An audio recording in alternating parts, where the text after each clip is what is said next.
Chapter 81. The wolf beast recognized its master.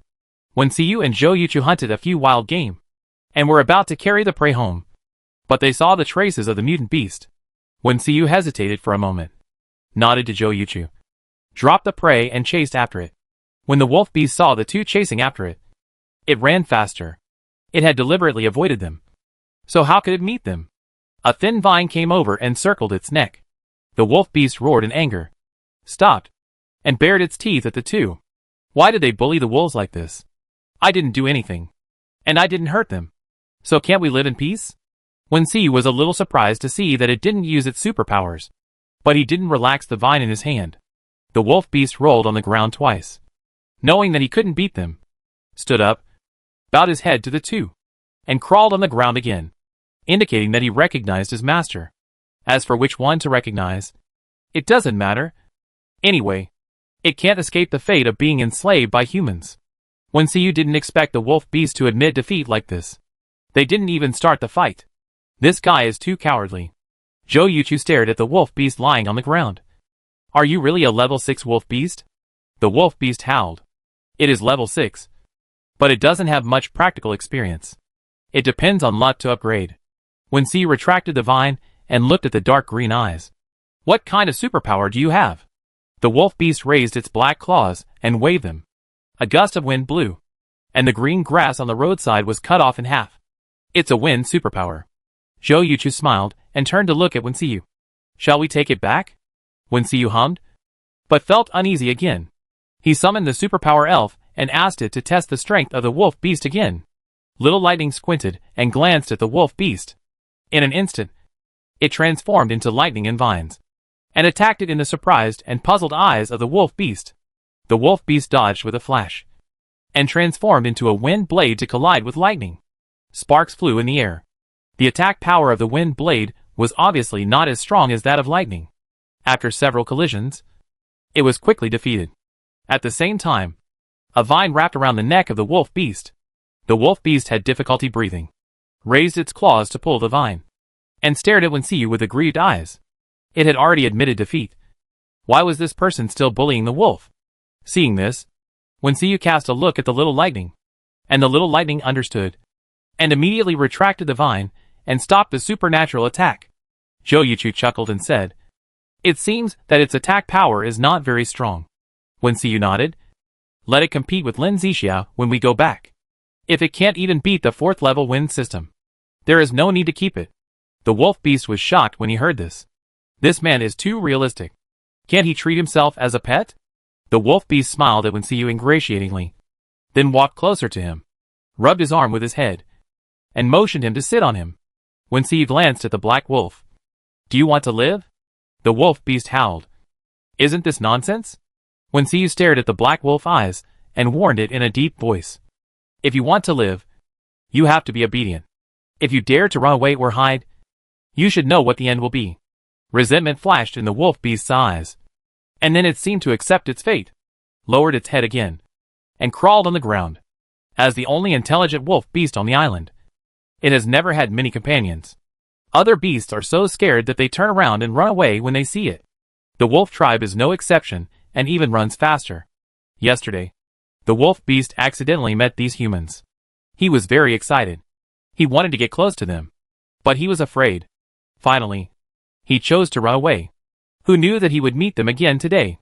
When Siyu looked at the obedient appearance of the wolf beast, and the corners of his lips curved slightly, he raised his hand and touched the wolf beast's head. Let's go! When you see my sister later, you have to be so obedient. The two walked a distance with the wolf beast. Zhou Yuchu picked up the prey that he had dropped before and put it on the wolf beast's back. The wolf beast glared at him unhappily, but still carried the prey obediently and walked forward. When they came to the door of the room, they heard a burst of laughter before they entered the door. After Ji finished leveling up, Wen Yin accompanied him to practice water control in the yard. He condensed water droplets in his palms, and in an instant they turned into thin needles.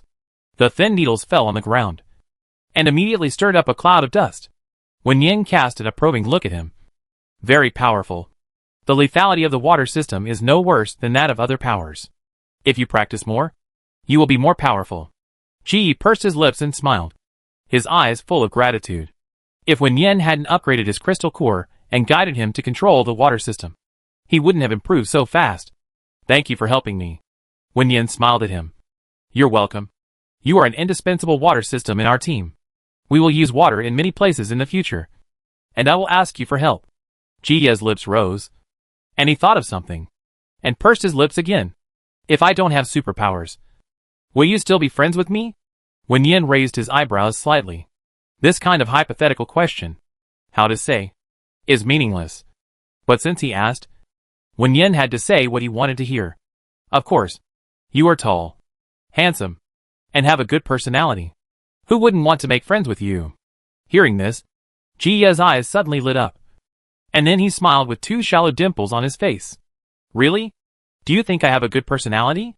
If Wen Yen saw him before, she would not say so. He used to have a bad temper. It was only after experiencing some things during this period that he changed a lot. Wen Yen was amused by his serious questioning, and his eyebrows were curved with laughter. It's pretty good. Could it be that what I saw was a false impression? Ji Ye hurriedly denied. No. My personality is better now than before. While the two were talking, they saw the door open from the outside. And when Siyu and Zhou Yuchu walked in, followed by a 2-meter-tall black wolf. Wen Yen's eyes were startled. And then he realized that the wolf beast recognized its master, and immediately walked forward with a smile. Brother, Yuchu, you are back. Wen Siyu's eyes swept coldly over Ji Ye, then fell back on Wen Yen. His eyes warmed up. We hunted some rabbits and pheasants. Which one do you want to eat for lunch? Or do you want to eat both? Wen Yen thought about it seriously, and smiled.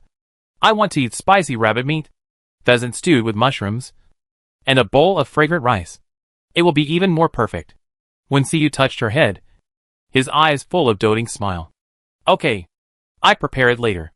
As he said, he waved to the wolf beast behind him, motioning it to come forward.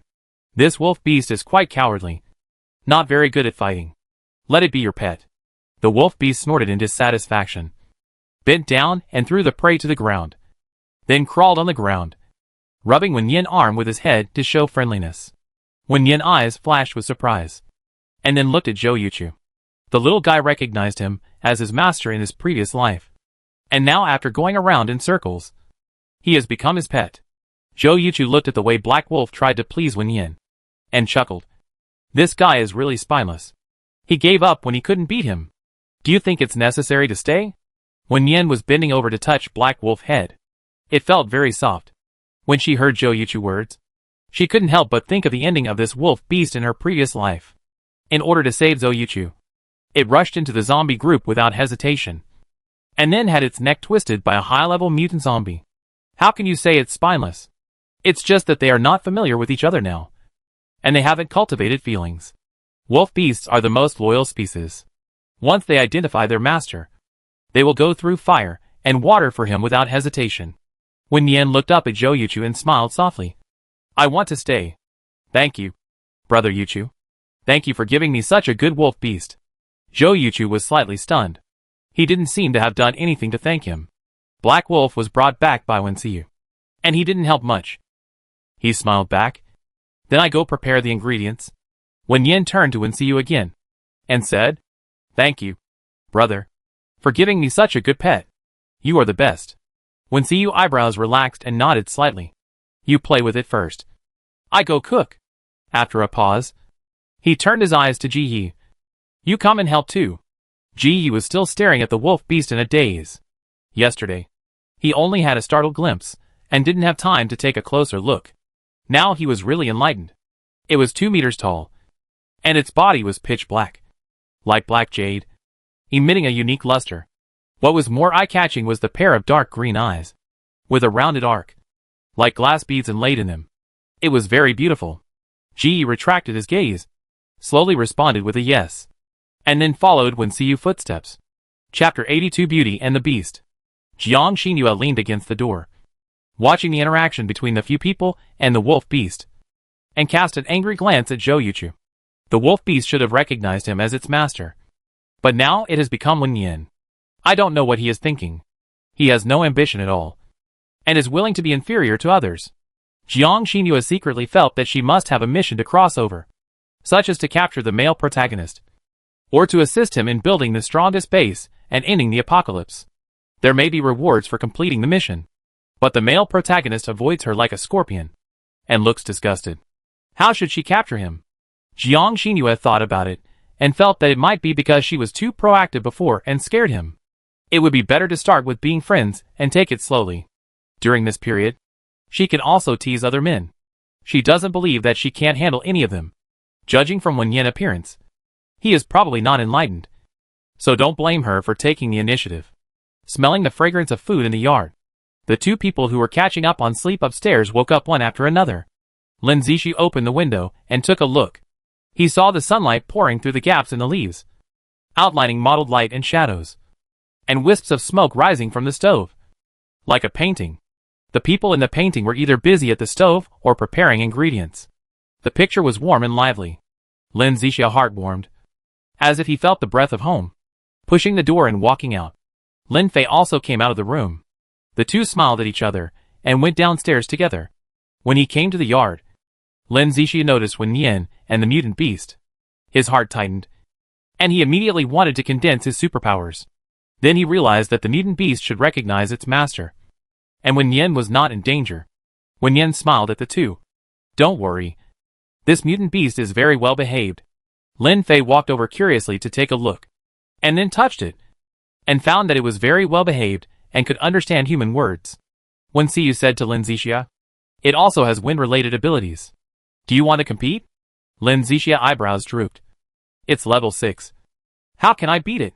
Wen Xiyu glanced at him. Just give it a try and you know. Maybe its attack power is not as good as yours. When the black wolf heard the word compete, it shook its head and looked at Wen Yan with pleading eyes. Its neck was so painful from being strangled by the vine, and it didn't want to compete anymore.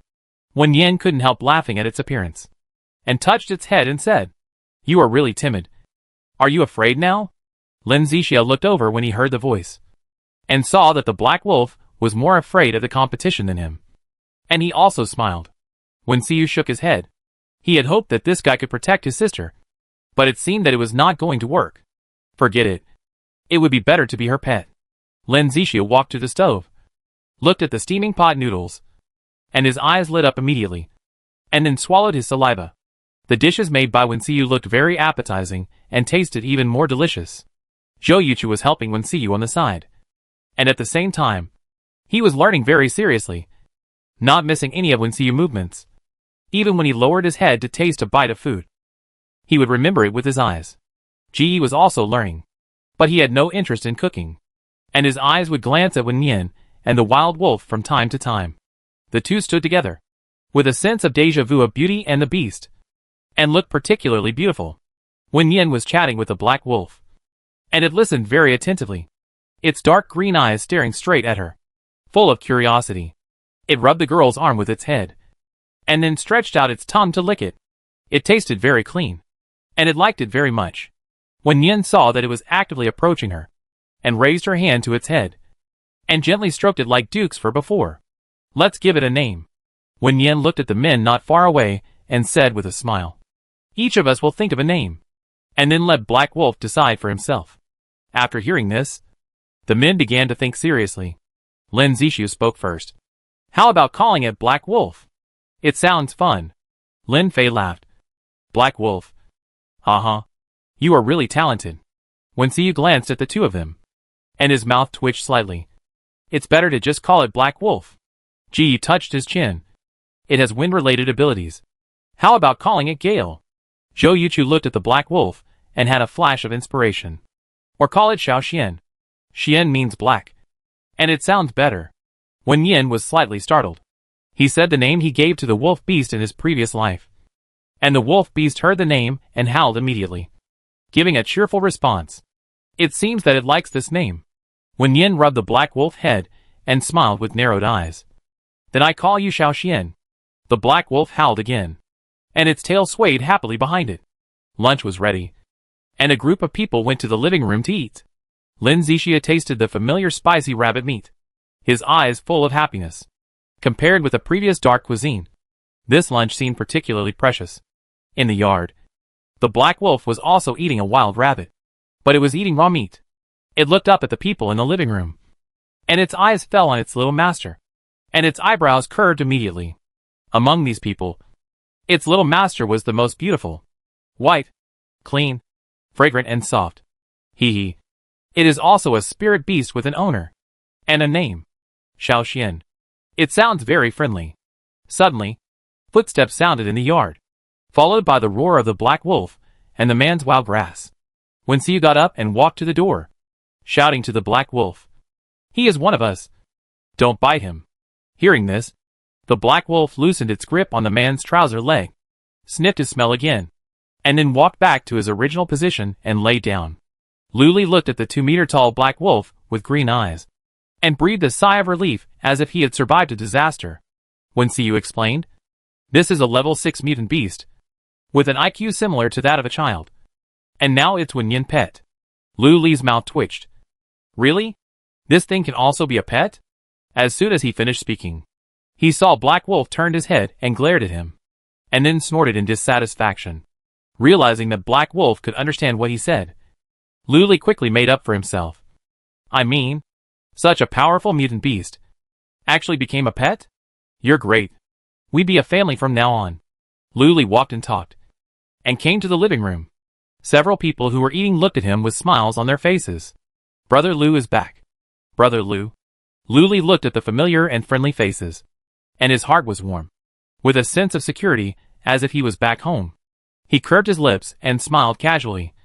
It's only been a day since we last met. You don't have to miss me so much. Lin Zishi rolled his eyes up. Who missed you? Narcissist. Luli sat down in the empty seat next to him, and rarely did he argue with him, but asked with a smile, was Lin Fei's dinner last night a success? Lin Zishi shrugged. There are many definitions of success. Lin Fei's dinner can only be said to be unsuccessful. Lin Fei himself pursed his lips, with a little grievance in his eyes. They had finished all the dishes last night. Why is it not considered a success? Luli glanced at the dishes left for him on the table. There were both meat and vegetables. The color was attractive, and it seemed that they were made by Wenxiu. He is really outstanding in all aspects. His superpowers are like this. His cooking is like this. And his appearance is also like this. Such an excellent configuration. But he is actually a villain? Luli smiled and shook his head, picked up a chopstick of rabbit meat and put it into his mouth, and then sighed with satisfaction. It's good to be home. When Yen cast his gaze towards Luli. Brother Lu, have you settled Lin Xiao and the others?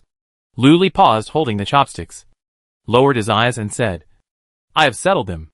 This is the last time I will help her. I have nothing to do with her in the future. Lin Zishi sneered sarcastically. I don't believe it's the last time. If Lin Xiao is in danger, will you sit back and do nothing? Luli pursed his lips and said nothing. He couldn't guarantee that he would sit back and do nothing. After all, they have known each other for so many years. When Yen tried to smooth things over, it's normal. They grew up together. They are more like relatives than lovers. If relatives are in danger, no one can sit back and do nothing. Luli sighed softly. She has someone else to protect her now. She doesn't need me anymore. Wenxiu glanced at Luli and felt a sense of empathy. If Wen Yen had someone she liked and didn't need him anymore, what should he do? He closed his eyes, not wanting to think about it. After lunch, Wen Yen suggested going out for a walk, and the others agreed. Jiang Xinyu said anxiously, Take me with you. Okay?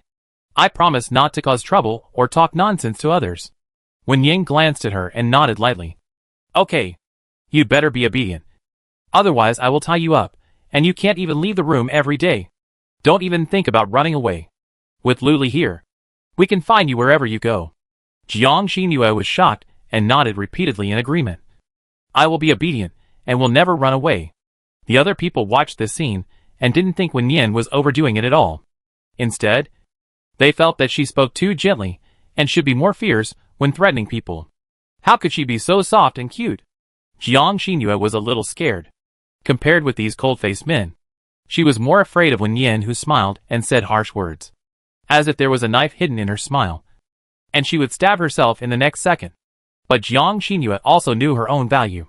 Before the vaccine was developed, they would not hurt her. At most, they would lock her up, as long as she was obedient on the surface. It would not come to that. Xiaoqin did not want to go out very much. But he knew that these people would not leave him alone at home. So he did not say anything and followed them out. Wen Yin and Wen Xiu walked at the front of the team, followed by the huge black wolf. And the other people walked in twos and threes, chatting. Lu Li couldn't help but feel a little scared when he heard them talk about the black wolf. Fortunately, the black wolf attack power was not high, and it had no ill towards them. Otherwise they would probably be injured. Lu Li also blamed himself for being careless that day and not screening the wild animals on the island. He didn't want to make any more omissions, so he concentrated his supernatural power to take a closer look. He was slightly relieved when he was sure that there was only this mutant beast nearby. After walking for a while, the black wolf rubbed Wen Yin's arm, then laid down and motioned her to sit on him. The human girl was delicate and weak, so he had to take better care of her. Wen Yin had never ridden a wolf before, so since it had invited him, there was no reason for him to refuse. Wen Yin approached it, and found that it was a little high even when it was lying down. "Brother, help me." Wen Xiu said yes, helped her sit on the back of the black wolf, and asked, "Are you scared?" Wen Yin shook her head, sat up straight, and grabbed the black wolf hair with both hands. She was a little scared, but with her brother by her side, there would be someone to catch her even if she fell. "Walk slowly. Don't scare my sister." Wen Xiu touched the black wolf head and saw it nodded obediently, so he stepped back a little and walked forward beside it. Chapter 83. Do you want a wreath? Riding on the wolf back, Wen Yin's vision was much broader.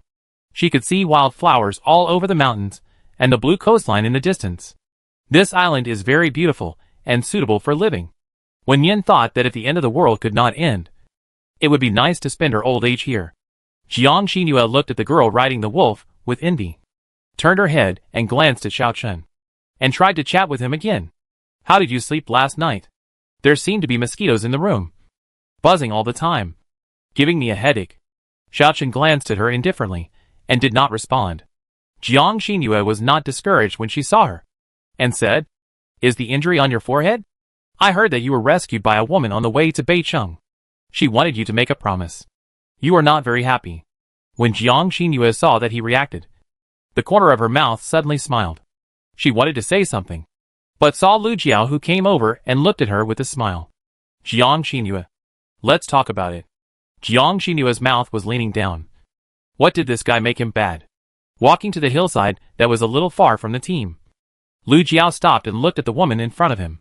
He narrowed his eyes slightly, and his narrow fox eyes glowed with coldness, as if to pierce people.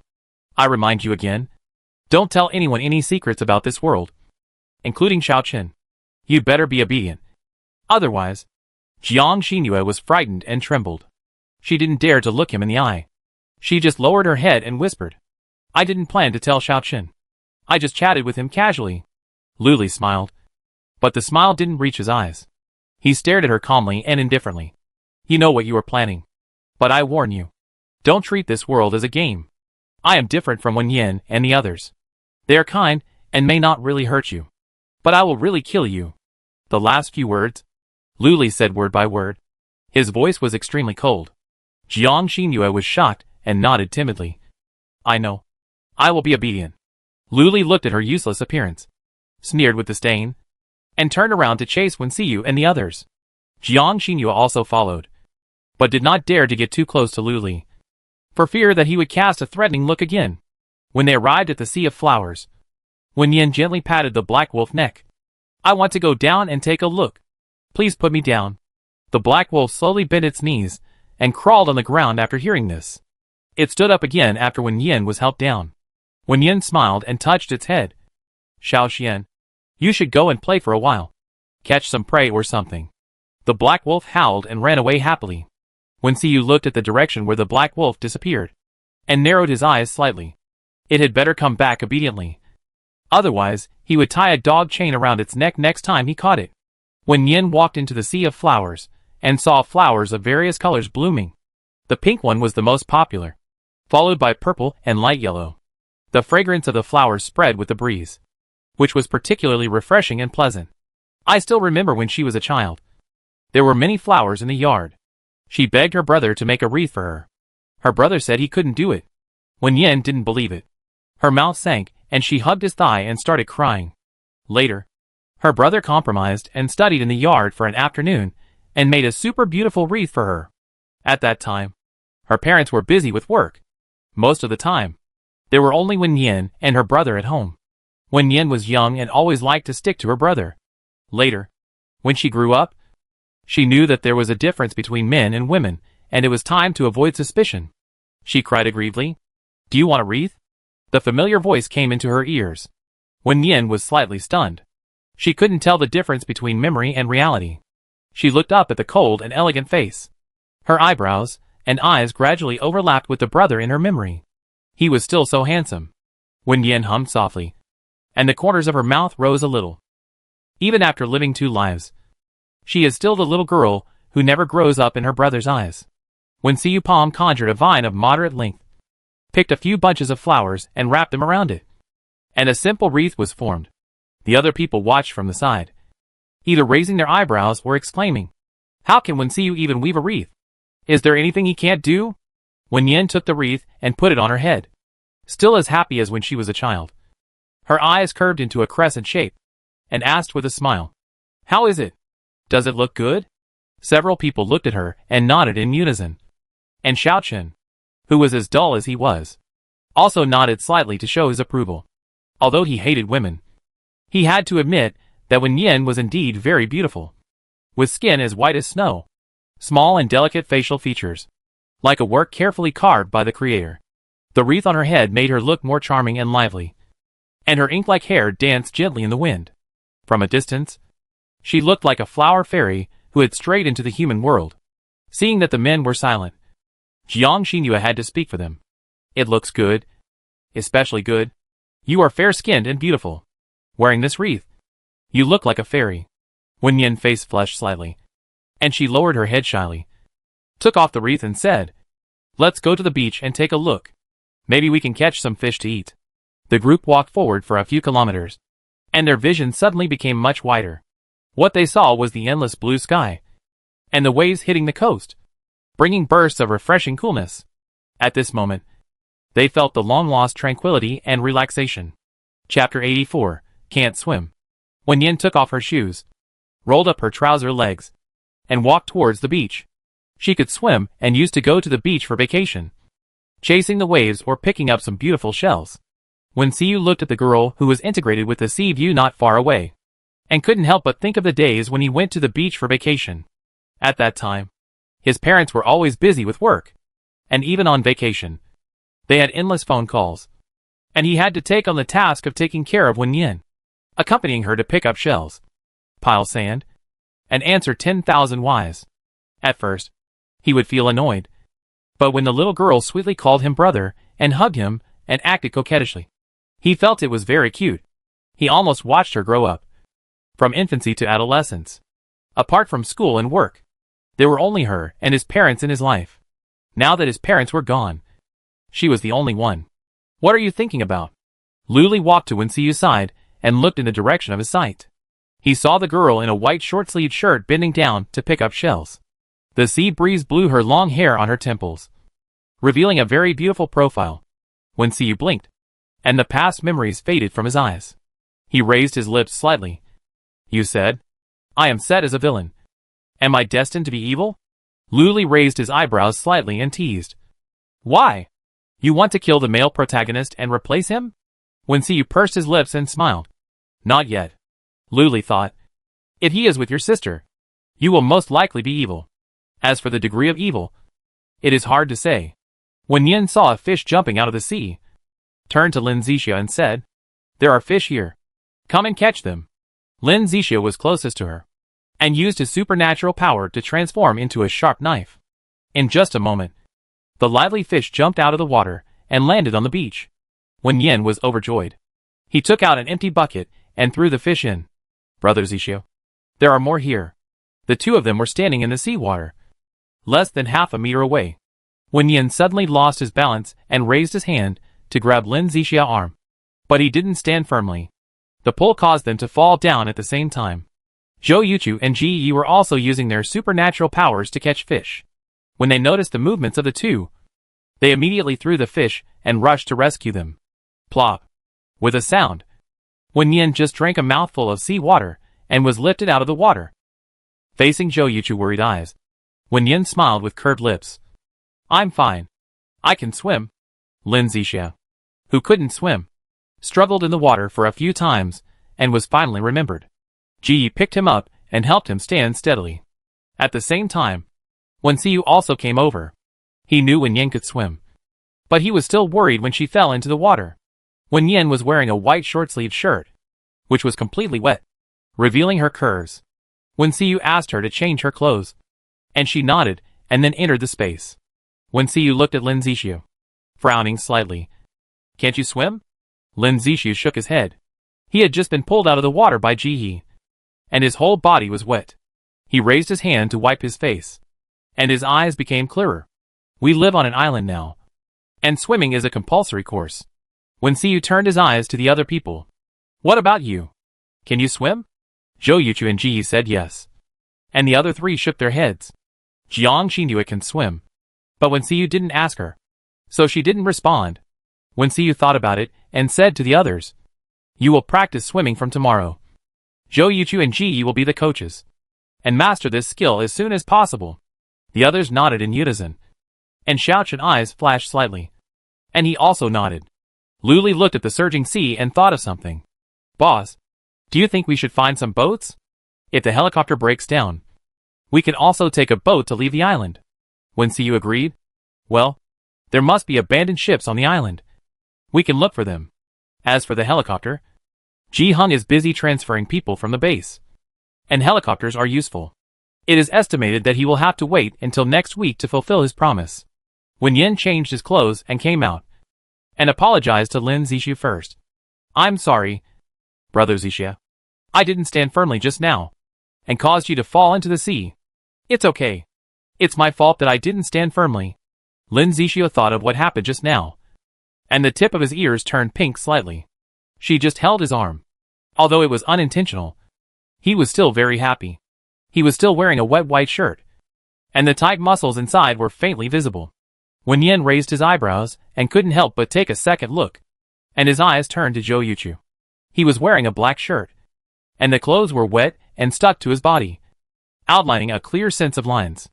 Looking at Ji Yi again, he was also wearing a black shirt, with 2 buttons undone, revealing his fair and sexy collarbone. TSK. They all have good figures. When Xiyu saw Wen Yin's crazy expression, his eyebrows slightly sank. He cleared his throat, and said to the 3 disheveled people, let's go catch some more fish. Crabs, shrimps and so on. And have seafood tonight. Lin Zixia's eyes suddenly lit up. Okay. I go catch some fish. Ji Yi and Zhou Yuchu followed him. Since their clothes were wet, they could go into the sea to hunt. Not long after, the 3 returned with a full load of prey from the water. Wen Yin put the prey into the space, and the group did not stop and went home directly. Zhou Yuchu and others went into the room to change clothes, while Wen Yin waited for the black wolf to come back in the yard. The little guy did not disappoint her. Not long after, he carried a pile of prey into the house and rubbed her arm as if to ask for credit. Wen Yin smiled and asked it, are these prey for us? The black wolf nodded and pushed the prey forward. Wen Yin touched its head. Are you full? The black wolf nodded again and shook its tail happily. It is the most powerful hunter on this island.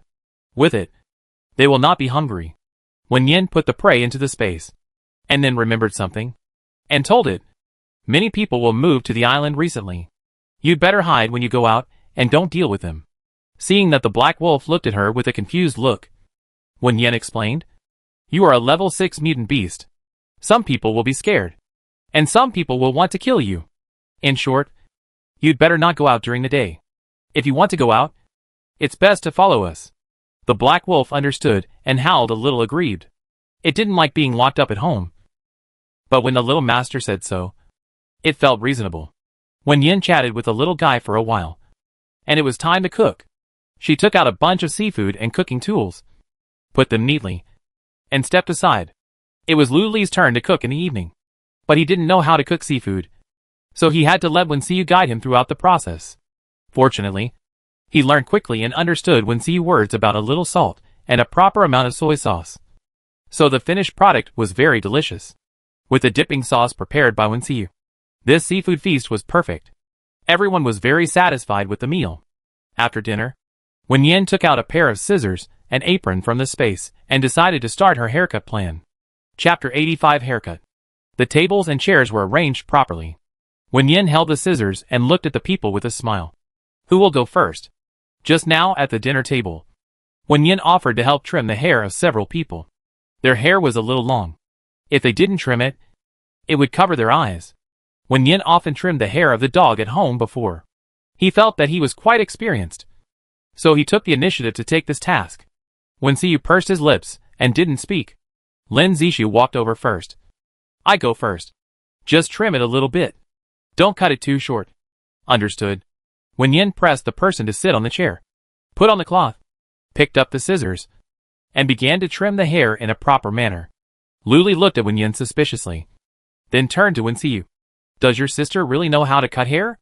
Wen Xiyu curled his lower lip, with a smile in his eyes. You know in a minute. When Wen Yin finished cutting hair, a burst of laughter rang out in the living room. Lu Li held the back of the chair with one hand, laughing so hard that he could hardly straighten his waist. Lin Fei was no less than that. The laughter of the two almost penetrated the entire building. And even Jiang Xinyue and Xiao Chen upstairs heard it. Ji Yi laughed for a while, but was afraid that Wen Yin would be unhappy. So he raised his hand and pinched himself, and then barely stopped laughing. Zhou Yuchu was originally looking forward to Wen Yin results, but after seeing it, he couldn't help laughing. He bit his lower lip hard to stop himself from laughing out loud. Wen Xiyu knew it would be like this, with a faint smile on the corner of his lips. It's good. If it's a little ugly, Lin Zishu won't be in the mood to spread his peacock.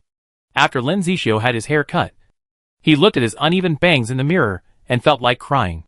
What are you laughing at? I think it looks good. Seeing that they were laughing non-stop, Wen Yin ignored them and comforted Lin Zishu. Don't pay attention to them. They are just jealous. Lin Zishu looked at the mirror again and said in a low voice and agreed.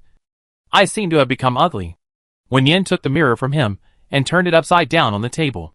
She looked at her hair carefully, and it was not ugly. Brother Zishu, I think you look good now. Really good. Wen Yin stared at him and said it sincerely. If this sentence was not accompanied by goose goose goose laughter, Lin Zishu almost believed it. Forget it.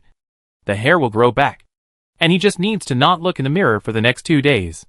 Wen Yin looked up at the other people and shook the scissors in her hand. Who's going to cut my hair next? Lu Li's laughter stopped for a moment. I remember there's a barber in Sun Rui's team. I go find him when he comes. Lin Fei said anxiously. I go with you. Ji Yi. My dad also has someone who can cut hair. When he comes, I take you to find someone. After listening to them, Wen Yin realized how bad her haircutting skills were. Although she didn't want to admit it, Zhou Yuchu watched the light in the girl's eyes dim and decided to take a risk. You helped me cut my hair. Thank you. Wen Yin was stunned for a moment. Then a smile rose on her face. Brother Yuchu, don't worry. With your looks, you won't look ugly no matter how you cut it. Lin Zishu's mouth twitched. It turned out that his looks were not good enough to support this hairstyle. He stood up and gave up his seat. He looked at Lu Li, who was still laughing, and frowned. What's so funny? You have such a low sense of humor, Lu Li said while laughing. I don't want to laugh either. But you look really funny with this mushroom head. Lin Fei smiled and comforted her. It's okay. Your looks are still good enough. Ji Yi walked up and said, It should be better if you wash your hair. I can help you with my supernatural power. It will be done in a few minutes. Lin Zishu was very depressed. He felt a little better after hearing Ji Yi's words. The two went to the bathroom on the first floor to wash their hair, while Wen Yin continued her haircut plan. In view of the previous failed experience, she trimmed her bangs more carefully this time and got closer to Zhou Yuchu. Zhou Yuchu closed her eyes, and the roots of her ears slowly turned red. The girl's fingers were very light and soft, and she had a faint fragrance of bamboo leaves on her body. He felt that he was about to suffocate, and he was holding a string tightly, with his fingers clenched tightly. Wen Xiyu watched from the side, trying to pull Wen Yin back several times, but suppressed the impulse. It's just a haircut. Not worth getting angry about. Lu Li looked at him teasingly. Do you want to cut it? With your looks, shaving your head should be pretty good. Wen Xiyu thought of Lin Zishu's bangs that looked like they were bitten by a dog, and couldn't help frowning. Forget it. He couldn't afford to lose this person. If you cut it, I cut it. Wen Xiyu threw the question to Luli, who raised his eyebrows and shrugged indifferently. Or we can cut it together and lose face together. Wen Xiyu smiled faintly. Okay. Then you come next. Although Luli didn't really want to be used by Wen Yan for training. The words had already been spoken. And he was afraid that he couldn't avoid it today. He thought about it and said to Lin Fei, no one can escape. You come first. And then I cut it. Lin Fei uttered a cry, his eyes full of rejection. He would rather have longer hair than end up like Lin Zishu. Luli looked at him, crossed his arms. What are you afraid of? You won't be uglier than Lin Zishu. Lin Zishu came out after washing his hair, and his hairstyle was much better than before. Luli and the others stopped teasing him, and each found a chair to sit down, waiting to see the result of Zhou Yuchu haircut. Although he looks very good, with deep eyes, high nose, thin lips, and every part of his face is perfect, he may fail when he meets Wen Yan haircutting skills. After all, Lin Zishu is not bad looking, but he is still ugly with his hairstyle. However, Zhou Yuchu still looks good after the haircut. The sideburns are cut very short, and the hair on the forehead is uneven, but it has a sense of layering, which makes the face more angular. Wen Yan handed the mirror to Zhou Yuchu, waiting anxiously for his reaction. How is it? Are you satisfied? Zhou Yuchu looked at himself in the mirror. Not as weird as he imagined, but quite energetic. Surprise appeared in his eyes, and the corners of his lips slowly rose. Very satisfied. Wen Yan breathed a sigh of relief and said with a smile, your face looks good no matter what, and my hairdressing skills are not shown. Luli expressed his opinion on the side. Your haircut is good this time. Xiao Yan, are you deliberately biased? Wen Yan shook his head repeatedly. I really didn't. Otherwise you come over, and I will help you cut it. You cut Lin Fei first. I be next. Luli motioned Lin Fei to come forward. Lin Fei hesitated, but still sat down obediently on the chair. In the end, except Ji Yi, the 5 men did not escape Wen Yan clutches. Ji Yi had cut his hair once 2 days ago, so he survived. But because of his water ability, he was forced to take on the role of a hairdresser in the hair salon. Wen Xiyu was the last one to be pressed on the chair by Wen Yan. It was also the one whose hair Wen Yan cut the most meticulously. It took more than half an hour to finish it. Wen Yan had practiced for a long time. Her hands holding the scissors were particularly steady. She cut neatly and cleanly, and it felt like she was working in a hair salon. Wen Yan was very satisfied with the result. The 3:7 split veil was her best work tonight. Wen Xiyu thought to herself, well, it was okay. At least it was presentable. Lin Fei thought so too. The only ones who were depressed were Lin Zixia and Luli. Lin Zixia was the first person Wen Yan used to practice with. His hair was being cleaned up after being cut badly. Luli was an accident. When Wen Yan was cutting his hair, he tilted his head uncomfortably, and then the veil became a little messy. They agreed to be embarrassed together, but in the end, only the 2 of them were embarrassed. They were so depressed that they didn't sleep well all night. Chapter 86. Have you seen enough? The next morning, Wen Yan pushed the door open and saw Luli coming out of the next door. He seemed to be still asleep. His hair was messy, and his eyes were a little hard to open. Brother Lu, Wen Yan called out, and Luli seemed to wake up. Squinting at her, his mouth corners pressed down, and his voice was muffled. Xiao Yan, did you deliberately cut my hair badly? Wen Yan laughed after hearing this. I really didn't. If you hadn't suddenly dodged, I wouldn't have cut it badly. Luli snorted. He dodged just to avoid suspicion. Wen Yan was so close to him. He was afraid that Wen Xiyu would come and tear him. Wen Yan took a closer look at him. Actually, it's okay. It doesn't affect your appearance. Don't you look good with messy hair now? Luli leaned against the door frame, his eyes raised. Don't come on. This kind of words can be used to deceive Lin Zixia. Will I believe it? Wen Yan sighed, thinking that this guy is really hard to coax. How about I use a curling iron to fix it for you? I promise I won't make a mistake this time. Forget it. Let's just leave it at that. Luli didn't really care about his appearance, but he was a little awkward because of what happened yesterday. He scratched his hair irritably. I go wash up first. Wen Yan looked at his receding back and felt that he was in a pretty good state. He was not trapped by love and depressed like in his previous life. But this was just the beginning of the breakup. and it was still unknown whether they would repeat the same mistakes in the end. In the living room, everyone had already sat down at the dining table, including Jiang Xinhua and Xiao Chen. Wen Yin smiled and greeted them, then walked to the empty seat next to Wen Xiyu and sat down. And on the other side next to Jiang Xinhua, there was steaming white porridge and vegetable cakes on the table. Wen Yin picked up the chopsticks and tasted it, and a smile suddenly appeared in his eyes. Who cooked today? The vegetable pancakes are delicious. Your brother taught me. He made the one you ate. This morning was Ji Ye's first time cooking. He found it quite interesting.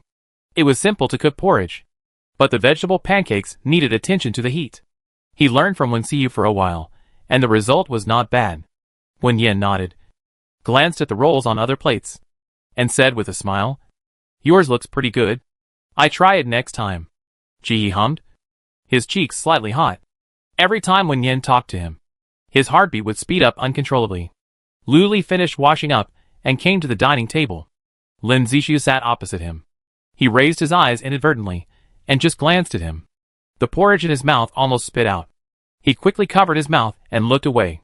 After swallowing the porridge in his mouth, he said, Lin Zixu, don't look at me directly recently.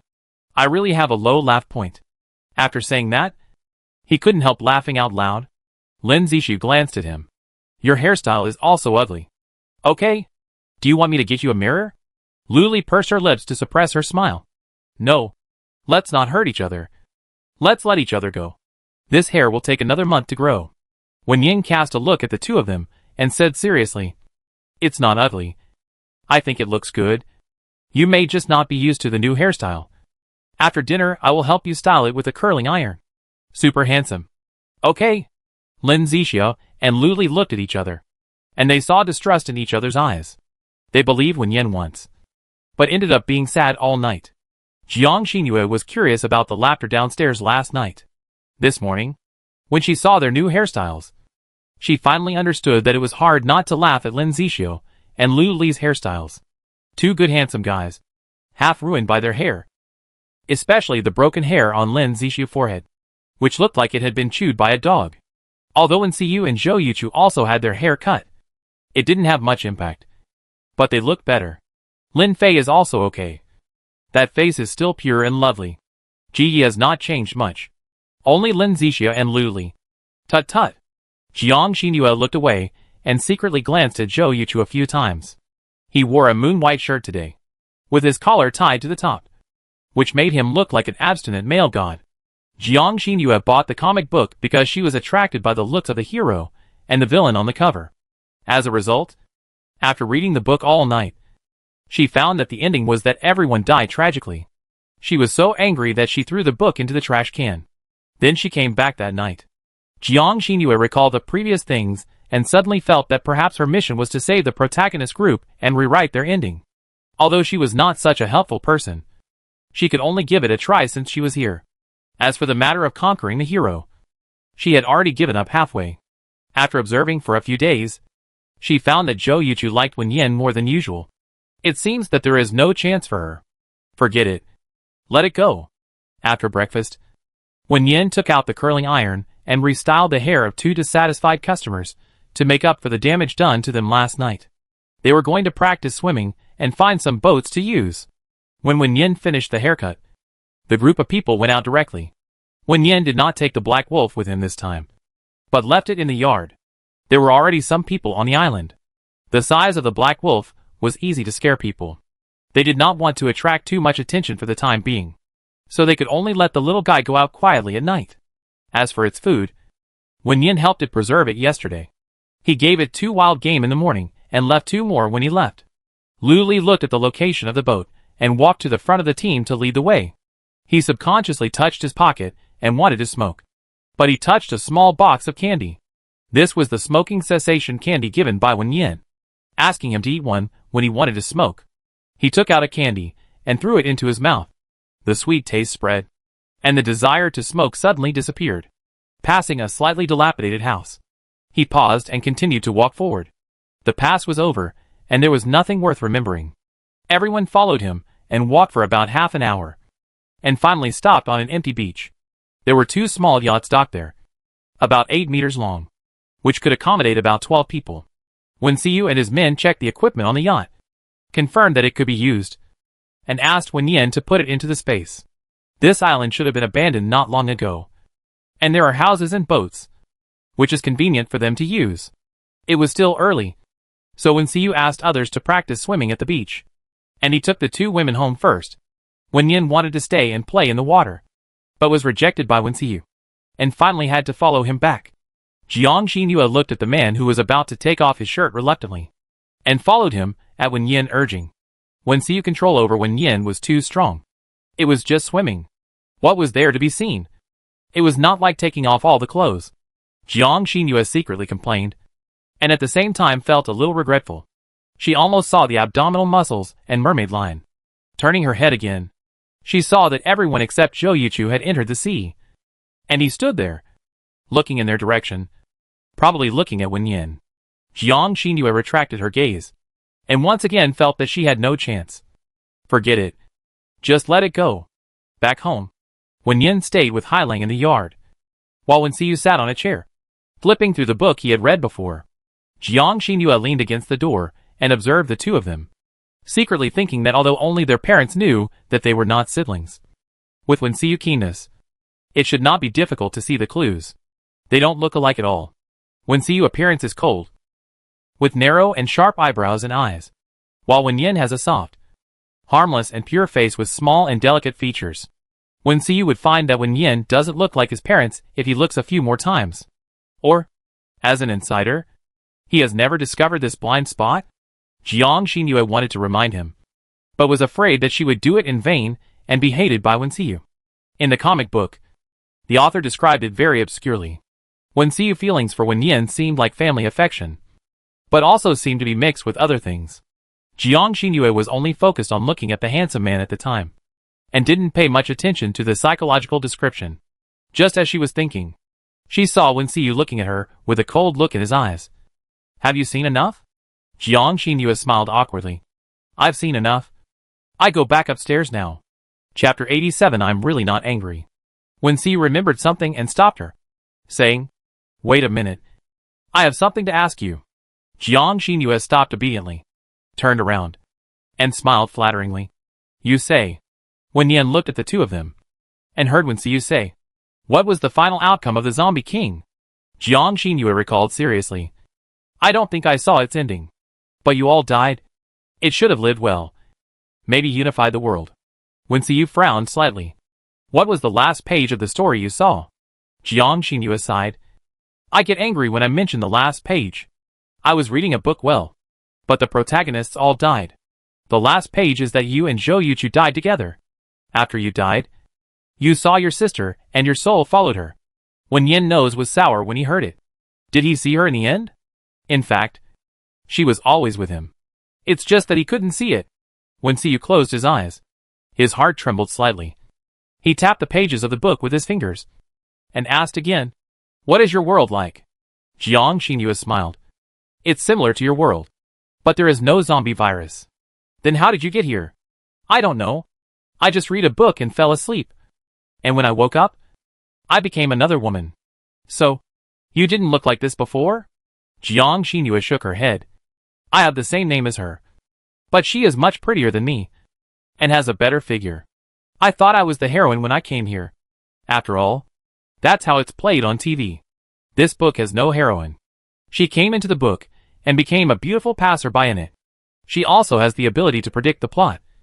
So it's not surprising that she has this idea. Wen Xiu sneered. A stupid and lustful woman like her still wants to be the heroine.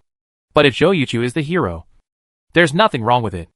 As long as Jiang Xinyue doesn't interfere with him and Wen Yin, he won't interfere with how she pursues Zhou Yuchu. Wen Yin touched Hailang's head and chuckled. Brother Yuchu is our man now. You better not think about poaching him. He won't go with you. As for you, just stay here and have food and drink. We won't treat you badly. Jiang Xinyue nodded. She didn't want to bother anymore. Yesterday, she was very excited to poach him, but was warned by Lu Li. She also saw those people circling around Wen Yin, with love or liking in their eyes. After watching for a whole day, Jiang Xinyue decided to give up. Since she couldn't get him, she would just watch and eat. It's okay to ship their CP. When Zhou Yuchu and his friends got home, the smell of food came to their noses, as if their family had prepared the meal and was just waiting for them to go home. The eyes of several people were moved, and Xiao Chen was also stunned for a rare moment. Lin Zixu came to Wenxiu like a gust of wind, his eyes sparkling. "Brother Wen, are you steaming fish? It smells so good." His hair was casually lifted up, revealing a smooth forehead, which was much better than his previous hairstyle. Wenxiu looked at his greedy look and couldn't help but smile. This guy seemed to like Wen Yin, but he was more fond of food. If he was asked to choose between the two, Wenxiu felt that he would most likely choose food. Wen Yin glanced at the wet clothes of several people and asked in confusion, "Are you swimming with your clothes on?" Lu Li unbuttoned his shirt and replied lazily, "No. Someone used his supernatural power to play with water and got our clothes wet." Ji lowered his head in embarrassment and apologized again. "I'm sorry. I'm not very proficient in water control." Wenxiu saw Lu Li taking off his clothes and his eyes darkened. "Go to the room to change clothes. Don't get in the way here." Zhou Yuchu entered the room first, followed by Lin Zixu and others. Lu Li remembered that his clothes were in Wen Yin's space, so he took off half of his shirt and fastened it again, walked to Wen Yin and said, "Xiao Yin, help me get a set of clothes and shoes." Wen Yin responded with a yes, took out a set of clothes and shoes belonging to him from the space, and thought that Xiao Chen didn't have much change of clothes. So Wen Yin took out another set of clothes and handed it over. "Please give this to Xiao Chen for me." Lu Li took the clothes and raised his eyebrows slightly. "Why don't you give it yourself?" Wen Yin patted his arm. "You know the reason. Don't ask me knowingly. So what you are thinking now is, let me be friends with him. Is it not possible?" Lu Li wanted to make a joke, but when he saw Wenxiu's unhappy look, he immediately kept silent and walked inside. Wen Yin and Wenxiu were the only ones left in the yard. Wen Yin slowly moved over and tilted his head to look at Wenxiu. "Brother, I gave him another set of your clothes. Are you not angry?" Wenxiu pursed his lips slightly. "No." Wen Yin pulled his sleeve. "Wait a few days before going out. I will help you choose a few better looking ones. But my brother looks good in anything, so you don't have to be picky." Wenxiu was actually a little angry. He didn't like Wen Yin giving away the things she gave him, nor did he like Wen Yin caring about other men. But they were in the same team, so it was inevitable that such things would happen. He felt that he should adjust his mentality, just like what was written in the book, to restrain the devil in his heart, although it was difficult to restrain himself. Wenxiu smiled nonchalantly. "I'm really not angry. You can help me choose next time." Wen Yin hugged his arm and leaned his head lightly on his shoulder. "Brother, it's actually good for us to live here. Even if Xiao Chen can't develop a virus vaccine, we can still survive." "Yeah." Wenxiu looked down at her and gently pushed her head away. "Okay. Go play. Don't disturb me while I'm cooking." Wen Yin pouted. "I know." Lu Li changed his clothes, got himself ready, and then went to the second floor to find Xiao Chen. Although he didn't like trouble, this trouble was still useful, and he still had to get close to him. Xiao Chen changed into his old clothes, with a band-aid still on his forehead. When he saw that it was Lu Li, he was confused, but he didn't say anything. After looking at each other, he waited quietly for the other party to speak. Lu Li saw his expression, smiled, and handed the clothes in his hand over. "This set of clothes is for you. We will go out in a few days, and we will bring you a few more clothes to change." Xiao Chen hesitated for a moment, took the clothes and thanked him. Lu Li leaned against the door and glanced inside casually. "Your room is quite clean." Xiao Chen lowered his eyes. "It's okay." Lu Li looked at him for a long time, chuckled. "Change your clothes and go downstairs. Lunch will be ready soon." "Yeah." Xiao Chen closed the door and isolated himself in a closed space, and the whole person relaxed a little. He didn't like dealing with people. It was a torture to chat with them every time. But now, he was under the eaves and had to bow his head. He took a deep breath, closed the curtains, changed his clothes, and then pushed the door open and walked out. Jiang Xinhua also came out of the room at this time. The two looked at each other. For the first time, Xiao Chen did not avoid it, but smiled at her with curved lips. Jiang Xinhua was shocked, and the expression on her face froze. Was Xiao Chen possessed? He actually smiled at her on his own initiative. He looked pretty when he smiled, and his peach blossom eyes were shining. Very beautiful. Xiao Chen did not speak again. and turned to go downstairs. Jiang Xinyue was stunned for a while, caught up with him, and smiled and said to him, "Have you learned to swim?" Xiaochen lowered his eyes. "Yeah, a little bit." Jiang Xinyue wanted to say something, but when she saw Lin Zixia and the others, she stopped talking. Forget it. She would flirt with Xiaochen when she had a chance. It was rare for him to take the initiative to show his goodwill to her. Jiang Xinyue felt that she was alive again. It seemed that she was not completely without charm. Chapter 88: Who to Leave Behind. After lunch, Wen Xiyu asked a few people to practice swimming, while Wen Yin, Jiang Xinyue and others stayed at home. They waited until the evening before they took the Black Wolf out for a walk. The Black Wolf had been bored at home for a day, and was very happy to go out. He ran around and caught a few prey for his owner to put away. Wen Yin patted its head as a reward and praised it a few words. The Black Wolf was very happy, circled around her a few times, and followed her back home obediently. In the next few days, Wen Yin didn't go out much, only walking the wolf at night. Zhou Yuchu and others practiced swimming every day, and often brought prey back when they came back. There were more and more people on the island, but they basically lived in houses at the foot of the mountain, while they lived in a remote halfway up the mountain, and there was no human habitation within 5 kilometers. The few people who went out for swimming occasionally met some people, but Luli would try to avoid crowded places. They didn't want to be involved with these strangers, even if they lived on the same island. They lived their own lives. On the 7th day on the island, Ji Hong and Ning Yu appeared at their doorstep, followed by a small group of people, each holding a variety of fresh ingredients. Seeing the Black Wolf hovering in a corner of the yard, the two could not hide their shock. Wen Yin smiled and explained, "This is my pet, Xiao Xian. It is a mutant beast, can understand human language, and has a very good temper." Ji Hong nodded, and looked at the Black Wolf eyes again.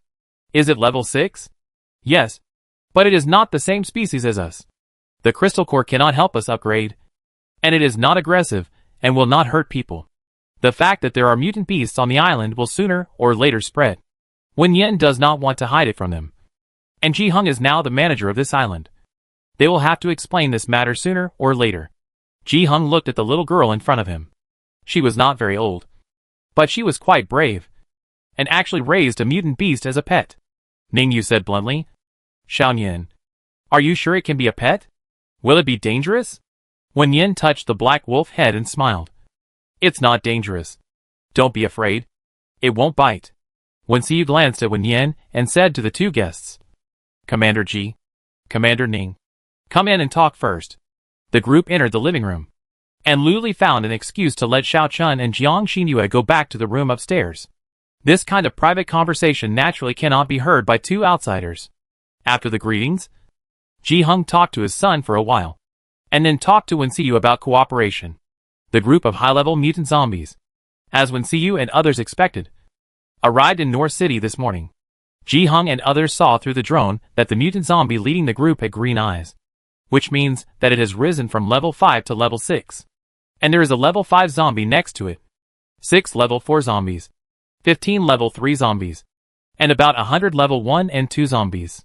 Although they moved to a remote island, it does not mean absolute safety.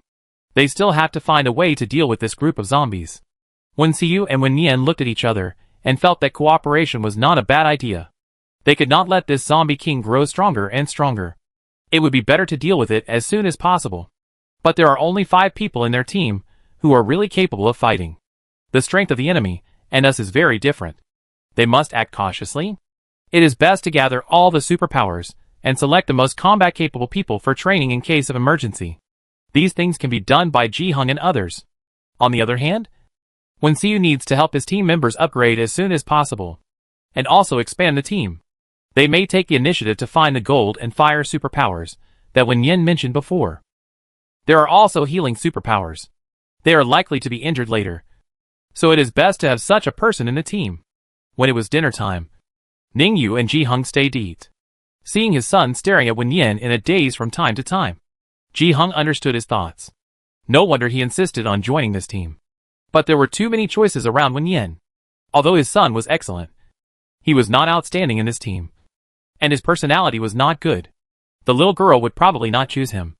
Ji Hong shook his head gently, and was too lazy to get involved in the affairs of young people. There were very few women among the survivors now. Only 1 in 100. If this trend continued, women would probably become a scarce commodity. Especially for a beautiful woman like Wen Yin who had supernatural powers. I am afraid that her suitors would have to go around the island.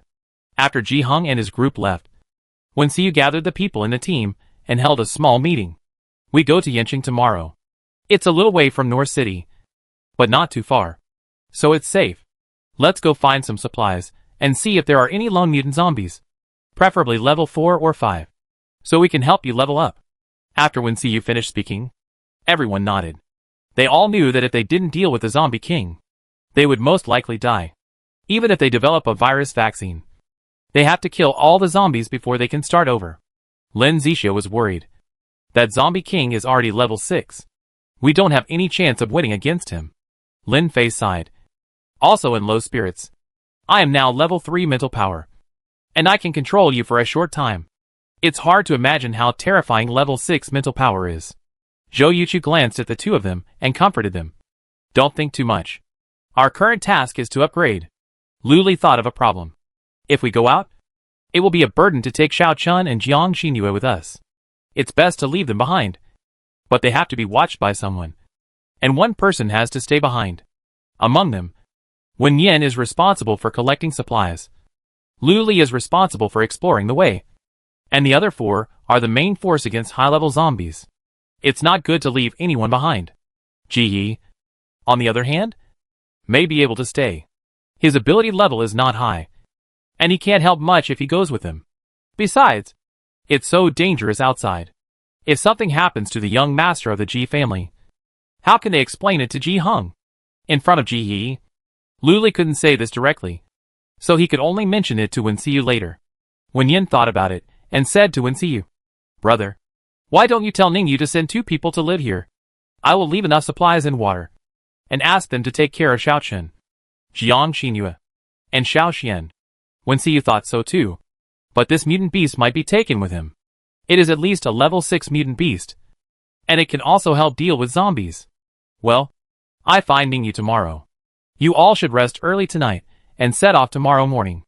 Ji Yi thought that the others would leave him behind. After all, he was a new member of the team, and his ability level was not high. But he also wanted to go out to do the mission, and didn't want to be left behind to look after the house. Hearing Wen Xiu say this, he smiled happily. At this moment, he felt that he had truly become a member of the team.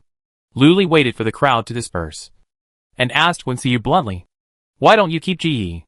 His ability is not very offensive, and it's not very useful to go with him. Wouldn't it be better to keep him at home? Wen Xiu knew that he had something to say, so he didn't go back to the room. He glanced at him lightly. I have considered what you said, but he just joined the team and needs training. It's better to take him out than to leave him at home. Besides, the people of Ningyu look at those 2 people, and they look at him the same way. Lu Li frowned. If he has an accident, aren't you afraid that Ji Hung will cause trouble for you? Wen Xiu was not worried about this. You and I may also have an accident. What's so scary? Okay. Lu Li didn't think about it anymore, and went back to his room with Wen Xiu. With Black Wolf guarding the yard these days, they didn't take turns to guard the night. Lu Li used to use his ability to explore the surroundings every night, but he was slack these days, and let himself sleep a full night. Just when everyone was sleeping soundly, a very light sound of footsteps was heard on the 2nd floor. Chapter 89. I find you if I change my orientation. In the yard, the Black Wolf smelled the human breath keenly. Even in the middle of the night, it could see the appearance of the person coming clearly. It was the guy who didn't talk much. The Black Wolf looked at him lazily and lay down again. The owner said that everyone living in this building was a friend and couldn't bite anyone casually. But when he saw him preparing to go out, the Black Wolf became alert again. There must be something fishy about sneaking out in the middle of the night. The Black Wolf stood up and blocked the man's way. His dark green eyes narrowed slightly, and he asked him with his eyes, Where do you want to go? Xiao Chen paused and lowered his eyes slightly. I want to go outside to get some fresh air and come back later. The Black Wolf shook his tail and took a step back, seeing Xiao Chen push open the door and walk out. It followed him out. The moment Xiao Chen gently closed the door, Zhou Yuchu and Wen Xiu both woke up. When their supernatural powers reached a certain level, their hearing would be extremely sharp. In addition, Both of them had light sleep, so they woke up when they heard the sound in the yard. The two quickly got dressed and went out. They were not surprised to meet in the corridor. Wensiyu asked Zhou Yuchu to go outside first, and he went to knock on Lu Li's door. Even if Xiao Chen ran away, he couldn't run far. With Lu Li, they could catch him back soon. But they had to go out early in the morning, and Xiao Chen had the intention of escaping. Wensiyu was considering whether to lock him up just in case. Zhou Yuchu confirmed the direction of the footprints outside the door, and soon after he followed them. He saw the figures of Xiao Chen and Hailang. He didn't go over immediately, but followed them not far away. He wanted to see where Xiao Chen was going. After a while, Wensiyu and Lu Li also came. Lu Li followed the two, with messy hair and sleepy eyes. Xiao Chen finally came to the beach. He bowed his head and said something to Hailang, then took off his clothes and walked into the sea. The first reaction of the three people was that he wanted to jump into the sea to commit suicide. Zhou Yuchu walked up quickly and pulled him out of the sea. Xiao Chen looked at him in confusion, as if asking, "What's wrong?" Zhou Yuchu pulled his arm back. "It's a bit cold in the sea at night. Not suitable for swimming." Xiao Chen thought of something and suddenly smiled. "Are you afraid that I will commit suicide?" Zhou Yuchu pretended not to know. "Is there anything you can't think of?"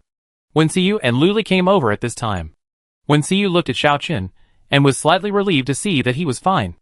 Lu Li raised his eyelids and looked at Xiao Chen sleepily. "What? You just learned how to swim, and you want to swim out of the island by yourself?" Xiao Chen lowered his head and said softly, "No. I just can't sleep a little. Swimming can make me relax a little." Hearing his explanation, Wensiyu was a little surprised, thinking that he would keep his head down and not speak again. Zhou Yuchu loosened his hand that was pinching Xiao Chen's arm. "You just learned how to swim. It's best to have someone accompany you if you practice. Do you still want to swim now? I can accompany you." Xiao Chen shook his head. He went out late at night, and swimming was secondary. He wanted to see if he could escape. It seemed unlikely. Lu Li picked up Xiao Chen's clothes and handed them to him. "Put them on quickly. Swimming at night is really not afraid of the cold." Xiao Chen took the clothes, turned his back, and put them on in a few seconds. "Sorry. I disturbed your sleep." Lu Li yawned, looking very sleepy. "Yes. I disturbed you. Be careful next time. Don't scare people at night." Wensiyu glanced at Lu Li, then looked at Xiao Chen, and said in a gentle tone, "It's okay. It's normal for you to want to come out for some fresh air. We followed you because we were worried about you." Zhou Yuchu finally said, "Xiao Chen, although we hope you can develop a vaccine, it's not just for use. Even if you can't develop it, we won't do anything to you. You don't need to be so alert." Xiao Chen lowered his eyebrows, and some complex emotions flashed in his eyes. He didn't say anything, just hummed softly. The Black Wolf seemed to understand and listened to the conversation of several people. Seeing that they didn't notice him, he couldn't help but howled. Wensiyu looked at it, and the corners of his lips curled slightly. "Xiao Xian, can you swim?" The Black Wolf nodded proudly. It could swim when it was a child, living on an island. Swimming is a survival skill that must be mastered. Wensiyu approached and touched its head. "Very good. We have to go out in the morning. You stay at home with Xiao Chen. If he wants to swim, you can accompany him." The fact that Black Wolf can follow Xiao Chen to the beach tonight is enough to show its vigilance. It is even safer to leave it here than to leave others. Let Ningyu send 2 people to keep an eye on it, and nothing should happen. As for Jiang Xinyue, Wensiyu is not worried. With her fear of death, she would not give up her peaceful life and sneak out of the island.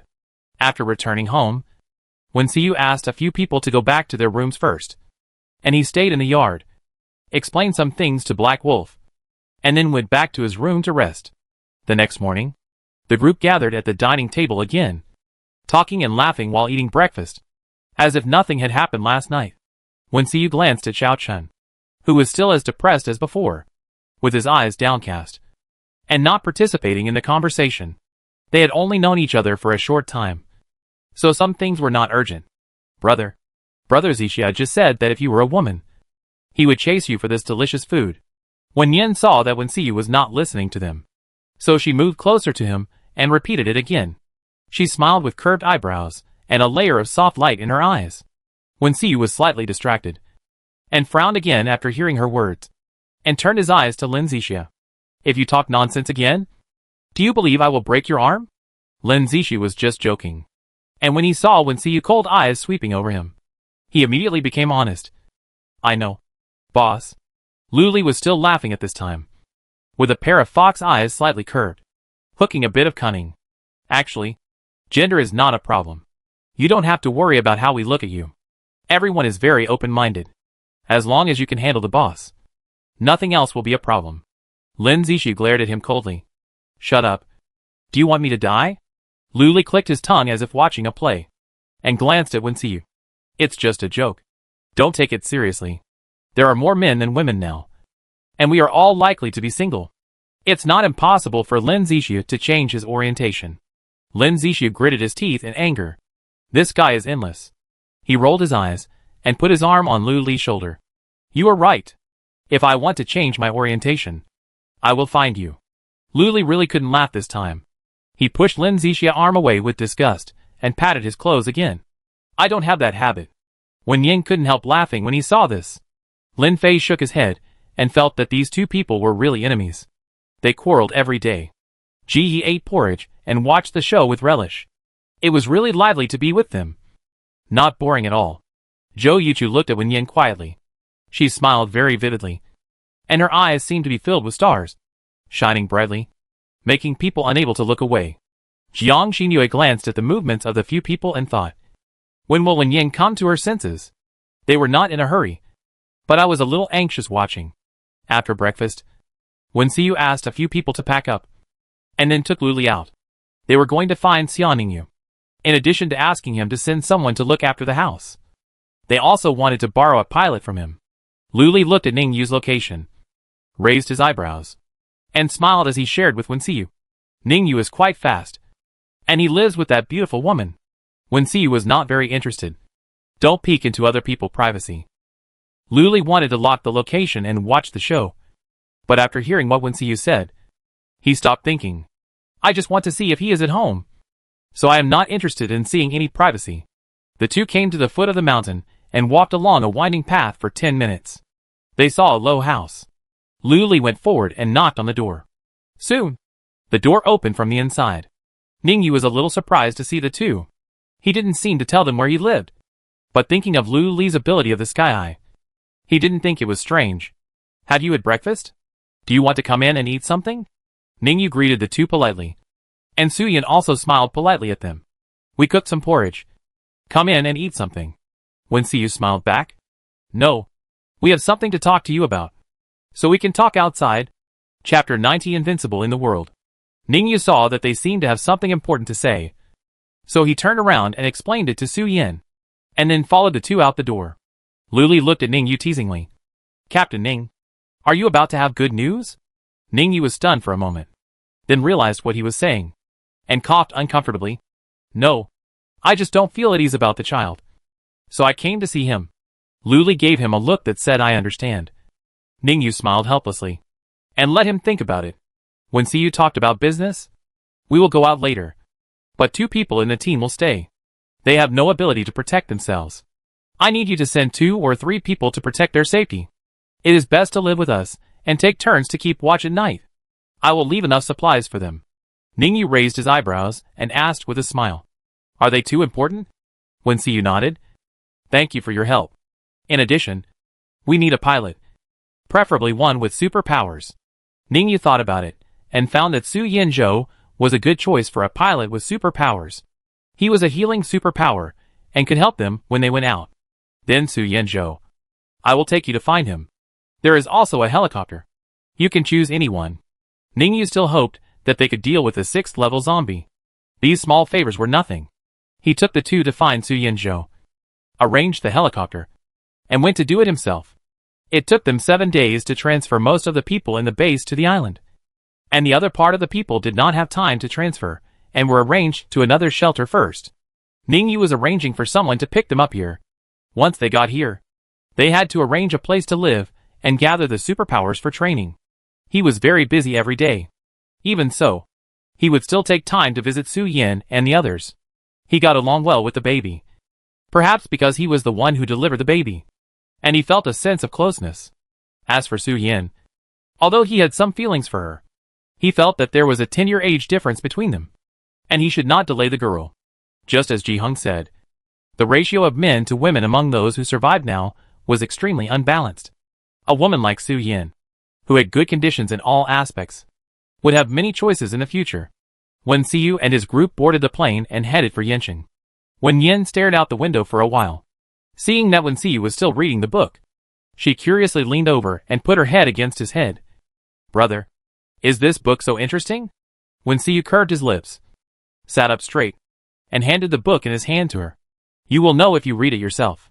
Wen Yin took it and read 2 pages. She seemed to understand it. She leaned her head on Wen Xiyu's shoulder. The book says that there is a devil in our hearts, but we have been suppressing it. Do you think you have one? Wen Xiyu hummed lazily, raised his hand again, and gently pushed. If you want to read the book, read it carefully. Don't tilt your head. Wen Yin pouted, sat back a little straighter, and continued to stare at the pages. On the other side, Lin Fei and a few others talked about the dream he had last night. There was a little boy hiding in the closet, watching his father beat his mother.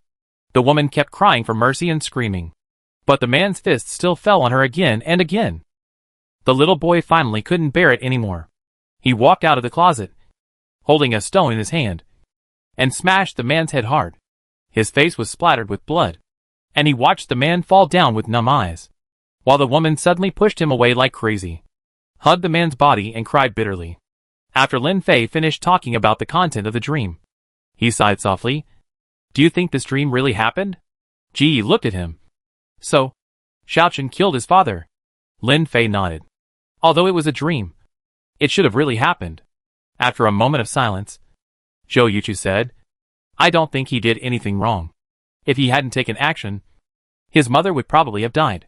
Lin Zishi nodded in agreement. Yes, he is really miserable. He met such a pair of parents. His mother beat him later. I guess she had some kind of post-traumatic syndrome and transferred her bad emotions to him. Lin Fei was a little worried. I think his mental illness is not something we can cure. We need to see a professional psychologist. Ji Yi raised his hand and rubbed his chin. We are in the end of the world now. Is there a psychologist? Lu Li was amused by the chat of several people. Yes, but it's good to be alive now. Who has time to manage their own psychological problems? Psychologists have changed their careers long ago. Lin Fei wanted to say something, but his eyes swept across Su Yanzhou, who was sitting in the driver's seat, and stopped the topic again.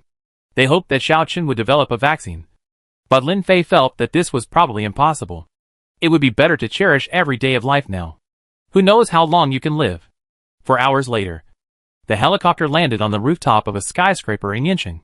Lu Li saw 3 mutant zombies in the building, with levels 2, 3, and 4, and a group of low-level zombies, numbering about a few hundred.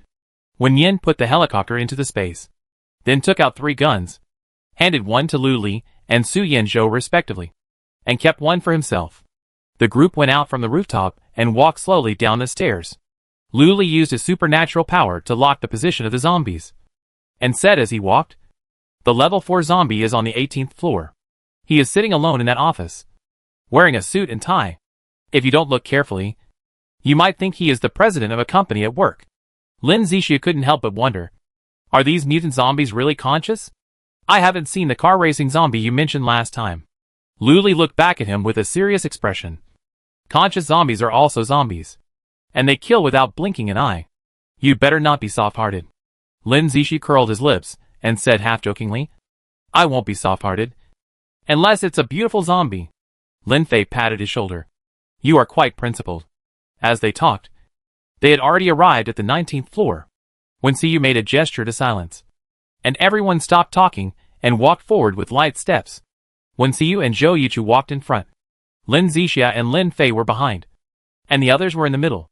Wen Xiyu gently pushed open the door and walked straight towards the office with a few people. Soon, they stopped in front of the office door. Wen Xiyu cast his eyes towards Lin Fei.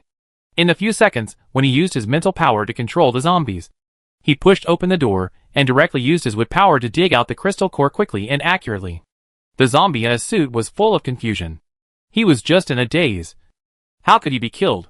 Lin Zixia looked at Wen Xiyu neat and tidy movements and praised sincerely. Boss, you are really amazing. We didn't even need to do anything. It was solved in one go. When Siyu glanced at him lightly. It's Lin Fei who is amazing. Otherwise it would take some effort. Wen Yen smiled and said, You are all amazing. If we go up a few more levels, we will be invincible. Lu Li stood beside Wen Yen and was touched by her cute words. He couldn't help but raised his hand and knocked her head. You think this is a martial arts drama? And you are invincible. Wen Yen rubbed her head and glared at him again. I hope it's a martial arts drama. When Siyu looked at Lu Li's movements, his eyes slightly cold for a moment. Let's go. Go downstairs. He threw the crystal core to Ji Yi. Wash it and give it to Wen Yen. Ji Yi responded. Rinse the crystal core with water. And then handed it to Wen Yen. They continued to walk downstairs. The second and third level mutant zombies were also on different floors. This time, Wen Siyu did not take action again, but handed it over to Zhou Yuchu and Lin Zixu. With Lin Fei controlling the zombies with mental power, they had almost no effort to deal with them. As for the low-level zombies, it was even easier. After getting all the crystal cores, they did not stop and walked down the stairs all the way to the empty street. Lu Li looked carefully and reminded. There are several mutant zombies 10 kilometers away. 1 level 5. 1 level 4. 3 level 3. And about a few thousand low-level zombies. Wen Yen thought of something and took out the 4th level crystal core and stuffed it into her brother's palm.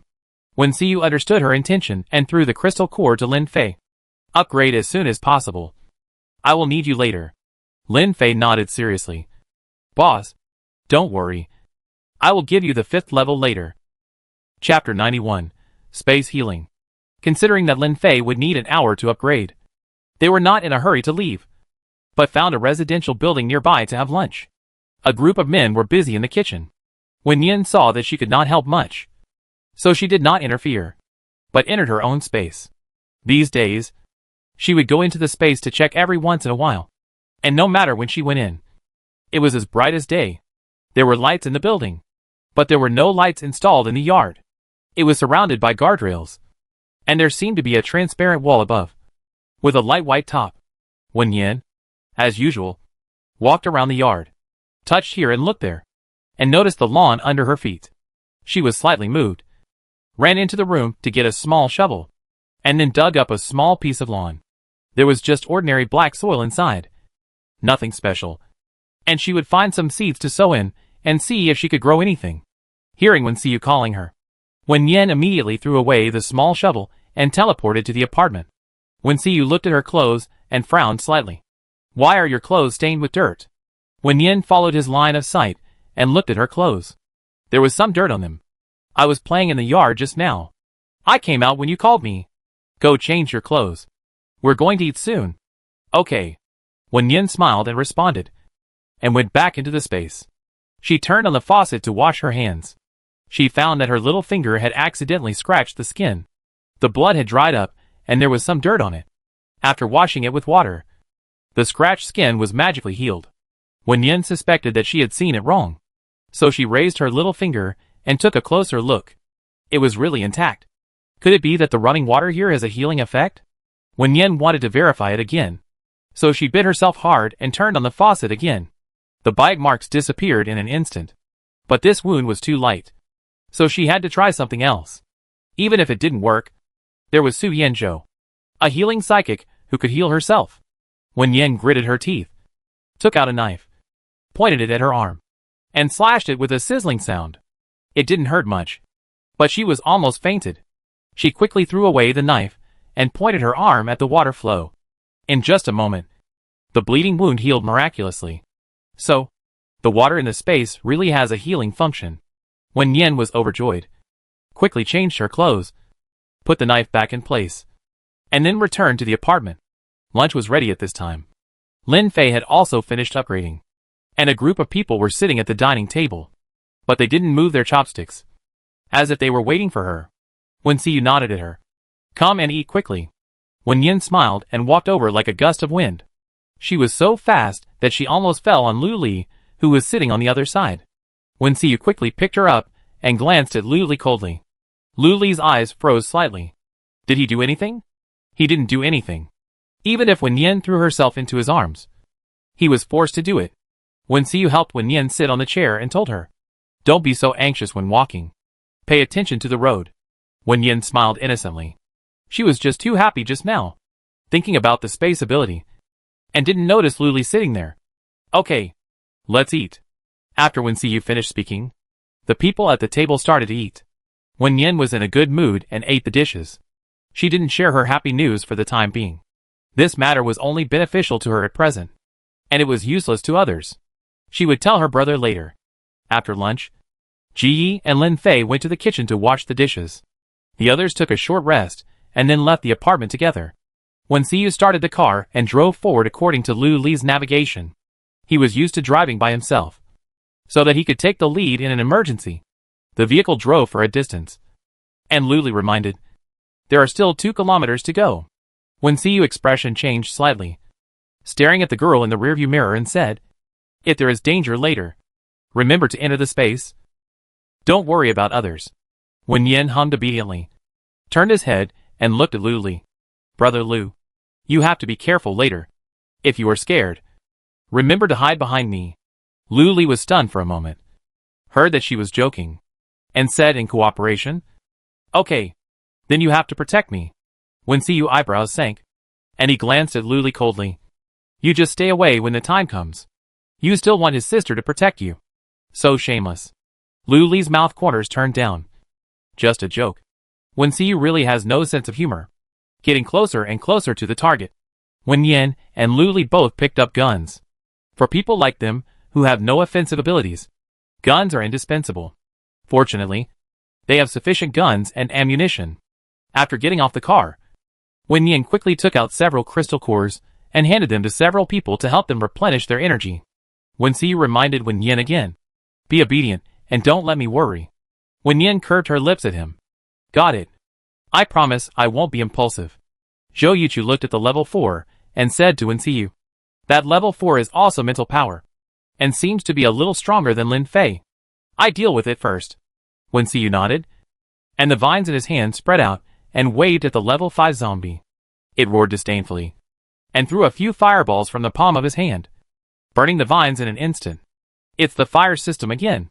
Wen Xiu had a headache for a moment, and one hand condensed lightning into a blade to chop at the zombies, and the other hand swung the vines to deal with a group of low-level zombies that rushed towards them. At the same time, Lin Zishu and Ji Yi faced a 3rd-level zombie respectively. Lin Zishu was most afraid of the wood element, but he happened to encounter a wood element, while Ji Yi faced the earth element, and his water element ability had some advantages. Wen Yin walked to the side of the car, stuffed 2 energy-replenishing crystal cores into Lin Fei's hand, and then shot at a distance. Lu Li and Su Yanzhou were also using guns to deal with low-level zombies. A group of people had their own division of labor, and the empty streets were full of flames and gunshots. Chapter 92, Gold-Type Mutant. Zhou Yuchu condensed an ice blade and approached the 4th-level zombie. When the ice blade was swung, his brain went blank and his eyes became dull. At this moment, a small white ball flew out from its heart, and the thumb-sized palm condensed an ice blade, which instantly chopped off the head of the 4th-level zombie. Zhou Yuchu regained his clarity in an instant and cast an approving look at Xiaobai. Xiaobai nodded proudly, looked around, and fell on Wen Yin. Without waiting for Zhou Yuchu's order, it flew to Wen Yin's side and silently protected her safety.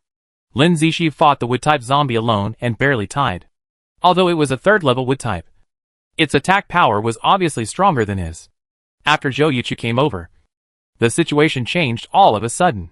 In just a few moments, the head of the wood-type zombie was split by the ice blade, and a purple crystal core was then swept up by the wind and fell into Lin Zishu's hands. Lin Fei's mental power was almost exhausted when fighting the level 4 zombie. He used the crystal core to recover some of his abilities, and tried to control the level 5 zombie. But it was obvious that his mental power was not enough. He could only settle for the second best and control another level 3 zombie. Ji Yi saw that the zombie stopped attacking, and his eyes became dull. He immediately gave it a fatal blow quickly and accurately, and then dug out the crystal core. Ji Yi looked calm on the surface, but he was very excited in his heart. He actually killed a level 3 zombie. Not bad. A victory in the first battle. Although he killed it with the help of Lin Fei, he had fought it to a draw before that. Zhou Yuchu didn't attack again when he saw it, and turned to help Wen Xiu deal with the level 5 zombie. Seeing that the situation was settled, Lu Li put away his gun and turned to Wen Yin and said, "Take a break. Leave the rest to Lin Zixia and Ji Yi." Wen Yin ignored him and continued to shoot with the gun. She didn't want to take a break because she had a rare opportunity to practice. Wen Xiu's two abilities had no advantage against the fire system, and they fought for several rounds in a tie. He irritably summoned Little Lightning to help him. The superpower elves only appear when they are needed, and at other times they stay quietly in the body of the superpower. When they hear the call of the master, Little Lightning flies out, glances at Wen Xiu with a cold look, and then flies towards the zombie. Zhou Yuchu also joined the battle at this time, condensing the ice blade to aim at the neck of the zombie. With the cooperation of the two people and the elf, the zombie's head was cut off neatly. Wen Xiu did not participate in the subsequent finishing work. He gathered several crystal cores together, cleaned them up, and handed them to Wen Yin. Wen Yin stared at the zombie and fired a shot. Seeing Wen Xiu interfering with him, he frowned. "Brother, I'm busy." Wen Xiu did not take this group of low-level zombies seriously. Seeing Wen Yin's serious look, he did not speak again and quietly stepped aside to watch. The little girl's gun skills are better than before. She never misses a shot, and her eyes are sharp. If she were on the battlefield in the past, she would be a female warrior who is as brave as a man. Wen Xiu raised his chin proudly, glanced at the lazy Lu Li, and frowned again. He is really good. Hiding behind Wen Yin, Lu Li noticed Wen Xiu gaze and walked towards him. "Boss, who do you think should upgrade the level 5 crystal core first?" Wen Xiu thought for a moment and said, "Give it to Zhou Yuchu first. His ability is more offensive. If there is another one, give it to Lin Fei. Then to Wen Yin, Lin Zixia, Ji Yi, and the last one to you." Lu Li pretended to be sad. "Why are you still partial? My Sky Eye ability is also very important." "Okay." Wen Xiu glanced at him sideways. "It is very important. The most important thing is usually put at the end." Lu Li, as expected of a former CEO, he has no guilt when he makes a pie in the sky. The two chatted while the others were busy finishing the work. Wen Yin changed several guns in a row, and her hands were numb from exhaustion. Finally, she finished dealing with the low-level zombies.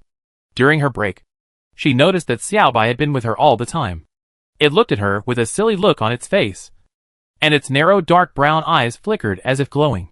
Wen Yin stared at it with her eyes wide open, raised her hand and touched Xiaobai's head, and her voice softened unconsciously. "So cute."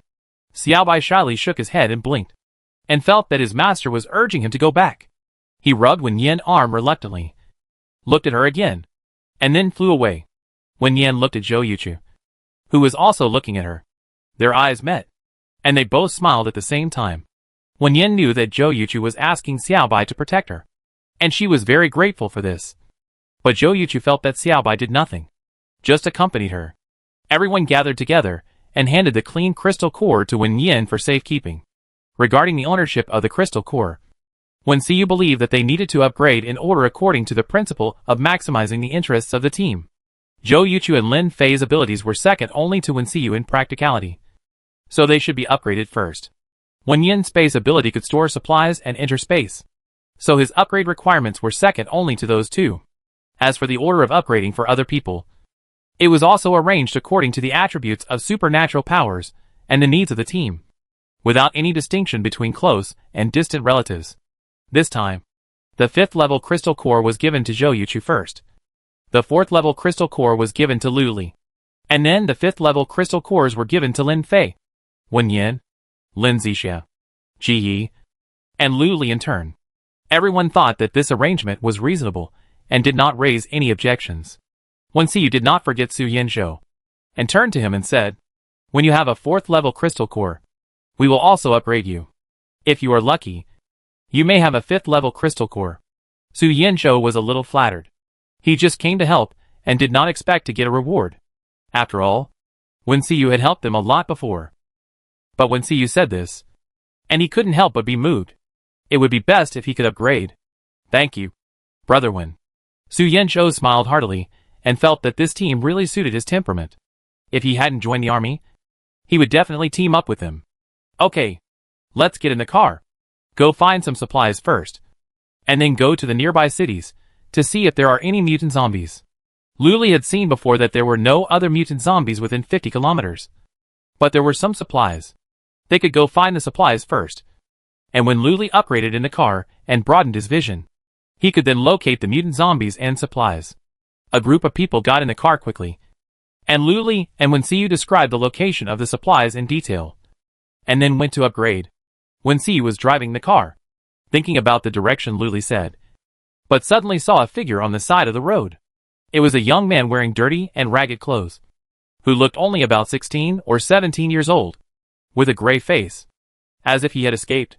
Wensiu saw him standing in the middle of the road blocking the way, rolled down the window and said, "You'd better not block the road, or I just run over it." The young man knelt down upon hearing this, tears welling up in his eyes. "Are any of you doctors? Please save my brother. He's seriously injured.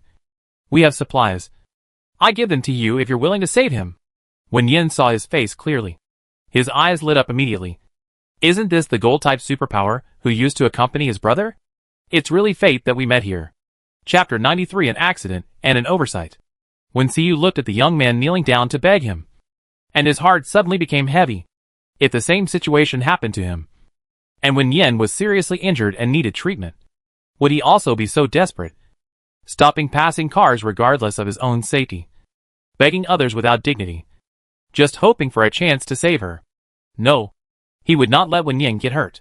But in his previous life, he did not protect her well. Wensiu's eyes were dim, and his fingers pressed on the car door. Just as he was about to open the door, he heard Wen Yin say, "This is the gold-type ability, and his brother should be the fire-type." Wensiu paused, opened the car door, and walked down. Since they were teammates in the previous life, he could not stand by and watch them die. He walked to the man's side and helped him up with one hand. "Where is your brother?" Qin Shu wiped his tears and pointed to the car that hit the tree at the corner and said, "In the car. We encountered several mutant zombies before. In order to protect me, he drove the zombies away. When I came here, he had already had a car accident and was unconscious. Please help me. He is my only relative." Qin Shu was about to cry again.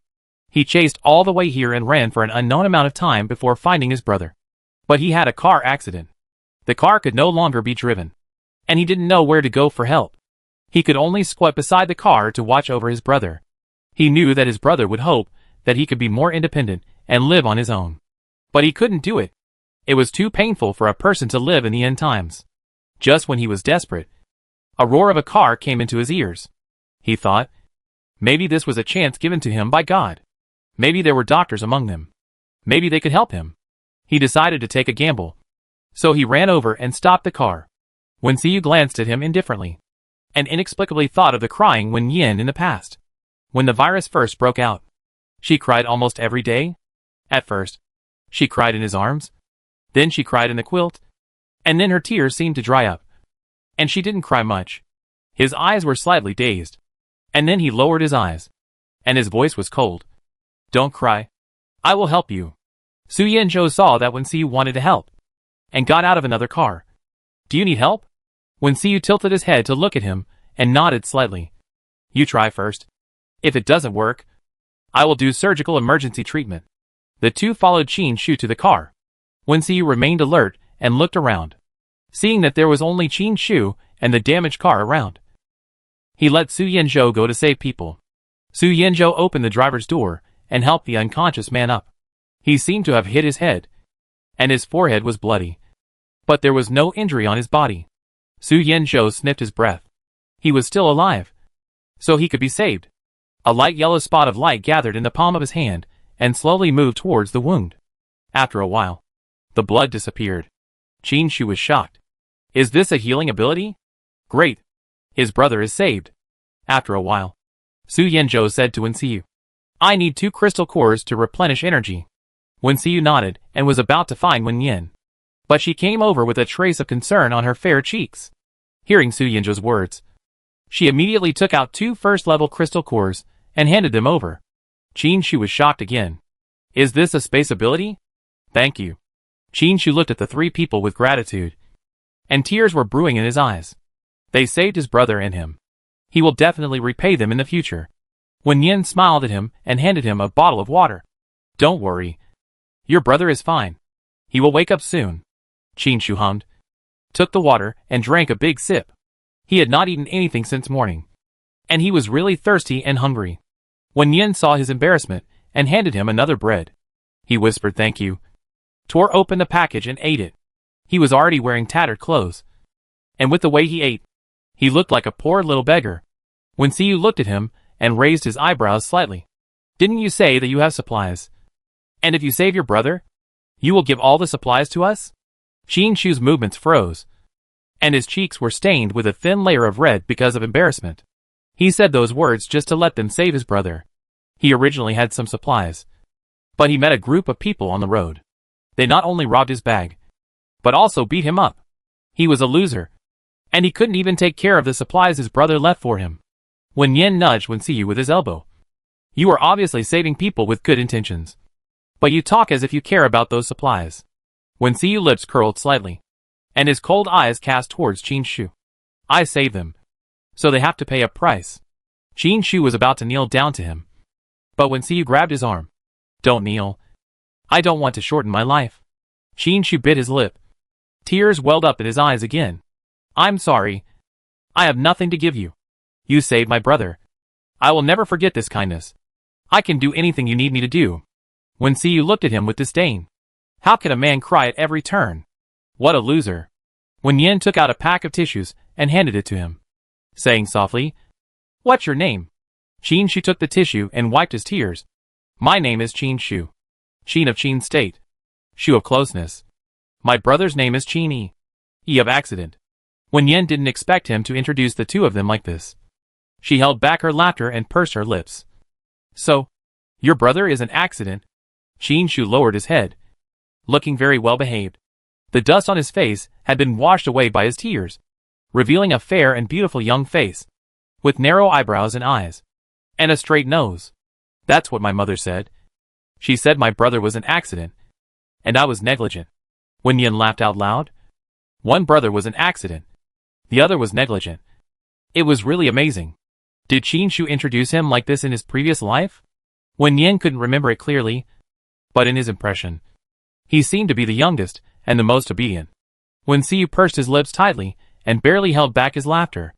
How could this guy be so silly and cute? Did he really team up with them in his previous life? I hope that brother is more normal. On the other side, the unconscious brother slowly opened his eyes. His light brown eyes flashed with confusion, and then alert. Who are you? Su Yinzhou said his name, then retracted his superpowers and smiled politely. You were in a car accident and unconscious, and your brother asked us to save you. Qin Yi frowned slightly, remembering that he seemed to have been in a car accident before. Was this man using superpowers to treat him just now? Thank you. As soon as he finished speaking, he saw his brother popping out from the other side, wearing dirty and torn clothes, like a beggar. How come he has become like this after only half a day of not seeing him? Brother, are you okay? Qin Shu approached with surprise, wanting to take a closer look, but was pushed away by Qin Yi with disgust. Did you fall into a stinky ditch? Why is it so smelly? Qin Shu's mouth twitched. He was here to care about him, but he found him smelly. That pretty lady didn't find him smelly. Qin Shu pouted unhappily. I did fall into a stinky ditch. Who told you to leave me? I chased you all the way, and my supplies were robbed. Qin Yi was so angry that his heart was blocked. He knew his brother was useless, but he didn't expect him to be so useless. Well, I take him with me next time. Qin Yi walked out of the car and bowed his head to them gratefully, passing by the other people. Thank you, my brother, and I have nothing to express our gratitude for now. If there is a chance, we will definitely repay you. Chapter 94, Bad Brother. Qin Yi originally thought he was dead, but those mutant zombies suddenly appeared nearby. Unlike ordinary zombies, they were very fast and could attack with supernatural powers. Qin Yi was sitting in the car at the time, and his brother was brushing his teeth by the river, about 500 meters away from him. He was the target of the zombies, but his brother didn't seem to be discovered. He gritted his teeth, threw the supplies out of the car, and then drove away the zombies. He controlled the speed of the car all the way, accelerated when the zombies chased him, and slowed down again after a while, until the zombies lost interest in him and walked up the mountain. Then he turned the car around and went back to find his brother. Perhaps because he was too anxious, he stepped on the wrong accelerator at the turning section, and then pulled the steering wheel hard and hit a tree. Before closing his eyes, he was still worried about his brother, leaving him alone, and he didn't know if he could survive. Fortunately, he didn't die, and both of them were still alive. And this was all thanks to the people in front of him. Qin was very grateful, but he didn't know how to repay them. They had nothing now, and his brother had even lost important supplies. He could only say thank you dryly, thinking that he would have a chance to repay them later. Wen Yan looked at him and asked with a smile, "Are you going to Beicheng?" Qin hummed, raised his eyes to look at the little girl who was talking. She looked only about 17 or 18 years old, fair and clean, with shallow dimples when she smiled. Very cute. The one next to her was a little older, and had a very good appearance, but his expression was a little cold. Qin wanted to ask if they could go the same way, but he was afraid that they would think that he and his brother were a burden, so he didn't say it. Wen Yan and Wen Xiu looked at each other, and then said, "There are many high-level zombies gathered in Beicheng now, and the people in the base have been transferred. It's useless for you to go." Qin Yi's eyes dimmed when he heard this. They finally came to Yanqing, thinking that they could reach Beicheng in 2 hours by car. But now they are empty-handed. He glanced at the off-road vehicle not far away, and then at the people standing next to the vehicle. They seemed to be a well-equipped team.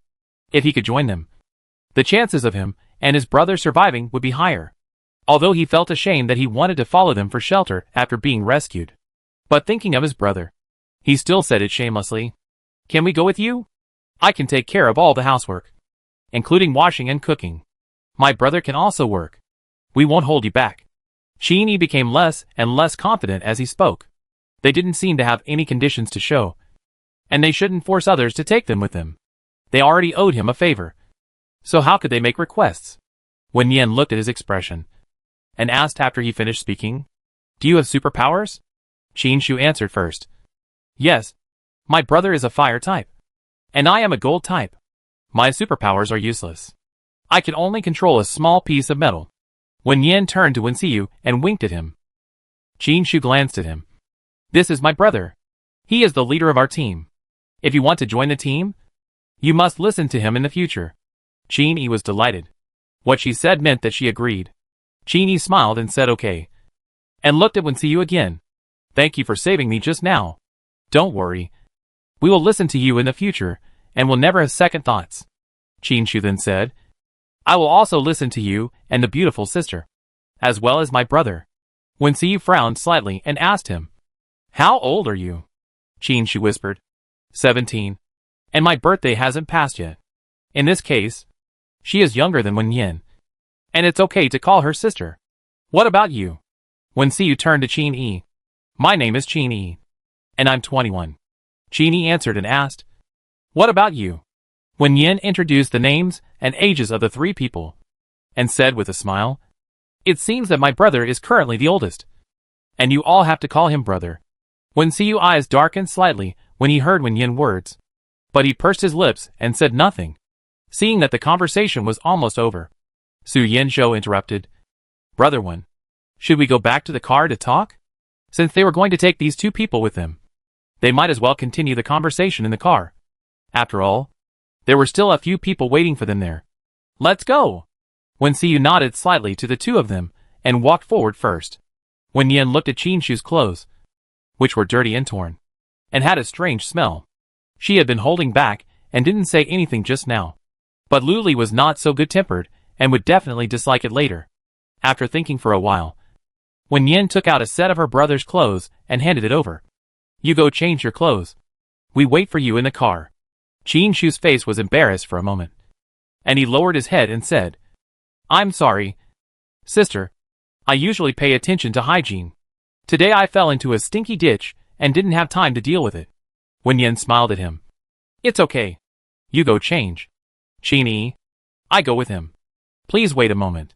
The two went to the damaged car. Qin Shu changed his clothes inside, and Qin waited outside with his nose pinched. Although he was his biological brother, he also disliked the smell of the stinky ditch. Originally, they planned to go to the North City base, but now that they met these people, they didn't have to go. Qin had a hunch that he could survive by following them. Wen Yan and others walked to the side of the car, briefly explained to Lin Zixia and others. and then went back to the car. Seeing Qin Shu coming over in his clothes, Wen Xiyu was no longer surprised, and looked away after a glance. Qin Yi opened the back door, and saw that there was another person inside. He sat in first, and then let Qin Shu get in the car. He noticed that the man closed his eyes, and held an irregular blue object in his hand, which was still glowing. It was inexplicably weird. The car started slowly. Wen Xiyu recalled the route Lu Li said, and drove forward. Wen Yin turned around at this time, and explained to the two. He is upgrading. That is, upgrading his superpowers. There are crystal cores in the heads of mutant zombies, which can be used for upgrading. Qin Yi's eyes widened in shock, and he carefully observed the man beside him. His face was slightly flushed, and fine beads of sweat oozed from his forehead. The irregular glowing object in his palm should be the crystal core. He was slightly happy. It seemed that he and his brother's superpowers should also be upgraded. When they have the opportunity to kill the mutant zombies and upgrade, they can help these benefactors. Qin Shu came over to take a look. He was very curious about the glowing crystal core and wanted to touch it. But as soon as he stretched out his hand, he was slapped away by Qin Yi. Qin Yi scolded him with a cold face. Don't touch others randomly. It's very rude. Qin Shu's mouth turned down and sat back in his original position aggrieved. His brother has always been very fierce to him, and he should be used to it. Wen Yin saw the expressions of the two people and smiled to ease the atmosphere. It's okay. Lu Li is a very good person. He is not misophobic. But you can't disturb him when he is leveling up. It's best not to touch him. He will greet you after he finishes the leveling up. Qin Yi raised his eyes. With narrow eyebrows and beautiful facial features similar to Qin Shu. But his eyes were not as immature as a teenager, but more firm and steady. When he smiled with curved lips, his light brown eyes were very bright. Sorry. My brother is young and curious about everything. I will take good care of him. Wen Yin tilted his head and looked at his brother, who was biting his lips and felt wronged. He couldn't help but chuckled. It's really okay. Your brother is very well behaved at first glance. You can actually be gentle to him. My brother is very gentle to me. Wen Xiyu. How can they be the same? How can a sweet and soft sister be the same as a stinky brother? Qin Yi thought so too, but he didn't say it out loud. Instead, he said along with Wen Yin, I try my best. But gentleness is impossible. It's good enough if he's not fierce. Wen Yin thought that the two of them probably hadn't eaten yet. So she took out some bread and snacks from the space and handed them over. You guys eat something first. We cooked tonight. Qin Yi took the snacks and thanked him gratefully, while Qin Shu said sweetly, Thank you, sister. I definitely repay you when I have the chance in the future. Wen Yin thought he was very cute, and said with a smile, Okay, there will be a chance in the future. Wen Xiyu glanced at Qin Shu in the rearview mirror, wondering whether to warn him not to hit on Wen Yin. But he was still young, so it didn't seem necessary. The vehicle drove a short distance, and it began to drizzle outside. Wen Xiyu had opened the window originally, but now he had to close it. In the cramped space, in addition to the fragrance of snacks, there was also a faint smell of stinky ditches. Although Qin Shu changed his clothes, the smell had not yet dissipated. Fortunately, the smell of snacks covered it up. Lu Li quietly listened to their conversation and smelled the strange smell in the space. When it was over, he rubbed his nose in unbearable pain. Did anyone fall into the stinky gutter? Open the window. Chapter 95 Help him vent. Wen Xiyu glanced at the back seat and thought he had too many things to do. It was still raining outside, so why open the window? Lu Li tried to press the window button himself, but found it was locked. He raised his eyes and met Wen Xiyu cold warning, and stopped talking. But he couldn't stand the strange smell, so he pinched his nose and moved towards the car window. Qin Yi apologized. I'm sorry.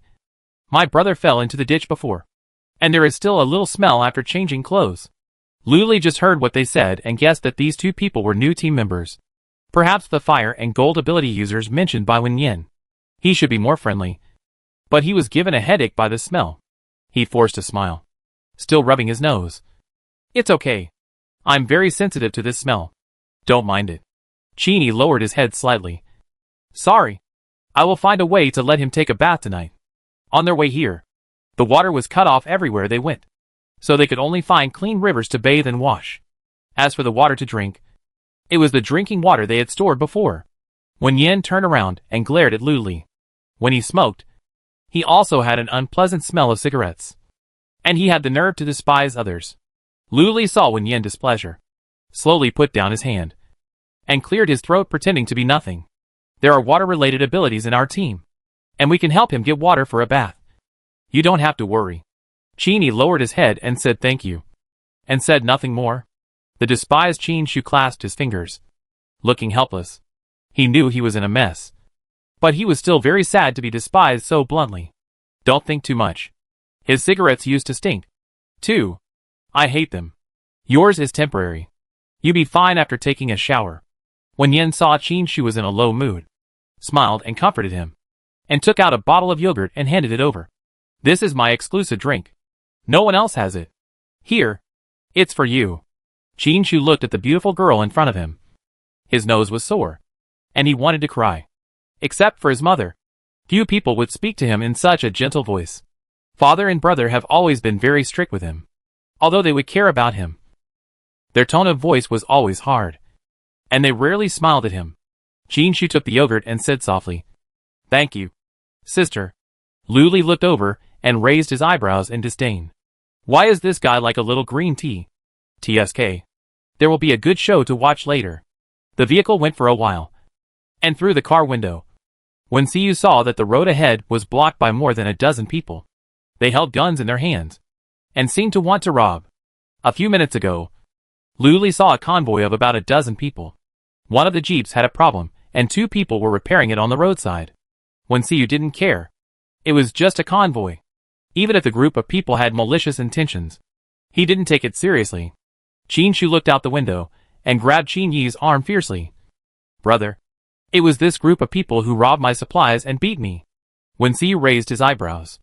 If that was the case, then he would help Qin Shu vent his anger. Don't get out of the car. Wen Xiu finished speaking, opened the car door and walked out. It was raining heavily at this time. He got wet as soon as he got out of the car. He was a little unhappy. He simply didn't bother to talk nonsense. He gathered his supernatural power in his palm and waved the vine with lightning at the group of people. In just a moment, all the guns in the hands of the group of people were knocked to the ground, and the people flew out. If Wen Xiu hadn't controlled the force, they would have been dead by now. Someone in the car fired a shot at him. He dodged sideways. His eyes turned cold, and then a lightning bolt took the man's life. When Zhou Yuchu and his men arrived, Wen Xiu had already finished the battle. There were a bunch of wailing men lying on the ground, and their guns were rolled up by vines and thrown casually on the roof of the car. Lin Zixu shook his head. These people could rob anyone else, but they had to rob them. Qin Shu saw that Wen Xiu beat the group of people like drowned dogs, and he was happy and excited. He grabbed his brother's sleeve tightly. Brother, let's go get the supplies back. Qin thought so too. The 2 of them got out of the car quickly and walked towards Wen Xiu. Brother Wen, let's go get the supplies that belong to us. Wen Xiu was thinking about going back to the car, and after listening to them, he stopped and said, Go. He disdained to rob the supplies of this group of people, but it was also his duty to take back Qin Yi's and theirs. Qin Shu walked towards one of the men who had robbed him of his supplies and gave him a light kick. You'd better hand over all my supplies, or I. Qin Shu had never threatened anyone before, so he was stuck for a moment. Qin Yi glanced at his brother with disdain, then grabbed the man by the collar. Tell me, where are the things? The man was hit by the lightning just now, and couldn't even straighten his waist. Seeing that Qin Yi was about to beat him up again, he immediately told him everything. It's in the trunk of the black car. The key is in the front row. Go get it yourself. Chapter 96 Watching Zombies Dance.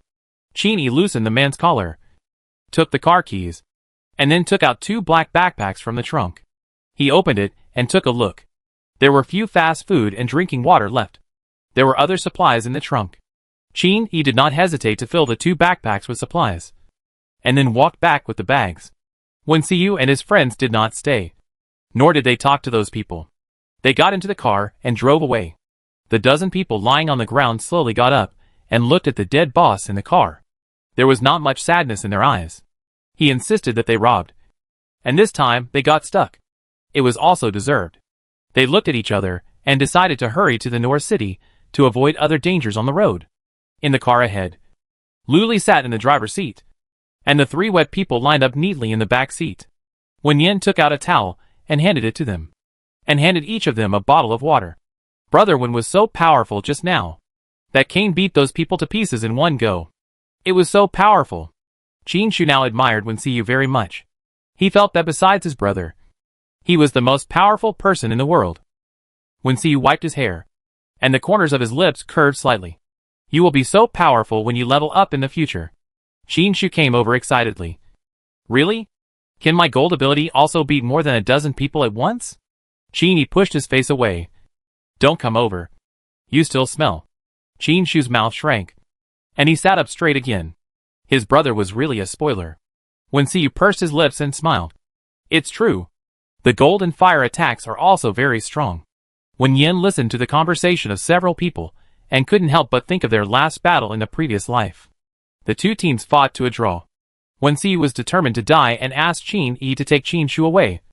But the two refused to leave, and eventually died with him on the battlefield. The two brothers are very loyal people. Just because Wen Xiyu saved them once, they have been following him wholeheartedly, and always put him first. Fortunately, they met again. Wen Yin thought about it, and was about to take out the crystal core to help them upgrade, but heard Lu Li say, "We are here. It is the villa in front. It should have been a base before. Now there are a lot of dead people in the room, and there are still a lot of supplies left." Wen Xiyu said, "Oh," and looked at him lightly. "How much has your vision broadened? Can you see North City?" Lu Li looked at him, the corners of his lips slightly raised, and spit out two words in a provocative way. "Guess?" Wen Xiyu smiled lightly, and a hard barbed. "I have no patience." "You better speak quickly." Lu Li's breathing stagnated, revealing a frightened look. "You actually threatened me. Have you forgotten what Wen Yin said? We were best brothers in the last life." Wen Xiu's smile deepened, and there was a bit of teasing in his eyes. "Did I threaten you? You really can't stand being scared." Wen Yin turned his head to look at Lu Li. "Brother Lu, you should speak. Don't waste time." Qin Yi and Qin Shu didn't understand what they were saying, but they also pricked up their ears and listened carefully. Lu Li raised his eyebrows lazily, and seeing that they were getting impatient, he slowly said, "The field of vision has been widened to 500 kilometers, and we can see North City. It's really dangerous there now, with a large group of mutant zombies and a level 6 zombie." Wen Xiu's eyes tightened slightly. "What is that level 6 zombie doing now? Can you see it?" Lu Li nodded and smiled casually. "He looks quite human. Drinking wine, eating steak, and now he is letting a group of zombie beauties dance for him." Qin Yi and Qin Shu were shocked when they heard this. At first, they were shocked by Lu Li's ability. Is he a clairvoyant? Can he actually see North City from here?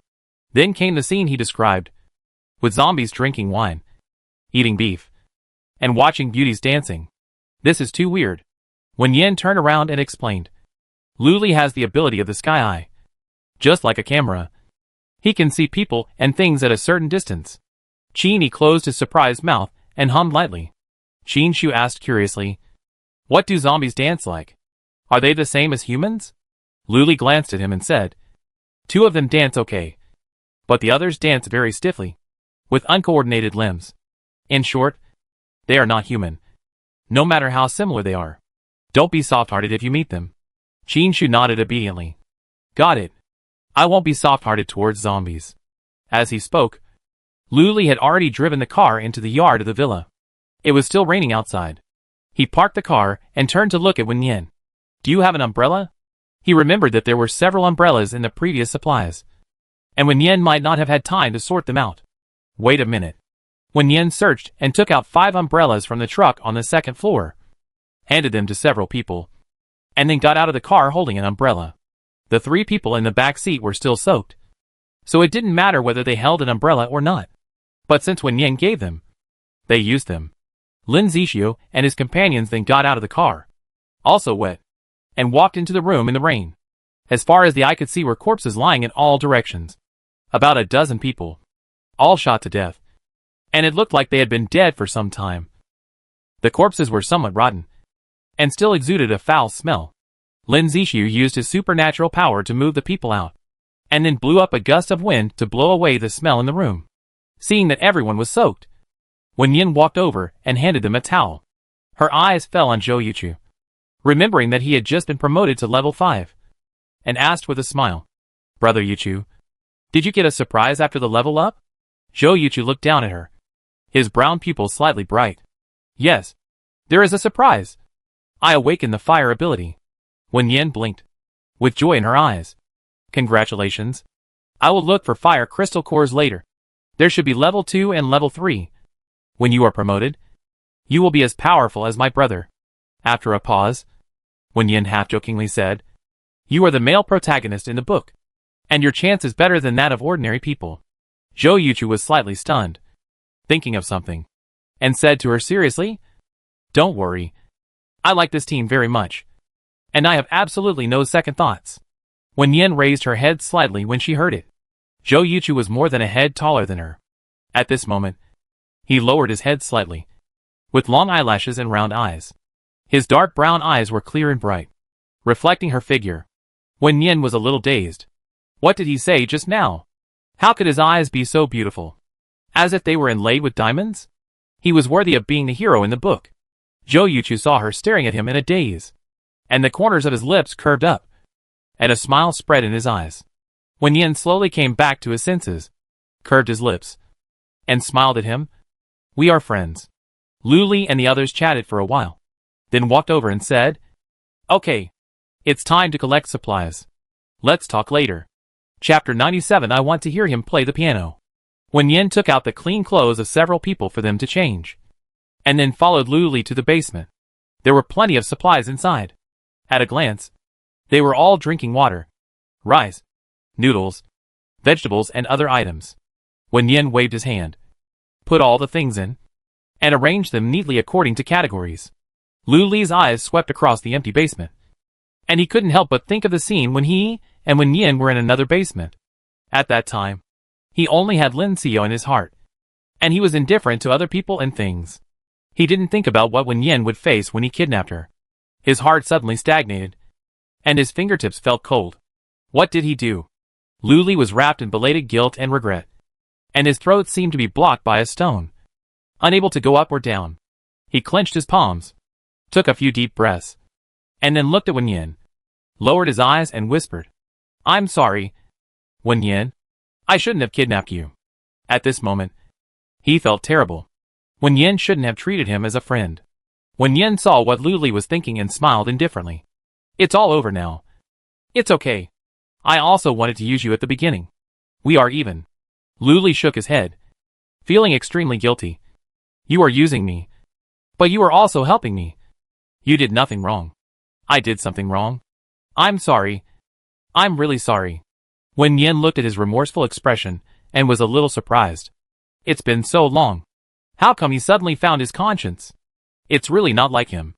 In Wen Yin's opinion, no one in the end times can be truly open and honest. Just like herself, who is also a hypocritical egoist. Letting Lu Li join the team is entirely because he is useful. And later, after getting along for a while, they developed a little friendship. Wen Yin's eyes moved slightly. Then you promise me one thing, and I will forgive you. Lu Li nodded. You say. Wen Yin looked up at him, and the corners of her mouth slowly curved up. You have to promise me that you can't be depressed because of Lin Xiao. And you have to live well and accompany me and my brother to live. Lu Li was stunned for a moment. He thought Wen Yin would make some requests that would benefit her, but he didn't expect that she would want him to live well. Lu Li's eyes were a little hot, looking at the lively and bright girl in front of him. The hard wall in his heart seemed to collapse a corner, and the sun sprinkled in along that corner. Warm. You won't be moved to tears, right? Wen Yin stared at Lu Li's eyes. The pair of upturned fox eyes that loved to laugh were actually misty at this moment. She raised her hand and patted his arm. Okay. Stop being hypocritical. Let's go. Lu Li's emotions were interrupted just like that. He closed his eyes and smiled. He actually had a day when he was called hypocritical. The two walked out of the basement, and when Siyu was waiting outside, he glanced at Lu Li's red eyes, feeling a little puzzled. Was it because the dust inside was too big and choked his eyes? Wen Yin walked to Wen Siyu, took out 2 crystal cores, and handed them to him. Brother, go explain the upgrade to Qin Yi and the others, and keep in touch with them. They are very nice people, so be patient. Wen Siyu looked at his sister, who was becoming more and more like the boss, and the corners of his lips curved. Okay. Wen Yen followed Lu Li to the second floor to collect supplies. When they walked to the door of one of the rooms, Lu Li said, "There are not many supplies inside. I will take them out. You don't have to go in." Wen Yen looked at him suspiciously, and thought he was a little weird. When Lu Li pushed the door in, she couldn't help her curiosity, and followed him in secretly. Seeing the two men and one woman in disheveled clothes on the ground, Wen Yen screamed and quickly covered her eyes with her hands. "Ah! It's too eye-catching. It's almost like a nightmare." Lu Li looked back at her. A trace of embarrassment flashed in his eyes. "I told you not to come in. But you refused to listen." Wen Yen covered her eyes. Angrily, "Why didn't you tell me what was inside earlier? Am I not curious?" Lu Li pouted. "Then what should I say? Say there are 3 very indecent corpses inside?" Wen Yen stamped her feet in anger, pushed open the door and walked out. She shouldn't be curious. Curiosity kills the cat.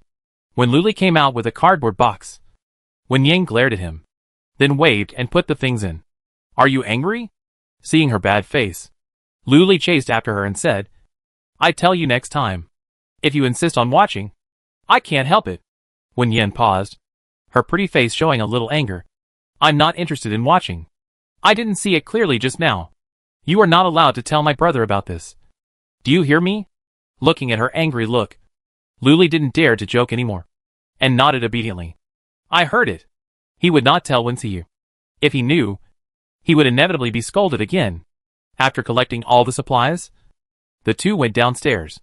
Qin Yi and Qin Shu were upgrading on the sofa, while the others were either staring at the rain curtain in a daze or chatting casually. Lu Li approached the group and said casually, "There are still a few level 1 and 2 mutant zombies on the nearby mountain. Do any of you want to go out and move around?" Lin Zishu had just changed into clean clothes and didn't want to go out in the rain. "Let's wait until the rain stops. The mountain road may not be easy to walk on." Lu Li looked at the rain and estimated that it would not stop for a while. Fortunately, they found a large amount of supplies and got some crystal cores. "It's okay to take a break." Wensiyu was sitting in an armchair, staring at the rain in a daze. Hearing Lu Li's words, he came back to his senses and asked, "Are there any high-level zombies nearby? Level 4 or 5? Lu Li looked carefully for a while. "There are none nearby. But there are 6 high-level zombies walking towards us. 2 are level 5. 1 is level 4. And the rest are level 3. There is also a group of low-level zombies, about 50 kilometers away from us. According to their walking speed, they will arrive here at 4 or 5 o'clock tomorrow morning." Wensiyu thought for a moment and looked at the layout of the room again. "Then let's stay here tonight. After Qin Yi and the others finish upgrading, you take them to deal with those level 1 or 2 zombies and let them practice." Lu Li's mouth curled down. Does this mean that he should take 2 novices? Going hiking on a rainy day. Aren't you afraid that they will have an accident? Wensiyu glanced at him coldly, and he immediately put away his expression and said with a smile, "Okay, boss." Ji felt that he also needed to exercise, and volunteered. "Can I go with you?" Lu Li looked at him. "Of course. Your water ability is more useful than fire ability on rainy days. You can practice it later." While they were chatting, Wen Yen took out a chair and sat down, unpacked a bag of snacks, and ate them slowly. She quite liked rainy days, just watching the rain and eating snacks. If there was some music, it would be even more perfect. She glanced at the piano in the corner, turned her head, and acted coquettishly towards Wensiyu. "Brother, I want to hear you play the piano. Play a song." "Okay." Wensiyu's expression was slightly frozen. He used to play the piano for her, either in the early morning or at night. The little girl leaned on his shoulder and listened to the piano music, looking at him with sparkling eyes, as if he was the only one in her eyes. Several people in the living room looked over when they heard this. Lu Li smiled teasingly. "Oh, Brother Wen can also play the piano." Wensiyu ignored his teasing, stood up, pressed his fingers on the girl's fluffy and soft hair, and gently rubbed it. "What do you want to listen to?" Wen Yen looked up at him and thought seriously. "I like to listen to all the songs you play. Just the ones I listened to before." Chapter 98. Let's make dumplings together. Wensiyu hummed softly. Since he learned to play the piano, he played for her every time. If she wanted to listen, he would play. When Lin Zixia saw him preparing to play the piano, he immediately used his supernatural power to blow away the dust on the keys, and wipe the keys and chair with a towel he had just used to wipe his hair. "Boss, please sit down." Lin Zixi wiped the chair clean and stepped aside. Wen Xiyu nodded, walked over to adjust the piano sound, and then sat on the piano stool. His fingertips slid gently, and the soft and soothing piano sound poured out. "Nice." Lin Zixi applauded first. Luli glanced at him sideways. A flatterer. Zhou Yuchu listened to the song quietly, and his eyes occasionally fell on Wen Yin. He actually played the piano, but he was busy with studies and work later and rarely practiced. Lin Fei found a chair and sat down, imagining himself sitting in a concert hall, immersing himself in the piano music. Ji leaned against the wall, thinking of how he was forced to learn piano before, but he refused to learn. Now he regretted it a little. Wen Yin supported her chin with one hand, looking at the black piano absent-mindedly. There was always piano sound at home before. She sat on the piano bench, like she had ADHD, and couldn't sit still. Her brother practiced the piano with her for an afternoon, but she still played out of tune. When her parents came to check the results, she acted like a spoiled child, and her brother was scolded by her father, while she was comforted by her mother. Later, she gave up playing the piano, but still liked to listen to her brother playing the piano. He sat lazily on the piano bench, his fingertips jumping randomly, which was not only pleasing to the eyes, but also moving. Wen Yin pursed her lips. Her eyes were sour. She missed the days at home. Every day except going to school and doing homework, she was sticking to her parents and brother. Wen Xiyu cast a glance at her with a sense of feeling. His eyes were clear and moist, and there was a faint smile at the corner of his mouth. Wen Yin smiled at him, and the corners of her mouth also rose. At least, her brother was still by her side. After the song ended, Wen Xiyu paused for a moment, and then heard a cheer. "It's nice. So nice. One more song. Boss, there must have been a lot of girls chasing you before, and this piano piece has fascinated a lot of them." The main people who cheered were Lin Zixia and Luli, who were used to showing support, and Luli even whistled at Wen Xiyu. Wen Xiyu glanced at the two conspicuous bags coldly, and his eyes fell on Wen Yin, and his eyes softened again. "Do you want to listen again?" Wen Yin hummed obediently. "I want to listen to quiet. You accompany me. I want to sing." Lin Zixi raised his eyebrows in surprise. "Xiao Yin, you can sing too." Zhou Yuchu was not surprised. Wen Yin looked like the type of person who was beautiful and had a sweet voice. Luli had heard her singing before. She had a very lively voice. He pursed his lips, and the corners of his lips curved up unconsciously. Lin Fei and Ji both looked at Wen Yin, with a little expectation in their eyes. Rainy days are the best for listening to concerts.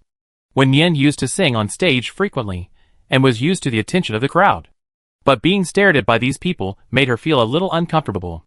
She finally turned her chair around and looked at the rain outside. The accompaniment sounded. She leaned back in her chair, took a deep breath, opened her lips slightly, and hummed along with the music. The sound of rain outside the window, accompanied by the soothing piano music and the gentle singing, was particularly touching. For a moment, time seemed to freeze, and everyone's eyes were all on the singing girl, with either appreciation or love in their eyes. Su Yinzhou felt a little out of place in the group, just like in the car just now. But he was quite busy looking here and there with a melon-eating mentality. Qin Yi and Qin Shu finished upgrading, looked at each other, and then quietly sat on the sofa listening to music. They had just joined the team, and were still trying to integrate. In their opinion, the atmosphere in the team was very harmonious, and everyone seemed to like Wen Yin very much. But it was hard to say what kind of like it was. Time passed like quicksand. The sound of the piano stopped, and the singing also fell. Wen Xiyu stopped playing the piano. He glanced coldly at the few people who were staring at his sister in a daze, got up from the piano stool, and walked towards the two brothers of the Qin family. "How do you feel after the upgrade?" Qin Yi smiled happily. "I feel that my superpowers have been strengthened a lot, and my body seems to be stronger." After a pause, he said, "The level 1 and 2 zombies you just mentioned should be the ones I led away before, so I can practice." Qin Yi heard the conversation of several people just now. Although he couldn't respond, he could hear the sounds and movements outside clearly. This is also an additional advantage of awakening superpowers. The hearing is much more sensitive than that of ordinary people. Wen Xiyu nodded at him. "Then I let Luli, Lin Fei and Ji go with you, and bring a few guns. It should be no problem. He asked Lin Fei to go with him, because he was afraid that there would be mental power among those zombies. But the level 1 and 2 mental power actually didn't have much attack power. So Lin Fei went with him just in case. Qin Yi and Qin Shu said yes at the same time. Then stood up and walked towards the door. Seeing this, Wen Yin took out an umbrella and a gun from the space and handed them to several people, and told them to pay attention to safety and come back early for dinner. Lu Li walked out and looked back at Wen Xiu. I want to eat dumplings. Preferably pork and cabbage stuffing. Wen Xiu opened his mouth. But before he could respond, he heard Lin Zixia continue. I want to eat 3 fresh shrimp stuffing. Boss, let's have dumplings. As a northerner, I haven't eaten dumplings for a long time. 1 or 2. He is quite good at ordering him around. Wen Xiu rubbed his brows and cast a cold look at Lin Zixia. If you want to eat, make it yourself. I'm only responsible for mixing the stuffing. Lin Zixia's eyes flashed with joy, and the corners of his mouth raised. I can make it. Thank you, boss. Wen Yin looked up from the chair. Brother Zixia, we southerners also eat dumplings. Lin Zixia looked down at Wen Yin. She was curled up in the chair, a small ball, fragrant and soft, her eyes blinking, like a cute elf. Thinking of the moving singing just now, Lin Zixia Adams apple rolled. His voice was slightly hoarse. Did you study music before? Wen Yin didn't react, nodded blankly, and shook his head. I studied for a while. Lin Zixia looked at her cute appearance, and felt his heart melted. So cute. He wanted to touch her head, but he didn't dare. Wen Xiu would chop off his hand. Lin Zixia sighed slightly in his heart, then came back to his senses and praised. You sing really well. Just like a professional singer. No, it's better than their singing. Anyway, I like it very much. Wen Yin pursed her lips and smiled. If there was no virus, she might be a freelance singer. Or maybe she would have a sinecure in her brother's company. After all, her brother said he would support her for life. Wen Xiu interrupted Lin Zixia compliment. Okay, it's time to prepare dinner. Someone said he can make dumplings. It's better not to break his promise. Lin Zixia paused. This was too targeted. Fortunately, he really could. Otherwise he might be thrown into the rain. Wen Yin stood up from the chair and took out the cooking tools and ingredients. She has never had a talent for cooking, but she thinks making dumplings should not be difficult. Wen Xiu and Su Yanshou were responsible for mixing the stuffing and kneading the dough, and they were busy in an orderly manner. Wen Yin, Lin Zixia, and Zhou Yuchu watched quietly on the side. When Su Yanshou kneaded the dough into a thin layer and separated it into small circles with a cup cover, the 3 rolled up their sleeves and prepared to try. After washing his hands, Lin Zixia took the lead in demonstrating to the 2 novices. He didn't know how to make any complicated styles. He just stuffed the dumpling skin with stuffing, folded it, and then pressed it together. Wen Yin followed his example and made one. It was not difficult. Zhou Yuchu followed suit. The 3 stood in a row and made dumplings quietly and obediently. Wen Xiu looked at this scene with a complicated mood. The chicks grew up and would fly out of the nest sooner or later. Perhaps he shouldn't be so controlling. If the little guy really had someone he liked, he would try to accept it. Chapter 99. The little girl has learned bad things. When Lu Li and his group came back, dinner was almost ready, and they were just waiting to cook dumplings. When Yin put the gun, umbrella and crystal core into the space, and handed over the towel and clothes again. There were several sets of clean clothes upstairs when he collected the supplies before. When Yin just gave them to Qin Yi and Qin Shu, and asked them to go to the upstairs room to change. Qin Shu pinched the clothes, and said in a reserved and low voice, Sister, I just took a bath in the river, and now I don't stink. When Yin looked at his well-behaved appearance, and inexplicably thought of the dog that she had raised at home before. It was very well-behaved and very clingy. She couldn't help laughing, and said seriously, It doesn't stink anymore. It's quite fragrant. Qin Shu lowered his head slightly. His fluffy hair was half wet, and his delicate eyebrows were smiling. He curled his lips, and his obsidian eyes were very bright. And he was completely different from the embarrassed little beggar before. Then I go change my clothes. Yeah. When Yin watched him leave, and found that he was also quite tall. About 1.8 meters tall. It seemed that everyone in the team was tall. 1.85 meters tall per person. Except for herself, who was 1.65 meters tall. standing in front of them. She looked like a dwarf. She had to drink more milk. Maybe she could grow a few centimeters taller. Don't look at him. He's still a minor. Luli's teasing voice came. Wen Yin immediately retracted her gaze, turned her head and glared at him. I just think he's quite tall.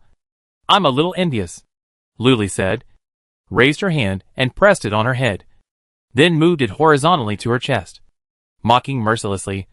You're really a dwarf. Wen Yin was angry with him, raised her hand and slapped him hard. I'm not short. I'm still growing. Do you understand? I grow taller. Luli looked down at her arm, which was printed with a bright red mark. TSK. The little girl's hand is quite strong. Wen Yin also realized that he had hit her too hard, and smiled embarrassedly. Did it hurt you? Luli raised the corners of his eyes. Am I so fragile? It was just a slap from the little girl. If he cried out in pain, wouldn't it be too embarrassing? Although it did hurt a little. Wen Yin smiled at him with a bit of teasing in her eyes. You look like a weak scholar. It's okay to be weak. It's not shameful. Luli. He sighed softly, and turned to go upstairs to change clothes. The little girl has learned bad things, and her words hit people's hearts. He deserved it. He had to go up to her and provoke her. In addition to the steaming dumplings for dinner, there were also a few plates of cold dishes. A group of people sat together lively, eating and chatting. It was still raining outside, but the room was particularly warm. I would like to ask, who made this dumpling? Luli held up a dumpling to show the others. It was more like a bun than a dumpling. A round, wrinkled ball. Wen Yin was eating a dumpling, and when he saw him asking, he covered his mouth and said, It's me. Luli looked at the fair and lovely girl opposite him, and stopped wanting to make sarcastic remarks. If it was her, it would not be surprising. He threw the bun into Zhou Yuchu's plate and whispered, I give it to you. Zhou Yuchu looked at him, then at Wen Yin, and silently lowered his head to eat the bun. Although the skin was a bit thick and the stuffing inside was not cooked well, he thought it was delicious. Wen Yin was full after eating half of the plate of dumplings, and pushed the rest to Wen Xiyu. Brother, I can't eat any more. I give it to you. Wen Xiyu was used to eating her leftovers, and took it and poured it into his own plate without a trace of disgust in his eyes. Everyone was used to it. Wen Xiyu treated Wen Yin like a daughter, doting on her without limits. Whatever she said was what she meant. Qin Shu looked at the two of them with envy, and then looked at his expressionless brother. Why couldn't his brother be a little gentler to him? Just now, after dealing with those zombies, he passed by a clean river. His brother kicked him into the river and asked him to wash himself and come out. It was simply inhumane.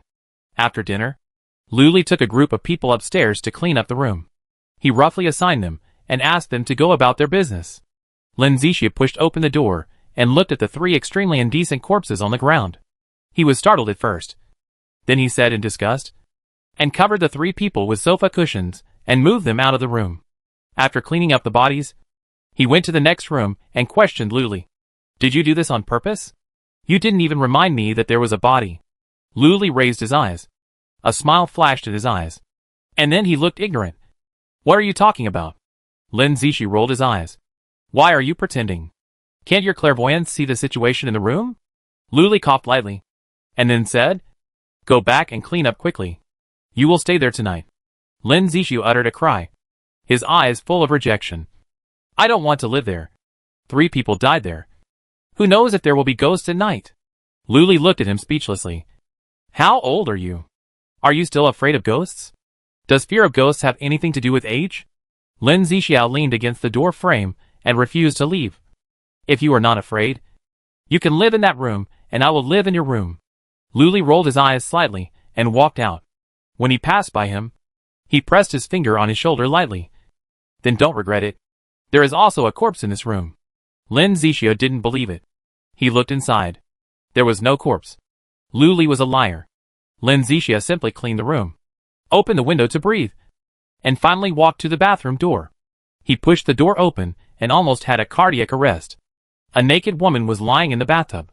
There was an obvious gunshot wound on her chest. The blood had dried up. Her face was pale and scary.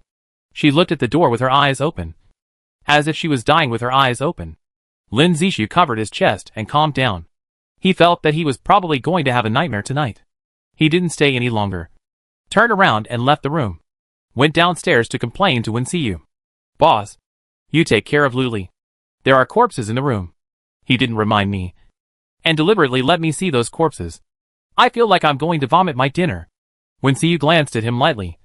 What's so scary about corpses? Don't you see them often? Lin Zixia pouted aggrievedly. That's different. This is suddenly seen. It's very scary. And the woman in the bathtub. The death is really scary. Shut up. Wensiyu stopped talking, glanced at Wen Yin not far away, and said, You are too timid. Lin Zixia eyebrows drooped. I was almost scared to have a heart attack just now. Fortunately, I didn't have a heart attack. While the two were talking, Luli came down from upstairs. Wensiyu glanced at him sharply, and Luli knew that Lin Zixia had complained to him. What a coward. Being scared like that by a female corpse. Boss, the room upstairs has been cleaned. You should go to bed early. You have to get up at 4 a.m.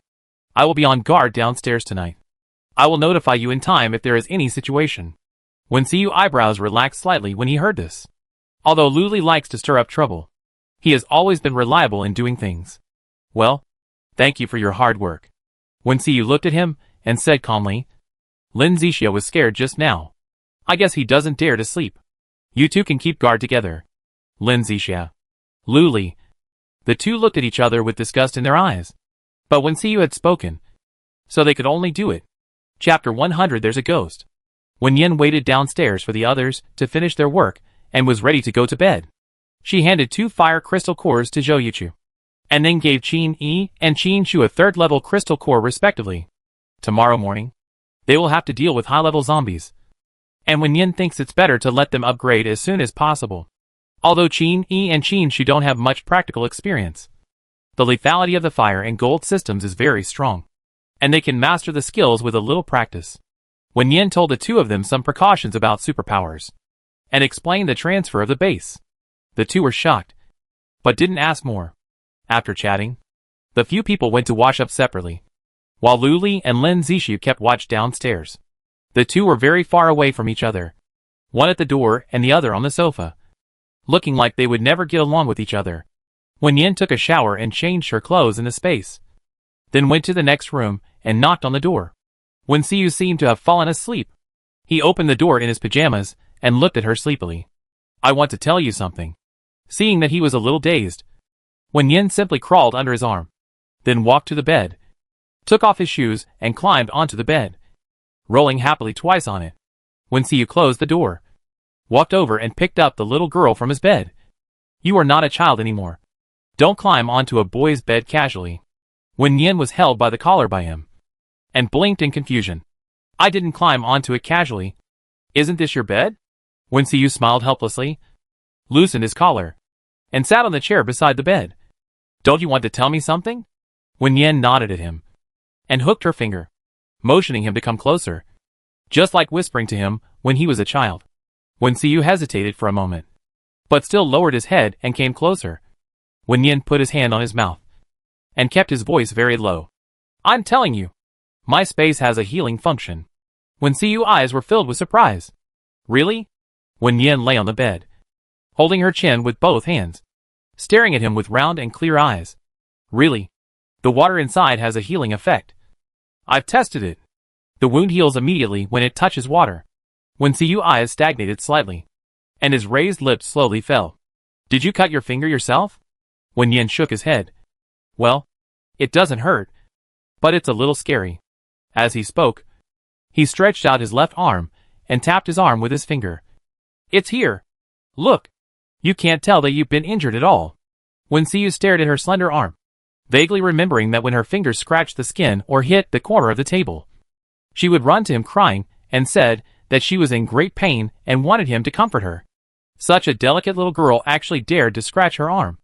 Wensiyu sighed very lightly, and he couldn't tell what he felt in his heart. The little girl seemed to have really grown up, independent, and could even survive without his protection. This is a good thing, isn't it? He was just afraid that she didn't need him anymore. Brother, what are you thinking about? Wen Yin grabbed Wensiyu's arm and pulled him back from his thoughts. Wensiyu looked down at her, and the corners of his lips slowly rose. I'm thinking, my sister seems to have grown up, and she not the crybaby she used to be. Even if I'm gone, She can live well. Wen Yin felt inexplicably uneasy, and clenched his arm with her fingers. She's still your sister when she grows up. You said you'd take care of me for the rest of my life, and you can't leave me. Wen Xiyu looked at her quietly for a while, and gently touched her with his fingers. He touched the girl's soft hair. When you have someone you like, you won't think so. Wen Yin frowned and glared at him angrily. Even if I get married in the future, I will live with you. If that person doesn't accept it, then we won't get married. When Wen Xiyu heard the word marriage, his eyes suddenly darkened. It seemed that a stone was blocking his heart. Sore and swollen, his fingertips were clenched in the palm of his hand, causing a slight tingling sensation. He pursed his lips again, and finally uttered a dry word. How can you live with your brother after getting married? Wen Yin just gave an example. After hearing what he said, he felt that marriage was not good, and it would be better to live with his brother for the rest of his life. Then let's not get married. I won't get married. And you can't get married either. Wen Yin stared at Wen Xiyu. Seeing that he didn't respond, he shook his arm lightly and acted like a spoiled child. Okay. Wen Xiyu lowered his eyes and responded with a yes as if in compromise. Wen Yin suddenly felt happy and talked to him for a long time until she felt sleepy and went back to the room. In the middle of the night, the two people who were standing in silence downstairs were a little bored, and Lin Zixu was the first to break the silence. Lu Li, do you think there are really ghosts in the world? Lu Li raised his eyes and looked at him casually. Yes, there is one behind you. Lin Zixu shuddered with fear and immediately stood up from the chair. He realized that Lu Li was lying to him, and he was so angry that he rolled up his sleeves and wanted to beat him. Lu Li hooked his lips and said slowly, "The woman behind you is not wearing clothes, and she asked you to give her a piece of clothes to wear." Lin Zixu thought of the horror scene he had seen before, and his whole body went cold. He rushed to Lu Li in one step, grabbing his sleeves with both hands, and wanted to hide behind him. Lu Li just wanted to scare him casually, but he didn't expect him to be so easily scared. Looking at the man who was almost sticking to him, he stretched out his hand and pushed him away with disgust. "I'm lying to you. There are no ghosts in this world." As soon as he finished speaking, he saw a gust of cold wind blowing in from the door, and then the lights in the room went out. "Ah! Ghost!" Two screams rang out in the living room. Lin Zixu floated upstairs like the wind, and Lu Li followed closely. "Boss, open the door. There's a ghost." Wen Xiyu got out of bed irritably, opened the door, and gathered lightning in his palm. He glanced at the two of them coldly, and his voice was hoarse from not waking up yet. "Why are you howling in the middle of the night?" Lin Zixu stood by the door, his body trembling a little. Lu Li was still panting because he ran upstairs. He raised his hand and pointed downstairs. The light suddenly went out just now, and there was a gust of evil wind. Wen Yin heard the movement outside and thought something had happened. He immediately returned to the bedroom from the space and pushed the door open and walked out again. She was wearing a conservative round-neck white nightgown, with long black hair draped over her shoulders, forming a sharp contrast with her cold white skin. There were no lights in the corridor, only the faint illumination of thunder and fire. She walked over gently, and before she could say anything, she saw Lin Zixu stepping back in shock. "Ghost! Boss! Help me!" Wen Xiyu followed his gaze. "What ghost? Isn't that Wen Yin? Are you blind?" "That's my sister." Wen Xiyu really wanted to kick these two people down the stairs. Why were they so crazy in the middle of the night? Chapter 101, I used to be a ghost. Wen Yin paused, her eyes slightly stagnant. Did Lin Zixu just say that she was a ghost? She used to be a ghost for 2 years, but unfortunately, no one could see her. Wen Yin walked towards him, deliberately lifted her long black hair forward, raised her head, and smiled at him.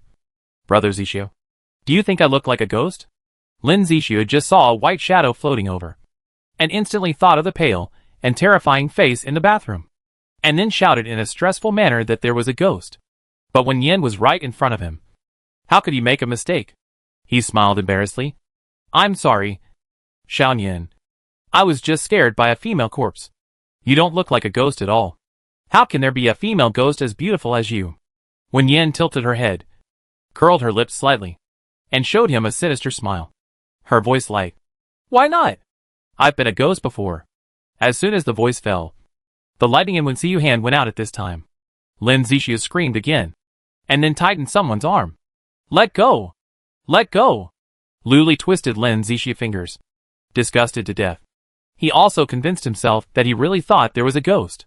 The strange wind just now was just a coincidence. As for the extinguished lights, maybe it was also a coincidence. The doors of the rooms opened one after another. Zhou Yuchu and Qin Yi condensed flames in their palms, illuminating the corridor again. It seems that there is a power outage. Zhou Yuchu leaned against the door, watching Lin Zixia pulling Luli's arm. And Luli opened it with a look of disgust. And he couldn't help but smile. What are you doing? Luli pushed Lin Zixia away. Nothing. Lin Zixia thought there was a ghost in the room. And he was howling here. Lin Zixia finally recovered his normal thinking after hearing the words power outage. So the weird scene just now was just because of the power outage? Yes. It has been 6 months since the outbreak of the virus. The water was cut off half a month ago. And the electricity should be cut off as well. Wen Yen turned his head to look at the few people. And his fair cheeks reflected a little warmth in the dim light of the flame. I guess there will be no electricity in the future. I have candles in my space. You can come to me if you need them. There is no power supply on the island. They either use kerosene lamps or candles for lighting at night. But they don't use them often. They go to bed early after dinner every day. This time, they also want to find some solar panels to bring back. Lin Fei yawned and asked, Are we still sleeping? Wen Xiyu rubbed his brows and cast a cold gaze at Luli. Where are those zombies? Luli was patting his sleeves that were wrinkled by Lin Zixia, cursing in his heart. When he heard Wen Xiu's words, he immediately came to his senses and locked the position of the zombies. There are still 20 kilometers. He stared at the leading zombie, locked the target, adjusted the clarity, and the next moment, his eyes suddenly changed. The pair of blue eyes turned dark green. Luli carefully confirmed that it was dark green. He looked up at Wen Xiu. The level 5 has become level 6. Should we retreat? Wen Xiu's expression was slightly solemn after hearing this. He pondered for a while before saying, We can't retreat. Their destination is North City. It will be more difficult to deal with them if they gather together. Zhou Yuchu agreed with him. There are fewer of them this time. As long as we are careful, it should be fine. Lin Fei walked towards them, rubbing his hair sleepily. I have a question. We use crystal cores to upgrade. So how do zombies upgrade? Wen Yin saw everyone's eyes on him and explained. Zombies don't breathe and can't absorb crystal cores. They can only upgrade by cannibalizing a sufficient number of mutants or mutated zombies. Lin Fei was shocked when he heard this. Stunned. Do you mean the nibbling literally? Wen Yin nodded gently. Yes. Lin Fei's scalp tingled, and his sleepy brain suddenly cleared up. He put his arm on Lin Zixi's shoulder, found a support point for himself, and then said to the others, If I get bitten and become a zombie one day, you must kill me and cremate me. And don't let me be eaten. Lin Zixia spitted in disgrace. What nonsense are you talking about? You have mental power. How can you be bitten so easily? Wen Xiu waved his hand. Okay. Go to sleep first. And meet downstairs in 2 hours. According to the speed of the zombies, it will take another 4 or 5 hours to arrive here, so they can rest for a while. The crowd gradually dispersed. Wen Yin took out a white candle, lit it with a lighter, and handed it to Luli. Brother Lu, you should not be afraid of ghosts. Right? Luli sneered, with a disdainful tone. I am afraid of ghosts? Wen Yin patted his arm and smiled. It's good that you are not afraid. There are 2 behind you. Luli shook as if he was stressed, and then returned to indifference, turned his head, and raised his chin to Lin Zixia. Let's go. Go downstairs. Lin Zixia didn't want to go downstairs, but the task of keeping watch was not completed yet. He had a bitter face and moved slowly. Wen Yin watched the backs of the 2 people go away, and asked Wen Xiu softly, Are you afraid of ghosts? Wen Xiu spread out his palm, and a small ball of purple lightning emerged, slightly illuminating the person in front of him. He looked down at her. His dark pupils were particularly clear. Not afraid. What if I become? Wen Yin's mouth was covered before she finished her hypothesis. Wen Xiu stared at her face, his eyes full of emotions.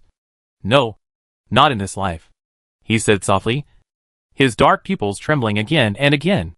He had lost once, and there would not be a second time. Absolutely not. Wen Xiu let go of his hand, and his expression returned to normal in an instant.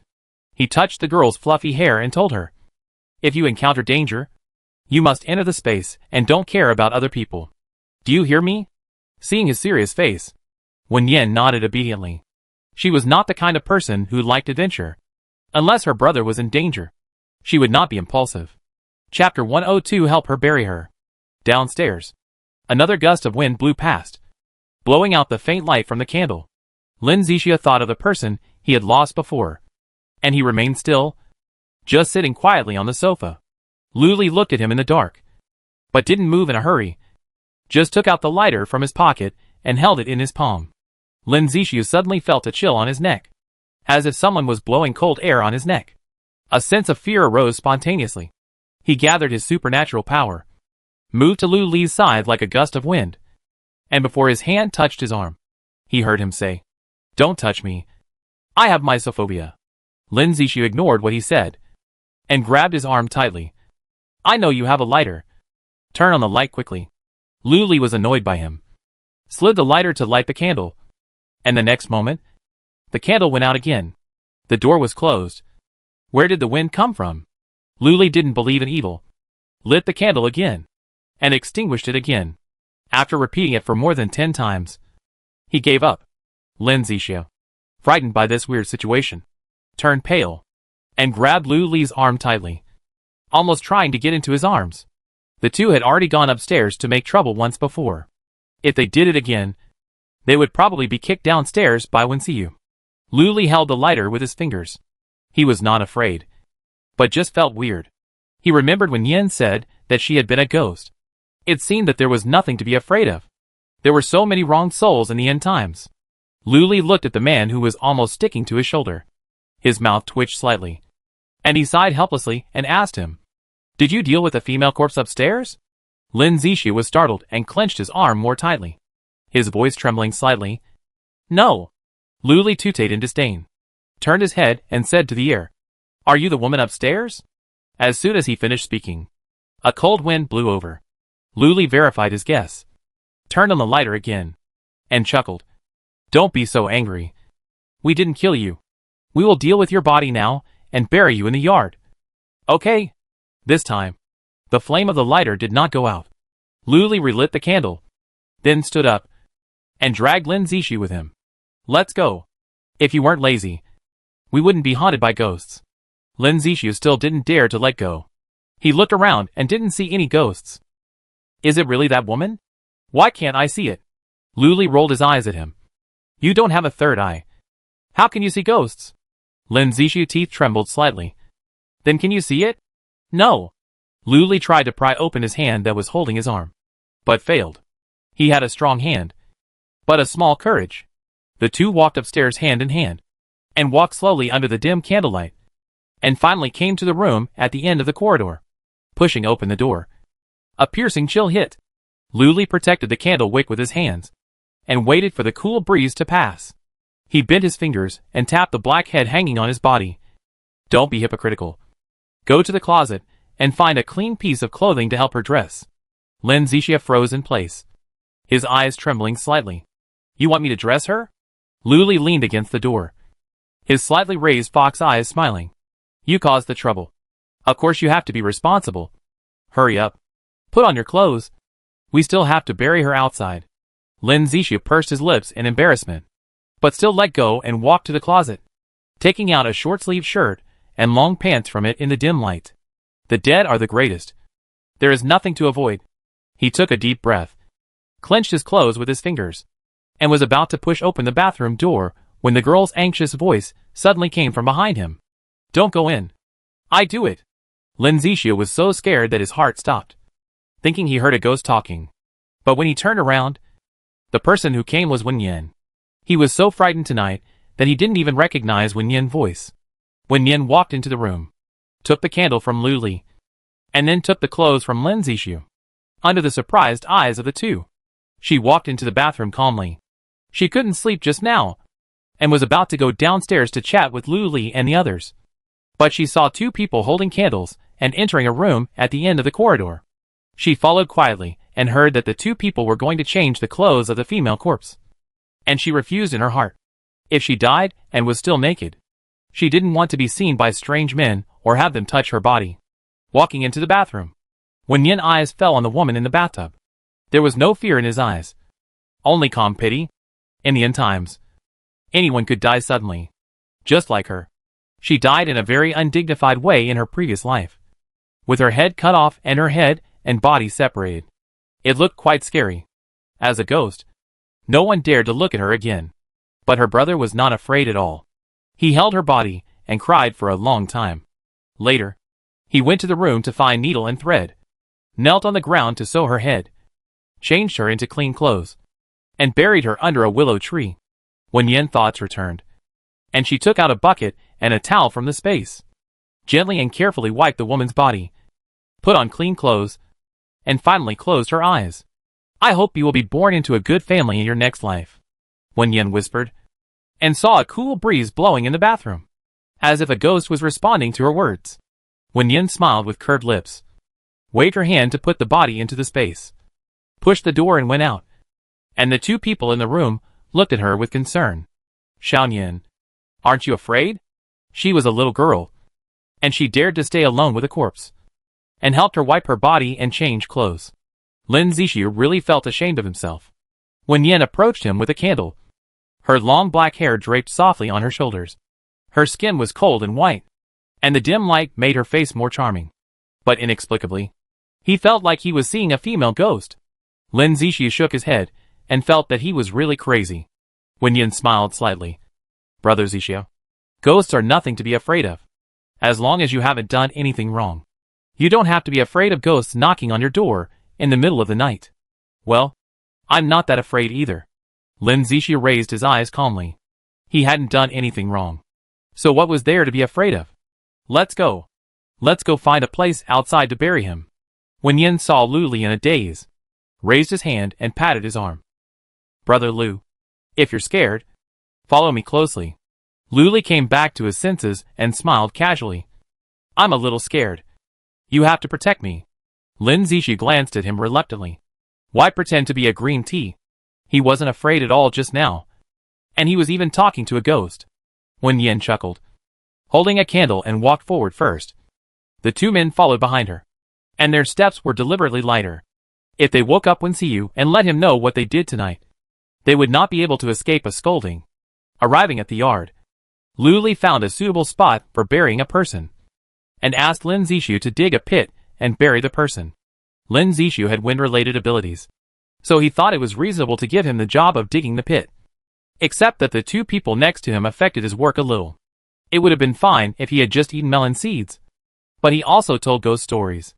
Lin Zixu was sweating profusely after hearing this.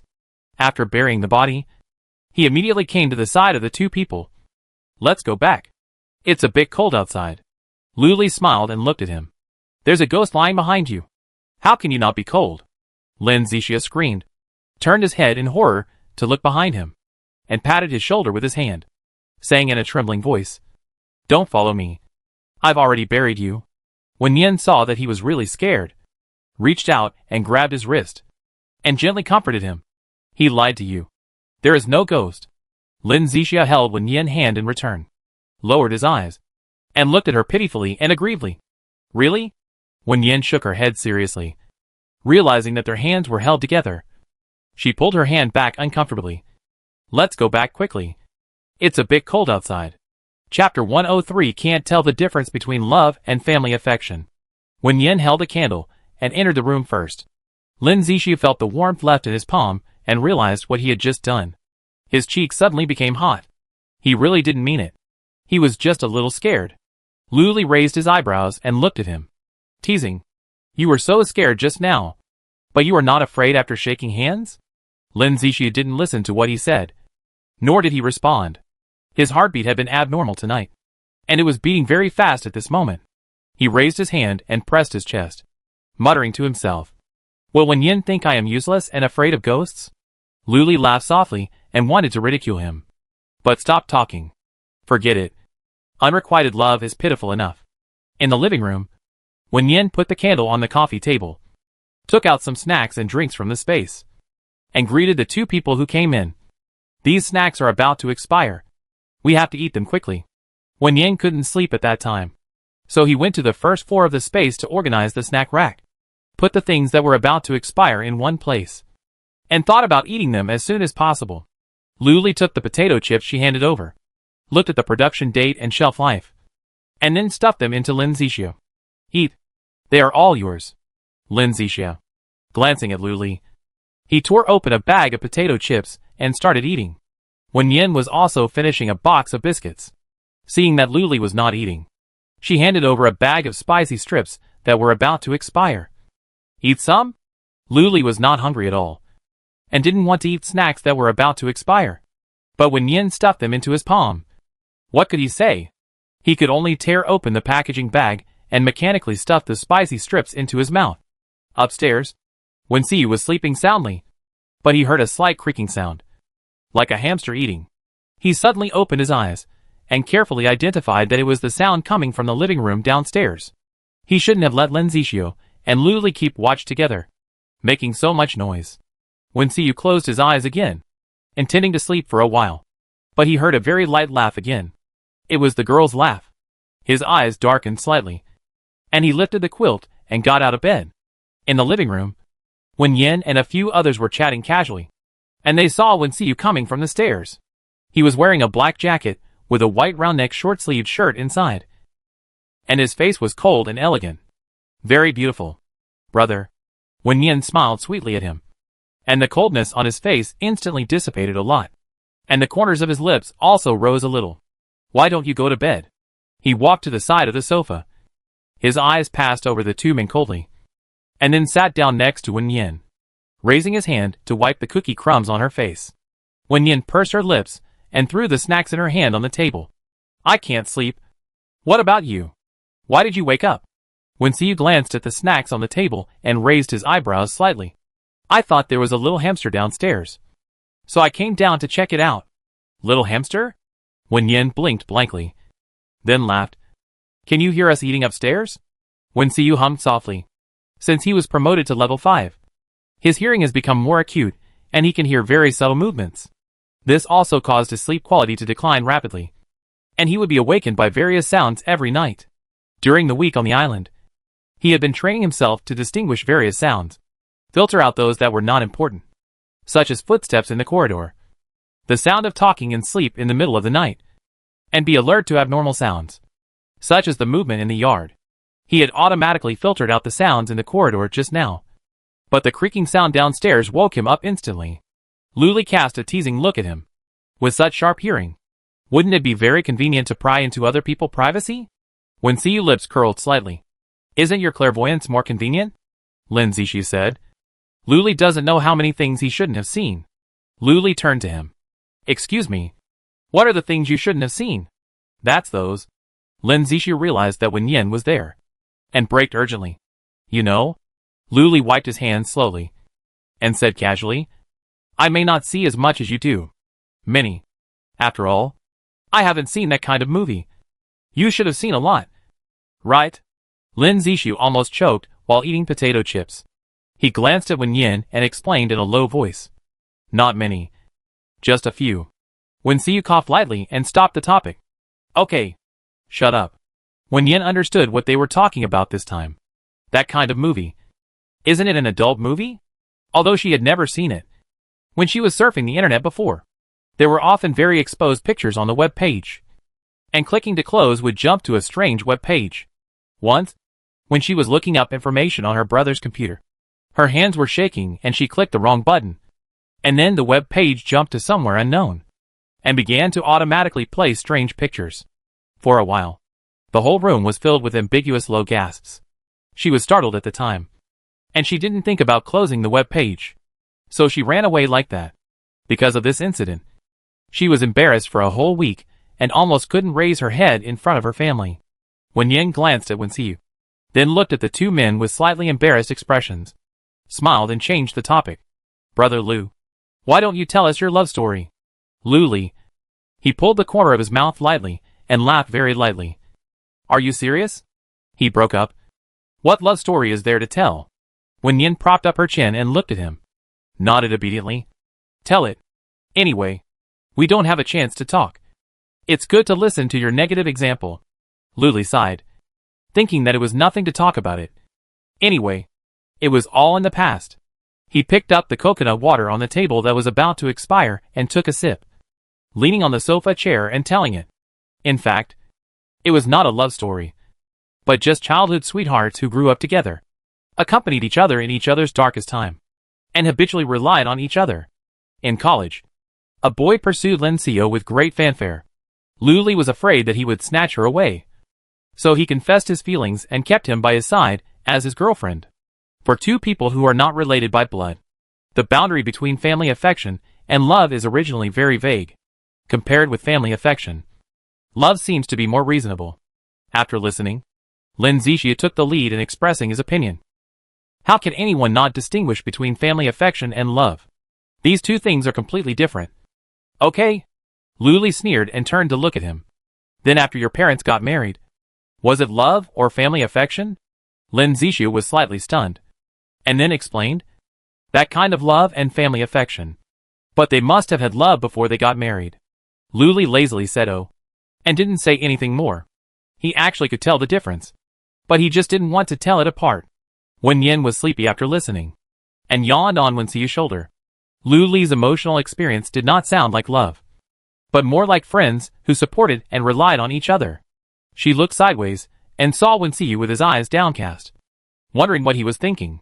She was a little sleepy, but if she went back to the space to sleep now, she would have to wake up again soon.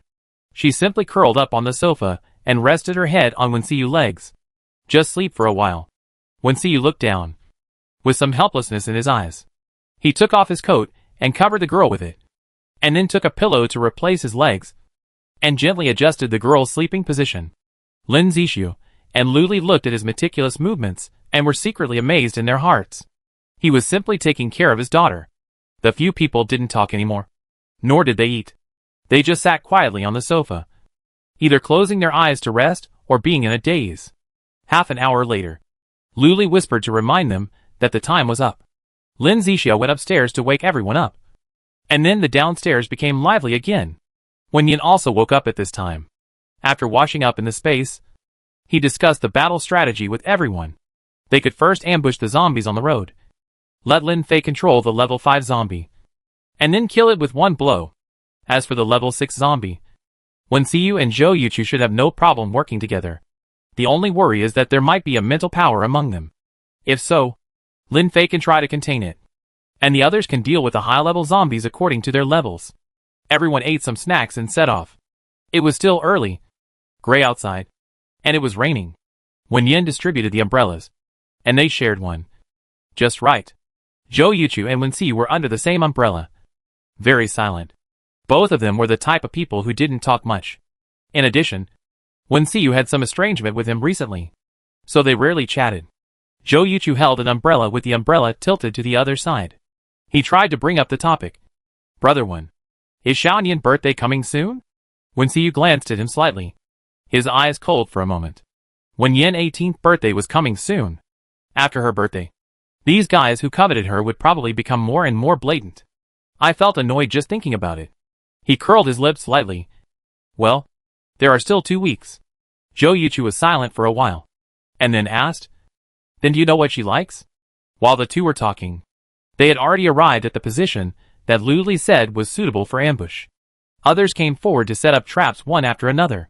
The two stood at a distance and were not in a hurry to come forward. The rain was a bit heavy. Zhou Yuchu's umbrella was mostly facing Wen Xiu, and his body and shoulders were wet. He didn't care about it. He stared at Wen Xiu, waiting for his answer. After a while, he heard a light answer. I know, but I don't want to tell you. Zhou Yuchu was stunned and asked in confusion. Why? Wen Xiu curled his lips and glanced at him coldly. I don't like you. Chapter 104 Still Friends. Zhou Yuchu didn't expect him to be so straightforward. There was no contradiction or conflict between the two, except for the ending of Wen Yin in the story. If he was unhappy with him because of this, it was reasonable.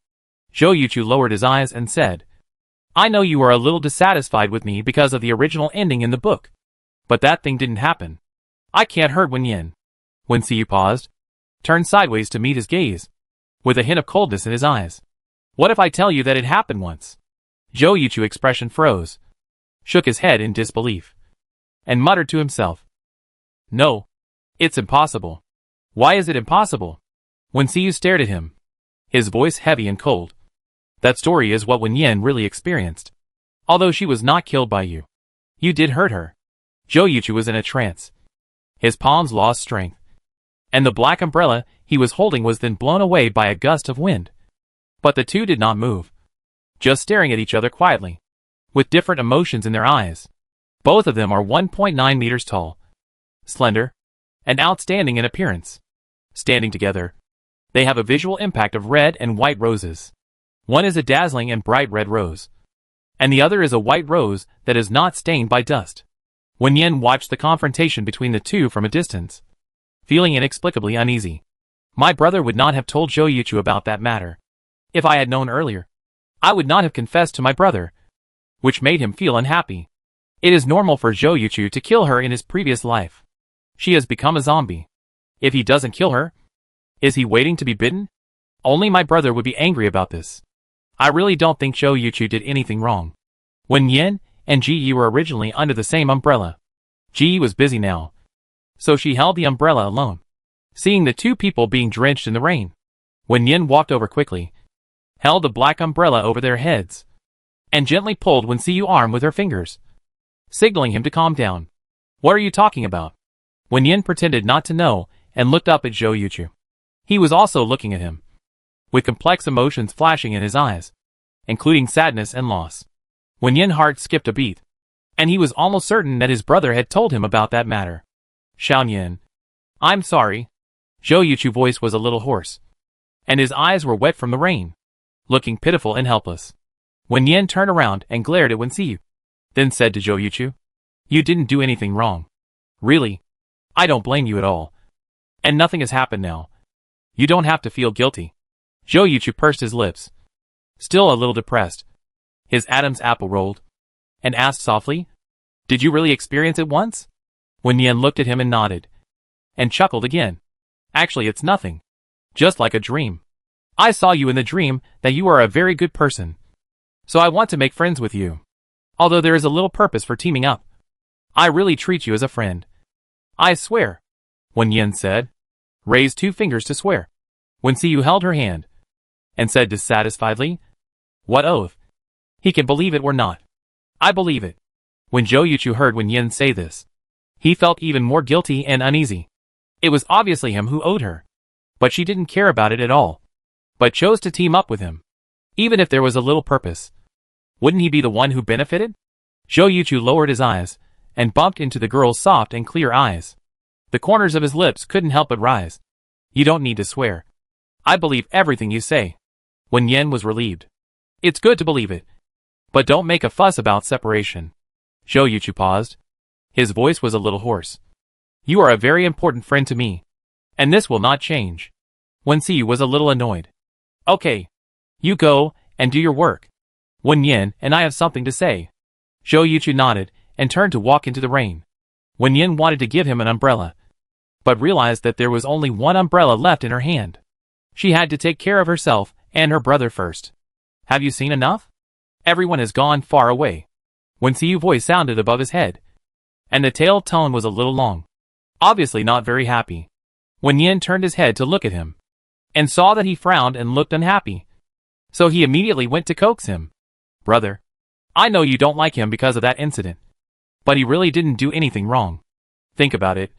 If a zombie pounces on you and bites you, you will definitely kill it. And that was all in the last life. Now he hasn't done anything. How can you target him for something that didn't happen? You're not such a petty person. In the past, Wen Yin's voice softened, and Wen Xiu was quickly coaxed. But this time, the more he listened, the uglier his expression became. He felt that he was a petty person. When he thought of that incident, he was so angry. This was under the premise that he had no memory of his last life. He felt that if he remembered it, he might really want to kill Zhou Yuchu. And Zhou Yuchu was still coveting his sister. He just made it clear to him that he wanted him to stop coveting. It's impossible for the two of them. In short, he wouldn't agree. Wen Yin talked for a long time, but didn't see Wen Xiu's expression ease. He was really hard to coax this time. Wen Yin moved closer to him, resting her head on his shoulder, and said softly and coquettishly, we have known Zhou Yuchu for a month. So we are friends anyway. Didn't you say before that he is steady and reliable? We need such friends. Please don't bother about the past. Okay. Wen Xiyu became angrier and angrier as he listened, and didn't want to listen anymore. He raised his hand and gently pushed her head away. Okay. We should get down to business. Chapter 105 Level 6 Water System. Wen Yan didn't expect Wen Xiyu to not be fooled by her coquetry, and her tone was a little fierce. She bit her lip in grievance, stamped her feet, and walked forward alone with an umbrella. Wen Xiyu stood in the rain. His short black hair was wet by the rain, and water drops slid down his forehead, making his face even whiter and colder. Wen Yan looked back, and couldn't bear to see him get wet in the rain. So she walked over to hold the umbrella. He was tall, and Wen Yan was a little tired holding the umbrella. So she simply stuffed the umbrella handle into his hand and ordered coquettishly, "You hold the umbrella." Wen Xiyu looked down at her, and the corners of his lips slowly rose. Even if the little girl was emotional, she couldn't bear to let him get wet in the rain. The previous haze was swept away in an instant. He raised his hand and put it on the girl's shoulder, bringing her to his side. "Yan Yan, what gift do you want for your birthday?" In the past, when the little princess had a birthday, Wen Xiyu would prepare a month in advance, make a gift list, and prepare a birthday party. Although the conditions are a little worse now, Wen Xiyu will try his best to meet her wishes. Birthday cake, gifts and so on. There will be. Wen Yan was still a little emotional, turned her head and glared at him. "I don't want a birthday gift. Just cook me a meal." Wen Xiyu touched her head. "Then I will prepare it myself. Don't blame me if you don't like it when the time comes." Wen Yan's mouth corners turned down, holding his arm, and said, "I want to eat birthday cake. Let's find some ingredients for making cakes. Go back and make a cake. I don't want anything else." Wen Xiyu chuckled. Even if she didn't say it, there would be cake. He is not such a dereliction of duty as a brother. Wen Yan looked up. Her sight met a pair of tender and smiling black eyes. She paused slightly, then looked away uncomfortably. "Did you hear what I said? Don't prepare anything else on your own initiative. I don't need it." Wen Xiyu glanced at her. A smile slowly spread across the corners of his lips. "I heard it. Not needing is needing. Girls always like to say the opposite." She also said she didn't need a gift on her 16th birthday. But later, when she saw that she really had nothing in her hands, her eyes were red at that time. Until he conjured up a car key out of thin air and took her to the car to get a bunch of gifts. The little girl burst into laughter. The two walked forward for a while. Wen Xiyu handed her an umbrella and habitually rubbed the girl's hair. "I'm going to be busy. You just watch from the side." Wen Yan nodded and didn't move forward again. Everyone was busy in an orderly manner, either cutting tree trunks or collecting branches, stones and iron tools. As superpowers, they did these things effortlessly. Soon, the obstacle across the middle of the road was formed. It was about 1 meter high, and the tree trunks were covered with various sharp weapons, which was perfect for blocking the road. Based on previous experience, they dug a deep pit a few meters away from the obstacle and covered it with a layer of branches. Although the trap was set very obviously, the low-level zombies could not avoid it with their IQ. As for the high-level zombies, traps and obstacles were useless, and there was no need to set them for them. Wen Yan watched for a while with an umbrella. Seeing that he could not help, he simply took out 2 off-road vehicles and got into one of them to avoid the rain.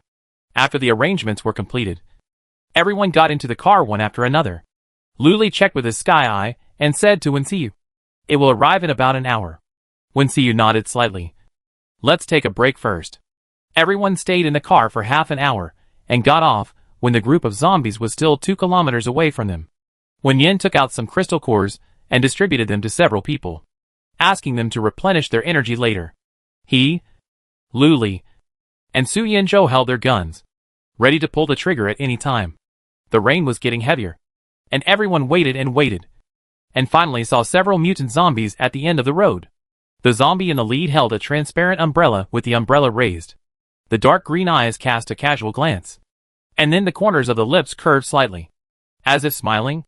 Seeing this, everyone's eyes tightened, and their superpowers and guns were ready to go.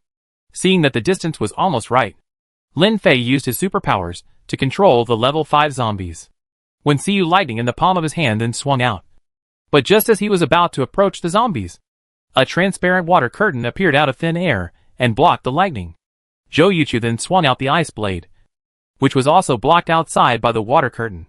The level 6 zombie had a water-based superpower, which was not only good at attacking, but also good at defense.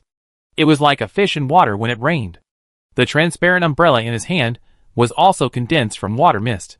When Yin fired a shot at the water curtain, but the bullet was turned around in an instant and came straight at her.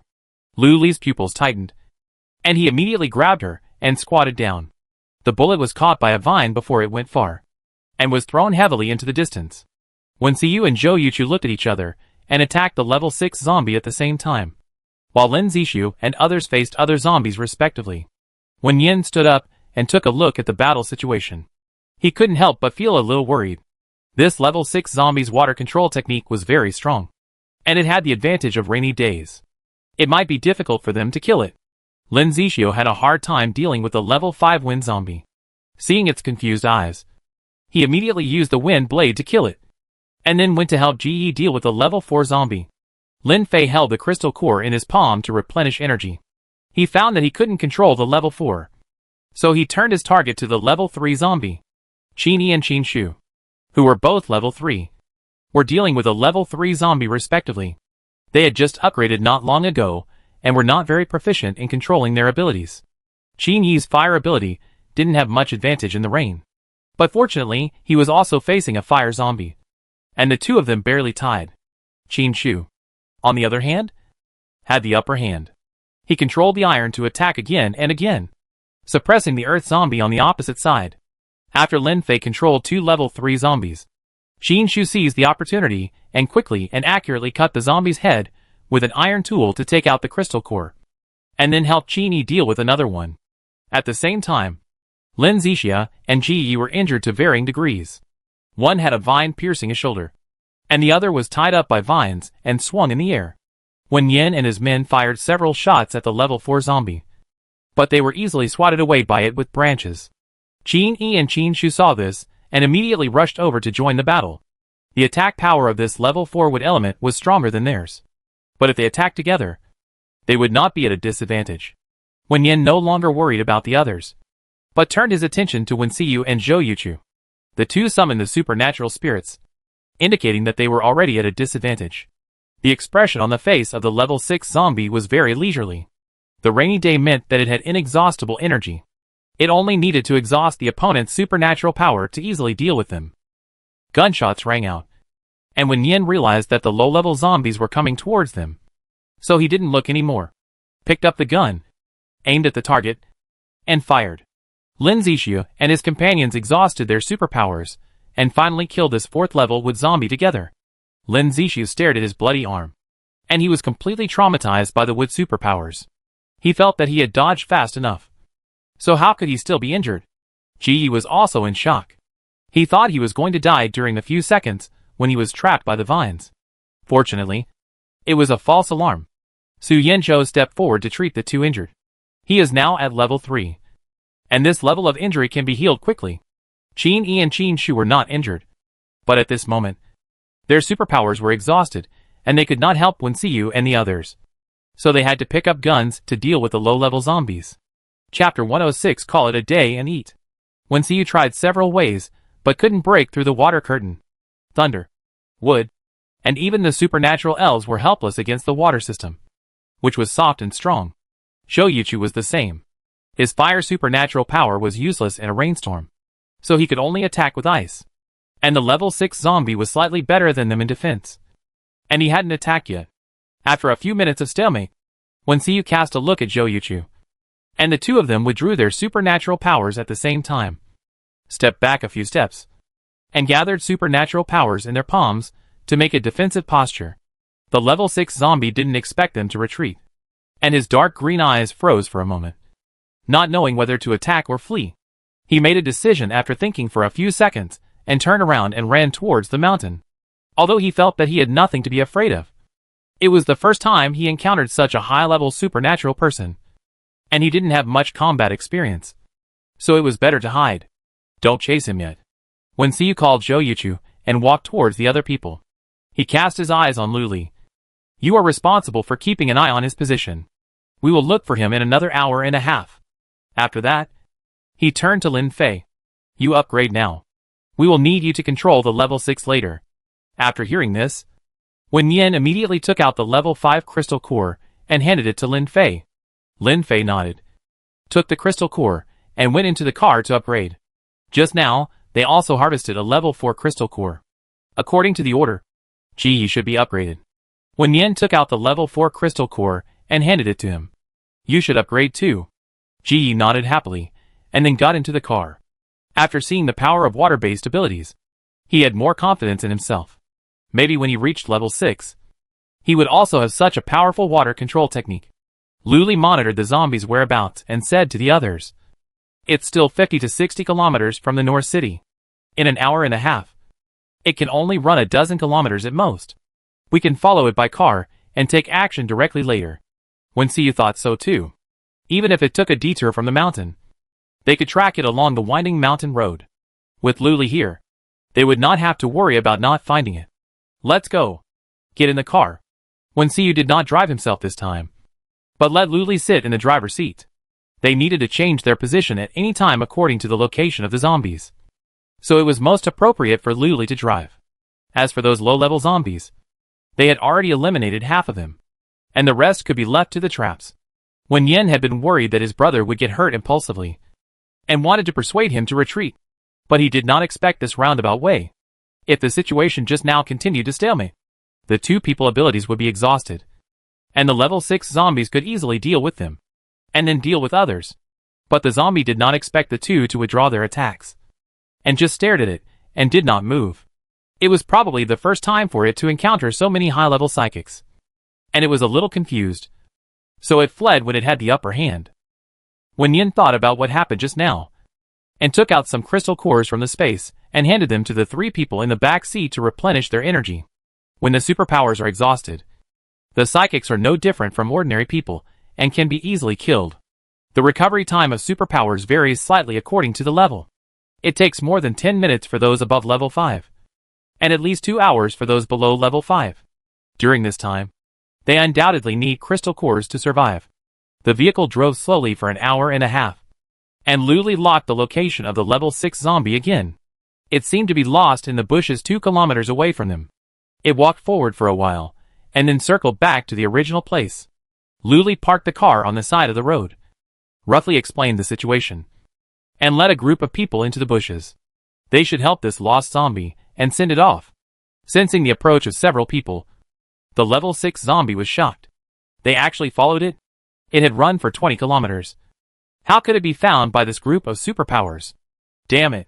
The level 6 zombie bared its teeth at the few people, condensed water droplets in its palms, transformed into a blade, and was about to launch an attack. But its body was unable to move in an instant. And at this moment, a hard vine with a sizzling sound of electricity flew towards it at a high speed, pierced through its forehead, and took out a bloody dark green crystal core. Lin Zishu applauded excitedly. The boss and Lin Fei cooperated so well, and didn't give him a chance to attack. Wen Yen smiled and said, "Yes, we set it on its way in the blink of an eye, and it won't get lost this time." The crisis was resolved, and Luli felt that the rain hitting his face was a little cold. He moved a few steps under a tree, although his clothes were already wet. He tried to get less wet. Wen Xiu turned to look at Wen Yen, raised his hand, and put it on her head. "You can take out your umbrella now." Just now they were in a hurry to come over, and holding an umbrella would easily block their vision, so they didn't use an umbrella.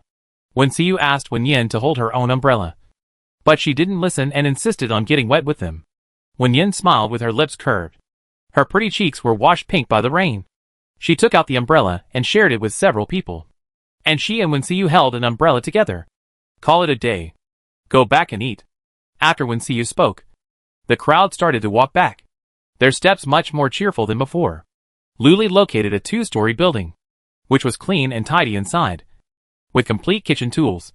It was only a few kilometers away from them, very suitable for a temporary rest. When they arrived, Wen Yen helped a few people take out their replacement clothes, and she went to the space to change clothes. She had almost worn out her previous clothes, so she chose a white and pink casual dress given by Ji Yi. When she returned to the room, she looked up and met several pairs of eyes staring at her, some with a smile, some with surprise, and she was confused for a moment. Luli wanted to tease her, and whistled at her frivolously. Pretty girl. This dress is nice. Lin Zixia glanced at Luli. Why whistling? It was like being a hooligan. Although this dress really suits her. A breath of youthful breath came to her face. Ji looked at the clothes he gave her, and saw her wearing them. Joy flashed in his eyes. You look beautiful in this dress. Qinshu curled up on the sofa, and looked at her. He praised her sincerely. It's very beautiful. Sister looks beautiful in anything she wears. Wen Yan was stared at by several people, and heard some compliments from them. Her face suddenly became hot. It's just a change of clothes. Is it necessary to be so exaggerated? Wen Yan smiled and subconsciously wanted to hide beside her brother. But he was not there at the moment. Luli saw Wen Yan's emotions, and realized that they scared her. The little girl was still young, and would be nervous when being stared at by a group of hungry wolves. I shouldn't have teased her if I had known. Luli stood up and walked to her side, blocking the sight of the others. It's time to cook. Take out the food. Chapter 107. The little turtle is so cute. Wen Yan nodded obediently, waved and took out a bunch of ingredients and tools, and asked Luli if she needed anything else. Luli shook her head, asked her to rest on the sofa, and then called a few others to help. Su Yanzhou changed his clothes and came down from upstairs. Seeing that several people were preparing to cook, he suggested, let's make dumplings. I need the dough, and make 2 flavors of vegetarian and meat fillings. It was only a little after 8 o'clock, which was not suitable for making lunch. Luli originally planned to cook some porridge and stir-fry 2 dishes of vegetables. Hearing Su Yanzhou's suggestion, he nodded immediately, and then gave up the position of chef. When Lin Zixia heard the word baozi, his eyes suddenly filled with anticipation. Master Su, I want to eat the one stuffed with cabbage and tofu. Wen Yan looked over from the sofa and said softly, Master Su, I want to eat the one stuffed with carrot and vermicelli. Please. Su Yanzhou smiled. Okay. All is fine. Are there any other kinds? Let's talk about them together. Qinshu blinked and whispered, Can I eat the one stuffed with spinach and eggs? I wash and cut the vegetables.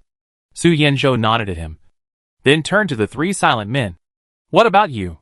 Luli. I want the one stuffed with meat. Ji Yi. Me too. Lin Fei. I like all kinds of flavors. As they were talking, Wen Xiyu, Zhou Yuchu, and Qini also came down from upstairs one after another. Hearing that they wanted to eat baozi, Wen Xiyu stepped forward to help. He remembered Wen Yan taste, and he would eat carrot vermicelli and meat stuffing occasionally. But he was a bit picky. 10 people gathered in the living room, but it didn't seem crowded. Half of them were busy at the stove, and the other half were resting on the sofa. Wen Yan took out a few snacks that were about to expire and shared them with them. These are about to expire. Let's eat them. Zhou Yuchi took a bag of snacks and looked at the date. It seemed that it had expired for 2 days, but he thought it was okay to eat them even if they were expired. Now it's not like before. Food is scarce. How can it be wasted? He slowly opened the bag of snacks and tasted it. The taste was not bad. Lin Fei was stuffed with 2 bags of potato chips, and his eyes were a little confused. The last time he was chased to eat was when he was visiting relatives during the New Year. He tore open the packaging bag and let Lin Zixia taste it first. Seeing that he didn't show a disgusting expression, he ate it with confidence. With Wen Yan feeding, they were half full when the buns were freshly baked. Luli walked towards them, holding a plate of hot buns in one hand and a small bowl of dipping sauce in the other. At first glance, he looked like a handsome waiter in a restaurant. He bent down and put the things on the coffee table, and said casually, This is carrot vermicelli stuffing.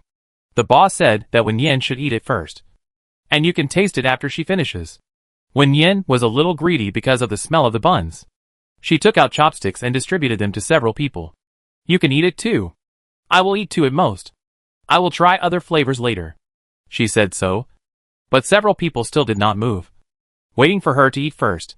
Wen Yan did not give in anymore.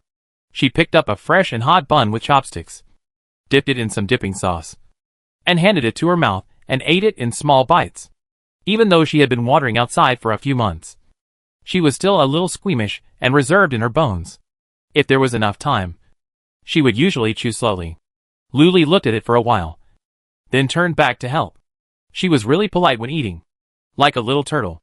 When Xiyu looked up and thought the little turtle was very cute, but the ones next to it were a bit annoying.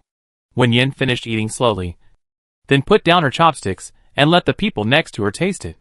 They didn't hesitate and picked up their chopsticks. Then several flavors of buns came out of the oven. Wen Yin tried one of each, in addition to the 3 vegetarian ones. The meat buns were also very delicious. After Wen Xiu and the others were done, they also came to the sofa to eat. Seeing that the sofa had ample space, Wen Yin didn't take out the table and chairs from the space. Lu Li ate the buns and couldn't help thinking of the large dumplings that Wen Yin made last night. They were half-cooked at first glance, and only Zhou Yuchu could eat them with a smile. Wen Yin really had no talent for cooking, but with Wen Xiu around, she didn't need to cook. Qin Yi and Qin Shu sat down stiffly and slowly integrated into it. They didn't expect the team's supplies to be so abundant, with meat and vegetables for every meal, and they were especially delicious. The two felt very lucky that they had met such an excellent team and were fortunate enough to join it. After eating the second breakfast of the day, Wen Xiu asked a few people to take a rest and gather again at noon to go out. Lu Li had checked before that the nearest high-level zombies were 100 kilometers away, with about a dozen of them, all level 3 or 4, and 100 low-level zombies. They can rest for a while, and then take the initiative to attack. There are not many rooms in this building, and 2 people need to share a room. Wen Xiu let them freely choose roommates to rest, and he closed his eyes and rested on the sofa downstairs. As for Wen Yin, of course, he entered the space and slept on the comfortable mattress he chose. Wen Xiu just closed his eyes for a while, and then he heard the sound of footsteps coming from upstairs. After a while, he slowly opened his eyes and looked at the person who came. Is there something? Zhou Yuchu nodded gently and sat down on the chair opposite him. I want to talk to you. Wen Xiu frowned irritably and closed his eyes again. What to talk about? Zhou Yuchu pursed his lips and said softly, I know you have some opinions about me because of that incident, and I understand that I was wrong about that incident. I'm sorry. Wen Xiu hummed lightly. Then what? Zhou Yuchu raised his eyes and looked at him. His palms curled up slightly. He didn't want to leave this team, nor did he want to have a gap with Wen Xiu. Although Wen Yin didn't care about that incident, Zhou Yuchu felt that he needed to compensate her and protect her, and the premise of doing so is to stay in this team. Can you accept my apology? I hope we are still like before. I always treat you as a friend. Wen Xiu sneered at the words. They are the hero and the villain in the story. How can they be friends? Realizing that Wen Yin was nearby and could hear their conversation, Wen Xiu suppressed his uncomfortable emotions and said coldly, I accept your apology. You can go back. Zhou Yuchu is still useful. He has to keep him. But reconciliation is impossible. Wen Yin listened in the space for a while, and waited for the footsteps to go away before teleporting from the space to the room. She walked over and saw Wen Xiu still closed his eyes. And suddenly, she had the idea of playing a prank. She took out a pen and was about to draw a beard for him, but saw him open his eyes and look at her, with a slight smile on his lips. How old are you? Still playing such a prank? Wen Yin took back the pen in frustration and sat down next to him. Brother, you were quite generous just now. Just like that. She accepted Zhou Yuchu's apology. Wen Yin felt good. This matter could be put to rest. Wen Xiu moved a little to the inside of the sofa so that Wen Yin could have a place to sit. He raised his head and looked at her. I'm not generous at all. You'd better keep your distance from him in the future. Chapter 108. It is an exception. Wen Yin blinked in confusion. Why? He is a very nice person, and also good-looking. Wen Xiu looked at her with a deep gaze. The focus of her words was the last sentence. He is good-looking. She is still as obsessed with looks as she was when she was a child. She thought the golden retriever of the neighbor's house was good-looking, so she hugged it and refused to let go. In the end, he forcibly pulled it apart, and she was angry with him for the whole afternoon. There are countless examples like this. Wen Xiu was silent for a long time, staring at her and asked, Do you simply think he is good-looking? Or do you like him? Wen Yin uttered an ah, obviously not expecting this question. She was still playing with one of Wen Xiu's cufflinks with her fingers, with a silly expression. A little cute. I don't like him. I just think he's pretty. Wen Yin spoke slowly, dumbly and seriously. Brother is also very handsome. You are different types. I still think you are the best looking. Wen Xiu felt relieved when he heard this answer. He raised his hand and rubbed the girl's hair. You are still young. Don't think about anything messy. Do you hear me? Wen Yin looked down at him. Her eyelashes were thick and long. The arc was very beautiful. And her eyes were clear and bright. I'm not thinking about it. You are asking. Wen Xiyu was choked by this. Choked for a while. And then said, in short, you are not allowed to fall in love before the age of 20. If you don't listen, I will be very angry. Wen Yin has been listening to similar words since he was 15 years old. His threats are not scary at all. After all, when he is angry, he just doesn't speak. As long as Wen Yin goes over to act coquettishly and says something nice, he won't be angry. Wen Yin pulled his arm and shook it, saying perfunctorily, I know. Although Wen Yin was surrounded by a group of handsome guys, she was sometimes confused by their beauty and dazed for a while. But she really didn't have that kind of mind. And she didn't understand what love was. Referring to Lu Li's love story. The love of friends and the love of lovers are different. He said that true love varies from person to person. And the way it is expressed is also different. Sometimes we even deceive ourselves and hide our true feelings. Wen Yin felt that it was too complicated. She didn't want to cause trouble for herself. It was good like this now. With her brother by her side, and other friends. Wen Yin was already very satisfied.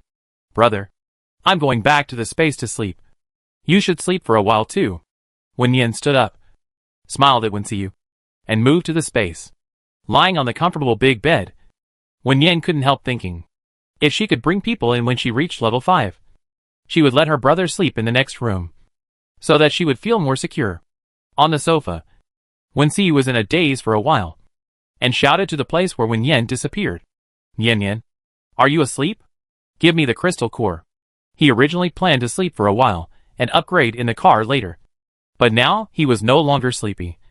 So he might as well upgrade now. Wen Yin teleported out when she heard the voice, and handed over the dark green crystal core. She whispered, I just fell asleep.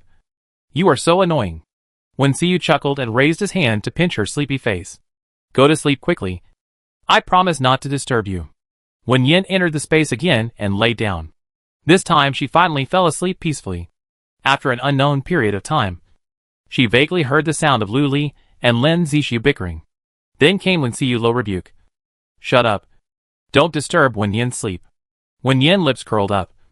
She turned over and continued to sleep. After a while, she heard her brother say, Yin Yin, lunch is ready. Get up. Okay. Wen Yin responded softly, and realized that her brother couldn't hear her. So she slowly got out of bed, went to the bathroom to wash up, and then changed her clothes and returned to the room. Good morning. Wen Yin smiled and greeted several people. After waking up, she looked very energetic. Her hair was tied into a simple bun, revealing her fair and smooth forehead. When she smiled, she had 2 shallow dimples, sweet and beautiful. The people at the table looked at her in a daze, and then lowered their eyes and pretended to be nothing. The staple food for lunch was still steamed buns.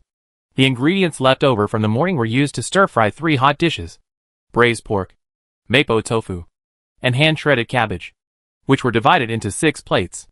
Wen Yin stared at the braised pork with bright eyes, picked up a piece and put it into his mouth. It was soft and tasty. Very delicious. Wen Yin praised while eating. This braised pork is amazing. I didn't like to eat meat before. Since I tried it once, I can't give it up. Lin Zixi nodded in agreement. As for the cooking skills of Brother Wen and Brother Su, few people on the island can compare with them. If they are not wasted, they should really become chefs. Zhou Yichu smiled and looked at him. Being a chef is very tiring. When we return to the island, we still have to practice cooking more and take turns to cook. Lin Zixia instantly wilted when he heard this.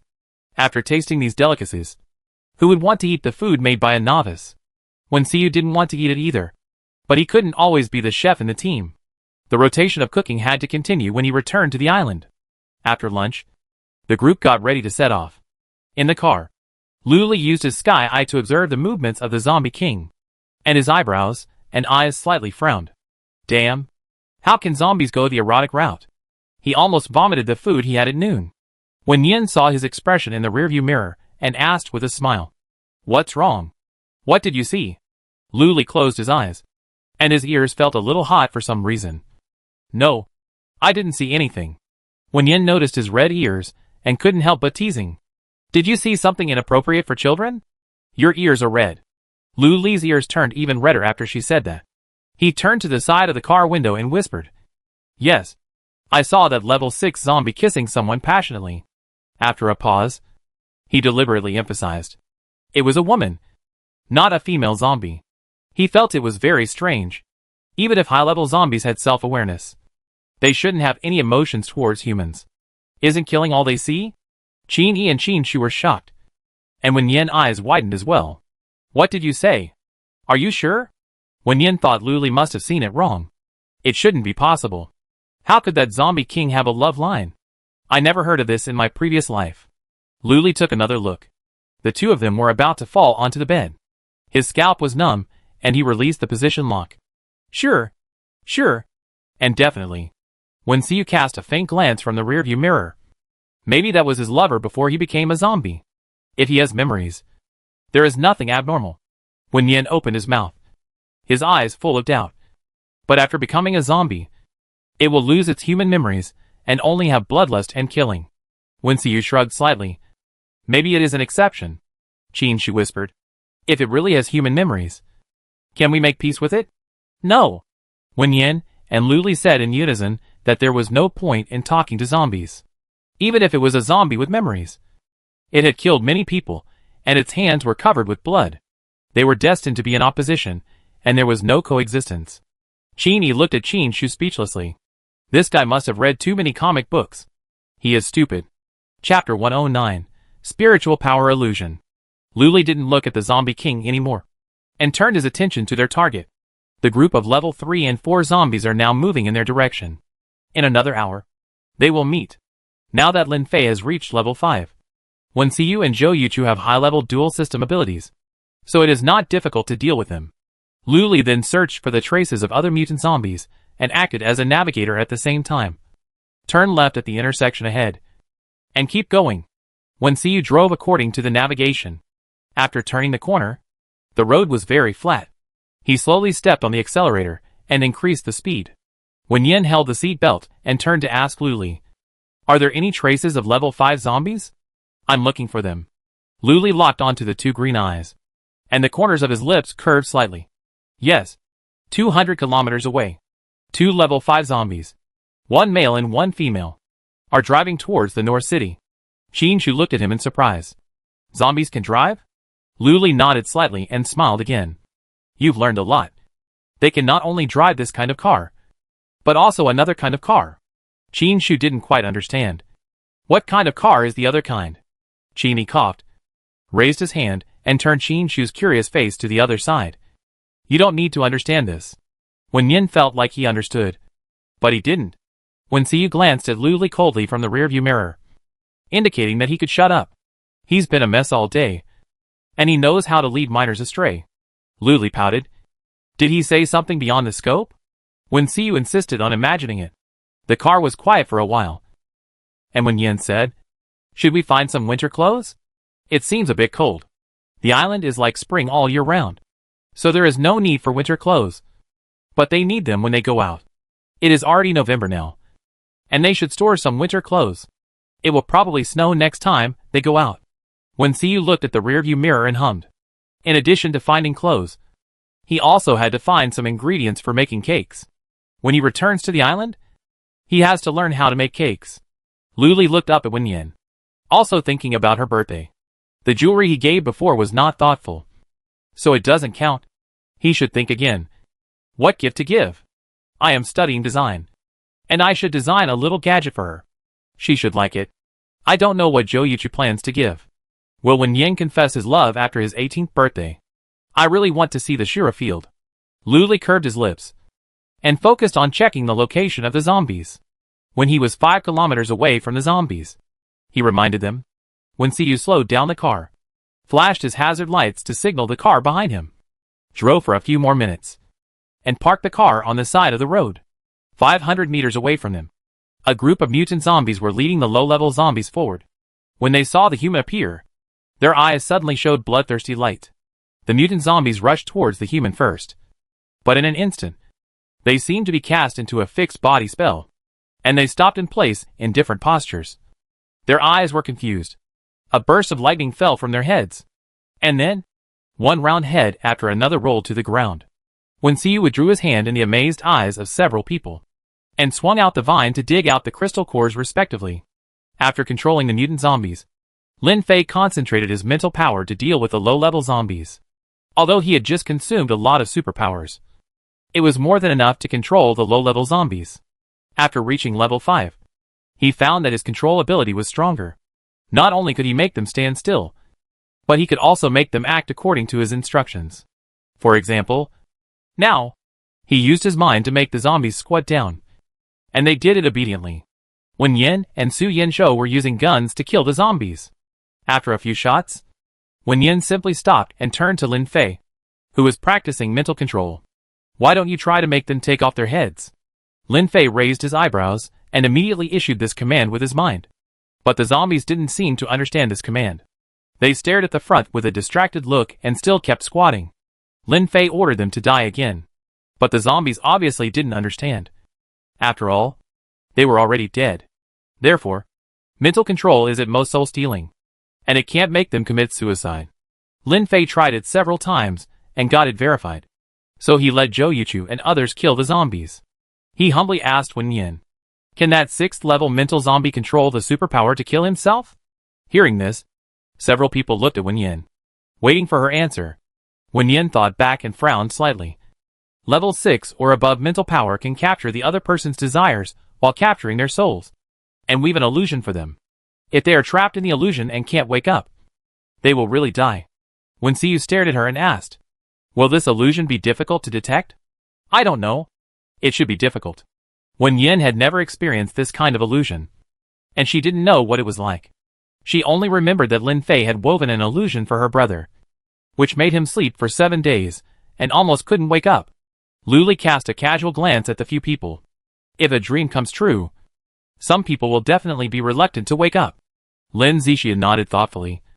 Then we must be clear about our desires. If a dream comes true one day, it must be an illusion. If a dream comes true, it must be an illusion? The men fell silent. Qin Yi and Qin Shu collected 12 crystal cores, asked Ji Yi to clean them, and handed them to Wen Yin. Wen Yin picked out the 4th-level crystal cores of the fire and wood systems, handed them to Wen Xiu and Zhou Yuchu respectively, and distributed 3 4th-level crystal cores to Qin Yi and others, and put the rest into the space. It takes an hour to upgrade from level 3 to level 4. They didn't drive forward, but upgraded in the car, waiting for the 2 5th-level zombies to fall into the trap. It wasn't raining at the moment, and the weather was pleasant. Wen Yin asked Lin Zixu to accompany her for a walk nearby.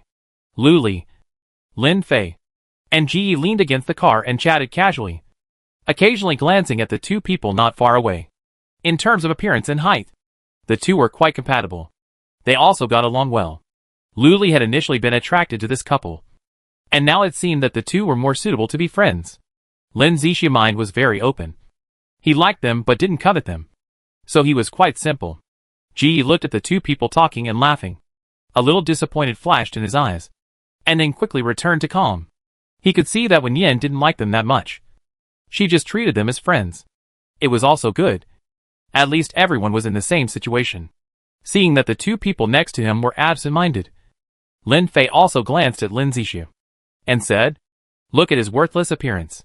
In the past, his aunt asked him to have a girlfriend, but he disliked girls because they were too troublesome, and they were both spoiled and willful.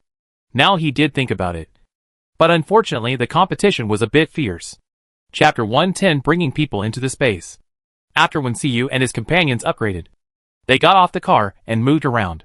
The 2 level 5 zombies were still half an hour away from them, so they only needed to wait there. Wen Xiu's eyes fell on the 2 people not far away, and his eyebrows and eyes slightly frowned. The 2 were squatting on the ground, each holding a branch and scratching on the ground. He walked over and took a look.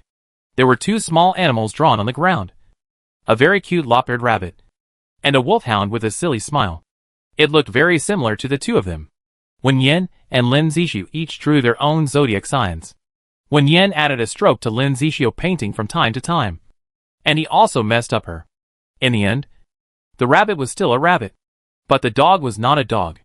Wen Yin stared at the painting on the ground and smiled for a while, and then saw a pair of black sneakers appeared in front of him. His eyes moved up, and it was the familiar cold face. He had upgraded, which also meant that the time was almost up. Wen Yin put away his playful thoughts, threw down the branch, stood up, and patted the dust in his hands. Are the other two coming soon? Don't worry. It will take a while. Wen Xiu helped her tidy up her messy hair and asked her, Are you cold? Do you want to put on another piece of clothing? Wen Yin was still wearing the thin casual clothes she wore in the morning. Pink and white, with a jacket and pants in the same color. She smiled and shook her head. Not cold. Wen Xiu touched her face. It was a little cold. You should put on another piece of clothing. Wen Yin knew that her brother was worried that she would catch a cold. So she didn't refuse anymore and took out a black coat and put it on. Lin Zixia looked at the two people getting along and felt a little envious. Why didn't anyone care whether he was cold or not? Wen Yin put on her clothes and cast a glance at Lin Zixia. Brother Zixia, are you cold? Do you want a coat? Lin Zixia heart warmed. Well, help me get one. Thank you. Wen Yin took out the coat and handed it to him, and helped others get coats one by one. Lin Fei said he was not cold, but he was also forced to put one in his hand. Half an hour later, a very cool red convertible car appeared at the end of the road, driving very fast, as if the accelerator was stepped on to the bottom. Lin Fei gathered his supernatural power and controlled the driver to drive towards the tree on the side of the road. Although he couldn't control them to commit suicide, it seemed okay to let them crash into a car. With a bang, the car hit the tree, and the huge impact force lifted the car body and then fell heavily. The two zombies sat in the car sluggishly, their heads falling down. At this moment, the sharp ice blade pierced through the neck, and the two heads rolled neatly to the ground. Zhou Yuchu stepped forward to dig out the crystal core, and Ji Yi then stepped forward to clean it, and then handed the crystal core to Wen Xiu. Considering the existence of the two new teammates, Wen Xiu re-emphasized the distribution criteria of the crystal core. Everyone in the team has the opportunity to upgrade, and the upgrade order is determined according to the overall needs of the team.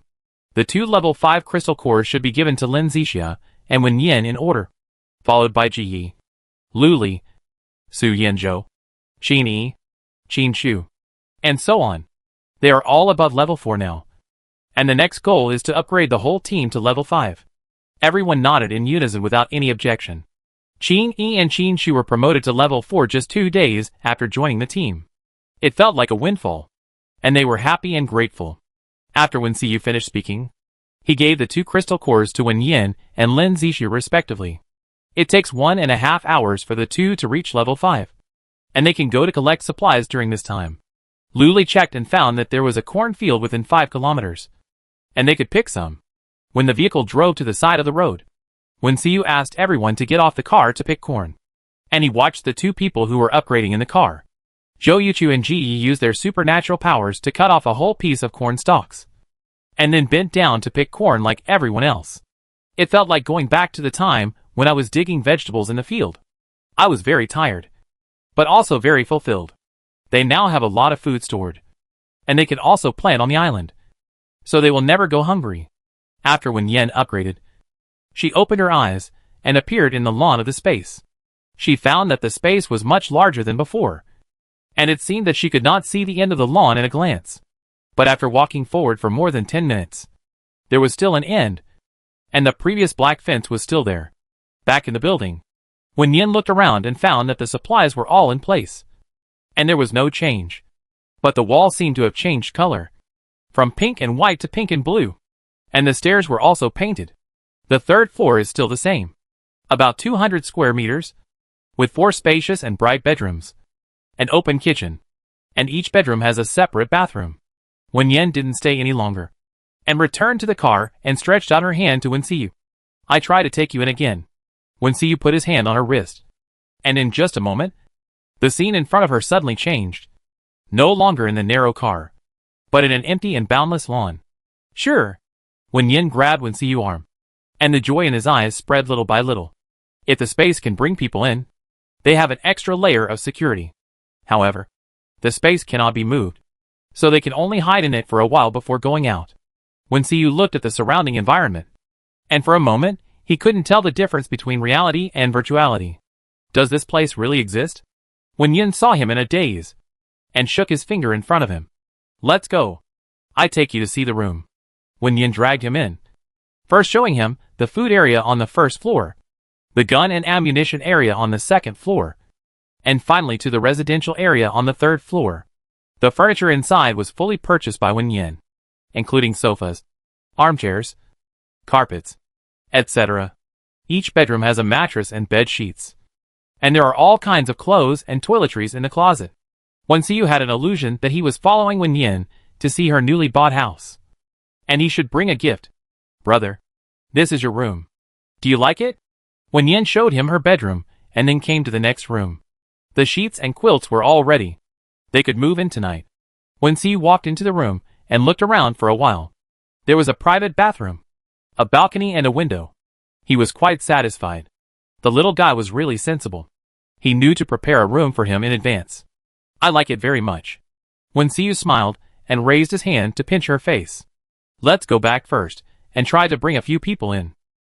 Outside the car door, Lin Zixi was wondering where Wen Xiu had gone. And he saw him and Wen Yin appear in the car out of thin air. Lin Zixi was startled, but quickly realized that Wen Yin could bring people into the space. Wen Xiu gathered everyone together, briefly told Wen Yin about the space, and asked Wen Yin to test how many people he could bring into the space. Wen Yin waved his hand gently and brought everyone in at once. It seemed that there was no limit on the number of people in the space. Or perhaps the number of people had not reached the upper limit. But for Wen Yin, it was enough to bring the people in the team in. Everyone looked at the lawn with a wide view. And they were surprised and a little bit unbelievable. They actually came to the legendary space. This should be considered a virtual existence. It looks no different from the real world. Lin Fei curiously pulled a green grass and put it in his mouth. It tasted like grass. Lu Li was the first to react and asked shamelessly, Xiaoyan, can I live here? I remember you said there are 4 rooms upstairs. With our relationship, I should be able to have 1 room. Wen Yin nodded slowly. It was not impossible for him to live in 1 room. Lin Zixi glanced at Lu Li unhappily and said to Wen Yin, Xiaoyan, we were the first to form a team. Brother Zhou and I knew you earlier than Lu Li. And we didn't kidnap you. Lu Li lowered his eyes and said sullenly, if you want to stay, just say so. Why are you digging up my past?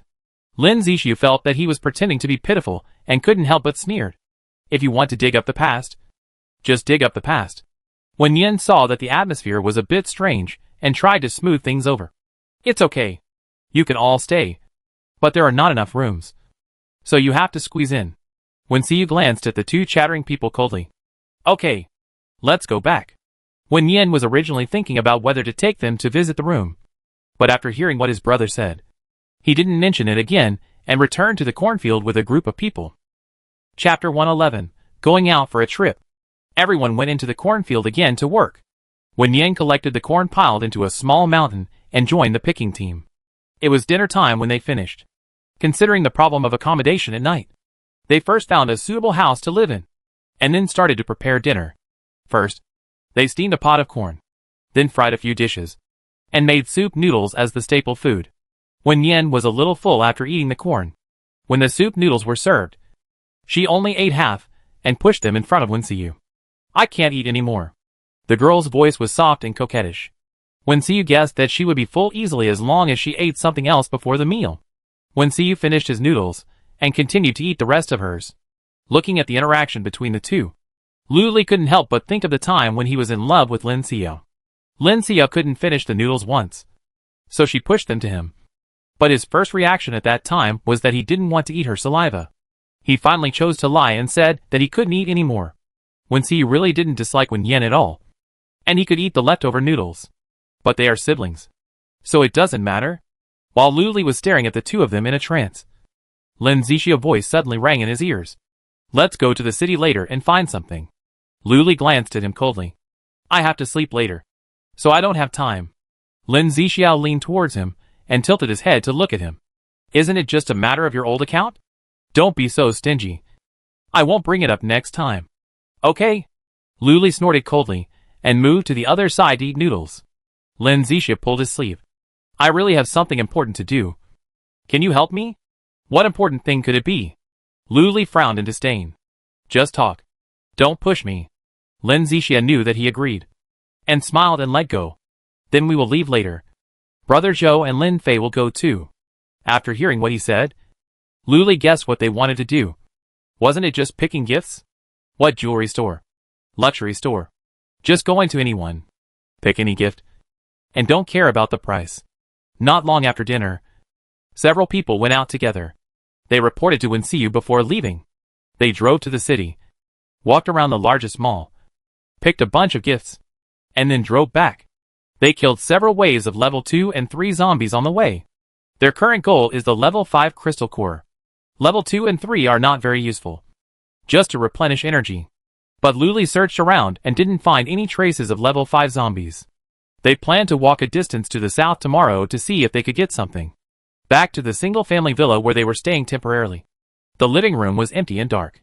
Zhou Yuchu condensed flames in his palms to illuminate and put the things on the sofa. When he turned around, a petite figure suddenly appeared in front of him and almost bumped into his arms. His heartbeat suddenly became chaotic, and the flame in his palms went out. The girl was very close to him, and the tip of his nose smelled a faint bamboo leaf fragrance.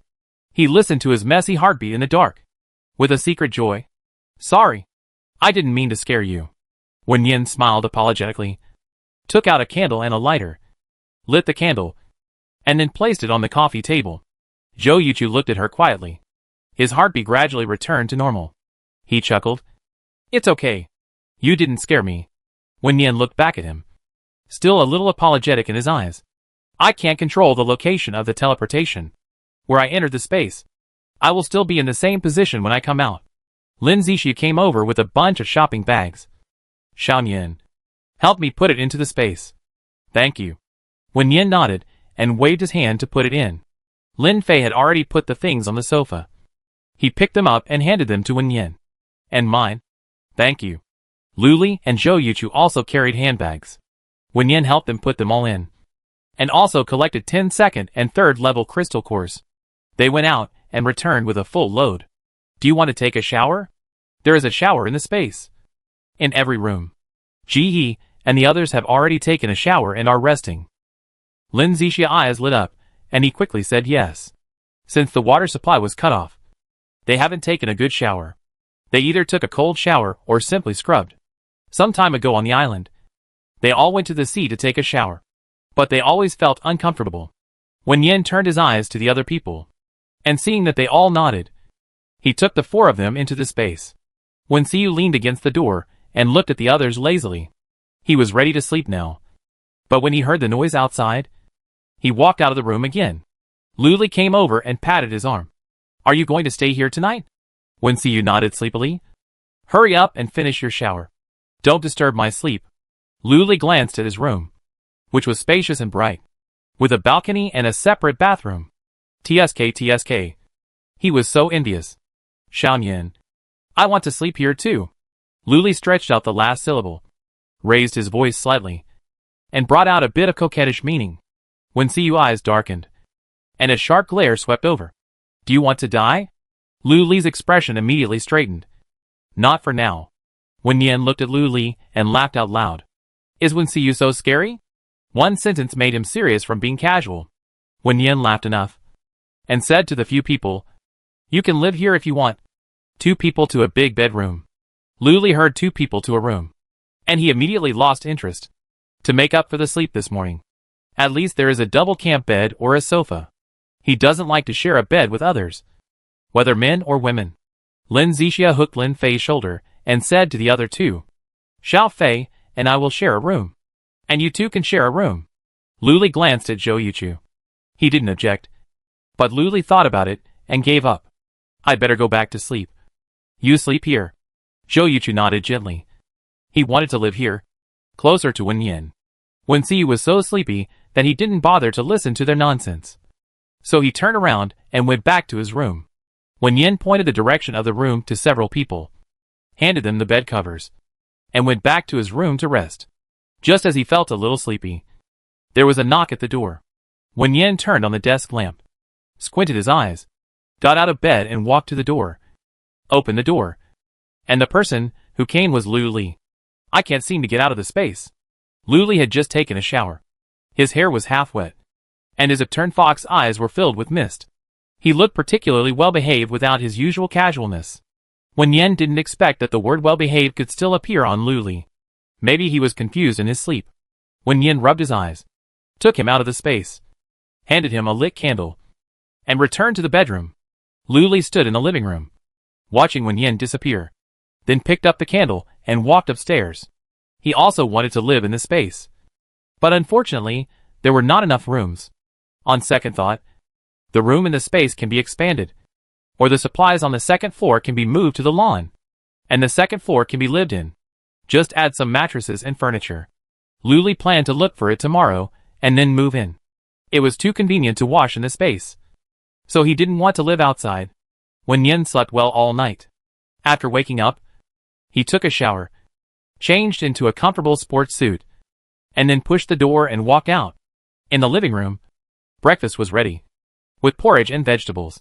And for extremely handsome men. Chapter 112. Two pets compete for favor. Wen Yen walked towards the few people and sat down in the reserved seat. In front of him were fragrant porridge and two attractive green vegetables, which looked nutritious and healthy. How did you sleep last night? Wen Yen looked at the few people. They all looked good, wearing clean and tidy shirts, and their hair was neatly combed. It was really pleasing to the eye. Wen Xiu was the first to say, "It was good. I was always woken up by various noises when I fell asleep before. It's very quiet here. I slept a full night last night." Lin Zixu took over the conversation. "Me too. I fell asleep as soon as I touched the pillow and didn't wake up in the middle." Zhou Yuchu saw Wen Yen looking at him and nodded. "I slept well too." Lin Fei drank the porridge, listened to the few people, and finally expressed his opinion. "I think this place should be able to block superpowers. I didn't connect to the dream last night." Wen Xiu raised his eyebrows slightly, tried to condense superpowers in his palm, and did not respond. Zhou Yuchu and Lin Zixia also tried it, and the same thing happened. Seeing that the expressions of several people were slightly stunned, Wen Yen smiled and comforted them. "Don't be afraid. There is no danger here, and it's okay without superpowers." Wen Xiu hummed softly, and tried to call the superpower elf again, and it seemed to be there. A small lightning flashed out from his heart, glanced at him coldly, and went back. Xiaobai and Xiaowei also appeared at this time. The two little ones were not in a hurry to go back, but flew to Wen Yen, one on the left and one on the right, and rubbed her arms intimately. "Shall we?" Wen Yen smiled in surprise, raised her hand and touched its head. "Long time no see. Why don't you come to play with me?" Xiaowei shook his head. It has always been by the side of the beautiful sister, and can see her every day. But the owner doesn't let it get close to the sister, and it is afraid of being beaten like last time, so it has never come out. Wen Yen stared at Xiaowei for a while, and noticed from the corner of her eye that Xiaobai was looking at her eagerly, with a slightly lost look in his dark brown eyes, and raised his other hand to rub its head. Xiaobai glanced at his unpromising master and said, "Learn something. You have to compete for favor every time." Zhou Yuchu's mouth twitched slightly. How can he learn this? Wen Yen likes pets, and he can't become like Xiaobai. Wen Xiu looked at the scene in front of him, and his eyes gradually became colder. Little lightning flew out at this time, picked up Xiaobai and Xiaowei, and then disappeared in front of everyone. Wen Yen was stunned and cast a resentful look at his brother. Even if the superpower elves were transformed from the essence and blood of superpowers, they were still small pets with an IQ of 7 or 8 years old. He just touched their heads and didn't do anything excessive. Wen Xiu's eyes were calm and reminded her, "The porridge is getting cold." Wen Yen pursed his lips and took a spoonful of porridge into his mouth. It was soft, glutinous, and tasty.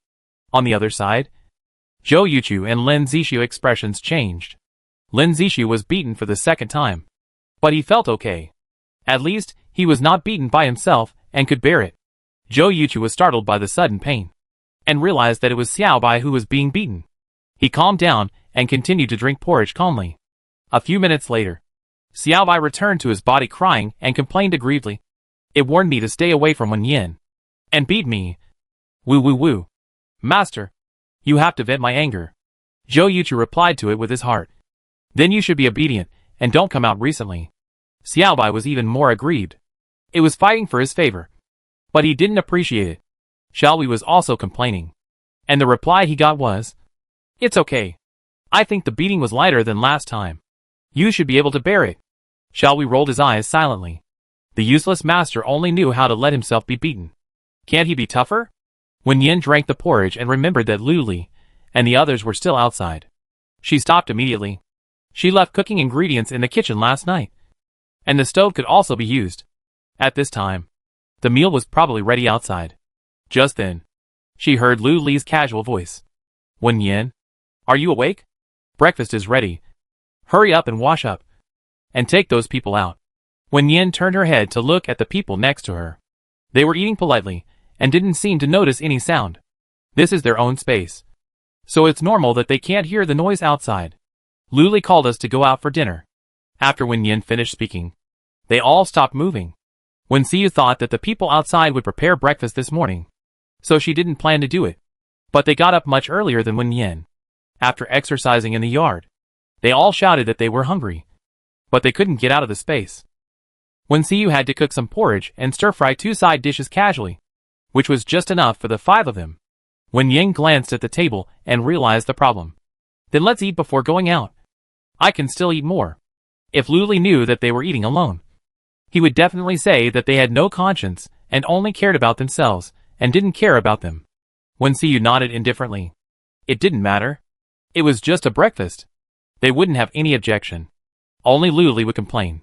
After breakfast, Wen Yin and several people teleported to the living room. Still in the previous position, Lu Li was frightened by the sudden appearance of several people, and covered his chest and muttered, I thought I saw a ghost in broad daylight, but it turned out to be you. Lin Zixiu saw that he was scared, and immediately grinned. You are really timid. So scared. Lu Li looked up at him and rolled his eyes. That's braver than someone else, who was scared by the ghost and turned pale, and still grabbed my arm and refused to let go. Lin Zixiu's face was embarrassed. He didn't want to recall that night. It was too embarrassing. Lin Fei and Zhou Yuchu laughed when they heard it. Lin Zixiu has been afraid of ghosts since he was a child, as if he had watched a horror movie. He was indeed timid and didn't dare to go out alone after midnight. Wen Xiu took Wen Yin to the dining table and sat down, and others also sat down one after another. Breakfast was vegetable cakes and rice porridge. The vegetable cakes were crispy and golden, and they were very appetizing at first glance. The few people who had finished their meal had a good appetite and started their second meal. Wen Yin only ate the cake and pushed his porridge to Wen Xiu. Wen Xiu couldn't eat anymore and pushed the porridge to Lin Zixiu. Didn't he say he was hungry this morning? He should eat more. Lin Zixiu looked at the 2 porridges in front of him and couldn't eat them. But they were left by Wen Yin, and he couldn't bear to push them away.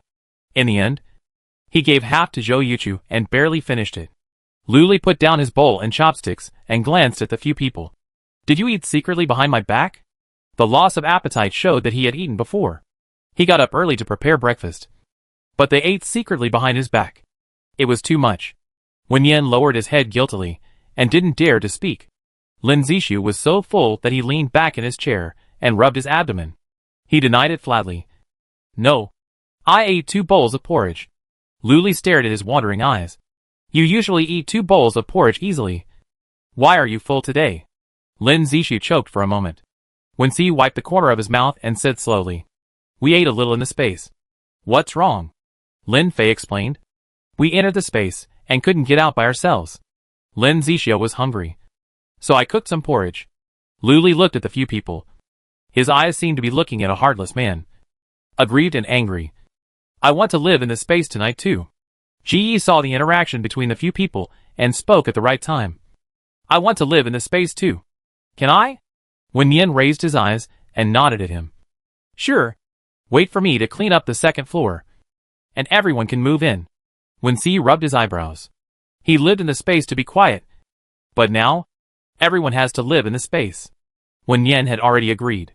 If he objected, it would make him seem like an unkind captain. Forget it.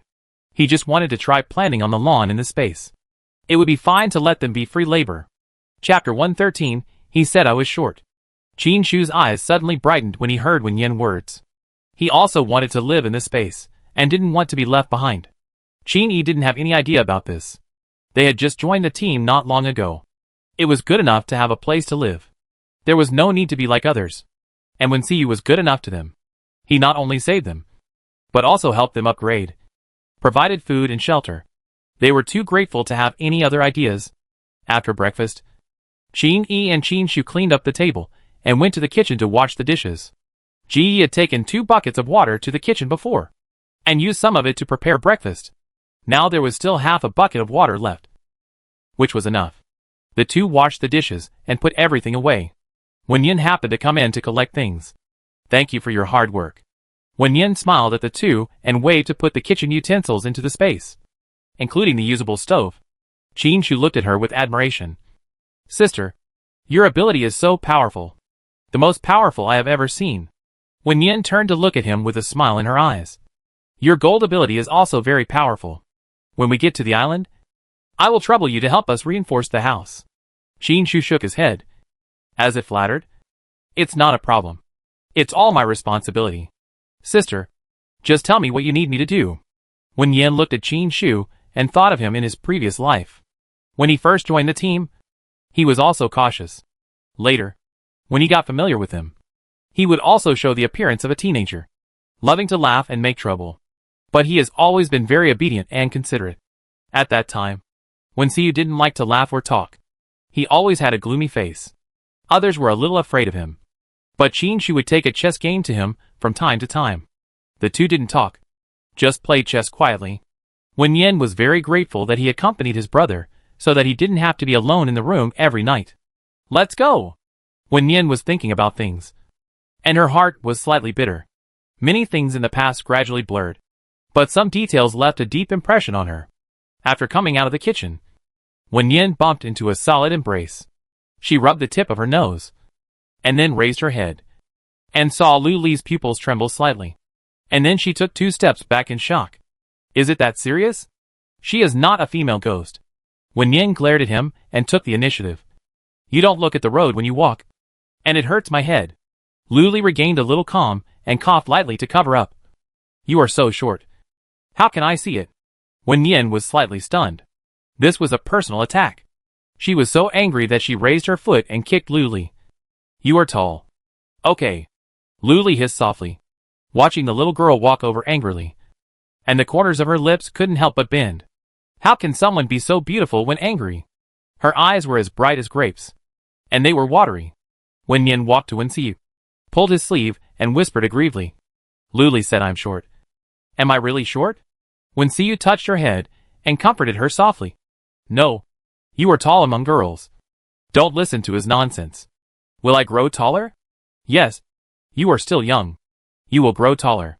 Wen Xiu saw that the little guy was in a better mood, turned his head, and glanced at Lu Li coldly. It seemed that his emotional injury was completely recovered. He knew how to make trouble all day long. It's time to take care of it. There are still important things to do now. And Wen Xiu has no time to scold him. He can only hold back his anger and settle the score later. Everyone left the room and took a car to the next city. Their target was the level 5 zombies. But Lu Li searched for a long time with the Sky Eye and did not find any traces of the level 5, but found a lot of level 3 and 4 zombies. Wen Xiu did not make another move, but asked Zhou Yuchu to lead the team to solve the problem. This kid is very obedient and useful. Wen Xiu thought that it would be better to keep him. He would feel relieved if he kept him under his nose. At least the story would not develop like in the book. In the morning, they harvested a lot of crystal cores, including the 4th level wood and fire cores, which were just right for the 2 dual system psychics to upgrade. Near noon, Lu Li picked a clean and bright house with complete facilities and took everyone there. Now that they have a gold psychic, they don't need to destroy the door anymore. They can directly unlock it with their psychic powers and enter the room. Wen Xiu glanced at the room lightly, and his eyes fell on Su Yanzhou. "You take them to cook.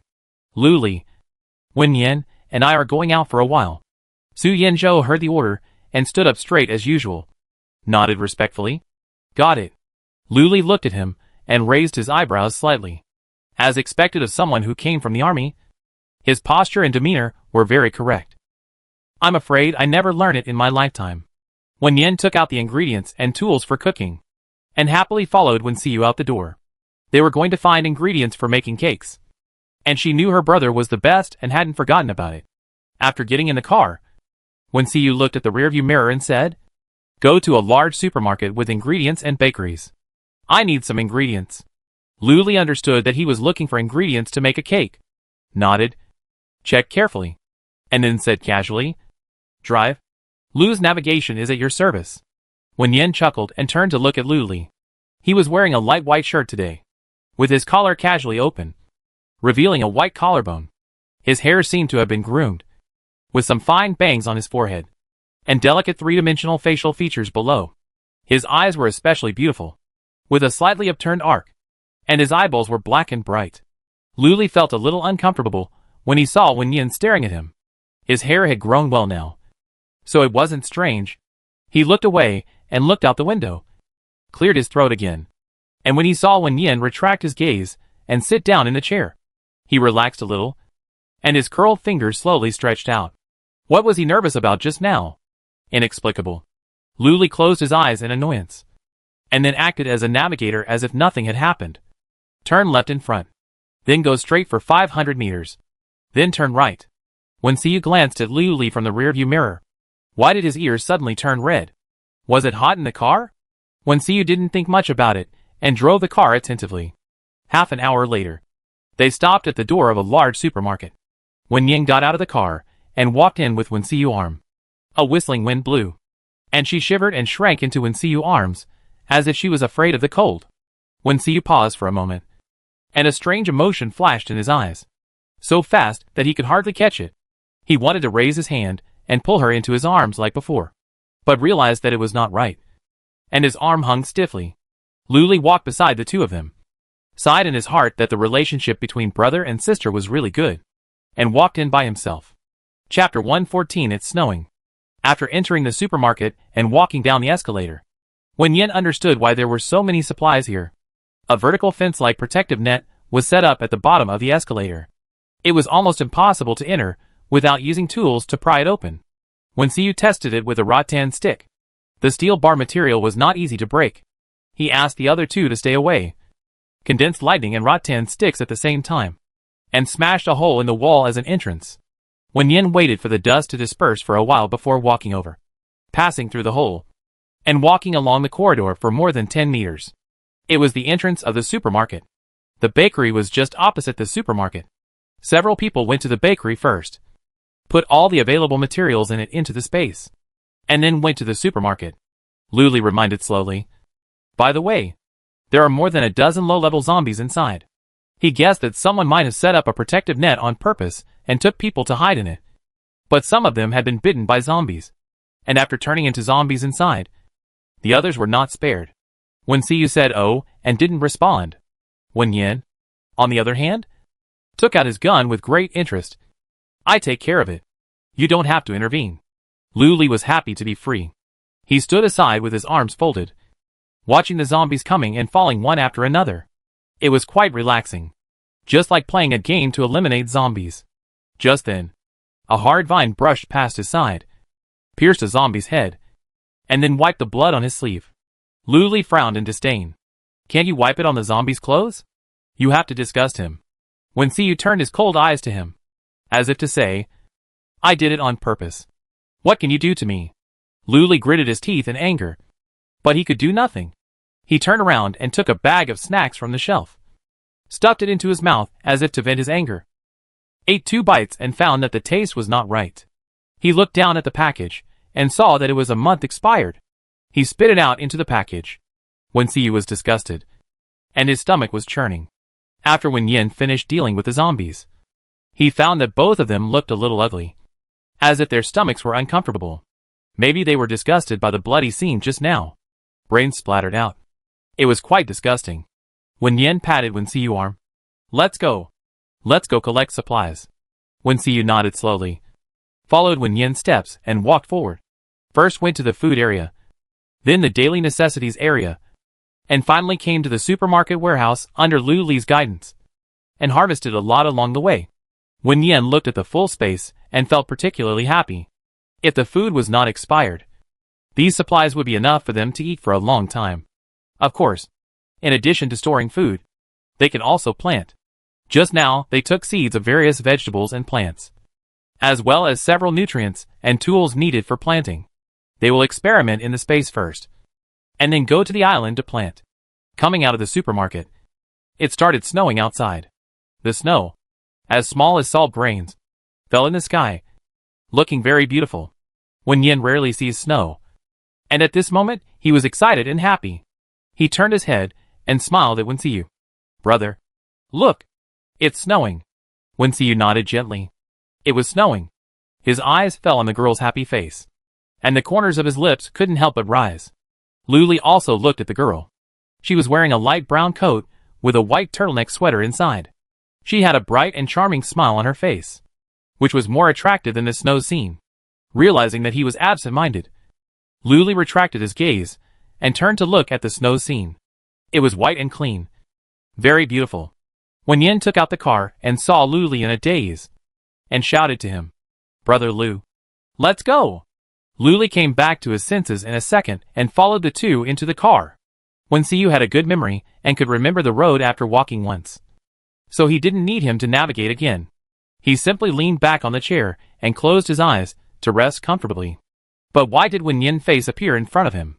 It was really a ghost. Luli suddenly opened his eyes, glanced at the front row, and bit his lip in annoyance. It must be because he had too much contact with her recently. He had to keep a distance from her in the future, and there must be no such signs. Wen Yin had no idea of his thoughts. Turned around and smiled and talked to him. Brother Lu, can you make a cake? Luli had just adjusted his mentality, and when he looked up and saw the girl's sweet face, he was a little confused again. He frowned irritably, looked away and said, No. Seeing that he didn't want to chat, Wen Yin sat back in her seat silently. Wen Xiu looked at her lost expression and comforted her. You can learn even if you don't know. When we get to the island, I asked them to make a cake for you. Wen Yin tilted her head to look at him. Her lips slightly curved. No. I just want to eat the cake you made. One is enough. Wen Xiu hard moved slightly, and a smile slowly spread in his eyes. Okay. The vehicle drove into the residential building, and Wen Yin looked at the snow scene outside for a while before being pulled into the room by Wen Xiu. It's snowing outside. It's so beautiful, Wen Yin said to the people in the living room. Her face was tinged with pink. Her eyes curved, and she smiled sweetly. Lin Zixia looked at her and smiled, and the corners of his mouth also rose. Really? I used to see snow often. I'm used to it. Ji saw that Wen Yin was wearing thin clothes and asked her, Are you cold? Do you want to wear another one? Wen Yin smiled and shook her head. No. I just took off my coat. Zhou Yuchu was stunned for a moment before saying, When the snow accumulates thicker tonight, we can go make a snowman. Wen Yin nodded vigorously when she heard this. Okay. We make a snowman tonight. Wen Xiu and Luli went into the kitchen to take a look, and when they saw that there was nothing to help, they returned to the living room. On the sofa, several people were chatting, and laughter came from time to time, and the scene looked very harmonious. Luli glanced at Wen Xiu's unhappy expression and asked again, If Wen Yin has someone she likes one day, can you accept it? Wen Xiu lowered his eyes and seemed to think seriously before saying, Do you think they are a good match? Luli choked. If the three of them are not a good match, then who else can be a good match? Besides, is there a direct relationship between liking and being a good match? Sooner or later, Wen Yin will come to his senses and fall in love with one of them, which is also normal. But Luli didn't dare to say this. Just objectively analyzed. If you are the standard for choosing a spouse, only Zhou Yuchu can barely get it. Of course, his inability to cook is a disadvantage. Wen Xiu's eyes turned cold for a moment, and he didn't want to talk about this topic. He said, You are really free recently. You think I won't do anything to you, right? Luli didn't expect that this fire would burn on himself. Shouldn't it be directed at Zhou Yuchu and others? Boss, I was wrong. I shouldn't mention this matter. Luli corrected his attitude in a second and directed the fire to other people. I just want to remind you to prevent Wen Yin from being kidnapped. Wen Xiu glanced at him coldly. Take care of yourself first, and don't do things you shouldn't do. Luli nodded depressedly. I know. Chapter 115, Coddled. The food was served one after another. The staple food was noodle soup, and there were 5 side dishes. They now had sufficient supplies, and every meal had meat and vegetables, so they had a lot of food. At the table, Lin Zixia and Wen Yin praised and commented as usual, and others also echoed them. Su Yinzhou's mouth curled up when he heard it, and he was in a particularly good mood. He could understand why several people liked Wen Yin. She had a sweet look and a soft personality, like a warm little sun. Who doesn't like sweet girls? Especially living in this end of the world where zombies are besieging the city. Everyone wants some spiritual comfort. After lunch, everyone set off again in the car. Luli detected a small wave of zombies in the southwest, just 50 kilometers away from them, with about 50,000 to 60,000 low-level zombies, and a dozen high-level zombies, ranging from level 1 to level 4, but not level 5. After listening to him, Wensiu nodded lightly. Then let's deal with them first. The vehicle drove for half an hour, and met them at the highway intersection. Wensiu is now a level 6 thunder element plus a level 4 wood element, which is more than enough to deal with the level 4 zombies. He simply stepped aside to watch the battle, and gave the opportunity to practice to the other people. Lin Fei wanted to use his mental power to assist, but he was stopped by him. They need to practice fighting independently, and cannot rely on mental power control blindly. Zhou Yuchu took the lead, and the ice blade and the flame condensed together, turning into ice and fire that could cut iron like mud. In just a short moment, he chopped off the head of the level 4 wood zombie. The vines that blocked the air and wanted to block it were broken into 2 pieces and fell to the ground. Lin Zixia cast an admiring look at him, and turned to deal with another level 4 earth element. His wind-type ability is also a nemesis of the earth-type. The weapon transformed from mud was easily dissolved by a gust of wind. The wind blade condensed in his palm also attacked the opponent at this time, killing him with one blow. After reaching level 5, he obviously felt that his attack power was stronger. It was not difficult to deal with level 4, but he didn't know if he would be at a disadvantage when encountering a level 4 wood type. Ji also solved a level 3 gold type zombie at this time. His water control technique was more proficient than before.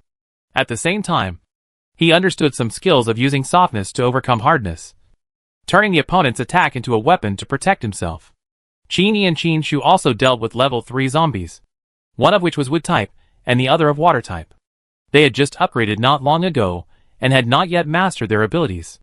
In the end, they won with difficulty with tenacity, but they also suffered varying degrees of injuries. Zhou Yuchu solved the remaining level 1 and 2 zombies effortlessly with one knife each. Lin Zixia and Ji Yi wanted to help, but when they turned around, the battle was over. Of course, there were still some low-level zombies to deal with. Wen Yin and the others kept firing. Their hands holding the guns were numb, and the road was still dark. If Lin Fei hadn't used his mental power to control them, they would have rushed over by now. Wen Yin turned to Wensiu for help. "Brother, please help me. There were too many of them, and it was a bit inefficient to solve them with guns." Wensiu was standing next to her. He smiled softly when he heard the words, and with a wave of his palm, lightning condensed and formed in an instant, heading towards the group of zombies. The next moment, hundreds of zombies fell to the ground. Lu Li dropped the pistol and cursed in his heart. It would have been better if Wensiu had taken action earlier, but he had to make them spend so much effort. As the saying goes, everyone has their own expertise. His ability is obviously a military advisor role. Wen Yin is logistics, and Su Yanzhou is a military doctor. The three of them should not have gone to the battlefield. Wensiu noticed Lu Li's resentful eyes, and glanced at him coldly. Wen Yin didn't even say he was tired, so why was he being so squeamish? After the others were done, they also joined the team to deal with the low-level zombies.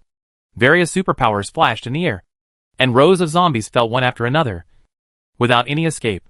Su Yanzhou waited for them to finish their work, and went forward to help the 2 wounded treat their injuries. A group of people got into the car again. Lu Li used his superpowers to check around, and finally found the trace of a level 5 zombie. After a closer look at the locked area, he saw that it was gnawing on a headless corpse, with a mouth full of sticky blood, and even holding a piece of arm in its hand, as if it had just been torn off. Lu Li's stomach was churning, and he was afraid that he would vomit. So he suddenly opened the car window and retched a few times. Wensiu looked at him with disdain, slowly stopped the car, and asked him to get out of the car to vomit. He was really delicate. Wen Yin handed him a bottle of water with a sympathetic look in his eyes. "Brother Lu, did you see the bloody scene again?" Lu Li took the bottle and hummed, his eyes slightly red. He pushed open the car door and got out of the car. He breathed in some fresh air before suppressing the nausea. He had seen zombies bite people before, but low-level zombies only gnawed and would not really eat humans.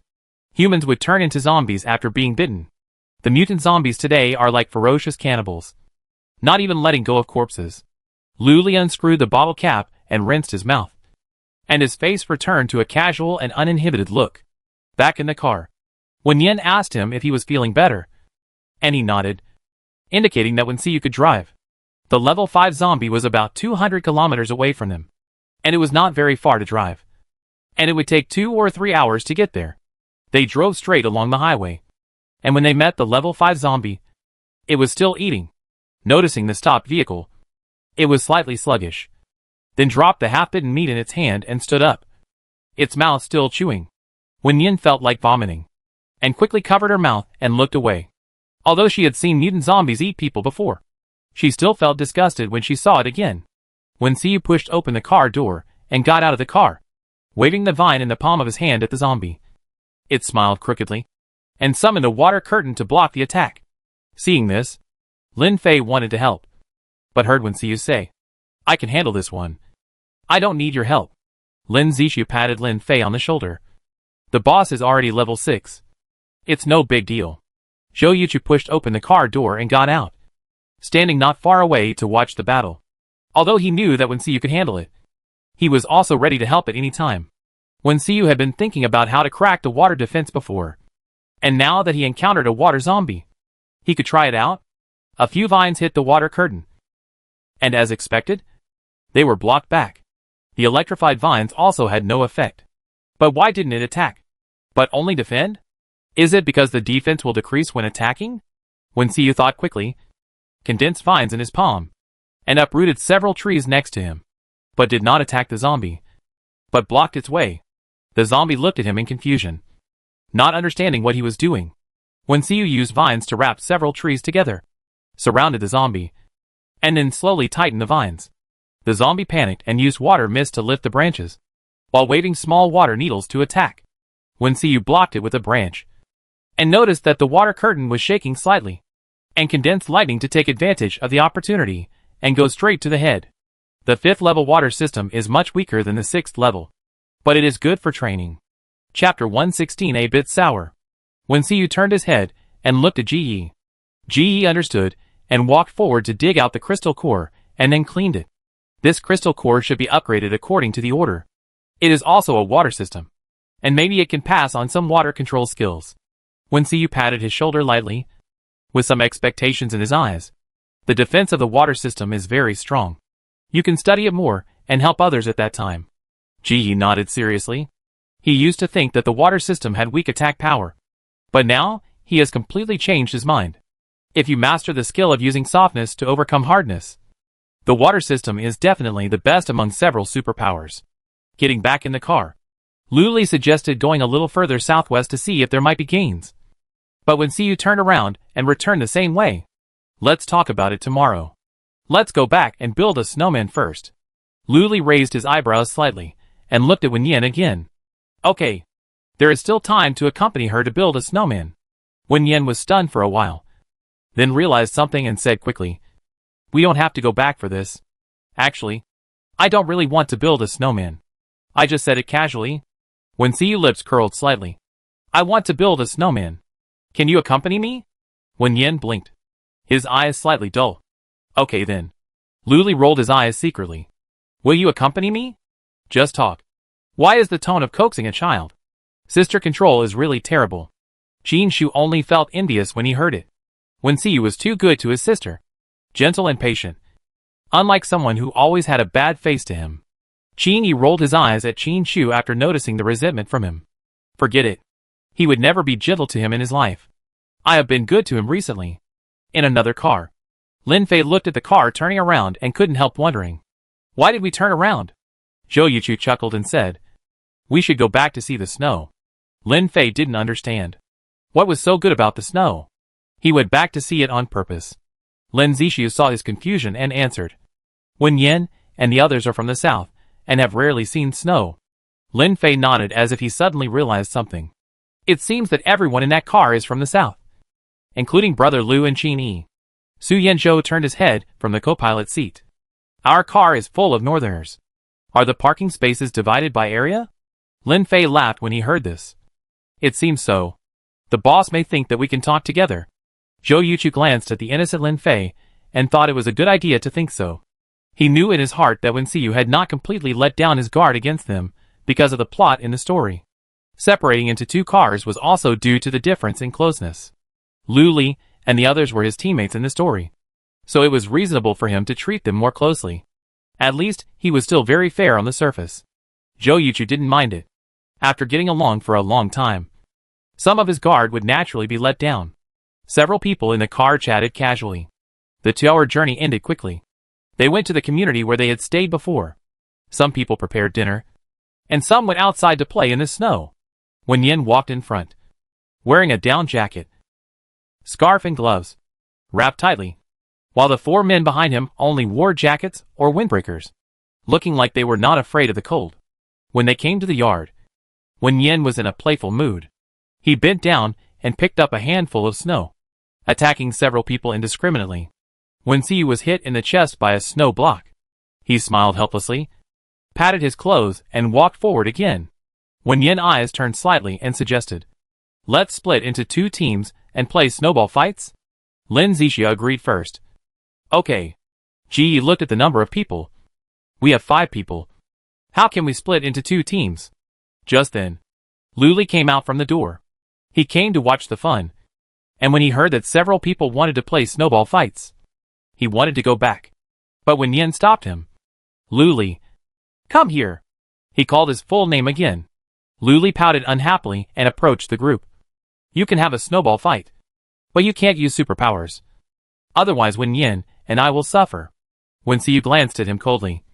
"And you don't need to tell me that." Wen Yin took out a dice from the space.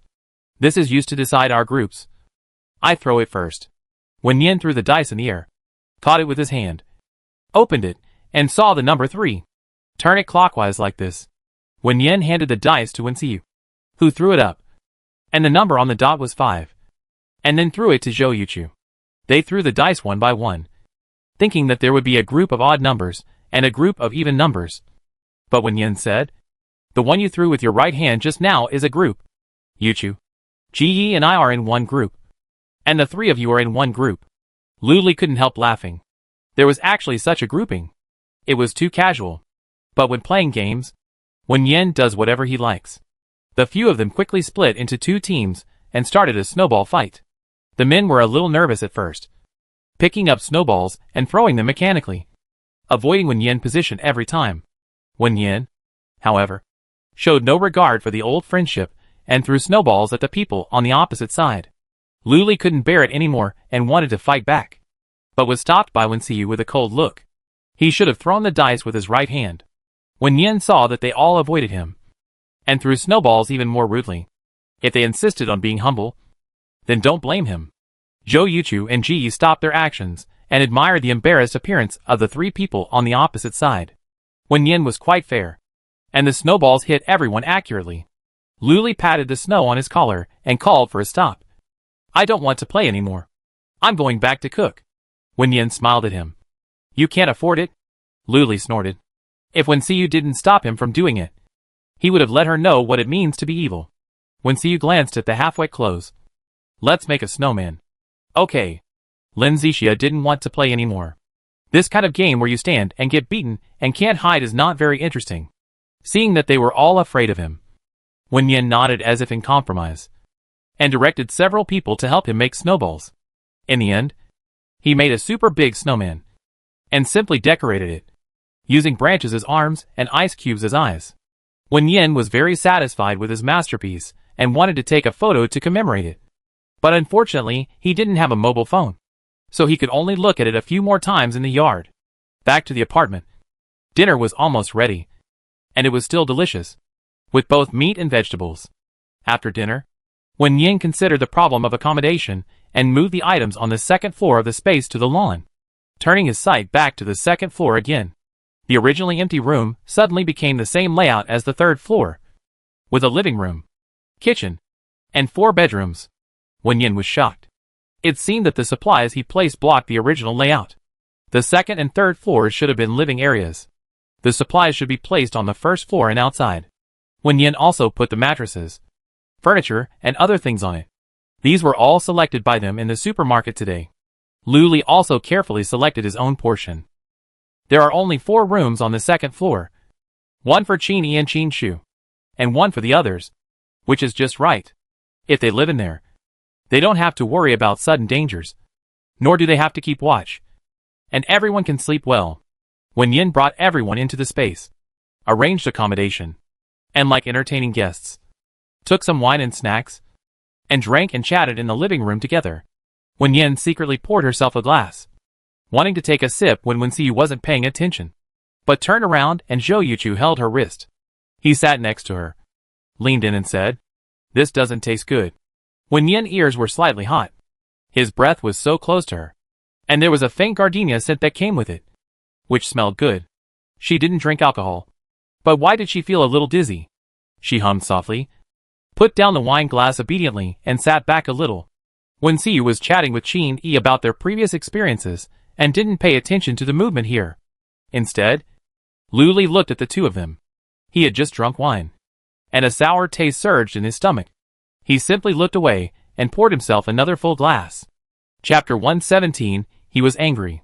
Wen Yin watched the others drink for a while. Her eyelids were drooping with boredom. So she simply went back to her room to rest. Just as she fell asleep, she heard a knock at the door. Wen Yin turned on the light irritably. Got out of bed. Opened the door. And saw Wen Xiyu standing outside. He seemed to have drunk too much. And his eyes were a little blurry. Wen Yin took 2 steps back and let him enter the room. Are you drunk? Wen Xiyu didn't say anything. Just leaned against the wall. Looking at her quietly. As if looking at the most precious treasure. Wen Yin raised her hand and waved it in front of his eyes. And he slowly came back to his senses. Lowered his eyes.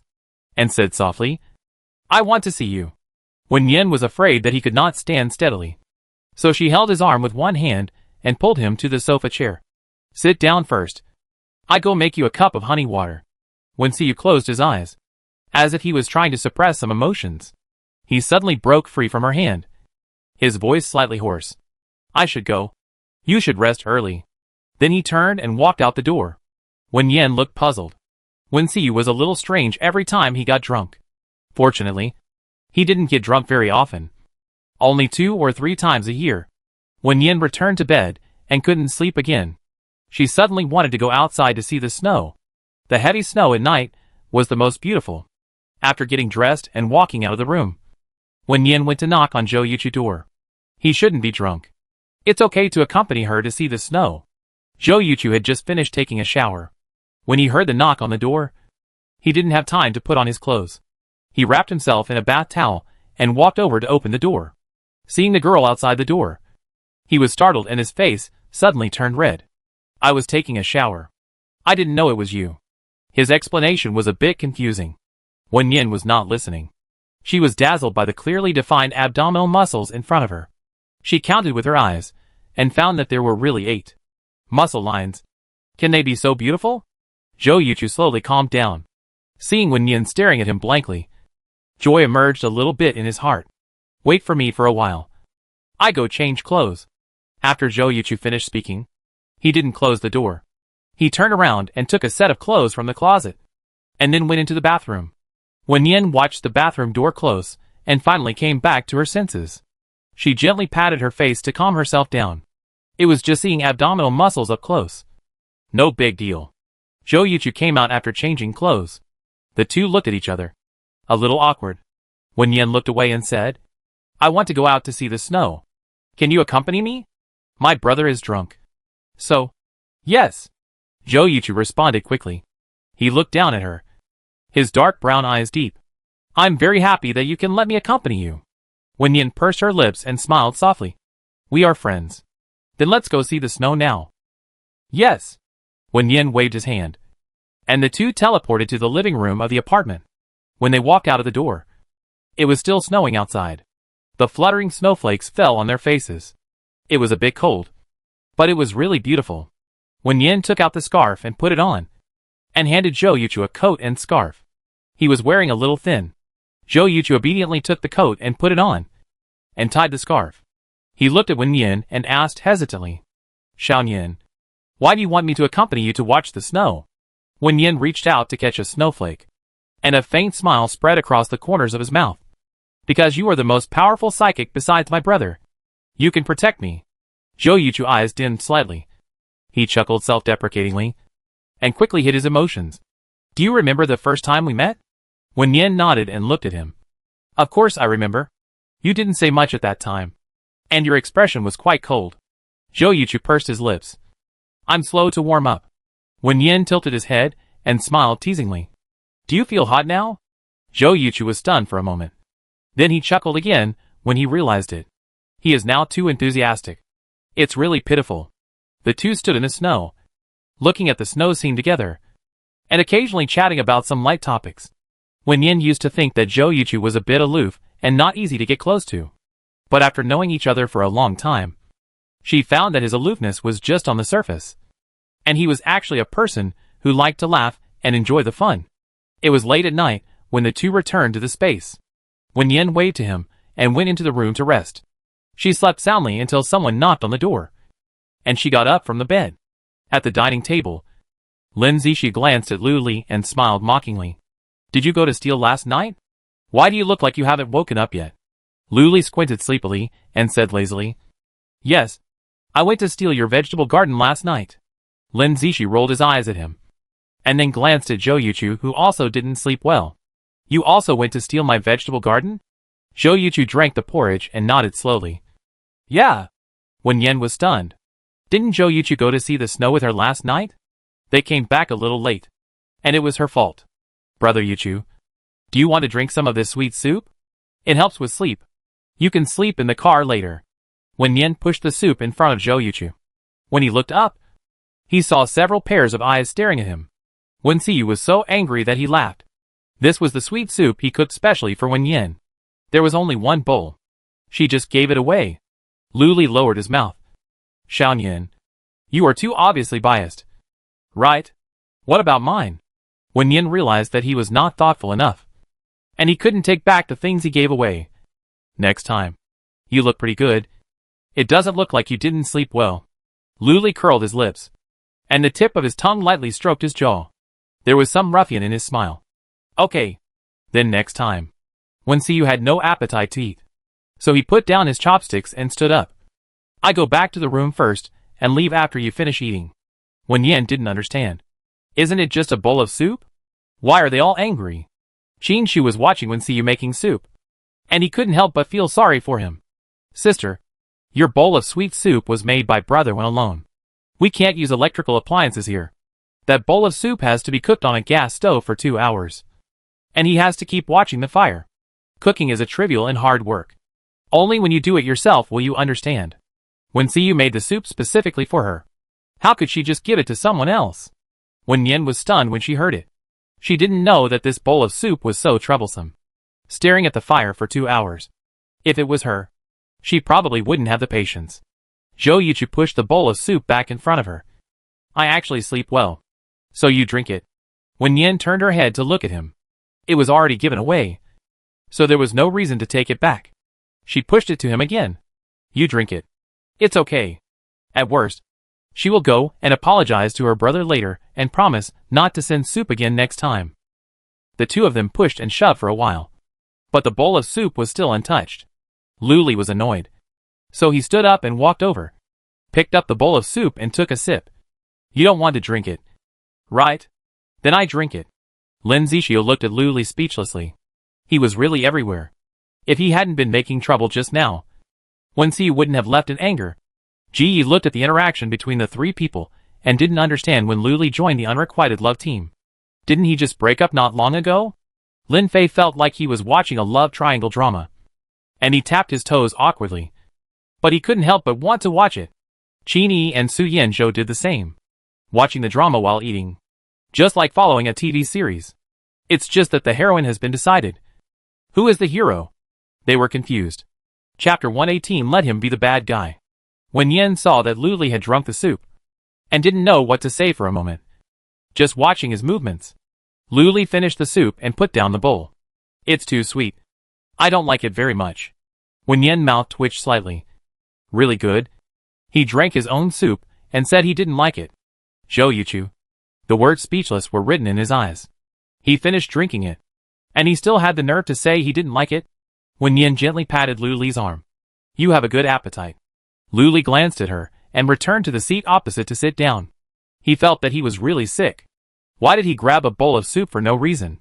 Last night was the same. He drank too much, and there were a lot of messy pictures in his head. He couldn't fall asleep. Luli lowered his eyes and clenched his palms secretly.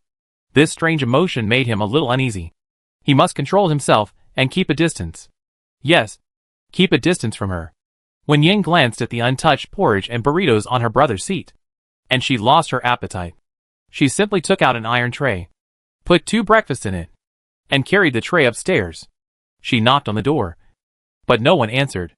Wen Siyu was angry. He didn't like to talk. Wen Yin pushed the door open and walked in. She looked around and finally found Wen Siyu on the balcony. He sat on the chair with his back to her, his head slightly lowered, looking a little lonely. Wen Yin put the tray on the table, walked over lightly, covered his eyes from behind, and deliberately shrilled his voice. Guess who I am?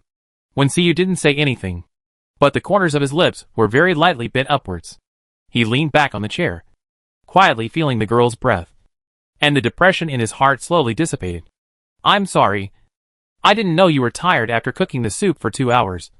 Let me give you a back massage. Wen Yin moved her fingers down to his shoulders, pinched them gently, and smiled flatteringly. Brother, don't be angry. I will never give you the soup you cooked for me again. You worked so hard to cook it. I don't know what's good for you. Wen Siyu sighed softly and pressed her wrist. Okay. Stop pressing. Your strength is like tickling. Wen Yin walked in front of him and saw that he was not so angry anymore. And gently, she shook his arm. Let's go eat. I take you upstairs. Seeing that he had no intention of getting up, Wen Yin reached out to pull him. But she was too weak to pull him. So she hugged his thigh and acted like a spoiled child. Brother, don't be angry. Okay? I'm hungry. Wen Siyu looked at her helplessly, picked him up from the ground, and stood up himself. Let's go! There was a round table and 2 chairs in the room. The 2 sat face to face and drank porridge quietly. Why did you give him that bowl of soup? Wen Siyu couldn't help asking. But he wouldn't be so angry if he changed someone else. Why? Wen Yin thought about it. It seemed that she felt sorry for delaying his sleep last night. And there happened to be a bowl of sweet soup in front of her. So she borrowed flowers to offer to Buddha. If I tell my brother the truth, I have to confess that I watched the snow with Zhou Yuchu last night. And he will be even angrier. He had just warned me to keep my distance from Zhou Yuchu 2 days ago. But I didn't listen. Wen Yin lowered her head guiltily and whispered. I just saw that his face looked bad. And I thought he needed to replenish his energy. Wen Siyu stared at her quietly, as if judging the truth of her words. Wen Yin paused and changed the subject. By the way, that bowl of soup was finally drunk by Luli. So you don't have to be too angry. Wen Siyu pulled the corner of his lips slightly. He worked hard for 2 hours to cook. But it was a bargain for Luli. The 2 had breakfast in the room, cleaned up the tableware, and then went to the 2nd floor to meet up with others. They were now short of 4 level 5 crystal cores to complete the goal of this trip. Wen Siyu wanted to complete the goal as soon as possible. When he returned to the island, he still needed time to prepare Wen Yin's birthday party. In the past, Wen Yin would have a party for his birthday, and his 18th birthday should be more grand. Of course, he didn't plan to invite other strangers to the banquet. It was also quite lively for the people in their team to get together. The pressure fell on Luli, who said he could only try his best. There were quite a few level 5 zombies in the North City, but they were all gathered together. The enemy was outnumbered, and the risk factor was really high. They walked several hundred kilometers southwest, and killed many level 2 and 3 zombies on the road. But there was no trace of level 5. After lunch, Wen Yin suggested that she drive. They were on the highway, and the road was flat. They were not in a hurry to get on the road, so it was a good opportunity for her to practice driving. Wen Siyu looked at her with complicated eyes, and then turned to Luli, indicating that he would be the bad guy. Luli was speechless for a while. Why should he be the bad guy? Wen Yin saw that the few people did not speak, so he took them as tacit consent and turned to the driver's seat. Luli stepped forward to stop her. Don't be anxious. Tell me first, which one is the accelerator and the brake? Wen Yin frowned, thinking he was being unreasonable. Brake on the left, accelerator on the right. Wen Yin opened the car door and was about to sit down, but was pulled out by Luli. She bumped into him with an unstable center of gravity, and her head was dizzy. Luli was also confused. He just pulled lightly. How could they collide? He quickly let go and looked away. When Siyu looked at the two people movements, his eyebrows sank slightly. He let Luli be the bad guy and didn't let him take advantage of the opportunity. What a cunning fox. When Siyu walked over, raised his hand to rub the girl's red forehead, then pulled her to look into the car, pointed to the 3 pedals and said, "This is a manual transmission. The left is the clutch, and the middle is the brake. You are learning automatic transmission, so don't drive it yet. I will teach you when we return to the island." Wen Yin pursed her lips, a little aggrieved, but still nodded sensibly. "I know. Remember to practice driving with me when we return to the island." When Siyu thought of the months he had practiced driving with her before, and felt a little headache, but he was not very relieved to leave it to others. "Okay. Nian Yin is the most sensible. Go sit over there." When Yin obediently nodded and turned to the passenger seat, Luli stood by the car door and looked at Wen Siyu. His eyes paused slightly. At a certain moment just now, he felt that the two of them were getting along like a couple. He was really crazy, always thinking about something. Chapter 119 Admirer. When Siyu cast a glance at Luli. "Let's go. Why are you standing there?" "Yeah. Okay." Luli nodded blankly, got into the car, and looked uncontrollably at the front row. From his angle, he could only see the girl's snow-white and delicate profile. She didn't have a bun at this time, and her black hair was neatly scattered on her shoulders, as smooth as silk. Realizing where his sight was, he lowered his eyes in shock and frowned fiercely. He always knew that Wen Yin was good-looking, and it was not abnormal to be attracted by beauty. It only showed that he liked beautiful women. The vehicle went southwest for dozens of kilometers, and Luli finally saw the trace of the level 5 zombie. But when they rushed over, the level 5 had been dealt with by another team. It was just a few minutes late. Luli felt a little pity when Siyu asked him to continue looking. As for that team, when Siyu thought about it and did not go over to say hello, but turned the car head to the southeast. But the group of people drove after them and seemed to be planning something. When Siyu finally stopped the car, asked Wen Yin and the others to stay still, and he and Luli got out of the car to meet them. Zhou Yuchu and the others also got out of the car and leaned against the door to watch. The other side also had 2 cars, with a total of 8 people. The man who killed the level 5 zombie before seemed to be the leader. He was wearing a black coat and was about the same height as Wen Siyu. "Follow us." "What's the matter?" Wen Siyu's eyes fell on the man. His eyes were cold. Gu Bei chuckled when he heard it. "We have no ill intentions. We just want to make friends. Are you coming from the north? What's the situation there?" Wen Siyu pondered and did not speak. Luli glanced at the people in the car and said calmly, "The situation is not good. North City has been occupied by zombies." Gu Bei was slightly stunned, and then a doubt flashed in his eyes. "Then where are you going? Are there any new bases?" Luli shrugged lazily. "We don't have a destination either. We go wherever we go." Gu Bei could see that the two were very wary, so he didn't ask any more questions. Since they didn't want to go the same way, he wouldn't force them. "Excuse me." Gu Bei smiled politely at the two and was about to go back to the car. Just at this moment, the back door of the car opened. A woman in a light gray coat came out with a gentle smile on her face. "Wen Siyu?"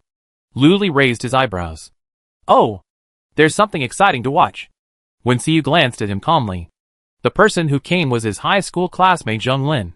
The two didn't have much in common, but they were in the same city, and their parents were friends. They would occasionally meet during festivals and chat politely. Wen Siyu pulled the corner of his mouth slightly and smiled politely. Zheng Lin came over, looked at him with curved eyebrows, and said with joy of reunion after a long separation, "It's great that you are still alive. I thought I would never see you again." Wen Siyu frowned slightly, and said calmly, "My sister and I are both alive." Zheng Lin's smile froze.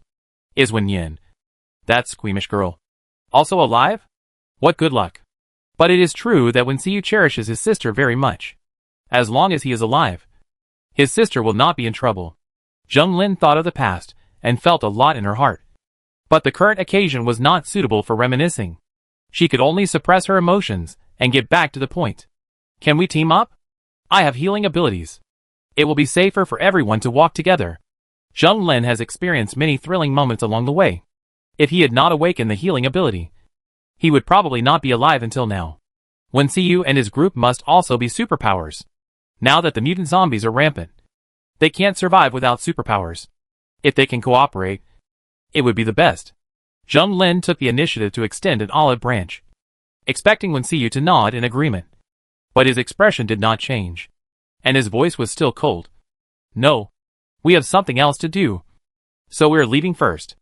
After he finished speaking, he turned around and left without any nostalgia. Zheng Lin wanted to catch up, but heard Gu Bei say, "You can't control yourself when you see your old lover? Don't forget, Su Jinan saved your life, and you are now boyfriend and girlfriend." Zheng Lin paused, and the joy of reunion was extinguished by a basin of cold water. Yes, she has a boyfriend now, and she shouldn't think about the person she liked before. Wen Yin waited in the car for a while. When she saw the two people coming back, she couldn't wait to ask, "How was the chat? Do you want to cooperate?" Wen Xiyu closed the door and fastened his seat belt. Let Luli observe for 2 days first. If there is no problem with their character, take them back to the island. Luli cast a joking look. That beauty seems to be very familiar with you. Are you sure you still need to observe? He was just a bystander, but he saw clearly that the woman was staring at Wen Xiyu with joy and infatuation. And the word like was almost written on her face. Wen Xiyu frowned slightly. Not familiar. Just acquaintance. Wen Yin stared at him in confusion. Who is it? Just now they looked around in the car, but because of the angle, they didn't see the girl's face clearly. Zheng Lin. Hearing this name, Wen Yin's expression changed slightly. Zheng Lin is her brother's high school classmate and the daughter of her parents' friend. Wen Yin doesn't have much contact with her and only sees her a few times a year. In Wen Yin's impression, every time Zheng Lin came to visit her home, she would take her to her brother's room under the pretext of playing with her, and then rummage through her brother's things. Zheng Lin would give her some candy, saying that they were playing games, and asked her not to tell others. At first, Wen Yin was young and could be bribed by a few candies. Later, she became more sensible and candies didn't work. Zheng Lin bribed her with various toys and gifts and asked her to report Wen Xi's whereabouts regularly. It was not until Wen Yin went to junior high school that the two of them stopped this kind of contact and resumed their polite relationship when they met. Wen Yin was immersed in his thoughts when he suddenly heard Lu Li's teasing voice. Your admirer turns out to have a boyfriend. Lu Li saw the two sitting in the back seat. Zheng Lin tilted her head and leaned lightly on the man's shoulder. Both of them looked unhappy, but their fingers were intertwined. Wen Xiyu corrected him with a cold face. Not an admirer, but a high school classmate. Lu Li was too lazy to argue with him. Whatever you say is what it is. Chapter 120 Cold War. Wen Yin tilted his head to look at Wen Xiyu, raised his eyebrows slightly. She should have liked you. Every time she came home, she would go to your room to look for things and smell your clothes.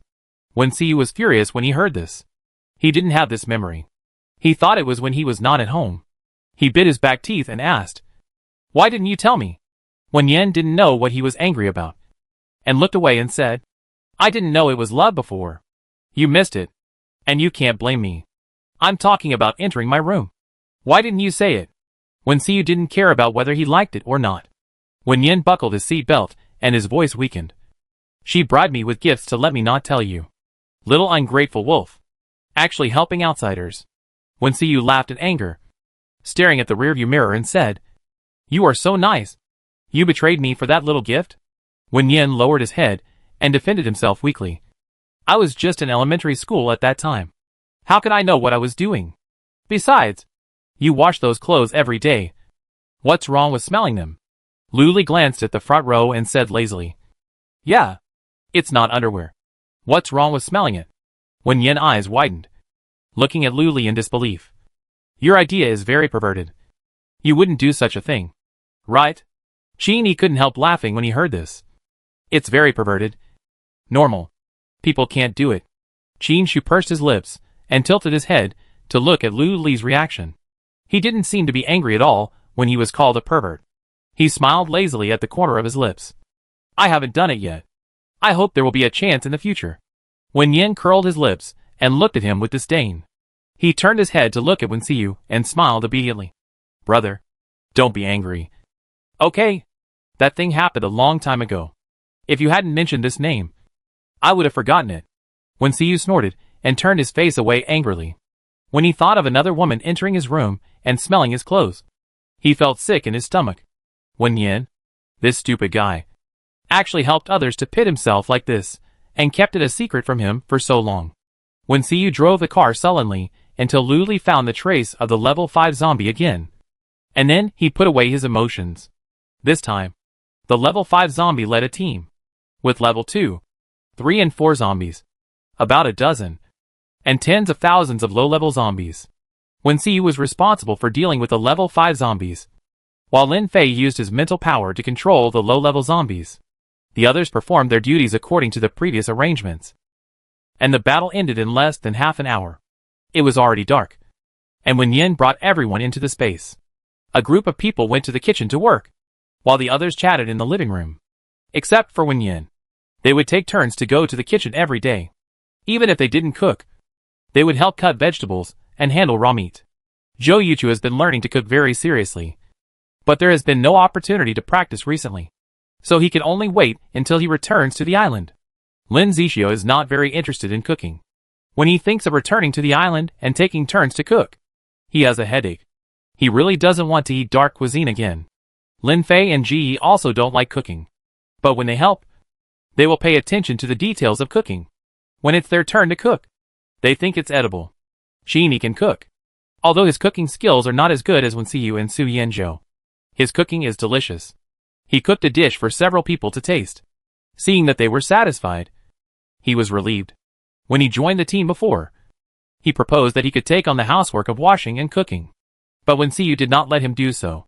They washed their own clothes and cooked together, which was quite lively. Xini liked this kind of team atmosphere very much. After dinner, everyone rested early and continued on the road the next day. Passing the city, Wen Yin asked Lu Li to take her to a high-end shopping mall to pick out some branded clothes. Lu Li raised the corner of his eye. What? Isn't it enough to pick in the supermarket that day? He remembered that Wen Yin seemed to have picked out more than a dozen men suits that day, saying that she would give them 2 suits each.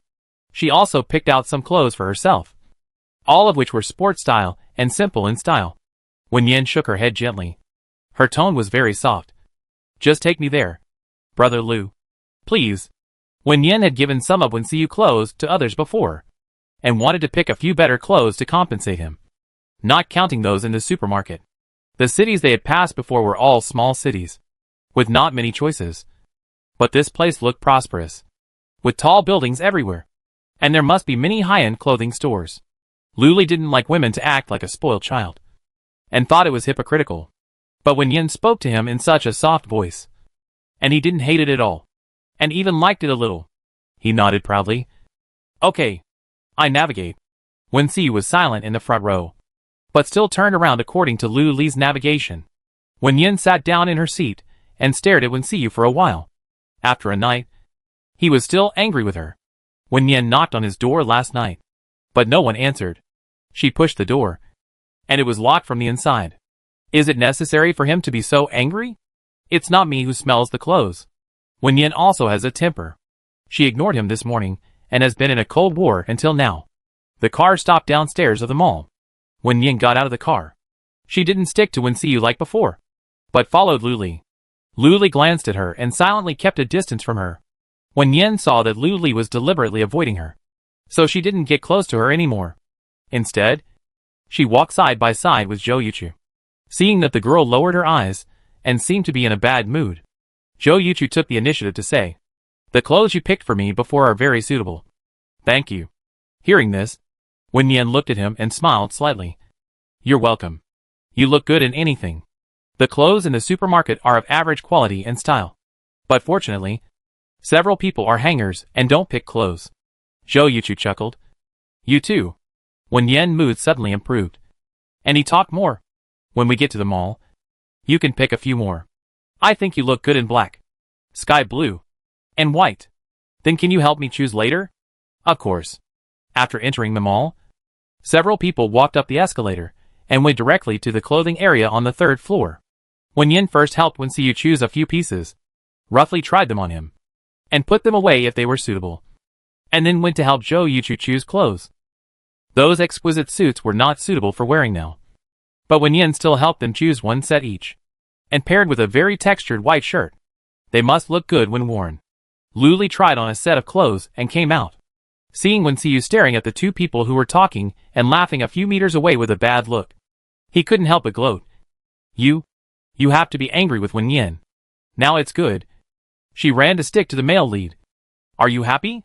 Wen Xiu glanced at him coldly. You talk too much. Luli held the clothes in his hand and shook his head helplessly. If Wen Yin really got together with Zhou Yuchu, would Wen Xiu not turn into a villain in the story? Although the villain sounds very exciting, the ending is usually not very good. And as the villain's military advisor, it is a matter of prosperity and decline. Luli felt that he had to do more to persuade and advise. Now it is the safest for them to be in the same team with the male lead. And they must not separate. Actually, I think Zhou Yuchu is really good. Good-looking, emotionally stable, and very suitable. Shut up. Luli closed his mouth obediently. Okay. Let him be. And he didn't have to speak. After coming out of the mall and returning to the car, Wen Yin still ignored Wen Xiu. He was the one who started the Cold War first. So he didn't want to keep apologizing and admitting his mistakes. Chapter 121 Jealousy. The car was much quieter without Wen Yin's voice. Qin Shu looked at the two people who were still angry and tried to ease the atmosphere. Sister, the clothes you picked for Brother Wen just now are really nice. Let him try them on later. They must fit him well. Wen Yin turned around and smiled at Qin Shu, then looked at Wen Xiu, lowered the corners of her mouth, and uttered 4 words lightly. Try it if you want. Wen Xiu pursed her lips and looked at the rearview mirror. The girl glared at him, then lowered her head to play with her fingers. Her cheeks puffed up. She was still so cute when she was angry. Wen Xiu curved the corners of her lips, resisted the urge to apologize to her, and asked Luli, are there any traces of level 5? Luli was checking. Not yet. But I saw solar panels and a power generation device. We will take them back later. Wen Xiu nodded. They were going to live on that island for 2 years, or stay there for a long time.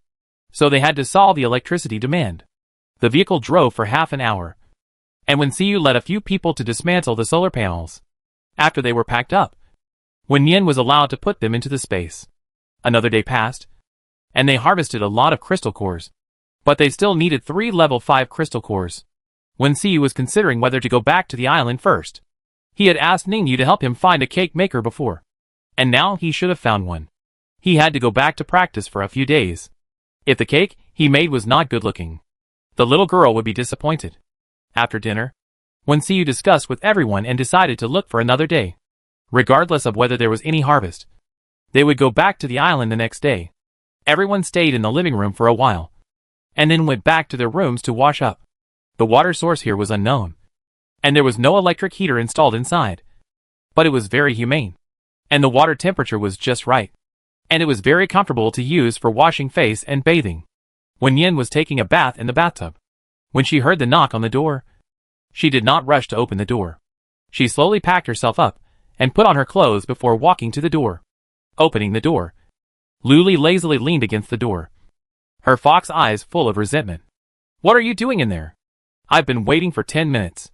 Wen Yin moved her eyes away guiltily. How could it be? 5 minutes at most. Wen Yin thought it was Wen Xiu who came to apologize to her, so she deliberately delayed for a while. Luli looked at her pink cheeks and half-wet hair, and it was obvious that she had just taken a shower. Forget it. There was nothing to be angry about. Girls just like to dawdle.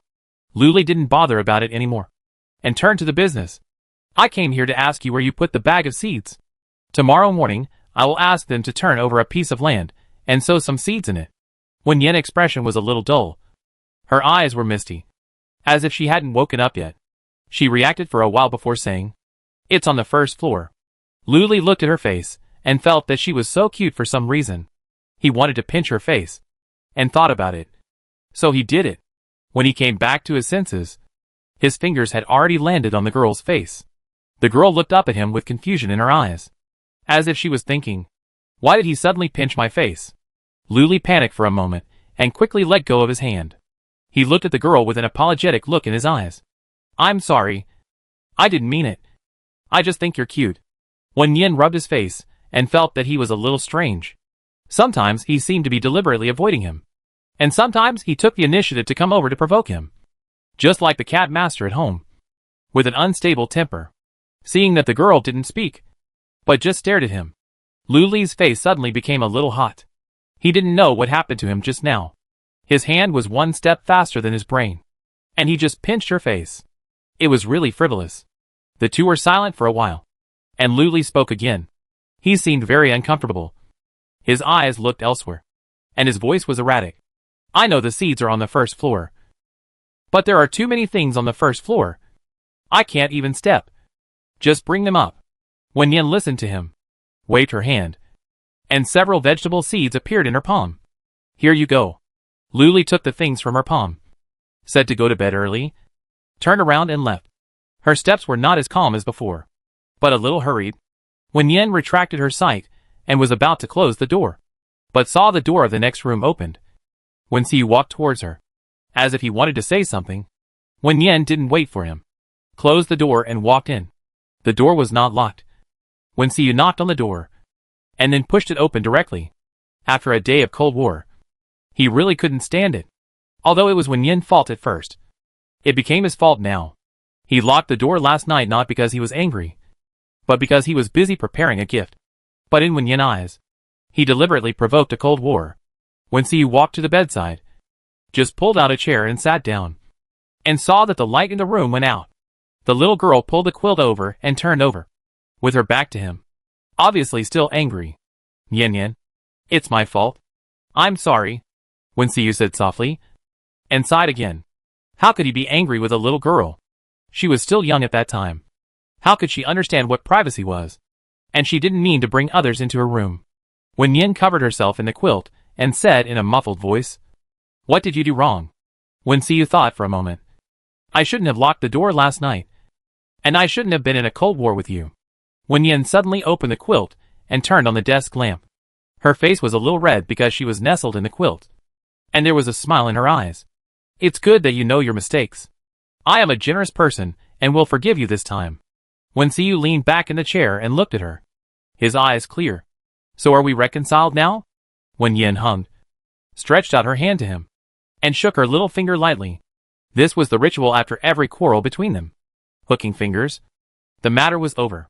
Wen Xiu hesitated for a moment, but still reached out his hand, interlocked his fingers, only for a moment, and then quickly released them. Wen Yin turned her head to look at him. Since they were reconciled, it was time for her to gossip. Zheng Lin likes you so much. Don't you feel it? Wen Xiu's eyebrows sank. That's her business. It has nothing to do with me. Seeing that he was angry again, Wen Yin didn't dare to gossip anymore. She remembered that her mother once asked her to ask him if he liked someone. But as soon as she asked, he asked her out coldly. The two of them had a Cold War for several days. And later it was Wen Xiu who bought her a gift, and the two reconciled. You should rest early. Wen Xiu glanced at the girl, got up and went out. Wen Yin turned off the lights again, slept well all night, woke up naturally, washed and brushed his teeth, and then went to the second floor for dinner. The other people in the space got up early in the morning to work in the fields. They couldn't use their superpowers here, so they could only pick up hoes and learn to turn the soil and sow seeds. After doing all this, they went to prepare breakfast. When Wen Yang came downstairs, a sumptuous breakfast was already on the table. Each person had a bowl of chicken and vegetable porridge, with crispy fried dough sticks, and a small plate of delicious side dishes. Lin Zishu came over to take credit. Xiaoyan, I also helped with the fried dough sticks. How about you try it? Wen Yin picked up the fried dough sticks and tasted them. They were crispy and very similar to what she had eaten at home before. She gave Lin Zishu a thumbs up. Super delicious. Lin Zishu smiled with satisfaction and returned to his seat, facing Lu Li's disdainful eyes. He sneered. Jealous? Lu Li curved his lips and sneered. What am I jealous of you? Lin Zishu raised his eyebrows and said in a low voice. I'm jealous of Wen Yin's praise of me. Lu Li's mouth twitched slightly, thinking that he was so childish. What was there to be jealous of in such a thing? Besides, she didn't like Wen Yin, so she was jealous of nothing.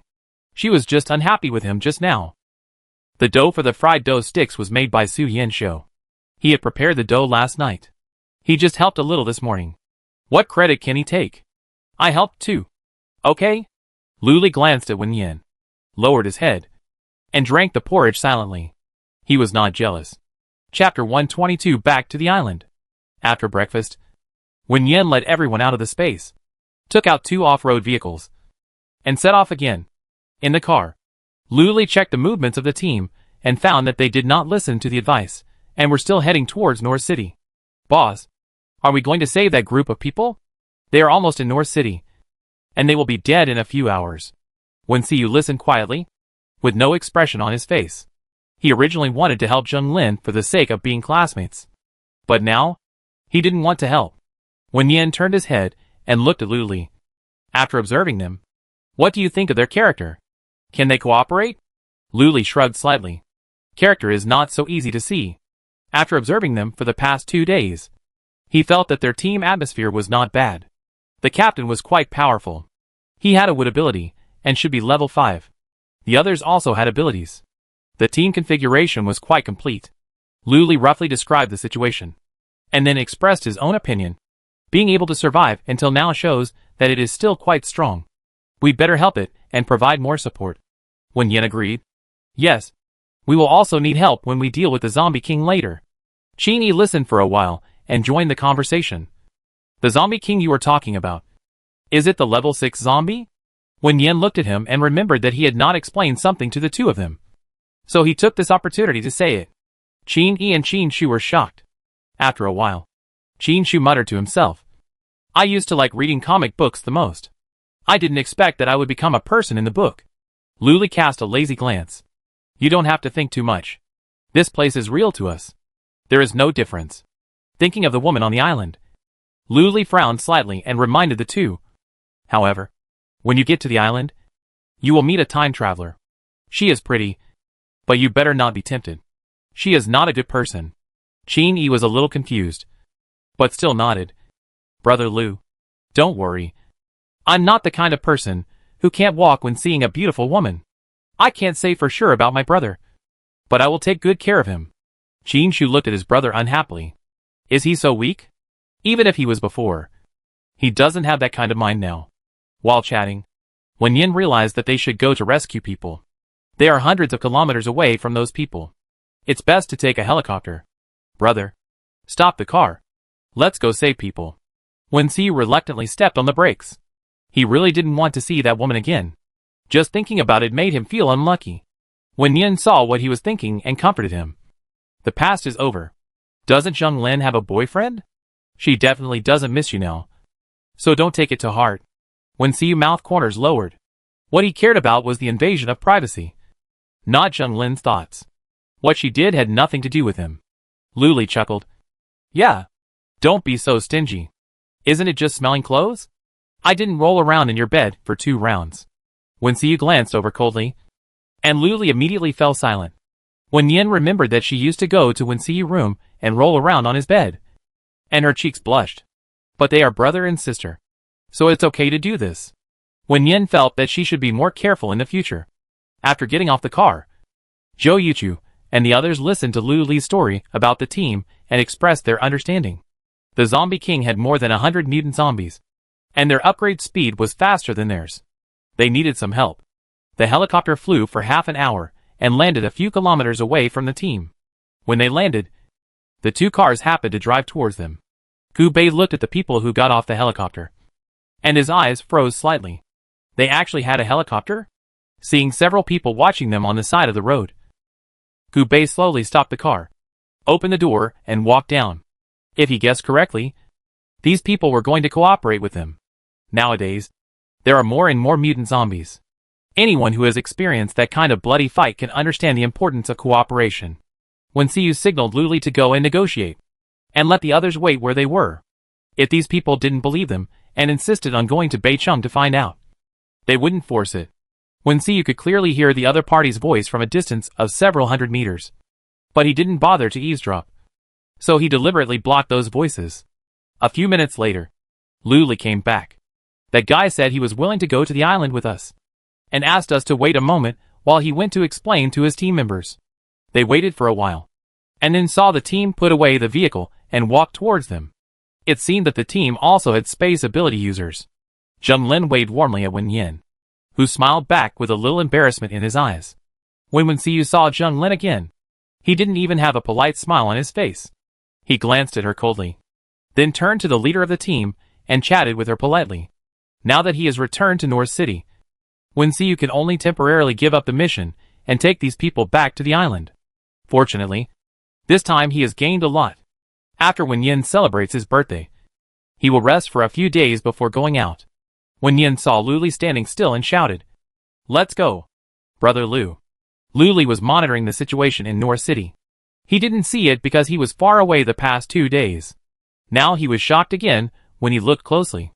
The level 6 zombie was actually cooking, making fried steak, and the woman was with him, talking to him with a smile.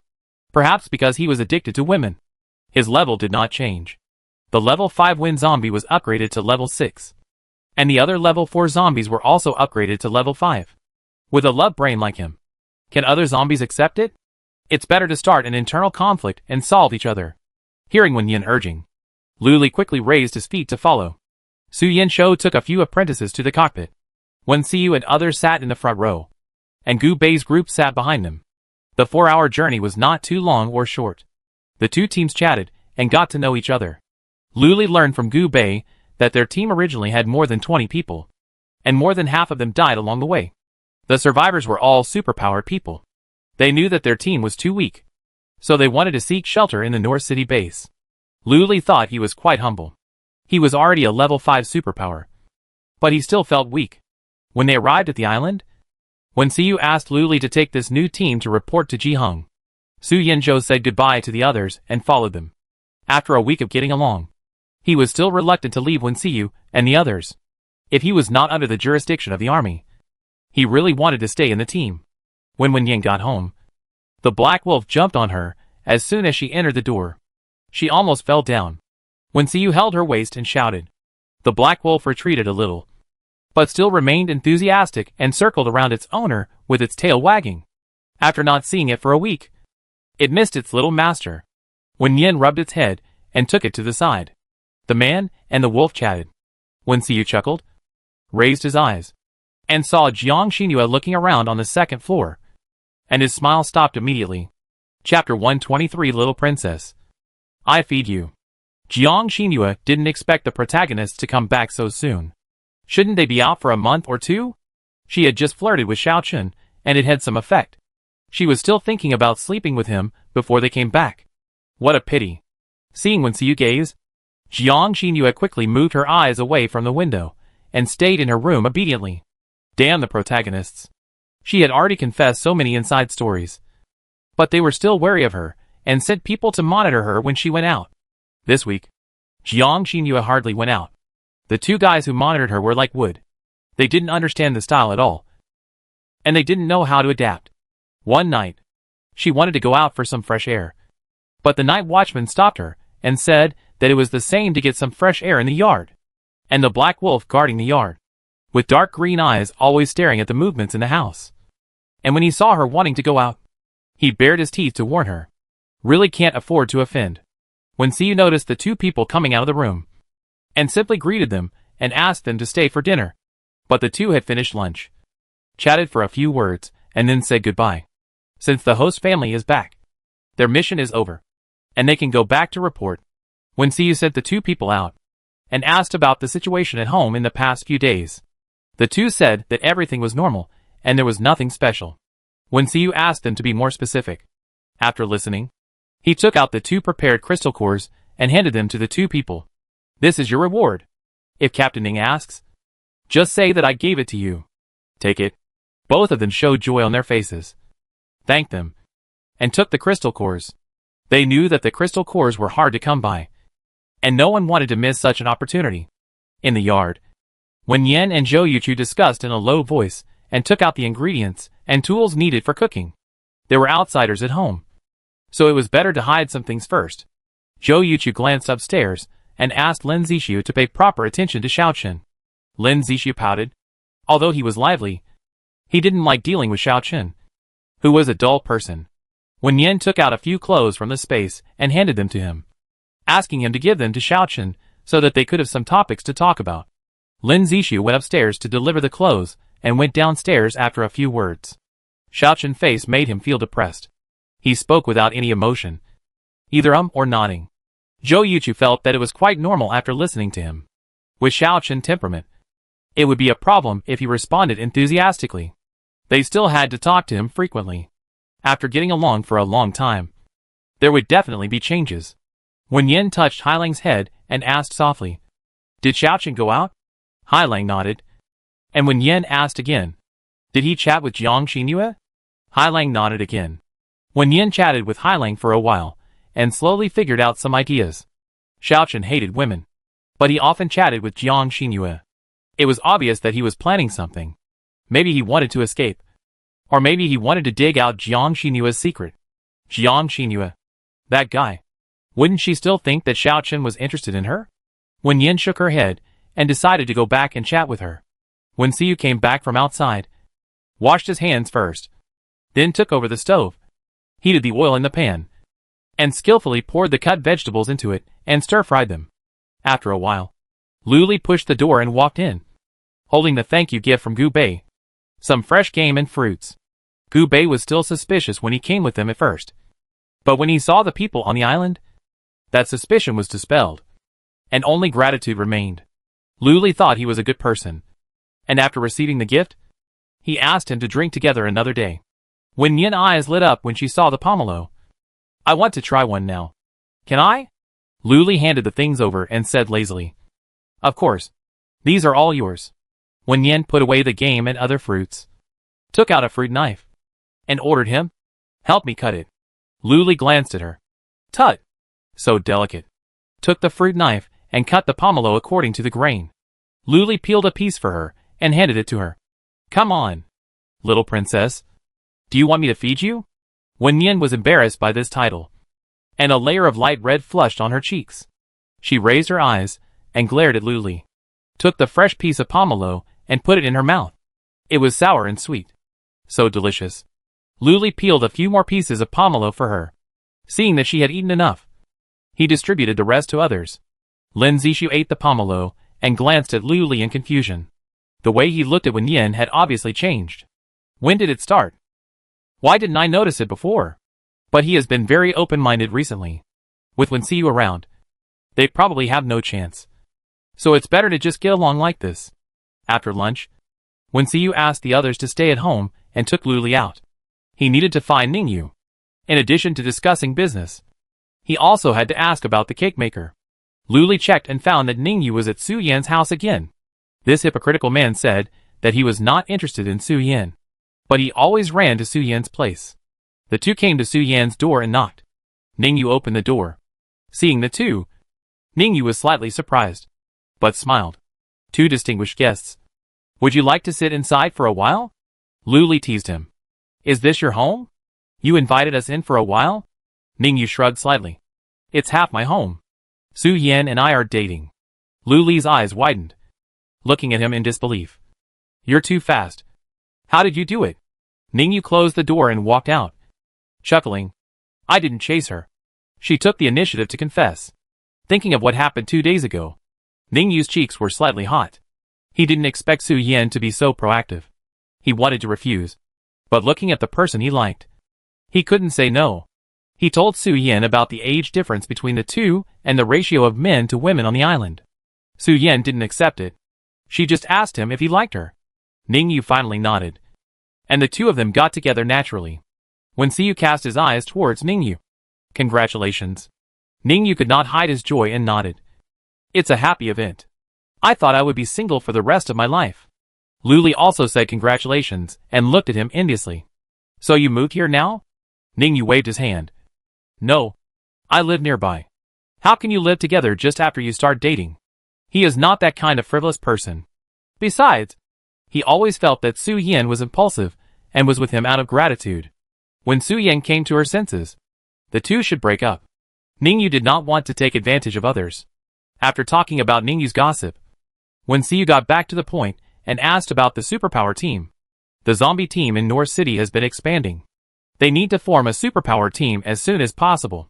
When the zombies are not fully grown, they need to find the right time to attack. Even if they cannot annihilate the zombies in one fell swoop, they must seriously injure them. Ningyu has been busy transferring the remaining people in the base these days. Although the superpower team has been formed, there is no one to lead the training. Ji-hung is busy storing supplies and can't take care of it. Moreover, they don't have much experience in dealing with mutant zombies. And guiding superpower training is just theory. Ningyu thought that when Wensiyu and others came back, he would ask them to take turns to be instructors for a few days to simulate a real battle scene. After listening to Ningyu, Wensiyu nodded slightly. I will send someone to guide them. The specific time will be determined by me. But practice alone is not enough. They still need actual combat. It is best to let them go in batches to experience and upgrade. Ningyu felt that what he said was very reasonable. Okay. I do as you say. The two chatted about business for a while. And Wensiyu mentioned the cake maker and asked Ningyu if he had found the person. Ningyu said, "Ah," and looked at Wensiyu apologetically. I checked the personnel list, and there is no professional cake maker. There are a few chefs. I asked them, and they said they can't make cakes. Wensiyu's eyes flashed with disappointment. He had seen the cake making process before, and he could make it. But he couldn't grasp the accuracy. It seems that he can only try more by himself. Luli glanced at him, and the corners of his lips curved slightly. It's also a coincidence. There happens to be a cake maker on Gu Bei's side. I take you to find him. Wensiyu turned his eyes to him, and seeing that he didn't seem to be joking, he nodded slightly. The two said goodbye to Ningyu and walked down the mountain road. They met some people on the road. They were either busy repairing their houses or basking in the sun on the roadside. They looked much better than when they lived in the underground base. Their eyes were no longer empty and confused, as if they had hoped for the future. Gu Bei and his group arrived late and had no house to live in. But Ji-hung took into account their high level of supernatural powers and specially vacated a courtyard house with a separate door and a single house, just at the foot of the mountain, a few kilometers away from the beach. When Wensiyu and Luli walked to the door, they were eating in the yard. The old wooden door with peeling paint was removed and thrown aside casually. Gu Bei saw the two people coming in and immediately stood up and greeted them. Have you eaten? Sit down quickly. A space ability user took out 2 chairs. Please sit down. Wensiyu nodded politely to him, sat down, and said to Gu Bei, I came to you for a small favor. Gu Bei sat opposite him and smiled kindly. You say, as long as I can do it. Gu Bei had just learned from Luli about Wensiyu ability level not long ago. He had dual system abilities, lightning level 6, and with level 4. He admired and envied him in his heart, and at the same time wanted to make friends with such a person. Now that Wensiyu took the initiative to come to him, Gu Bei would naturally not miss the opportunity to make friends with him. It's like this. My sister's birthday is coming up. I want to find a cake maker to teach me how to make a cake. Wensiyu just finished speaking when he heard Gu Bei say, No problem. Sujinon is a cake maker. He can teach you. Sujinon, who was eating, froze when he heard this. He didn't want to teach the person his girlfriend liked to make a cake. And he wasn't a professional cake maker. He just worked part-time in a cake shop when he was studying, and later opened a cake shop. Sujinon pursed his lips. The words of refusal were on the tip of his tongue, but he still didn't say it. Gu Bei was their leader. He shouldn't refute him in public. It's better to say it later. Wensiyu saw that Gu Bei was a straightforward person, and motioned Luli to take out 2 level 4 crystal cores. This is the reward I paid in advance. If you teach well, I can give you 2 more. For the superpowers, crystal cores are comparable to high-value currency. Wensiyu and his friends still have plenty of crystal cores now, and they don't think it's a big deal to use the crystal cores to replenish energy to pay the reward. Gu Bei was shocked and happy. In their team, except for him, who was level 5, and Sujinon, who was level 4. The others were all level 2 or 3. It was not easy for them to upgrade along the way, and they had to escape death and survive in desperate situations several times. A level 4 crystal core may require the life of a teammate. Wensiyu gave it to them just like that. It was just teaching how to make cakes. Gu Bei deeply felt the gap between superpowers, and suddenly wanted to abandon his teammates and join Wensiyu's team. But after thinking about it, he decided to forget it. After all, they were brothers who had been through thick and thin together. Gu Bei took the crystal core and looked at the two of them gratefully. Then when do we start making cakes? Wensiyu thought for a moment and said, Tomorrow morning. I asked Luli to pick us up then. Noticing Zheng Lin's gaze, Wensiyu didn't stay any longer and stood up to say goodbye. After leaving the room and walking for a while, Luli casually reminded him. By the way, that Su Jinan is Zheng Lin's boyfriend. Wen Xiyu paused, his voice slightly angry. Why didn't you tell me earlier? Luli rolled his eyes silently. You won't stop learning from him for this reason. Right? The crystal cores have all been given away. And besides, he is the only cake maker on this island. Luli thought it was no big deal. He was just the boyfriend of an admirer. There was nothing to be hypocritical about. Wen Xiyu glanced at him coldly, and said nothing more. The two walked forward for a while, and passed a low bungalow. Wen Xiyu stopped and looked at Luli. Is this the residence of your ex-fiancé? Luli's right eye twitched and looked at him vigilantly. What are you planning? Wen Xiyu chuckled and walked forward to knock on the door in Luli's astonished eyes. Luli wanted to stop him. But it was too late. What do you want to do? I was wrong. Isn't it okay? I should have reminded you in advance. Or should we look for other cake makers? Luli really didn't want to see Lin Xiao and Zhao Yuchen again. Although that matter had been turned over. It was really embarrassing to meet them. Wen Xiyu stood there leisurely, ignoring his weakness at all. He had cheated himself. So he should reciprocate. The door opened from the inside. The woman was wearing a simple black top and trousers. Her hair was casually tied up. And her beautiful face was dyed with a smile when she saw the visitor. Ollie, you came to see me? Lin Xiao walked out of the room. The joy in her eyes gradually faded. She reached out to pull Luli's arm. But he dodged her just as she was about to touch him. You guys chat. I'm leaving first. Wen Xiyu patted Luli's shoulder lightly. The corners of his mouth slightly raised. It was just a meeting with his ex-girlfriend. Was it necessary to be so hypocritical? Luli looked at Wen Xiyu back as he left, and was so angry that his teeth itched. He kindly took him to find the cake maker. But he repaid his kindness with hatred. Scanning the tearful woman, Luli impatiently clicked his tongue. Can you stop crying every time you see me? It's really annoying. Lin Xiao's expression was stunned, and mist condensed in her eyes. About to fall but not falling. She bit her lips tightly to stop the tears. Ollie. Just call me Luli. We are not that familiar. When Luli saw her again, there seemed to be no ups and downs in his heart. Except that he felt a little annoyed. They grew up together, fell in love, and got engaged.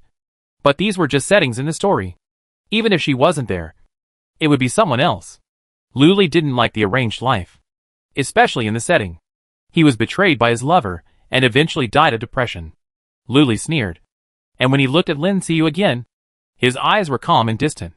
I just happened to pass by here, and I didn't mean to reminisce with you. But we have known each other for a while. When we meet next time, you don't pretend to be pitiful, and we can chat normally. After speaking, Luli didn't stay any longer, turned around and left. Lin Xiao was a little confused when she heard it. Looking at Luli's appearance, it seemed that he had completely let it go, and even didn't care about her at all. Lin Xiao felt indescribably bitter in her heart.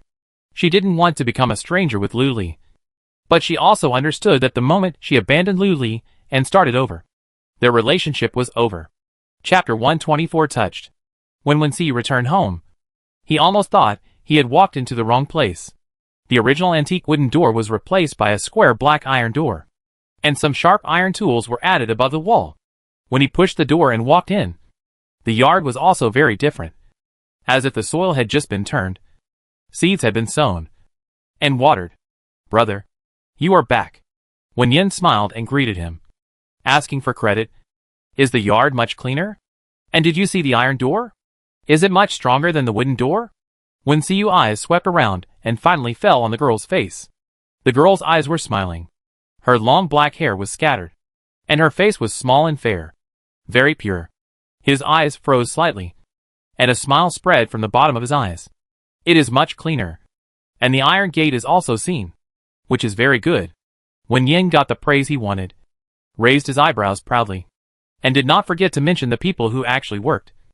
The iron gate is the credit of Qin Yi and Qin Shu, and the yard is the result of Zhou Yuchu, Lin Fei, Lin Zixia, and Ji Yi. I am responsible for directing them. Wen Yin also swung the hoe at first, but gave up because she didn't know how to use it. Zhou Yuchu asked her to direct from the side, and Wen Yin readily agreed, now that she is more familiar with a few people. Wen Yin's delicate side is slowly revealed. She prefers to sit on a chair and direct rather than work.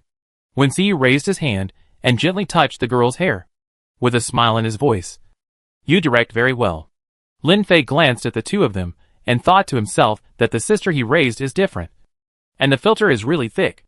It is obvious that the iron gate does not match the style of the room. And the yard is bumpy.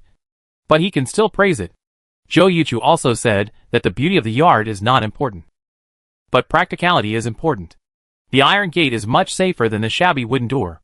He also said that they would plant vegetables and fruits in the yard. And when the harvest comes, they can enjoy wine and the moon under the tree. Lin Fei felt that the two were a bit like the brainless fans on the internet before. In their eyes, everything Wen Yan did was right. Lin Zishu came over and asked, Boss, are we going to learn swimming today? Wen Xiyu nodded lightly, and turned his eyes to Qin Yi and Qin Shu. Can you swim? Qin Yi nodded. Yes. Then you go together. Take Xiaochen with you. Okay. Qin Yi asked Qin Shu to call Xiaochen down from upstairs. A group of people were ready to leave. But Wen Yan took out a white paper bag. This is the swimming trunks I found in the supermarket. There are about a dozen pairs. You can make do with them.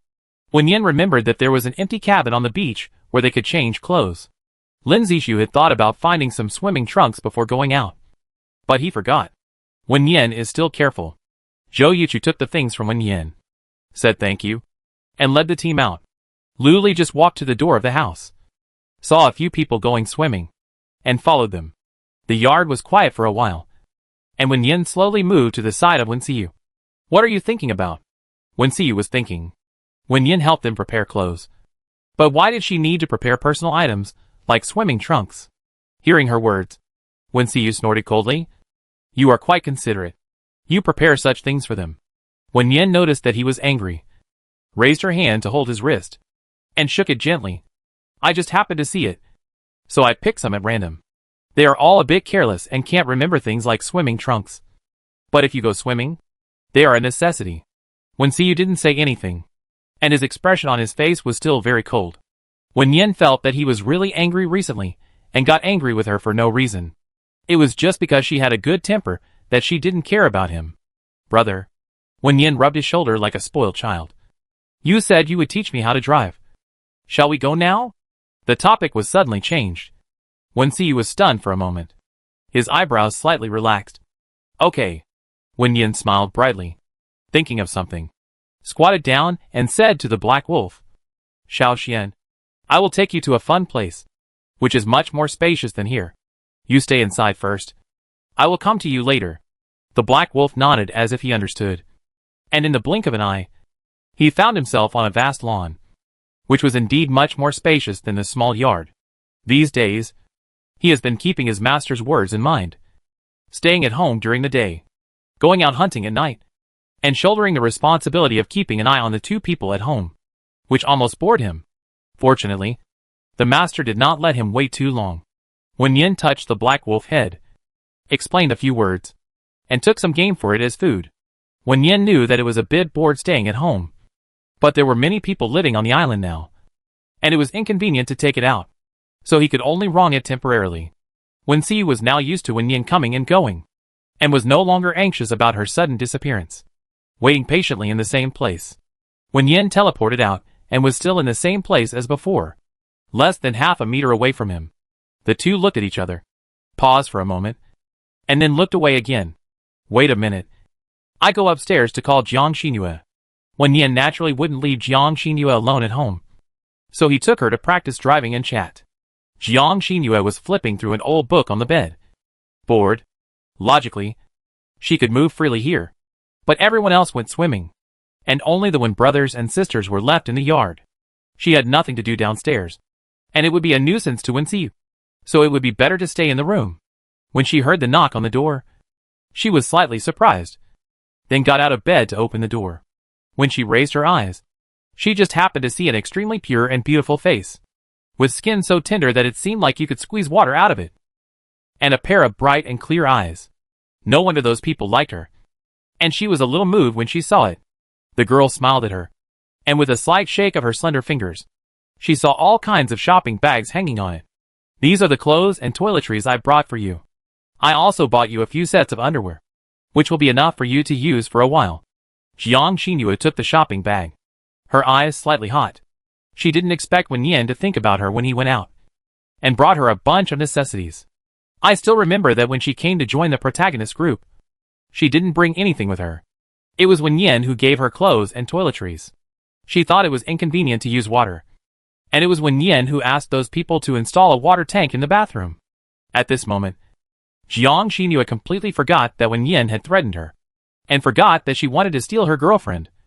And her heart was filled with emotion. Wen Yin, thank you. You are so good to me. Wen Yin looked at her hand being held by someone. And the other party looked so touched that he wanted to cry. And couldn't help wondering. I just brought some necessities. Why is Jiang Xinyu so excited? Is she going crazy at home? Wen Yin pulled her hand back uncomfortably. Pack up. Let's go out for a walk. Jiang Xinyu pursed her lips. And her heart was happy again. It was great that Wen Yin came back. There were gifts to receive. And she could go out for some fresh air. Wait for me. Right away. Jiang Xinyu turned and walked into the room. Took out a set of favorite styles from the shopping bag. Quickly changed her clothes. And followed Wen Yin downstairs. By the way, how did you get along with Xiaochen this week? Not bad. He was always cold and ignored me before. But he chatted with me recently. Wen Yin glanced at Jiang Xinyu and felt that she was really innocent. Or she was simply greedy for beauty. Did you talk about those secrets with Xiaochen? Jiang Xinyu paused and smiled guiltily. No. We just chatted casually. I don't even remember what we talked about. Chapter 125 Driving Practice. Wen Yin sighed slightly. Jiang Xinyu seemed to be even worse at lying than her. Her expression was written on her face. In fact, it was okay to let Xiaochen know some things. Maybe it would make him want to live. But Wen Yin felt that Jiang Xinyu needed to realize that Xiaochen was using her. And she should be more careful when she spoke in the future. Wen Yin stopped walking downstairs in the living room. Looked at Jiang Xinyu and said, Can't you see that Xiaochen is trying to get something out of you? He has always been repulsive to women. How could he suddenly change his attitude towards you? Can you use your brain? Jiang Xinyu whispered back. Maybe I am more charming. Wen Yin closed her eyes speechlessly. And her voice became cold. Can you stop being so narcissistic? Although you are very beautiful, not everyone likes you. Xiaochen is obviously using you. Can you be more sober? Jiang Xinyu was frightened by her cold voice. But she felt happy when she heard her praise her beauty. I didn't tell him too much. Just a little bit. It's nothing serious. I just want to get closer to him. Get closer to him. Of course I slept with him. Wen Yin was speechless again. It's rare to find such a lustful and straightforward woman. Jiang Xinyu whispered. Food, sex and nature are all part of human nature. It's normal to want to sleep with a handsome guy. People have desires. Don't you want to? Wen Yin choked for a moment and didn't know what to say. Wen Si walked into the room at this time and interrupted their chat. Okay. We should go practice driving. Jiang Xinyu was a little confused. Are we going out for a walk? Wen Si glanced over, and she immediately shut up. Practice driving. It's better than staying at home. The three of them walked out of the house. Walked along the mountain road for a while. Came to a flat section. And started practicing driving. Wen Yin sat in the driver's seat. Adjusted the seat back. And released the handbrake under Wen Si's guidance. She stepped on the accelerator and clutched with both feet. And after the car started, she released one foot again. After driving slowly for a while, Wen Yin felt that she had mastered it. So she started to shift gears and accelerate. And then the car stalled for some reason. It's okay. Start again. Wen Si had expected this. And watched her restart the car. Ready to pull the handbrake at any time. She didn't listen to advice when driving. And was easily irritable. Wen Si had practiced with her for several months. And she had already gotten used to it. It didn't matter if the car was fast. Anyway, there were no traffic police now. Jiang Xinyu was frightened and screamed. Slowed down when turning. You, slow down. Don't drive so fast. Ah! Wen Si was annoyed. Shut up. Don't affect her driving. Jiang Xinyu clenched the seat belt. Feeling scared and wronged. You want to die with her. I don't want to. You two are too much. Taking me out to play this extreme challenge. Wen Si smiled with curved lips. And said lightly, What are you afraid of? Maybe you will wear it back after you die. Jiang Xinyu also thought about this possibility. But she didn't dare to gamble. She cherished her life very much. Otherwise she wouldn't be wronged here. When Yin saw that Jiang Xinyu was really scared, So he stepped on the brakes and slowly slowed down. When he drove to the beach, Jiang Xinyue came back to life. A group of handsome men were resting on the beach with their upper bodies naked. At a glance, they were all abdominal muscles, which was too pleasing to the eye. Let's take a break, Jiang Xinyue suggested. When Yin glanced out the window, several people were resting at the moment, so it would be nice to go over and say hello. After getting off the car, Wen Yin waved to them from afar. Hi. How are you practicing? Hearing her voice, several people who had closed their eyes to enjoy the sunshine opened their eyes one after another. Lin Zixu sat up first and responded with a smile. Very good. I can swim now. Zhou Yuchu stood up and walked towards Wen Yin. Are you practicing driving? Wen Yin nodded, and her eyes fell on his upper body uncontrollably. Under natural light, his well-defined abdominal muscles seemed to look better, and they were smooth and shiny. Jiang Xinyue couldn't take her eyes off him either. She couldn't help but praise him. Your abdominal muscles are well trained. Zhou Yuchu looked at her when he heard her voice. Why was she there too? Wen Yan's cheeks flushed slightly. Yes, it's well trained, Jiang Xinyue said. Of course, this is the male lead. He has top configurations in all aspects, including that aspect. It's a pity that no woman has tried it. Wen Yan's eyes widened when he heard this. Is this okay? Zhou Yuchu frowned. Jiang Xinyue, can you say less? Jiang Xinyue raised her finger and made a zipper closing motion, then turned to look at the other people. TSK. They all have good figures. Abdominal muscles. Mermaid lines. Everything. Noticing Jiang Xinyue's gaze, they all felt a little uncomfortable. Qin Yi and Qin Shu remembered Lu Li's previous reminder that this person should be the time traveler. She is pretty, but her eyes are too straightforward. She has a greasy feeling of self-awareness of beauty. Lu Li looked at her coldly. Jiang Xinyue, wipe your saliva. It's almost falling. Jiang Xinyue was embarrassed for a moment, and touched her lips with her fingers. There was no saliva. She really hated Lu Li, who had no gentlemanly manners at all. Wen Si watched the movements of several people in the co-pilot seat, and clenched his palms secretly. He wanted to pull her back and let her stay by his side obediently. But the fledglings grew up, and would sooner or later experience the outside world. How long could he stop her? Zhou Yuchu was interrupted by Jiang Xinyue, and didn't know what to say. He was silent for a while, and asked in a low voice. How is the driving practice? Wen Yin lowered his head, and Jiang Xinyue's words floated through his mind. He didn't dare to look directly at Zhou Yuchu for a while. It's fine. I can actually drive. But I haven't practiced for a long time, and I'm a little rusty. Lu Li walked towards the two of them. His eyes fell on Wen Yin, and his voice was as casual as ever. You should go practice driving. Don't disturb us swimming. Wen Yin looked up at him. His eyes were erratic, not knowing where to look. How did I disturb you? You are obviously resting. Lu Li saw her expression and chuckled. If you want to see your abdominal muscles, just look at them generously. Why are you hiding your eyes? I'm not hiding. I'm too lazy to look. Wen Yan's cheeks were burning, and he was embarrassed and annoyed. He stomped his feet and turned away. Lu Li watched her walk away. His eyes turned to Jiang Xinyue. His smile stopped, and his expression turned cold in an instant. Go back when you've seen enough. Don't get in the way here. Jiang Xinyue secretly glared at him. I know. Impolite guy. I hope he stays single forever. Wen Yin restarted the car and practiced for another hour. He felt that it was time to go back and prepare dinner, so he stepped on the brake reluctantly. Jiang Xinyue got out of the car with a pale face. She felt that the brother and sister looked like a family. One of them drove with a calm madness and wanted to step on the accelerator to the bottom. The other seemed to have seen through life and death, and his expression did not change at all. Can you practice driving tomorrow without me? I will stay at home obediently. Okay. Jiang Xinyue looked at Wen Yin pitifully. She was about to have a heart attack just now. At the turning intersection, they almost collided with another car. Wen Yin patted her shoulder soothingly. Actually, I didn't drive fast. The winding mountain road looks scary. But it's okay. Don't worry. Even if we have a car accident, the healing ability can save us. Jiang Xinyue's mouth twitched. Okay. Then, there is no choice. Arriving at the door of the house, Wen Siyu asked Wen Yin to go in first, and he and Jiang Xinyue had something to talk about. Wen Yin looked at him in confusion. but didn't ask any more questions, and went in obediently. Come with me. Wen Xiyu took Jiang Xinyue for a walk, and only spoke after making sure that there was no one nearby.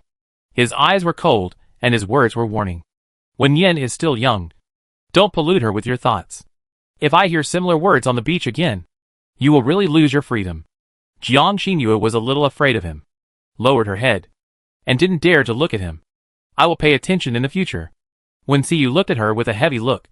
Also, some secrets are best kept in your stomach and never told to others. Jiang Xinyue didn't understand what he said, and thought about it, and asked him tentatively, "Is it that you two are not biological siblings?" Chapter 126. Knowing it long ago. Wen Xiyu expression changed slightly. He was not referring to this matter. But since Jiang Xinyue mentioned it, he might as well say it directly. Wen Yin doesn't know about this matter. I advise you not to say too much. Also, no matter what you read in the book, and what conclusion you draw about the matter between her and me, you have to keep it to yourself. Do you understand? Jiang Xinyue was just testing it just now. She didn't expect Wen Xiyu to really know that Wen Yin was not his biological sister. Yes, with Wen Xiyu IQ and sensitivity, even if his parents concealed the fact that he adopted Wen Yin, he would find out sooner or later. But Jiang Xinyue couldn't understand it. Wen Xiyu usually treated Wen Yin like a girlfriend, and he was still the kind of father-like boyfriend who took care of everything. Previously, she thought that the two of them had restrained their forbidden love because of their brother-sister relationship. But now she found out that Wen Xiyu had known about it long ago. So why didn't he just expose the matter directly, so that the two of them wouldn't have to get along in the name of brother-sister? Did I imagine too much? These two people are just siblings? Jiang Xinyue had a lot of questions in her head, but she still nodded timidly, indicating that she felt the threat. You should know what you can and cannot say to Xiaochen. If you want to live well, don't have any other crooked thoughts. Wen Xiyu said coldly, turned around and prepared to go back, but heard Jiang Xinyue whispered, "If Xiaochen likes me, can I be with him?" Wen Xiyu felt that she was really hopeless, still fantasizing that Xiaochen liked her. He took a deep breath, told himself not to be stupid, and said a word lightly, "Yes." Jiang Xinyue breathed a sigh of relief, with a smile on her face. She knew that Xiaochen had some plans for her, but she was also greedy for beauty. One thing for another. It was fair. If Xiaochen wanted to sacrifice beauty in exchange for some information, she had no reason to refuse. When they got home, there was no one in the yard. Both of them knew that Wen Yin could enter the space, so they didn't make a fuss. One of them went back to the room, and the other sat down on a chair in the yard. After a while, a sweet girl wearing a beige lace chiffon top and brown trousers appeared out of thin air in the yard. When she looked up, she saw the man sitting on the chair, and a smile suddenly rose at the corner of her lips. "You're back." Wen Yin walked towards the chair and shook the man's sleeve lightly. "What did you talk to her about? Still avoiding me?" Wen Xiyu's eyes flashed slightly, and his long eyelashes slowly drooped, covering the emotions in his eyes. "Nothing.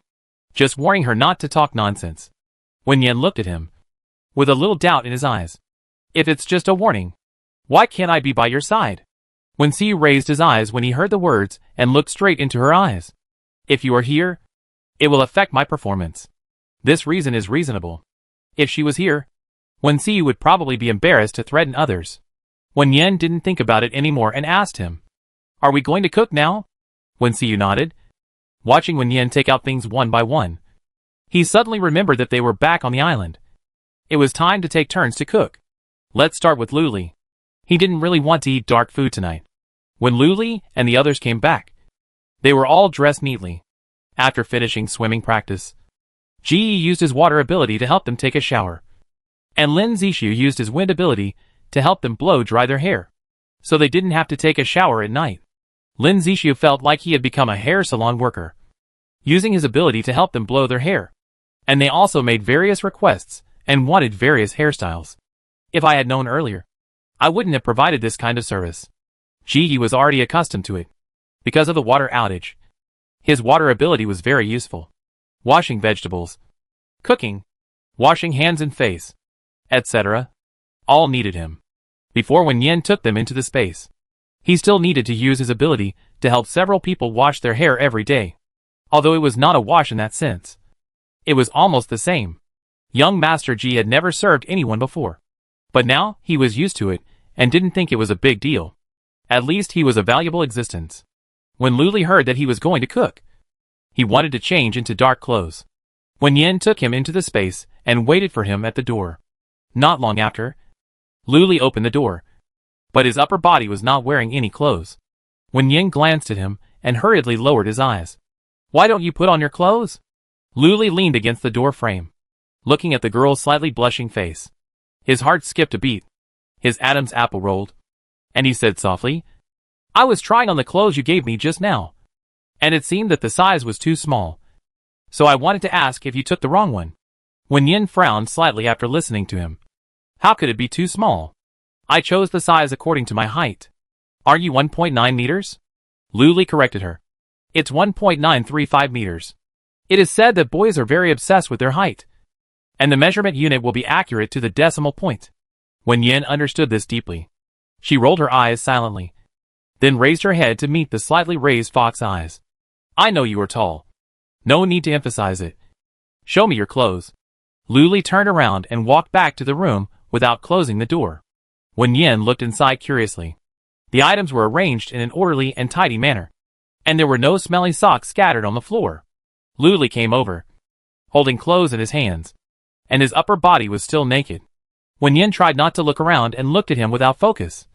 But when he came closer, Wen Yin still glanced at him with her peripheral vision. It would be a waste not to look. After taking the clothes, she found that the size was indeed small. Maybe she had confused it with other people. The styles she chose for them were basically the same. So it was normal to take the wrong one. I asked the others later, and help you change back later. Okay. Seeing him standing there without moving, Wen Yin urged. Go change your clothes quickly. Don't you have a few more? Luli was about to change. But when he heard her say that, he stopped, looked down at her, and smiled frivolously. Why are you blushing? Haven't you seen it today? I don't mind you taking advantage of me. Wen Yin subconsciously retorted. I'm not blushing. I'm just a little hot. Reacting to what he said, Wen Yin turned around angrily, with her back to him. I said I didn't want to see it. If you do this again, I won't pay attention to you. The last word was full of coquettishness, and Luli's heart trembled. He stopped teasing her, returned to the room to put on clothes, and went back to the yard with her. Lin Zixu and Ji Yi were washing vegetables. Seeing Luli finally coming, he couldn't help but complain. You took so long to change clothes. You can even take a shower. Luli glanced at him lightly. The vegetables haven't been washed yet. Why are you rushing me? Lin Zixu choked and really wanted to throw the vegetables in his hand at his arrogant face. But vegetables were precious. So he thought about it and let it go. Wen Yin walked to Wen Xiu's side and wanted to sue Luli, but felt too ashamed. She bit her lip and finally said, I don't want to eat Luli's food tonight. I want to eat what you cook. Luli looked at her when she heard it. Seeing her tense face, she knew she was still uncomfortable about what happened just now. I was a little too much just now. I apologized to her later. Wen Xiu was leaning on a chair and flipping through the book he had just read. Seeing Wen Yin blushing cheeks, his first reaction was whether she was sick. It was very windy outside today, and Wen Yin didn't wear much. Maybe she caught a cold. He raised his hand and touched his forehead. It was a little hot. Yin, you seem to have a low fever. Do you want to take your temperature? Wen Yin shook her head gently, feeling her face getting hotter. No, I don't have a fever. I go back to the space to accompany Xiaoxian first. You guys cook. Wen Yin teleported to the space and slowly breathed a sigh of relief. It was all Luli's fault. He had to provoke her for no reason. She didn't want to care about him recently. Wen Xiu stared at the direction where the girl disappeared, with worry in his eyes, thinking of what she said. Wen Xiu dropped the book and got up to go to the stove. Lin Zixu and others had washed the vegetables and put them on the chopping board. Luli was cutting vegetables with his head down. Seeing Wen Xiu coming, he moved to the side to make room for him. Wen Xiu rolled up his sleeves and processed the ingredients slowly. Lin Zixu came over and asked, Brother Wen, I be in charge of breakfast tomorrow. Right? Wen Xiu glanced at him, then lowered his head and got busy again. Well, let's take turns cooking in the same order as before. For breakfast, Lin Zixu didn't have much pressure, but lunch was a bit difficult. He wasn't very good at cooking, and he couldn't control the amount of seasoning. After practicing on the island for a week, the dishes he cooked were barely edible, and they were not delicious at all. The same was true for Zhou Yuchu. They didn't seem to have any talent in cooking. After Wenxiu guided several times, he felt calm and let them do whatever they wanted. Just don't poison them. Lin Fei and Ji Yi were slightly better than them, and occasionally they cooked a few dishes well. Lin Zixiu felt that he had to study hard, not for others, but mainly because he didn't want to treat his stomach badly. In the room upstairs, Zhou Yuchu and Xiao Chen sat face to face. After a moment of silence, Zhou Yuchu asked him, "How was your week?" Xiao Chen looked down at the ground and said softly, "Not bad." Zhou Yuchu was not the kind of person who was good at chatting, but Xiao Chen was even more silent than him, so he could only take the initiative to find topics. "Are you getting along well with Jiang Xinyue?" "Yeah." "Do those clothes fit you well?" "Yeah." Zhou Yuchu exchanged a few more pleasantries with Xiao Chen. Still one question and one answer. Very concise answers. Lin Zixiu was right. Xiao Chen was silent and wary, and it was difficult for him to really open up to them. But they needed him to develop a vaccine. Zhou Yuchu knew that Lin Zixiu had no patience, so he had to come forward himself. After chatting for a while, Zhou Yuchu stood up and said goodbye. Before walking to the door, he said, "Let's go downstairs together. Dinner should be ready soon." Xiao Chen seemed to be entangled for a while, before getting up from the chair and walking towards the door. Jiang Xinyue also went out at this time. The three met in the corridor. She glanced at Zhou Yuchu and fell on Xiao Chen frivolously. "Your abdominal muscles are well trained. I thought you were the kind of skinny body, but I didn't expect you to be quite fit. You should exercise regularly." Xiao Chen frowned slightly, with a hint of annoyance in his eyes. He remembered that when he worked part-time in the club before, those women also said the same thing, and would touch him and make him kneel on the ground to serve them.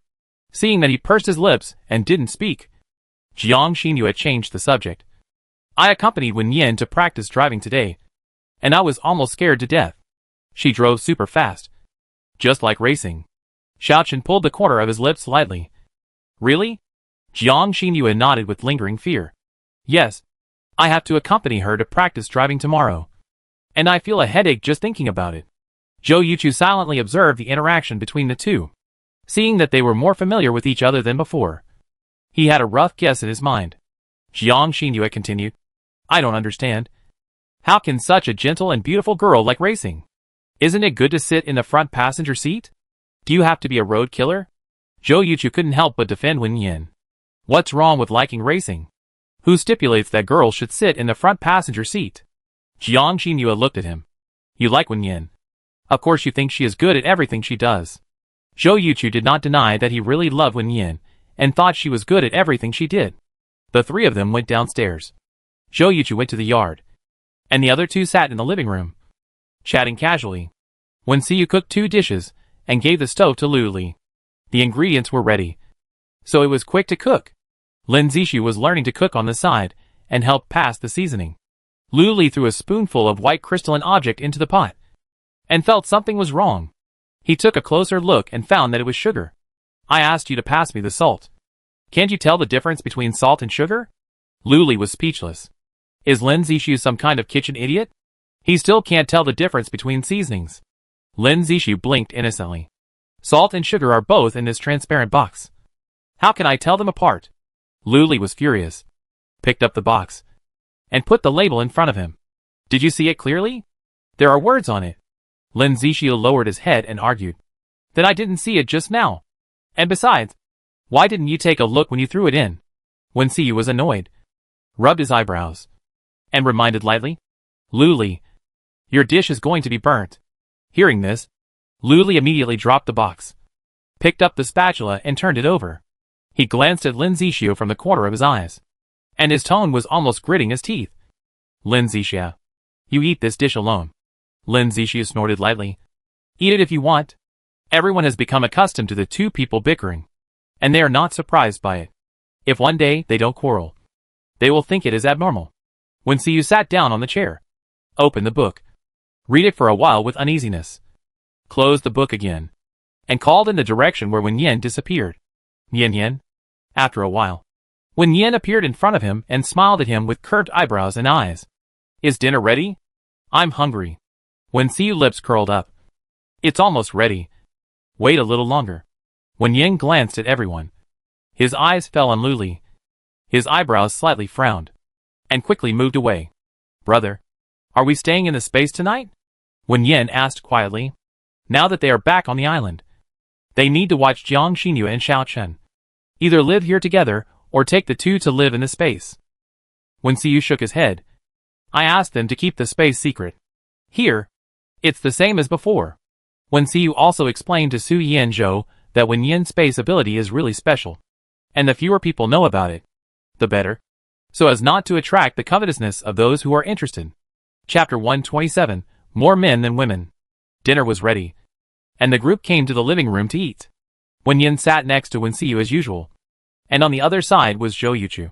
After eating quietly for a while, Lin Zixi retching sound attracted everyone's attention.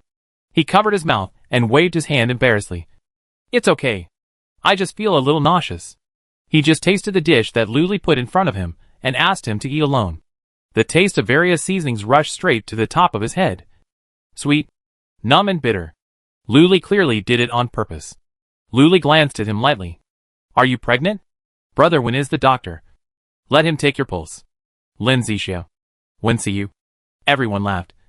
And Jiang Xinyu almost vomited a mouthful of rice as soon as she swallowed it. Xiao Chen raised his eyebrows slightly. And lowered his head to eat silently again. Wen Yin couldn't stop laughing. And said while laughing, Brother, go check Zixi pulse. Wen Xiu looked at her and smiled. And the corners of his mouth also rose slightly. Wait until after dinner. Lin Zixia should be able to wait. Lin Zixi glanced at Luli, and picked up the chopsticks to eat again. Some people are really childish and vengeful. He just handed the wrong seasoning and deliberately made a dark dish.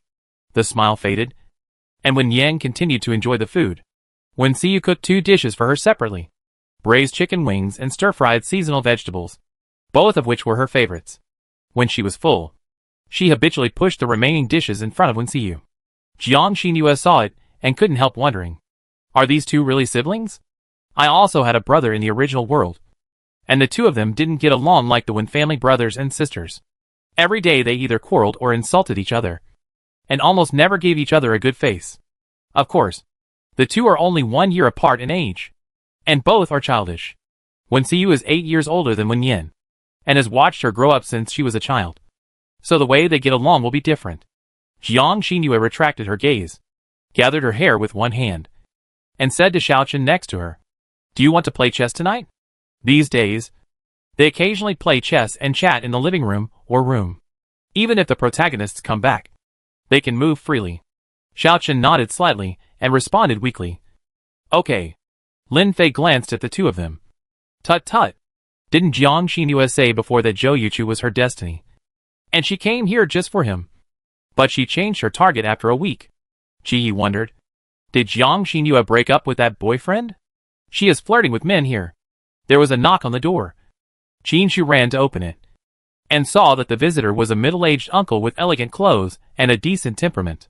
He asked politely, Uncle, who are you looking for? Ji Hung looked at the young man in front of him, guessed that he was a new member of Wen Xiu team, and smiled gently. I am Ji's father. Qin Shu was slightly surprised. It turned out that Ji had a family. So why didn't he live with his father, but lived with Wen Xiu and the others? Qin Shu made way and invited Ji Hung to enter the door. There were several men in black with guns standing outside. Ji Hung asked them to guard outside, and he went in with Qin Shu. Wen Xiu stood up and asked Ji Hung to sit down. Commander Ji, I was thinking of visiting you tomorrow, but you came first. Ji Hung smiled heartily. I came to see my son. Other sons come to see their fathers, but I have to take the initiative when it comes to me. Ji Hung sat down next to Ji Yi and put the fresh fruits and vegetables he brought on the table. Seeing his son's face darker and his face full of vigor, he felt relieved. He had been worried this week, fearing that his son might have an accident. But fortunately he was fine. Ji Yi quietly defended himself. Didn't I just come back? I wanted to visit you tomorrow. Qin Shu handed over a pair of chopsticks at this time. Commander Ji, please eat some food first. The noodles are still cooking in the pot. Ji Hung thought that this boy was quite polite and much more sensible than his son. He smiled and waved his hand. No, I've eaten. I just came to see my son and chat with you. Okay. I put it here. You can try it. Brother Liu is cooking today. Qinshu put the chopsticks on the empty plate, then returned to his seat and listened to their conversation quietly. Ningyu told me about the instructor's matter. Don't worry. We will find time to go tomorrow. When Siyu guessed that Ji Hung came here, perhaps to discuss this matter with him. Ji Hung looked at him and nodded. There were many people here, so some things could be discussed later. He changed to another topic. Recently, there have been several murders over women. More than a dozen people died, including the 2 women. The people on the island are mixed, so you should pay more attention. The ratio of men to women is seriously unbalanced now, and some people with bad intentions have evil intentions. I have arranged people to patrol different areas, but for safety reasons, you'd better not let the 2 women go out alone. Luli sighed. These people are living a peaceful life. But why are they fighting for women? Can't they live without women? Wen Xiu glanced at Wen Yin and was not too worried. She had the ability to travel in space and could hide in it when in danger. Wen Xiu took a sip of tea and asked slowly, "How many people are there on the island now?" Ji Hung looked at him with a slightly solemn expression. The last batch of people from the base arrived yesterday. Now there are 35,010 people in total. 99% of them are male, and less than 1% are female. Lin Zixu opened his mouth in shock. This ratio is a bit scary. I guess many people will have to be single. Luli took over the conversation. For example, you? Lin Zixu glared at him coldly. And you? Ji Hung glanced at his son. And he probably didn't have a chance. Lin Fei rested his chin thoughtfully. If this trend continues, there should be no people on the island in 100 years. Qini retorted. Not really. There will definitely be descendants. Jiang Xinhua listened to the conversation of several people, raised her eyelids lazily, and said something shocking. When there are more men than women, polyandry is likely to appear, and a woman can form a partner with multiple men, just like the matriarchal clan in the past. Luli raised his eyebrows and actually felt that what she said made some sense. But their generation was educated in monogamy. How could they change their minds so quickly? Luli looked at her sarcastically. You think it's beautiful. Jiang Xinhua curled her lips slightly. It's not what I think. It's a trend. You don't want to follow the crowd. But don't stop me when the time comes. Luli snorted and didn't bother to pay attention to her. What trend? How long they will live is still unknown. Some unrealistic things are just for thought. Zhou Yuchu also felt that it was unrealistic. The existence of matriarchal clans was mainly because women occupied a major position in production and economy, not because there were more men than women. In any case, this trend had nothing to do with them. When Siyu saw Wen Yin staring at the table in a daze, and asked her what she was thinking about, Wen Yin whispered, "Nothing. I'm sorting out supplies." When Siyu couldn't help but curl her lips, picked up the chopsticks again, and ate her remaining dishes slowly. After dinner, Jiang Xinhua and Xiaochen went upstairs. Qin Yi and Qin Shu went to the yard to wash the dishes, and the others drank tea and chatted in the living room. When Siyu exchanged a few words with Ji Hung, and then got back to the point and mentioned the formation of an army of superpowers. Ji Hung has counted that there are 1,000 superpowers on the island. Basically all of them are level 1, and only 50 are above level 2. Of course, it is not ruled out that some people have falsely reported the data. For example, Wen Yin and others did not fill in the real situation when they first came to the base. They were afraid that the tree would attract the wind. Ji Hung could understand and also help them keep it secret. This time, in addition to checking on his son's recent situation, he mainly wanted to ask Wen Xiu if they could help look after the superpowers if they were allowed to go out for training. Otherwise those people would probably be wiped out. Wen Xiu thought for a moment and said, "I will stay on the island recently. Luli and Zhou Yuchu can accompany them for 2 days of training." Luli pouted unhappily. He had just returned home and didn't really want to go out. Nor did he want to accompany a bunch of newcomers for training. Can't Zhou Yuchu go alone? He has dual superpowers and is the male protagonist, so he can turn danger into safety. When Xiu glanced at him. Luli, you and Zhou Yuchu will train them for a day. Pick out some good ones, and then go out for 2 days of training. Luli put away his displeasure and nodded sullenly. I know. Zhou Yuchu also responded. Okay. Lin Zixu gently pushed Luli with his elbow. You're going out again. Are you happy? Luli chuckled and said with his back teeth. I'm happy. Do you want to go with me? No. Lin Zixu looked at him with gloating. Without Wen Yin, if they went out, it would be troublesome to take a shower and eat. And they would have to take care of a group of new people. Just thinking about it made him feel a headache. Chapter 128. I don't want to admit that I like her. After Ji Hum left, Wen Xiu and a few others assigned tasks for the next few days. Zhou Yuchu and Lu Li were responsible for training those superpowers. Ji Yi and Qin Yi took a few others to practice swimming. And Qin Shu accompanied Wen Yin to practice driving. Qin Shu blinked in disbelief. Such a good task was actually assigned to him. Lin Zixu made a weak request. Boss, I also want to practice driving with Wen Yin. Wen Xiu looked at him. His wind-related superpowers seemed to be able to avoid danger in time when a car accident occurred. If I hadn't wanted to learn how to make cakes, I wouldn't have given this task to them.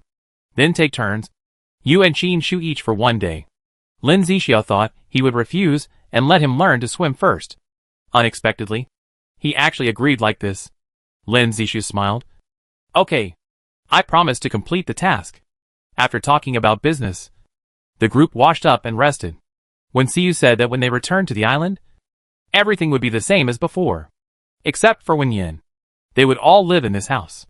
Fortunately, they used their supernatural powers to modify the toilet and bathroom, storing enough water in them, which was also very convenient to use. Wen Yin finished washing and was about to lie down, but she heard a knock on the door. She came out of the space, opened the door and took a look, then turned away angrily.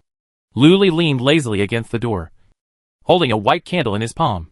He lowered his head slightly, and his eyes fell on the girl. She was wearing a loose white nightgown, with a slender figure, 2 white and tender legs slightly bent, and her hands clasped in front of her chest. At this moment, she turned her back to him, and was obviously still angry.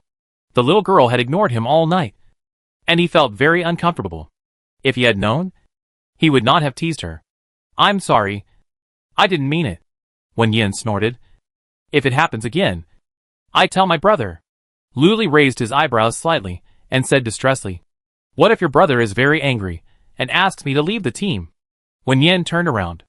Under the dim candlelight, the man's face was clearly outlined, delicate and three-dimensional, with slightly raised eyes, showing a casual smile. Wen Yin was distracted and lowered his eyes in annoyance. My brother won't do that unless you betray the team. Lu Li smiled softly. Okay. I feel relieved when you say that. The two people's eyes met in the air, paused slightly, and then moved away. Lu Li stood up and cleared his throat again. Go to bed early. Good night. Yeah. Wen Yin nodded and closed the door in his sight. For some reason, her heartbeat was slightly disordered for a moment. Maybe the pair of fox eyes were too attractive, staring at her, giving her the illusion that he liked her. But Lu Li wouldn't like her. He just broke up with her not long ago. It's impossible for him to fall in love with someone else so quickly. And his frivolous look doesn't look like he likes her at all. He is obviously teasing her on purpose. Wen Yin didn't think about it anymore. He teleported to the space, turned off the lights and went to sleep.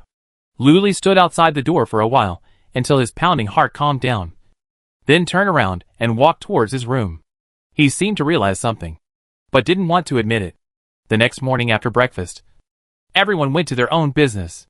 Only Wen Xiu and Jiang Xinyue were left in the room. Wen Yin wanted to take Jiang Xinyue to practice driving, but Jiang Xinyue refused to go out, saying that she would rather sleep a little longer than experience extreme racing. Considering that Wen Xiu was at home, Wen Yin let her stay. The yard was quiet for a while, and then someone pushed the iron gate open from the outside. Boss, the cake maker is here. You two get along well. I'm going to be busy first. After saying this, Lu Li left Su Jinan. Su Jinan was embarrassed at the door for a moment, but he still stepped in. He didn't want to come, but Gu Bei took the crystal core and gave one of them to Zheng Lin for upgrading, so he had to come to pay off his debt. There were a pile of tables, chairs and ingredients in the yard. A tall man stood among them and looked up at him. Can you make cheesecake? Su Jinan nodded, rolled up his sleeves, washed his hands with water ability, walked to his side and started teaching. On the other side, Qin Shu was startled by the sudden push on his back after getting in the car. It was unexpected that Wen Yin drove quite fiercely. He remembered Wen Xiu's advice. If you encounter an emergency, just stop the car. When the iron ability reaches level 4, you can control the vehicle at will, and it is not difficult to stop the car. But he didn't expect the car to go so fast. This is a downhill road. Don't you need to brake? He tightened his seat belt and whispered, Sister, can you drive a little slower? Wen Yen looked at him from the rearview mirror and saw that he had a tense face and seemed a little scared. So she slowed down. When they drove down the mountain, they saw the superpowers gathered in an open space. Zhou Yuchu and Lu Li were among them. They were standing on a slightly higher platform and talking to others. Wen Yen didn't stop the car and continued to circle around the island. She felt that she had practiced enough. So she switched positions with Qin Shu and asked him to practice driving too. Qin Shu had learned to drive before, so he was not nervous about driving. But his speed was much slower than Wen Yen, and he kept it at about 30 or 40. Wen Yen urged him, Drive faster. If you do this, you will be caught by zombies if you encounter them. Qin Shu pursed his lips and stepped on the accelerator lightly. He didn't dare to drive fast, always feeling unsafe. Seeing that she couldn't persuade him, Wen Yen let him do what he wanted and stared out the window at the scenery. She noticed a tall man standing on the side of the road and was slightly startled. Isn't this Sun Ray? Why is he wearing an eye patch? Is his eye injured? Since they were not familiar with each other, Wen Yen didn't talk to him, retracted her head, and rolled up the car window. Chapter 129 Favorite Type. Passing by the training place of the superpowers again, Wen Yen asked Qin Shu to stop the car. She pushed the door and walked down. She raised her eyes and met the eyes of the man who was about to smoke. Wen Yen was a little angry. She knew that Lu Li had never behaved properly, but he promised to quit smoking. How could he not keep his word? He wouldn't have been smoking secretly behind their backs, right? Lu Li's heart tightened when he was stared at by the questioning eyes of the little girl. He quickly threw away the cigarette in his hand. He didn't intend to smoke, but just had a craving for cigarettes and put it to his mouth to smell it. But she caught him red-handed. Lu Li looked at her nervously. And when she came to him, he explained, I just smelled the cigarette. I didn't want to smoke. Wen Yen looked up at him with an expression that said, Do you think I believe it? She stretched out her hand to him. Hand it over. Lu Li paused, took out a cigarette and a lighter from his pocket and handed them to her. I really haven't smoked recently. I can swear. Wen Yen put the things into the space, afraid that he still had cigarettes hidden. So he reached out to touch his pocket. A light and elegant bamboo leaf fragrance came to his nose. And Lu Li looked down at the beautiful girl who was so close. His heart suddenly jumped. He stood stiffly in place, feeling that he was about to suffocate. Wen Yen made sure that he had no cigarettes in his pocket, took 2 steps back, and said earnestly, Smoking is bad for your health. You are weak to begin with, so you better not smoke. I give you some smoking cessation candy. Eat one when you feel the urge to smoke. Lu Li listened to the word weak, and his heartbeat slowly returned to normal. He curved his lips, stared at the girl's eyes, and smiled wickedly. How am I weak? Wen Yen patted his arm and cast a sympathetic look. Every time they encountered zombies, Lu Li got tired after holding the gun for a while. If this wasn't weakness, what was it? Lu Li read sympathy from her eyes and laughed out loud. His usual lazy appearance was actually a sign of weakness in her eyes? He suddenly wanted to smoke, but the cigarette was taken away. He could only take out a smoking cessation candy from his pocket, unpack it, and put it in his mouth. Zhou Yuchu was instructing the psychic to practice. He saw the interaction between the two people out of the corner of his eye, and a little loneliness appeared in his eyes. Wen Yen seemed to be particularly close to Lu Li. Was it because he was the person who accompanied Wen Xiu in the previous life? Or did she simply like his personality? Although I know that Wen Yen has no such thoughts, I always feel sad uncontrollably when I see her getting close to others. Instructor Zhou, are you single? A pretty female voice interrupted his thoughts. Zhou Yuchu looked down and saw a young girl standing in front of him, about 20 years old, with neat shoulder-length hair, looking at him with a smile. Zhou Yuchu frowned slightly. It's training time now. Please don't ask irrelevant questions. The girl bit her lip in grievance, still unwilling to give up. Then when we rest later, can I ask? Zhou Yuchu didn't want to chat with strangers, and said lightly, I have someone I like. The girl's face showed disappointment, but she still smiled and barely maintained her dignity. Sorry, I disturbed you. Wen Yen wanted to say hello to Zhou Yuchu, but when she saw a girl coming to find him, She didn't go forward. She looked at the two of them from a distance, and asked Luli gossipingly. Guess what they talked about? Luli bit a candy in her mouth and said vaguely. I guess she was confessing to him. But it was obviously rejected. This morning, as soon as they arrived at the training ground, several girls surrounded him, their eyes full of admiration. And there was even a girl with a boyfriend who quarreled with her boyfriend because she stared at Zhou Yuchu. Zhou Yuchu's appearance is indeed outstanding, with deep and three-dimensional facial features, and beautiful dark brown eyes, with a bit of mixed blood feeling. Who wouldn't like it? When Nian clicked his tongue lightly, Zhou Yuchu seems to be a little unattractive to women, and there is no official match for him in the book. What type of girls do you think he likes? Luli turned his head and looked at the girl's jade-white profile. Isn't that the type Zhou Yuchu likes? White skin. Beautiful. And sweet and beautiful when she smiles. Wen Yan looked at him in surprise. How do you know? Luli laughed softly. How did he know? He saw it with his eyes. But Wen Yan didn't see it. And he didn't want to remind him. Some things need to be fought for by oneself. And he doesn't want to make wedding dresses for others. I guessed. TSK. Wen Yan rolled his eyes at him and asked. Why don't you watch the training? Let Zhou Yuchu be busy alone. Luli was watching at first. But he didn't have much patience. Those junior psychics had a lot of questions. After repeating the answers several times, he felt annoyed. So he let Zhou Yuchu watch first and rest for a while. I go now. Luli felt that he couldn't be lazy anymore. Otherwise the little girl would think he was weak again. He used to be the best in street fights. How could she think he was weak? When Yin returned to the car and practiced driving for another hour with Qin Shu, when he felt that the time was about right, he turned around and went home. When Siyu made 2 cakes of different flavors. After tasting them, he was not satisfied. So he asked Su Jinan to take one back and leave the other for others to try. When Yin walked to the door of her house, sniffing the rich fragrance of cake, and her mood instantly became very happy. She pushed the door open and walked in. Seeing Wen Siyu cleaning the table, she asked with a smile, Where's the cake you made? Let me try it. Wen Siyu stopped and looked at her, his eyes slightly apologetic. This time it was not very successful. Wait 2 days. I will definitely give you a satisfactory cake. Wen Yin grabbed his arm and said coquettishly in a soft voice, But it smells so good.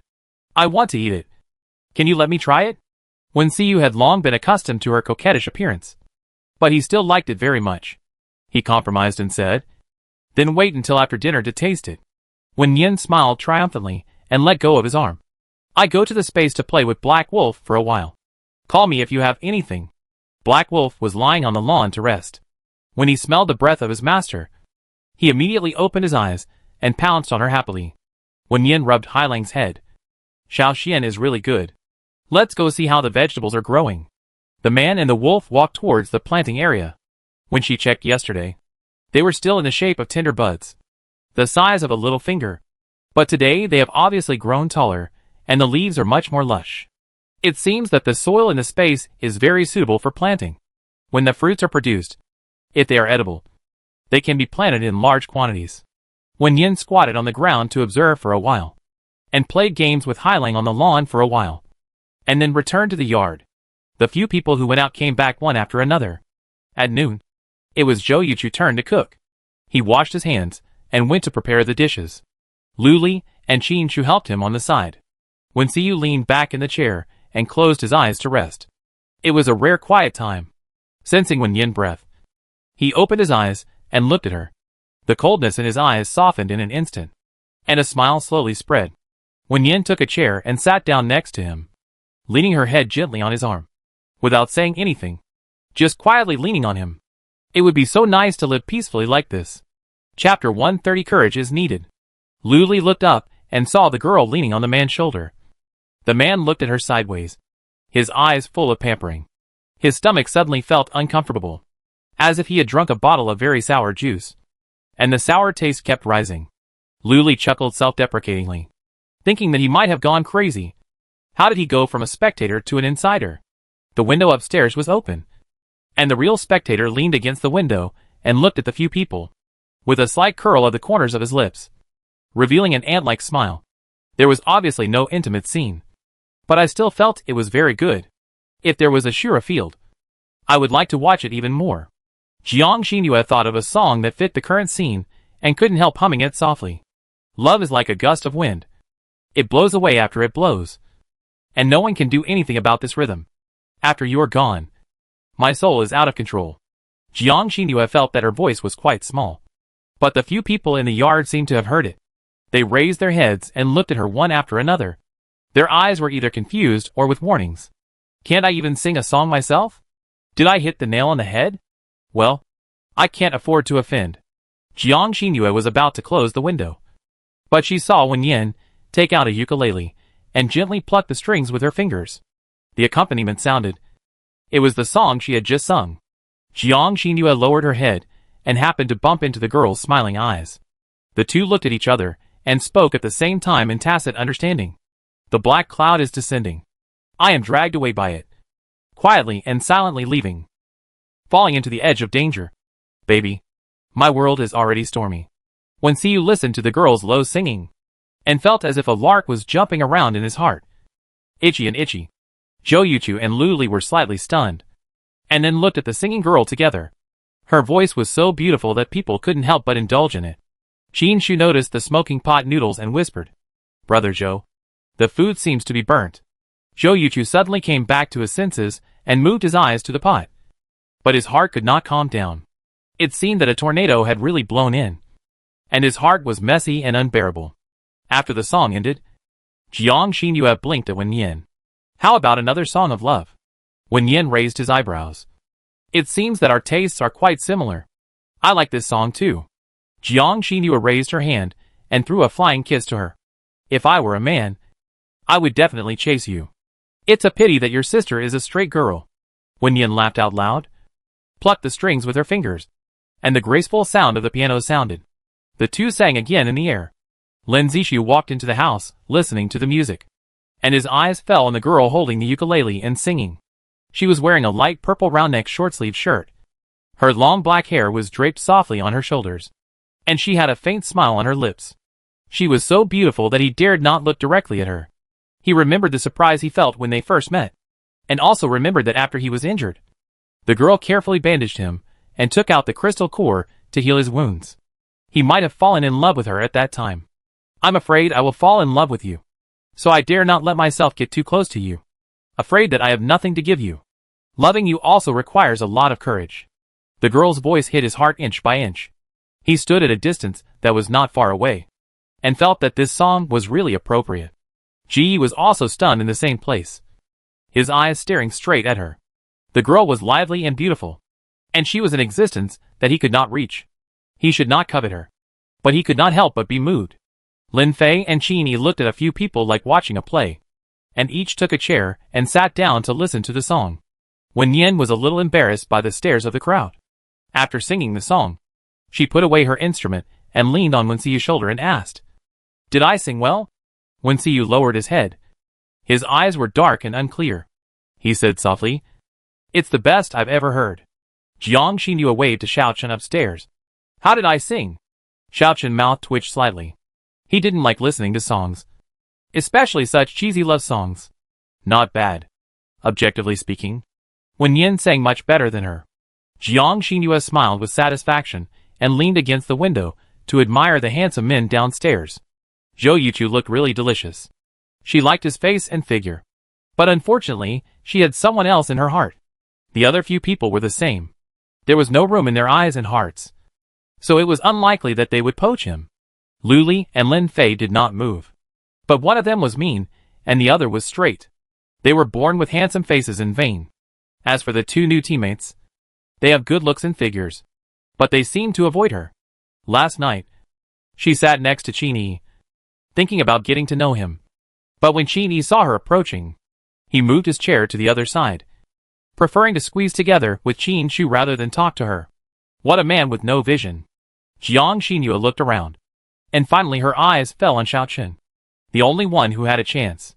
He wore a light white casual shirt today, with a loose neckline, and his white and attractive collarbone could be vaguely seen, although he looked delicate and silent. His abdominal muscles were still pretty good after taking off his clothes, and he should not be bad in bed, having not eaten meat for a long time. Jiang Xinhua was really a little greedy. Xiaochen noticed the burning gaze from upstairs and frowned slightly. Jiang Xinyue was really straightforward. Last night, the two were playing chess in the room, and she had been deliberately teasing him. But he was really not interested and just wanted to get some words. But a week later, Xiaochen found that Jiang Xinyue was not as stupid as she looked on the surface. She seemed to know her purpose, and even deliberately induced him to make him pay for it. Xiaochen was very repulsive in his heart, but he still endured the nausea and continued to deal with her. She said that she came from another world. This was a comic book she had read, and he was the beautiful, strong and miserable male supporting role in the comic book. Xiaochen thought she was mentally ill at first, but after listening to her childhood experience and mentioning the secret, Xiaochen had to believe it. Since she is omniscient, she should know the whereabouts of her mother. They haven't seen each other for a long time. Xiaochen wants to know whether she is dead or alive. If she is alive, he wants to see her. But Jiang Xinyue refused to reveal this matter. Xiaochen raised the topic several times, but she cleverly avoided it or passed it by vaguely. Xiaochen thought that when others go out next time, he might use some other means. After lunch, Wenxiu went to the living room to take out the cake that he thought was a failure, and let everyone taste it and give their opinions. Because it was a practice, he did not draw a complicated style, but simply wrote a few words of happy birthday. Wen Yin stared at the cake and couldn't help but think of his 16th birthday. Because he was not satisfied with the appearance of the cake, he lost his temper and turned back to his room. Wenxiu had just returned from a business trip abroad that day. He didn't even change his clothes. He went to the cake shop to reorder it, and then knocked on the door with a new cake, asking her to come out to receive the gift. She was really spoiled before. She knew that Wenxiu was very tired from the business trip, but she still deliberately tormented him, as if to prove that he cared about her. Her nose felt a little sour, so she rubbed it and took the lead in scooping out a piece with a spoon and put it into her mouth. She tasted it carefully and found it soft and delicate, with a very good taste. It's delicious. Wen Yin looked up and stared at Wenxiu with sparkling eyes. She felt that the cake was very successful, and was no different from what she had eaten before. Really? Wenxiu was a little unconvinced. Wen Yin was used to praising people now, and she didn't know whether it was true or false. Really? Wen Yin took out a spoon and distributed it to everyone. They all thought it was good after tasting it. Jiang Xinyue was full of praise. She had never eaten such sweets since she came here, and she was just a little greedy. The cake was quickly divided up, and there was no one left. Wenxiu heard only praises, except for Luli saying that it was too sweet and put less sugar. There was no other opinion. He felt that he still needed to consult Su Jinan, although it was a little awkward at first because of Zheng Lin. After getting along with each other, Su Jinan was still a good person. At least, he was very serious about sharing experiences. In the afternoon, several people went about their own business, swimming and driving. After dinner in the evening, Wen Yin thought that Luli and the others were going out, so he sorted out some supplies, packed them in plastic bags, and stuffed them into 2 backpacks, handing them to the 2 of them. Luli smiled and asked casually, "Are mine the same as his?" Wen Yin nodded. Most of the things in it were instant food and drinking water, and a few fruits. They were going out with a group of people, so it was probably not convenient to cook. So Wen Yin didn't pack vegetables and meat. Be careful when you go out. If you encounter a level 5, don't show off. If Lin Fei is not here, the mental zombies will be very troublesome. Wen Yang gave a few instructions, but felt uneasy again. So he turned to discuss with Wenxiu. Why don't you let Lin Fei go with you? It will be safer this way.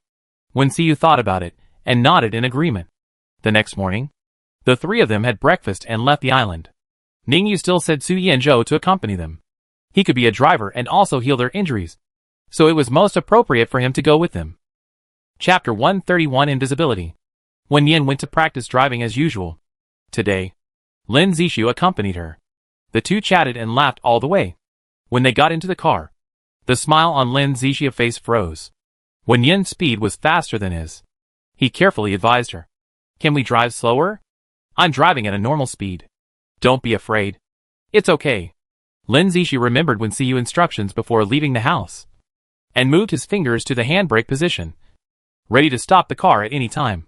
Passing a steep slope, his heart skipped a beat, and he felt that the car was about to drive off the cliff. But it didn't. But he pulled the handbrake and the car stopped. Wen Yin glared at him unhappily. Brother Zixio, can you stop making trouble?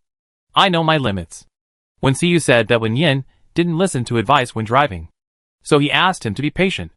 Lin Zixi understood this deeply at this moment, and said with a smile, Xiao Yin, I didn't mean it. Wen Yin restarted the car, and the speed was still very fast. Lin Zixi gritted his teeth, and was ready to pull the handbrake at any time. When the vehicle passed the turning intersection, a disheveled woman suddenly ran out, and Wen Yin turned the steering wheel violently in fear. In order to avoid her, the car flew out like a parabola. Lin Zixu used the wind power to stabilize the car and slowly put it back to its original position. Wen Yin originally wanted to enter the space to avoid danger, but seeing that Lin Zixu had solved the problem, he sat still, noticing the woman who was frightened and collapsed on the ground. Wen Yin pressed the car window and smiled at her politely. Sorry. Are you okay? The woman slowly got up from the ground and glanced at the few people running down the mountain. Fear appeared in her eyes. Save me. Please. They want to catch me. Wen Yin looked along the woman's line of sight and saw that there were several people coming towards them. Wen Yin unlocked the car door and let the woman get in the car. Lin Zixi was about to get out of the car to deal with those people, but Wen Yin held his arm. Don't worry. Let's see what they want to do first. The woman in the back seat urged. Drive quickly. Please. Don't let me be caught by them. Wen Yin asked her to be patient. Just these few people. It's not worth her to flee. The woman cried and said. They killed my husband and wanted me to be their woman. I refused. So they beat me and locked me in the room. I finally escaped, and I really don't want to go back. Wen Yin looked at her sympathetically. Don't worry. I won't go back. The men walked to the car and saw the young and beautiful woman in the driver's seat. Their eyes lit up immediately. They completely forgot that they were chasing another woman. They stared at the driver's seat with their eyes, wishing to take the person back immediately. Lin Zixia couldn't bear it anymore, pushed open the car door and got out of the car, condensing wind blades in his palms. In an instant, the arms and knees of several people were cut by the sharp blades, and they fell to the ground with an unstable center of gravity. Ah! Screams continued to sound. Lin Zixia looked down at the few people and sneered. I thought you were so powerful, but you are just a bunch of weaklings. The few people were pale with pain, but they didn't dare to argue with the person in front of them. Having seen his wind ability, they knew that the most important thing to do at this moment was to bow their heads and admit their mistakes. We know we were wrong, and we won't dare to do it again. Please let us go. Yes, we didn't want to hit on your girlfriend. We just wanted to take a look. Lin Zixia was controlled by the word girlfriend for a second, and the corners of his mouth curved. He cleared his throat and said, Don't think that it's the end of the world now. You can do whatever you want. Since you have come to this island, you must abide by the rules here. The few people kneeling on the ground responded repeatedly, kowtowed and admitted their mistakes. They had finally survived until now. Who wanted to die? It was just that they were blinded by beauty for a while, so they did that kind of thing under impulse. Lin Zixu discussed with Wen Yin and decided to take a few people to find the patrol team. He used his supernatural power to tie up the people and move forward like a snowball. Wen Yin drove slowly behind, and when he saw the patrol team, he handed the group of people over to them, including the woman. Nowadays, there are few women, and Ji Hung should be able to properly place her. Before leaving, the woman bowed her head to the two people in the car, her eyes full of gratitude. If they hadn't saved her, she might have been locked in the room and tortured. Wen Yin waved her hand indifferently. They just happened to meet and helped within their ability. They were not so kind. When they returned home, Lin Zixi mentioned this to Wen Xiu. Wen Xiu didn't react much, but just said calmly, You should kill those people. Keeping them is also a disaster. Wen Xiu didn't practice making cakes in the afternoon, but accompanied Wen Yin to practice driving. The same thing happened in the next 2 days. He knew that Wen Yin's space supernatural power could save her life, but he was still worried that something would happen to her. What if the space ability suddenly fails? Or maybe she accidentally brought the bad guys in. In short, Wen Xiu felt that he should accompany her. As for making cakes, he could practice it at night. The day before Wen Yin's birthday, Zhou Yuchu and his friends came back. They brought a lot of things home, including gifts for Wen Yin and some supplies. The few people had a fruitful trip this time. Not only did they get 3 level 5 crystal cores, But they also found a lot of supplies. Luli wrote down the location, and they can go directly to collect supplies next time they go out. In addition, after Luli was upgraded, he awakened the rare invisibility ability. The invisibility ability can not only protect oneself, but also attack unexpectedly. If it is upgraded to a high level, in addition to making oneself invisible, it can also hide other items, such as guns and food, compared with other powers that are put on the surface. This power belongs to the Dark System, and is very suitable for assassination missions. Wen Yen had only seen one invisible power user in his previous life. He did not belong to any camp, nor did he get involved in the fights between power users. He just came out occasionally to steal food. Wen Yen was a ghost at the time, so she could see him. Out of curiosity, she followed him and observed him for a few days, and found that he either slept or stole food every day, and was very rotten. In some ways, he was quite similar to Luli. Everyone wanted to see the invisibility ability. Luli nodded proudly, snapped his fingers mysteriously, and then disappeared from their sight. After making sure they couldn't see him, Luli quietly approached the girl with white skin and gently pulled her sleeve. Wen Yen knew it was him, but she couldn't touch him with her hands. Luli, where are you? Luli was right in front of Wen Yen, less than a foot away from her. He leaned over and stared at those beautiful lips. His fox eyes slightly narrowed, wanting to taste what it tasted like. Chapter 132 Fox and Rabbit. Wen Xiu also couldn't see Luli, but he could sense a breath approaching. He gathered his supernatural power in his palm and waved the vine gently in the air.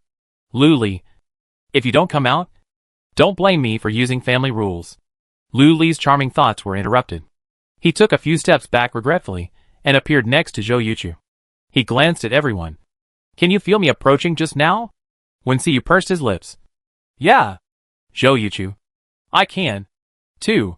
Lin Fei nodded. He just used his mental tentacles to feel it, and knew that Luli was next to Wen Yen, and was very close to her. He almost kissed her. As the only person who knew about it, he could only bite his lips tightly and let himself swallow this secret. The others shook their heads. They didn't notice Luli's location at all. Luli leaned lazily on the table, chuckled and said, My invisibility ability is currently level 3. I try it when it reaches level 4. Hearing this, Wen Yen took out a level 4 crystal core and handed it to him. Your second ability. Don't pick the crystal core. Luli chuckled at the girl, took the crystal core, and then pulled out a chair and sat down, concentrating on upgrading his ability. Awakening the invisibility ability was an unexpected surprise. After he reached level 5, he found that his left hand was looming, as if it could disappear. He concentrated and tried it, and the whole left arm disappeared, and it didn't feel real to touch. Later, he tried it with an ordinary crystal core. After absorbing energy, the invisibility ability was gradually improved. At level 3, the whole person could be invisible. I don't know what changes will happen when it reaches level 4. It was dinner time, and it was Qin Yi's turn to cook. Wen Xiu asked a few people to help, and he and Zhou Yuchu went outside to talk about business. Among these people, Zhou Yuchu is the most stable and careful. Although Wen Xiu has some estrangement with him, he will not question his character and strength. Wen Xiu is relieved to send him out to do tasks. They brought 25 primary superpowers with them this time. Now they have all been upgraded to level 3 or 4, and brought back a lot of crystal cores. According to the normal speed, they will be able to gather a strong superpower army by the end of the year at the latest. And then, they will face the zombie king head-on. Dinner was ready, and Luli had finished upgrading. A red little fox emerged from his chest, about the size of a palm. At first glance, it looked like a plush toy bought from a store. The little fox squinted and lazily swept his eyes over everyone. When he saw Wen Yen, his eyes lit up slightly. Everyone was shocked. The few superpower elves that appeared before were all small balls with hands and feet, like small snowmen made of molds. But Luli's elf was actually a miniature red fox. Wen Yen walked over, grabbed the little fox into his palm, and looked at it carefully. The little fox squinted its eyes, raised the corners of its mouth, and showed a sly smile, which was quite similar to Luli. Lin Zixia was very envious. Luli, how could you give birth to a little fox? And it's so cute. Luli smiled casually. It's not my child. I don't have that function. Qin Shi came over and wanted to touch the little fox. But the little fox glanced at him proudly and hid in Wen Yan's palm, as if it didn't want to be touched by others. Wen Yan stroked the fox's smooth fur and comforted Qin Shu, saying, "It's okay. You will also have a supernatural spirit when you reach level 5. Qin Shu's eyes suddenly lit up. "Really?"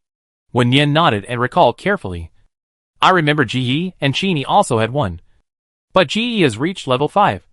Why hasn't he appeared yet?" Ji Yi was feeling a little disappointed, and he felt hopeful again after hearing Wen Yan's words. "Will I have one when I reach level 6? Wen Yan looked up at him. "I think so. Okay. It's time to eat." When Siyu carried, he picked up the little fox and threw it towards Lu Li. "Take care of your pet, and don't let it come out casually." Wen Yan glared at Wen Siyu and said in a coquettish tone, "But I want to play with it." Wen Siyu thought that tomorrow was her birthday, so she compromised and said, "Let's play tomorrow. Let those others come out to play with you." "Okay." The displeasure on Wen Yan's face disappeared instantly, and she grabbed Wen Siyu's sleeve and said in a coquettish voice, "Can the little lightning also play with you?" Wen Siyu nodded lightly. With a little lightning around, the other guys would behave better. After dinner, Wen Siyu asked Wen Yan to go to rest early, and not to leave the space if there was nothing to do. Wen Yan guessed what he was going to do, and obediently went to the second floor and teleported back to the space. Black Wolf basically stayed in the space these days, getting up early every day to run with his master, then having breakfast, observing the growth of vegetables, lying on the lawn to rest, and going out hunting at night. The day passed quickly. Seeing the owner coming back, the Black Wolf jumped over enthusiastically, played with the owner for a while, then gently bit her sleeve and took her to see the vegetable patch, which had already grown fruits. Wen Yan squatted down to see that there were quite a few fruits, but they were not fully grown yet, so she probably had to wait for another 2 days. Suddenly, there was a rustling sound in the lawn. Wen Yan thought it was a bug and didn't pay attention to it, but the Black Wolf suddenly stood up, pulled apart a lush green leaf, and pulled out a pink and white lop-eared rabbit from it. It was chewing a newly grown carrot. It was reluctant to drop the carrot after being pulled like this, and held it tightly with its 2 short hands. Wen Yan was stunned for a moment and asked the Black Wolf, "Is this the prey you brought in before?" The Black Wolf shook his head and threw the little rabbit in front of Wen Yan. Wen Yan took a closer look and found that the little rabbit was particularly small and beautiful, with pink and white fur and 2 ears hanging obediently on both sides. "Master," the rabbit spoke, still with a soft and cute girl's voice, very similar to Wen Yan's voice when he was a child. Wen Yan was startled. "What is this thing? It can actually talk?" "Master, I am your supernatural spirit." "Huh?" Wen Yan opened his mouth in shock, and it took him a long time to come back to his senses. He stared at the little rabbit and asked, "How can you talk?" The little rabbit shook his head and grinned silly and cutely. "I don't know. I have been staying in the space all the time. I just grew a physical body recently." Wen Yan touched its ears and found that his ears also had a slight touch. It seems that this rabbit is really a supernatural spirit. Seeing the carrot in the little rabbit's hand, Wen Yan raised his eyebrows slightly. "Why are you eating carrots? Are you hungry again?" The little rabbit jumped to Wen Yan's palm, raised his head, and looked at her obediently. "I am hungry. Master ate a little less tonight." Wen Yan felt that she had gained weight recently, so she deliberately ate less. Unexpectedly, this guy was hungry. "Then you continue to eat?" The little rabbit nodded and chewed the carrot slowly. Wen Yan didn't feel like eating. Maybe the little rabbit didn't eat enough. The carrots the size of his little finger were not enough for him to grind his teeth. Black Wolf felt a little jealous. Why did his master have other pets? Wasn't he the only one? Black Wolf nudged Wen Yan's arm with his head and howled aggrievedly. Wen Yan rubbed his head and explained briefly. The little rabbit was transformed by the space power. "It is one with me. It can play with you in the space in the future." Black Wolf was happy again in an instant. He raised his paw and patted the little rabbit lightly. "They will be friends in the future." The little rabbit grinned at him, showing a silly look. Wen Yan stared at the little rabbits eating carrots, let them play outside, and went back to the room to rest. After washing up and lying on the bed, his cheeks suddenly felt slightly wet, as if he was kissed by someone, and his back felt a light touch. Damn! Who is kissing the little rabbit secretly? Chapter 133. The little rabbit is acting like a spoiled child. Half an hour ago, a group of men were setting up the venue in the yard. but suddenly heard the voice of a little girl acting like a spoiled child. "Brother, hug me." When Siyu looked at the pink lop-eared rabbit that was rushing towards him, opening and closing its mouth, and was so shocked that he froze in place without making any reaction. "Baji." The little rabbit kissed him on the face, and then hugged his neck affectionately. "Brother, I am Xiao Nian's supernatural spirit." When Siyu came back to his senses, gently grabbed the rabbit's ears, and put it in his palm. "How can you speak?" The little rabbit shook its head, opened its round and clear eyes, and its expression was very much like Wen Yan when she was a child. Delicate and cute. "I don't know. I just know how to say it." Wen Siyu's heart collapsed for a moment, and he gently rubbed the little rabbit's head. "Where's Nian Nian? Is she asleep?" The little rabbit thought for a while. The master went back to the room and seemed to be taking a shower. "I can feel the water flowing." Wen Siyu chuckled. "Then why did you sneak out?" "I want to eat." The master is deliberately losing weight. "I'm a little hungry." The people in the yard gathered around at this time, curiously looking at the pink and white lop-eared rabbit in Wen Siyu's palm. It was the first time they saw such a small and beautiful rabbit. If all rabbits looked like this, they probably wouldn't want to eat it. Lin Zixi tentatively stretched out his hand, and just as he was about to touch the little rabbit's ears, he was slapped away by Wen Siyu. "Don't touch it randomly." The little rabbit was stared at by a group of people, but he was not afraid. He shouted obediently, "Hello, brothers." Everyone was almost melted by cuteness, staring at the little rabbit intently, as if they were looking at their own pets. "Hello, little cutie." Luli winked at the little rabbit. "I have a little fox. Do you want to play with it?" The little rabbit nodded vigorously. "Yes." Lin Zixi rolled his eyes at Luli, turned to the little rabbit and said, "Don't play with the fox. You are natural enemies. It will eat you." Luli sneered. "They are not real foxes and rabbits. They are just two pets. What's eating or not? Don't scare the little guy." Wen Siyu glanced at the people watching the rabbit and asked coldly, "Are you done?" Everyone shook their heads, looked at the little guy reluctantly, and went back to their own work. Tomorrow is Wen Yan's birthday. They have to decorate the yard in advance to give Wen Yan a surprise. "Brother, I want to eat fried rice. Put more chopped carrots. You go and make it now." The little rabbit lay in Wen Siyu's palm and acted like a spoiled child, its short legs clinging to his fingers, as if it would not stop until he cooked. Wen Yan was also so naughty when she was a child.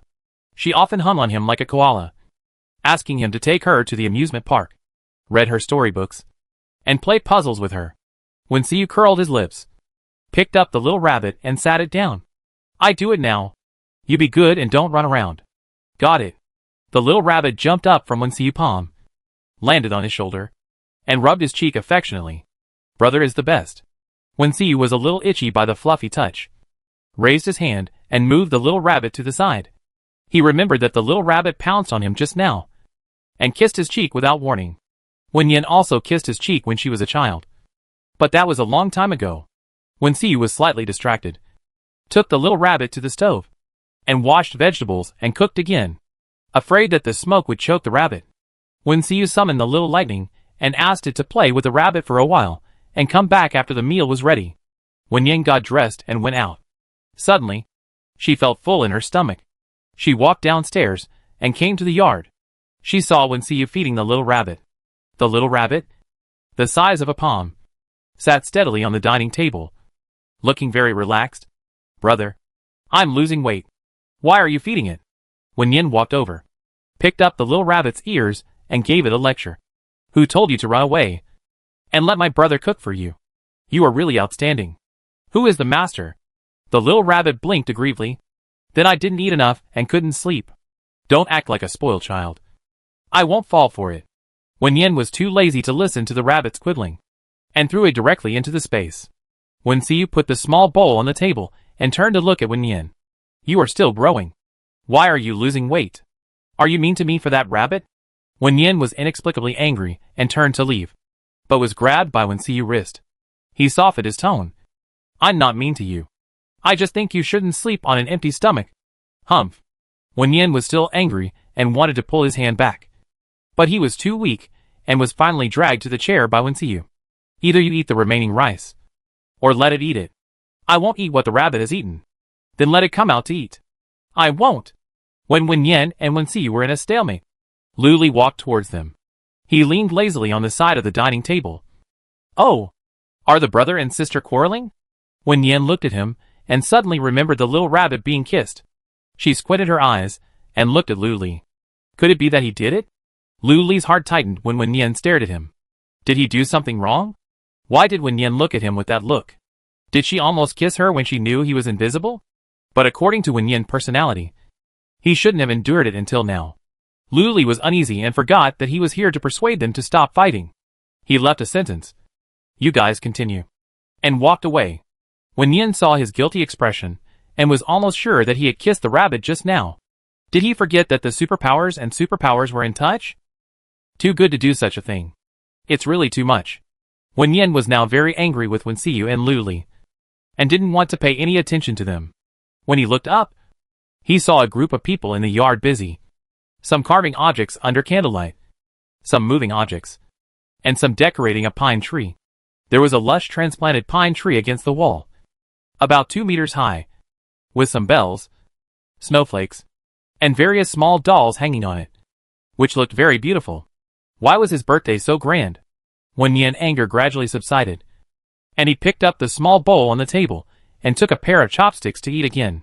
Chapter 134 Wen Yen's Birthday. Wen Xiu waited for Wen Yen to finish her meal, and went with her to the second floor. After entering the room, Wen Yen teleported him into the space. Brother, I didn't mean to quarrel with you just now. Don't be angry. Wen Yen looked up at the man who was much taller than her, and shook his arm gently. She seemed to have gone too far just now. How could she lose her temper with him in front of everyone? Even if she was unhappy, she should have said it in private. Wen Xiu pulled her lips and chuckled. Is he so petty? He gets angry at every turn. He raised his fingers gently, and landed on the top of the girl's black hair. The touch was soft and itchy. His eyes were deep, and he restrained himself and withdrew his hand. I'm not angry. You have finished your meal obediently. What should I be angry about? Wen Yen observed his expression, and saw that he did not show any signs of anger. She felt much more relieved. She walked to the side of the sofa and sat down, asking Wen Xiu to come over and sit. But he shook his head. The two stood and sat at a distance from each other. After a while of silence, Wen Yen mentioned another matter. I'm telling you, someone kissed the little rabbit just now. I suspect it was Lu Li. But it's just a suspicion. Don't be too angry. Just warn him when you get back. After hearing what she said, Wen Xiu felt uncomfortable. He coughed lightly to cover it up. I warn him. In fact, it was the rabbit that Xiao Lightning kissed. But it's not impossible to let Lu Li take the blame. Wen Xiu fed the little rabbit just now. In addition to worrying that it was hungry, he was also bribing it to keep it secret. Wen Yen felt that Wen Xiu's reaction was a bit strange. In the past, he would be very angry when he heard Lu Li bullying him. But now, he was surprisingly calm. Is it because he kissed a pet rabbit and felt it didn't matter? Okay. Maybe I made a fuss. It seems normal to kiss a cute pet. You should go to bed early. I'm leaving first. The surprise in the yard has not been arranged yet, and Wen Xiu needs to keep an eye on it. Also, he is afraid that if he stays any longer, he will not be able to help but admit his crime. Wen Yen felt that his steps were a little hurried. Did he do something wrong? Could it be that it wasn't Lu Li who kissed her? It was my brother. Wen Yen summoned the spirit with superpowers and asked it. Who kissed you just now? The little rabbit lowered its eyes and pretended to be innocent. No one kissed me. What are you talking about? Master? Wen Yen grabbed its ears and twisted them hard, which was a little painful for herself. She threatened the rabbit fiercely. Say it or not. If you don't, I won't let you come out to play in the future. The little rabbit's ears were pulled red, and it looked at its master aggrievedly. You are so fierce. I don't like you. I like my brother. Wen Yen sneered. Why are you pretending to be a little green tea? These are all tricks I have used. My brother is not here now. The little rabbit bit its mouth. Its eyes were slightly red, and it looked pitiful because it was angry. Like its master, it was also stubborn and would not take soft words. It promised its brother not to tell it, so it didn't tell it. Wen Yen felt that it was really promising. As her own supernatural spirit, it actually sided with others? You don't say it. Right? You are not allowed to come out to play tomorrow. Wen Yen stuffed the little rabbit into her chest, went to the bathroom to brush her teeth again, and then climbed into bed to sleep. Tomorrow is her birthday, and no one can affect her good mood. The next morning, Wenyin got up and stretched her waist. After getting ready, she changed into a classic white kneeling skirt, combed her hair into a simple bun, put on light makeup, matched 2 pieces of jewelry, and then went out. In the living room downstairs, 9 men stood neatly in 2 rows, holding a gift box in one hand and flowers in the other. The gift box was a gift they prepared themselves, and the flowers were picked by Lu Li and Zhou Yuchu early in the morning. There were platycodon flowers, lavender, and roses. Lin Fei didn't understand why everyone had to hold flowers. Lin Zixu explained that it wouldn't look too deliberate. Lin Fei thought, it's not intentional. It just makes them look stupid. Like servants serving the young lady in a villa. Xiaochen stood at the end of the team, and was completely confused. He was stuffed with a bouquet of flowers as soon as he came downstairs, and then arranged to stand on the left. He wanted to refuse, but he had no choice. Wenyin walked down the stairs, and saw a group of handsome guys standing in 2 rows on the left and right, holding gifts and flowers in their hands. And his mouth opened into an O shape. Who came up with this idea? It's a bit exaggerated, but Wenyin likes it very much. She slowed down her pace and walked down. When she stepped down the last step, everyone shouted, "Happy birthday!" Wenxiu stood in the front, holding 3 gift boxes and a bouquet of gentian flowers. After handing the gift to Wenyin, he leaned over and hugged her gently. "Yan Yan, happy birthday." Wenyin choked slightly. Her eyes moistened a little. "Thank you, brother." Putting the gift box into the space, Wenyin held the bouquet and went to receive the gift from Zhou Yuchu. He prepared 2 gift boxes and a bouquet of pink roses. They looked at each other, and his deep brown eyes were filled with a gentle smile, so beautiful that she couldn't take her eyes away. A cough interrupted their gaze. Wenyin looked up and saw Lu Li stuffing the red rose and the gift into her palm. He was still in his frivolous look, curling his lips frivolously. "Today is your birthday. I be generous and give you another hug." As soon as he stretched out his arm, a bony hand pressed his shoulder. "Do you want to experience the feeling of a broken bone?" Lu Li took his hand back wisely, but a cunning look flashed in his eyes. Since he couldn't ask for a hug openly, he could only hug secretly. Isn't the invisibility ability used for this kind of thing? Wenyin then accepted the gifts from Lin Zixia and Ji He. 2 gift boxes, a bouquet of yellow roses, and a bouquet of lavender. "You look very beautiful today." Ji He lowered his head, his light brown hair hanging in front of his eyes. His eyes fixed on the girl in front of him. She wore a white satin dress, outlining her graceful figure. Her hair was tied into a bun and pinned with a silver hairpin, which was very gentle. Wenyin pursed her lips shyly, not noticing the love in the boy's eyes, and said thank you in a low voice. Ji Yi had given her a box of jewelry and clothes before, and now he was giving her a gift. Wenyin was a little embarrassed to accept it. The high-end dress she wore today, the silver hairpin on her head, and the tassel earrings on her earlobes were all given by Ji Yi. Wenyin thought that when Ji Ye's birthday comes next time, she must prepare a few more gifts. There are also several other people's birthdays, and she also wants to reciprocate. Wenyin received a bunch of gifts and flowers, and finally met Xiaochen world-weary peach blossom eyes, and was stunned. Why is he holding a bouquet of flowers? Looking at his expression, it seems that he was forced to stand here. "Happy birthday," Xiaochen said stiffly, and then handed over the bouquet. Wenyin took it and said thank you with a smile. Although Xiaochen was still very wary, Wenyin clearly felt that his condition was better than before. Not so lifeless, and there were occasional other emotions in his eyes. Everything seemed to be on the right track. Wenyin went to the dining table surrounded by the crowd. Breakfast was ready. The rice porridge had not been served in the pot yet. There were several thick stacks of pancakes and cold dishes on the table, including carrot vermicelli, shredded potatoes, and cold beans. As soon as Wenyin sat down, a bowl of hot soup was placed in front of her. This was specially cooked by Wenxiu this morning. Longan, red dates and yam were added to replenish qi and blood and strengthen the spleen and stomach. Wenyin did not give it to others this time. She picked up the porcelain spoon and tasted it. Her stomach was sweet, and so was her heart. Chapter 135 Going Out to Sea. At the table, everyone discussed today's itinerary. Some suggested taking a plane to see the snow in other places, while others suggested taking a boat trip. The final decision was up to Wenyin. The birthday boy, Wen Yin felt that the plane ride took too long, so it would be better to take a boat trip. She just wanted to go swimming. While chatting, Jiang Xinyue also came down from upstairs. She was wearing a light-colored sportswear. Her hair was tied into a low ponytail, and her face was not made up, which looked refreshing. Coming to the table, Jiang Xinyue walked towards Wen Yin, smiled and said happy birthday, and handed over a pink gift box. Yesterday, when she saw those people decorating the yard, Jiang Xinyue knew that Wen Yin was having a birthday, so she made a handmade gift overnight. Although they had some unpleasantness at the beginning, after getting along for these days, Jiang Xinyue felt that they could be friends. When a friend has a birthday, she naturally has to prepare a gift. After breakfast, everyone packed up and prepared to go out. Just at this time, there was a knock at the door. Lin Zixu walked over to open the door, and saw 3 young women standing outside, holding breakfast or fruit in their hands. Hello. Do Zhou Yuchu and Luli live here? One of the women asked. Lin Zixu didn't understand, so he turned around and shouted to the yard. Brother Zhou. Brother Lu. Someone is looking for you.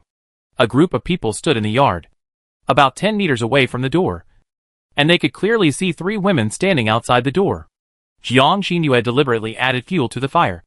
Oh, you have learned to attract peach blossoms after going out. And I thought you were so loyal. Zhou Yuchu and Luli looked at each other, and then looked at Wen Yin reaction together. She had a teasing smile on her face, and seemed to be watching the fun. Luli lowered his eyes in depression, and walked to the door first. What's the matter? The short-haired girl in a red shirt handed over the breakfast in a paper box, and said with her head down. Coach Lu, thank you for your care these 2 days. This is the breakfast I made specially for you. I hope you don't dislike it. Luli frowned slightly, and his tone was lazy. We don't seem to be familiar with each other. We have only said a few words. How can I take care of you? Don't talk nonsense. The short-haired girl's body was slightly stiff. She raised her head and looked at him with red eyes. But you saved me. When the zombie pounced on me, you pushed me away and killed it with a knife.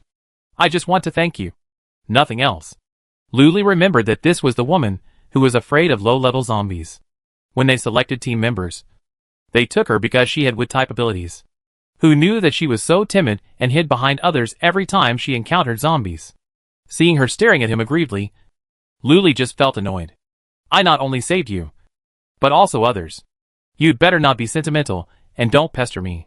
While the two were talking, the 2 women next to them handed the breakfast and fruit in their hands to Zhou Yuchu. Coach Zhou, we are here to express our gratitude. You must accept it. Zhou Yuchu smiled politely. Sorry. I've had breakfast. It's okay. I made Xilong Bao. It tastes very good. You can heat it up later before eating. Wen Yin's eyes lit up and walked over and said, Can I try one? Jiang Xinyue followed closely and smacked her lips. I like to eat Xilong Bao. Zhou Yuchu's refusal was blocked in his throat by the 2. He glanced at Wen Yin and said to the woman, Then give it to her. Thank you.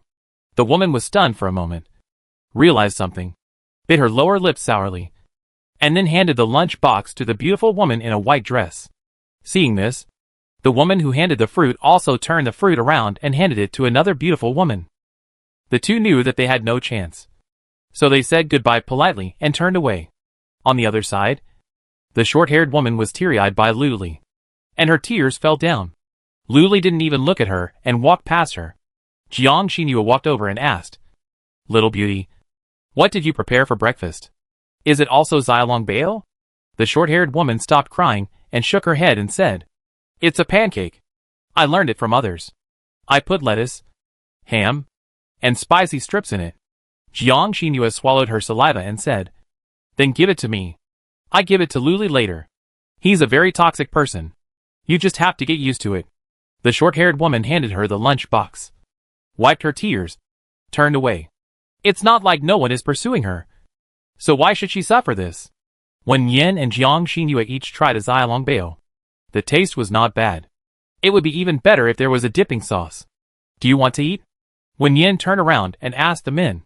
They all shook their heads. Wen Yin held the lunch box and gently pushed Zhou Yuchu next to him. You have to try one. Right? They are mainly here to thank you. Zhou Yuchu looked down. The girl was particularly beautiful today, with black hair and red lips. and her eyes were round and clear like black grapes. The tassel earring swayed gently in the breeze, and his heart swayed with it. His Adam's apple rolled slightly, and his voice was slightly hoarse. I'm not hungry. And it's the same if you eat it. Jiang Xinhua rolled her eyes silently, and imitated the book's calm and self-restrained male protagonist, who was not interested in women. After all, he has changed. Seeing that he really didn't want to eat, Wen Yin handed it to Lin Zixu again. Try it. It's really delicious. Lin Zixu didn't refuse anymore. Picked up a steamed bun and stuffed it into his mouth. It was quite delicious. Wen Xiu's eyes swept over several people, and his eyes were dark. At this moment, Wen Yin held a steamed bun to his mouth. Wen Xiu had a tense face, but when he saw her actively feeding him, his eyebrows and eyes relaxed a little. Wen Yin put the remaining food into the space and walked forward side by side with Jiang Xinhua. After getting along for a while, she found that Jiang Xinhua was quite interesting. Maybe they could really be friends in the future. Arriving at the seaside, Wen Yin waved his hand gently and put the yacht on the sea. They walked into the cabin one after another. Wen Xiu took Zhou Yuchu to the cockpit to check it out. After confirming that there was no problem, he tried to start the yacht. On the deck, Wen Yin took out a few bottles of beer and carbonated drinks. With the help of Lu Li, he poured the beer and drinks into cups and distributed them to everyone.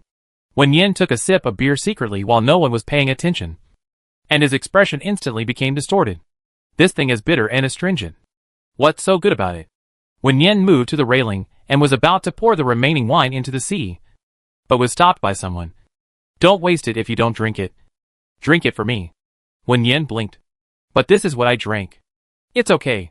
I don't dislike you.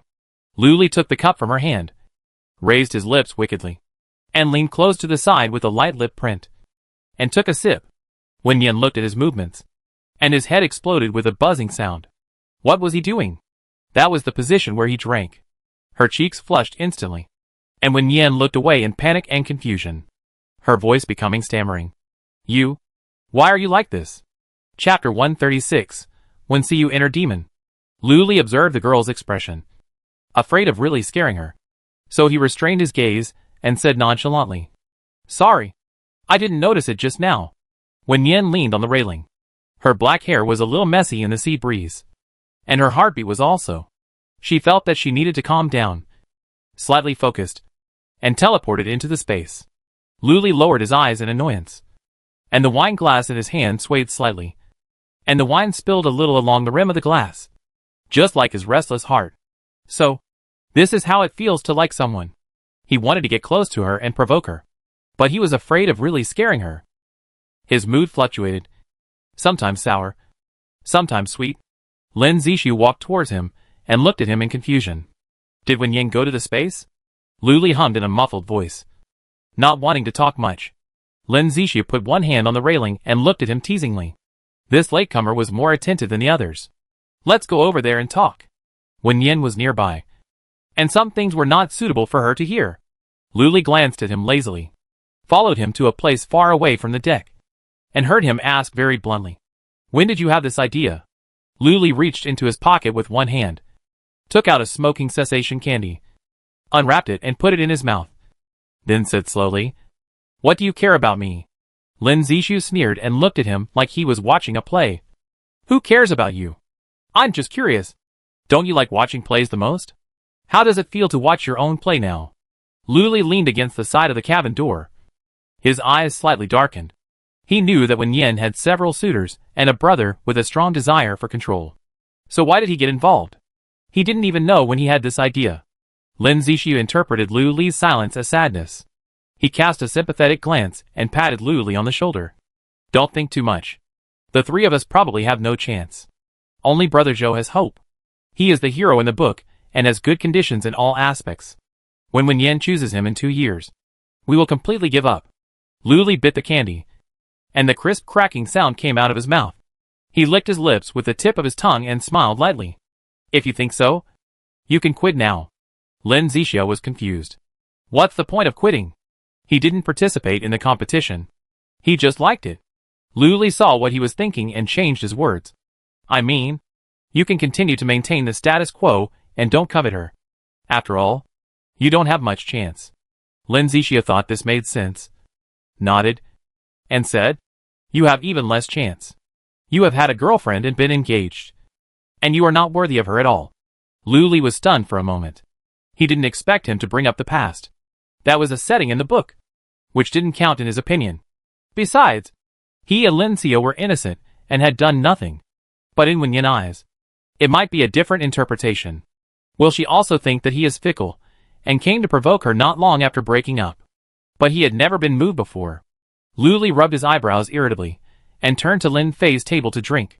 When Siyu came out of the cockpit, and saw several men sitting on the bench drinking, Jiang Xinhua and Xiaochen stood on the side of the guardrail to watch the sea. But Wen Yin was not among them. When Siyu called out to Yin Yin and Su, a girl in a white dress appeared beside the guardrail. When Siyu walked towards her, took off his coat and covered her with it. "It's very windy here. You should wear more." Wen Yin nodded, and seeing that she already had a coat, she didn't take her clothes anymore. She gathered the large coat with her fingers and lay on the railing to watch the sea quietly. The yacht was moving slowly. Wen Yin lowered his head, watching the waves roll up and fall, and the awkwardness that was provoked by Lu Li before slowly faded away. Lu Li has always been unruly, and it is common for her to provoke her. Wen Yin told herself not to care too much. We are all friends, and it is best to keep the relationship of friends. Yin Yin, have you opened your birthday present? No. Wen Yin planned to open it in the evening. She leaned against the railing and tilted her head to look at Wen Siyu. I remember last year's birthday. You told me that when I became an adult, you would tell me something important. Can you tell me now? Last year's birthday? Wen Siyu's dark pupils flickered slightly, and some fragmented images flooded into his mind. He seemed to be drunk that day, and almost told the secret hidden in his heart. 2 years ago, he took several blood samples for paternity testing and confirmed one thing, which also gave birth to a demon in his heart. He always told himself that even if they were not related by blood, they were the closest siblings. She was raised by him, and there could only be family affection between them. So that matter, whether to say it or not, it didn't make any sense. But once the demon in the heart was born, it was difficult to remove it. Or maybe the demon in the heart was always there, but he just ignored it deliberately. On Wen Yin's 17th birthday, he drank too much and actually thought in his heart, since they were not biological siblings, why not? He knocked on Wen Yin's door in the middle of the night and almost told her about that incident. But the girl's innocent and ignorant expression made him feel dirty. How could he have such an idea? Even if they were not related by blood, they were siblings who had lived together for more than 10 years. How could he? He couldn't, and he didn't deserve it. Since that day, Wen Siyu rarely drank. Everything seemed to be back on track until the zombie virus broke out. Without the constraints of law and order, his inner demons began to grow wildly again. Later, when he learned that he was a villain in a comic book, he was relieved. If he was a villain, those dark thoughts would not be surprising. Brother, what are you in a daze? Tell me. Wen Yin's voice pulled him back from his thoughts. Wen Siyu pursed his lips, and his dark eyes gradually returned to coldness. It's okay. Let's talk about it after your birthday. In any case, Wen Yin had the right to know about that incident, and he would not keep it from her. Wen Yin's interest was extinguished, and she glared at him unhappily and turned away. Arriving at the drinking table, Wen Yin pulled a chair and sat down next to Lin Zixia. They were originally sitting in a very lazy posture, but when they saw Wen Yin coming, they dropped their crossed legs and sat much straighter. How about we have seafood for lunch? Wen Yin suggested with a smile. Everyone nodded. And Ji said, I be responsible for fishing in the sea. Just tell me what you want to eat. Ji has water-related abilities and can swim, so fishing in the sea is the most suitable thing for him. Others did not give in to him, and reported the seafood they wanted to eat. Jiang Xinhua was just bored with Xiaochen. When she heard the conversation of several people, she came over with a glass of wine. I want to eat king crab. Is it okay? Lu Li glanced at her lightly. King crabs are in the deep sea area and in the cold waters. Do you want Ji to go to the Pacific Ocean to help you catch king crabs? Jiang Xinhua pouted, not surprised by his ridicule. It was just that she had no common sense. Okay. Jiang Xinhua sat down in an empty seat. Seeing that there was juice in front of Wen Yin, she asked, Have you never drunk alcohol? Wen Yin shook his head slowly. He just took a sip, so it shouldn't count. If Wen Siyu knew, He would lecture him again. Hearing Lu Li's chuckle, Wen Yan looked at him with a warning in his eyes. Lu Li paused slightly, seemed a little uncomfortable, and took a sip of the wine glass to cover it up. Jiang Xinyu wanted to say that she was an adult. So what was there to be afraid of drinking alcohol? But she realized that Wen Xiyu was there. So she didn't say anything in the end, and picked up the bottle to add some wine to herself. Wen Yan thought of something, raised his finger, and tapped Jiang Xinyu's arm. Can you swim? Let's go to the sea and play for a while later. Jiang Xinyu nodded while drinking, and then said seriously, yes, but without swimsuits. We can't swim naked. Right? Will these people be beastly? With a puff, the wine in Lin Fei's mouth sprayed out. Can't this woman be more subtle when speaking? What beastly? They are not animals. Some wine was splashed on Lin Zishia's face. He raised his hand to wipe it with disgust and moved the chair back half a meter. Ji was also splashed, but he didn't show it so obviously. He just tilted his head and wiped his face inadvertently. Lu Li thought, Jiang Xinyu is really whimsical. With Wen Xiyu around, how could Wen Yan do that? Qin Shu's ears were slightly hot when he heard it, so he could only lower his head to drink to hide his embarrassment. Fortunately, his brother didn't care about his drinking. Just as he was thinking about it, the wine glass in his hand was snatched away. Chapter 137 Under the Sea. Qin put the wine glass on the table. His expression was relatively gentle. Have you had enough? Qin Shu glanced at him cautiously. Enough. If he said it was not enough, he would be beaten. Qin poured the remaining wine in his glass into his own glass. If he was not afraid of waste, he would not drink the rest of the brat. Wen Yan was stunned for 2 seconds after hearing Jiang Xinyu's words. How did the word naked swimming come out? Jiang Xinyu's brain circuit is really unique. It's not nude swimming. There are swimsuits, Jiang Xinyu said. Oh. Wen Yan shook her head. No. It's the more conservative kind. Qin saw that the two really wanted to go swimming, and reminded them. Swimming in the deep sea is still quite dangerous. It's best to bring a lifebuoy. Wen Yan looked at him and nodded. Yes. I will bring it. We won't swim too far. We be nearby. Lu Li glanced at Wen Xiyu, who was staring at the sea in a daze. He should be able to hear their conversation. Why is there no movement? Lu Li stood up and walked to the side of the railing and asked him. Wen Yan just said that he wanted to swim nude.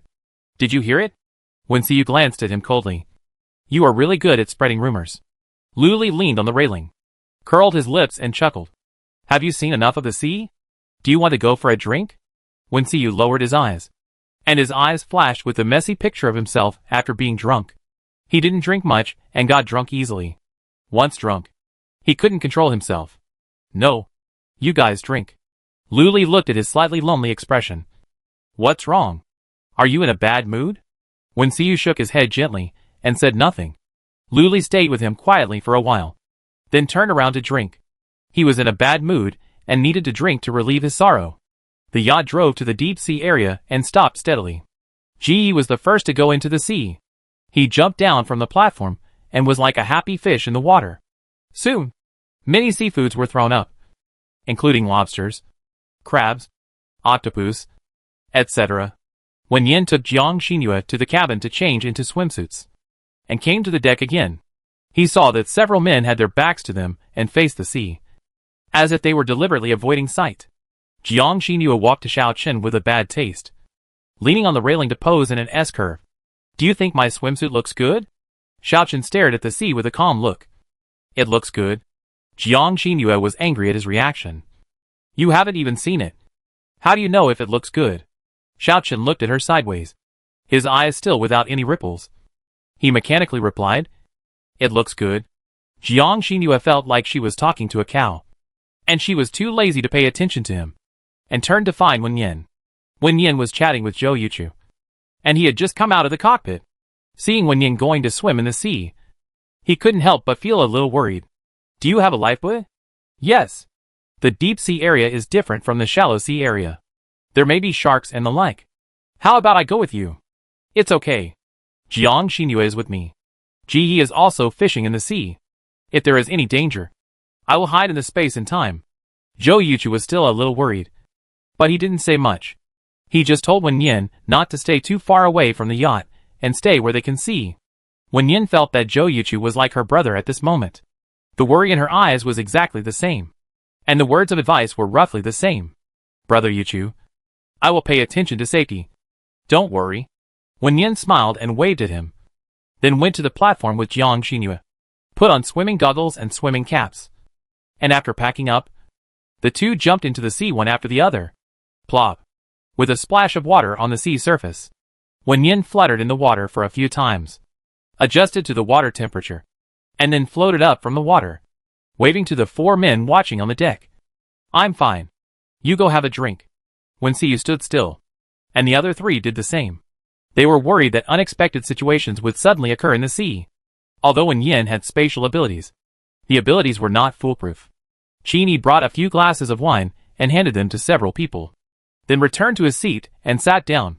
He didn't understand these people very well. They were obviously in a competitive relationship, but they got along very harmoniously, and there was no sign of a quarrel because of Wen Yin and Wen Xiyu. Although he was unhappy with them, did not break the peace. They seemed to be deliberately maintaining the status quo. This was also good, and he didn't have to worry about breaking up. Ji swam for a while, trying to use his abilities to separate the mist, standing in the sea as if walking on flat ground. And he didn't even need to breathe. The fine water needles spread out like silver threads, easily hitting the prey and then sending it to the yacht. Wen Yin was swimming while holding his breath, and suddenly found that there was no obstruction on the water surface. He turned around and saw Ji waving at him with a smile. Do you want to go to the bottom of the sea? Yes. Wen Yin walked towards him without any hesitation. The water-based ability was really like a fish in the water, and he could dive to the bottom of the sea without any equipment. For safety reasons, Ji asked Wen Yin to hold his arm. Wen Yin nodded and clenched his hands tightly. The two went all the way down, without any obstacles, directly to the bottom of the sea. At first glance, it seemed that they had accidentally entered the exquisite underwater world. Fish of various colors floated in front of them, and there were all kinds of beautiful corals and unknown plants. Wen Yin looked around in surprise, but did not let go of Ji's hand. The two of them wandered around the bottom of the sea, not realizing how fast time passed. On the yacht, Wen Xiyu asked Lu Li every few minutes, Are you still at the bottom of the sea? Lu Li's initial calm answer turned sour. Yeah. We're still holding hands. Wen Xiyu eyebrows sank. Are you doing anything else? Lu Li took another look. The bottom of the water was hazy like a foggy mirror. He couldn't see clearly. For a while, the two of them were a little close and looked like they were kissing. But even if Ji had that idea, Wen Yin would not agree. She was not that kind of frivolous person. No, Lu Li said uncertainly. Chapter 138, Who to Choose as a Boyfriend. Jiang Xinyu was wearing a bath towel and standing not far from the others. With a depressed expression, these two went to play in the deep sea without taking her with them. It was really not nice. Hearing Wen Xiyu asking about Wen Yin's location every few minutes, Jiang Xinyu was also convinced. Was it necessary to worry so much? One of them had spatial ability, and the other had water ability. What could happen to them in the seabed? At most, they would be affectionate and ambiguous. Of course, Jiang Xinyu only dared to complain in her heart, and did not dare to say it out loud. In the deep sea area, the girl was wearing a light green one-piece swimsuit, revealing 2 white and slender legs, which were exquisitely formed. Her eyes were attracted by the creatures on the seabed. She touched the fish and poked the corals, having a lot of fun. The boy standing next to her was not wearing clothes on the upper body. He had a broad shoulder and narrow waist, and his muscle lines were not exaggerated. His wrist was tightly held by the girl, and he followed closely beside her. His earlobes were dyed with a layer of pink. He had asked her to hold his arm before because he was afraid that the current would separate them when they sank to the bottom of the sea. Now, he didn't need to hold him and could walk steadily. But Ji didn't want to break the scene in front of him, so he let the girl take him around. He rarely had the opportunity to be alone with her, and even hoped that time would pass slower and slower. Is this tuna? Wen Yin pointed at a fish and asked Ji. Ji nodded, raised his fingers lightly, rolled up a layer of mist, and sent the fish into the water tank. What about this fish with many spots? It looks familiar. It's a grouper. Edible. The two wandered and hunted on the seabed until Wen Yin felt hungry and returned to the surface. Everyone also saw at this time that the two did not hold hands. Wen Yin just held Ji's wrist. Wen Xiu looked at Lu Li, who had misrepresented the information, coldly, and asked with his eyes, "Is this what you call holding hands?" Lu Li shrugged. The seabed was surrounded by mist. How could he see clearly? Ji used his supernatural power to send the two to the deck. Wen Yin slowly let go of his hand after he stood firm, took out a bath towel and put it on himself, and handed Ji some clean clothes.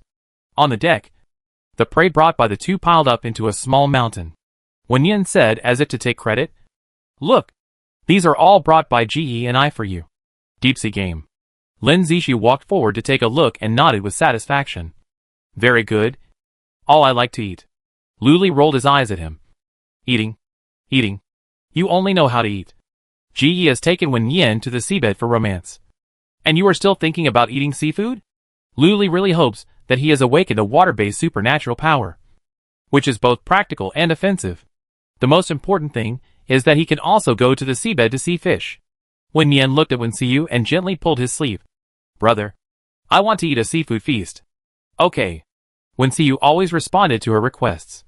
Not to mention that today was her birthday. And whatever she said was what she said. Wen Xiu asked Lu Li to take them to process the seafood, and he was responsible for preparing the dipping sauce and other ingredients. A group of men were busy, while the two women stood leisurely by the guardrail to watch the sea view. Jiang Xinhua looked at Wen Yin and thought she was really beautiful, with skin like peeled eggs and round and bright eyes. Why didn't she travel to her body?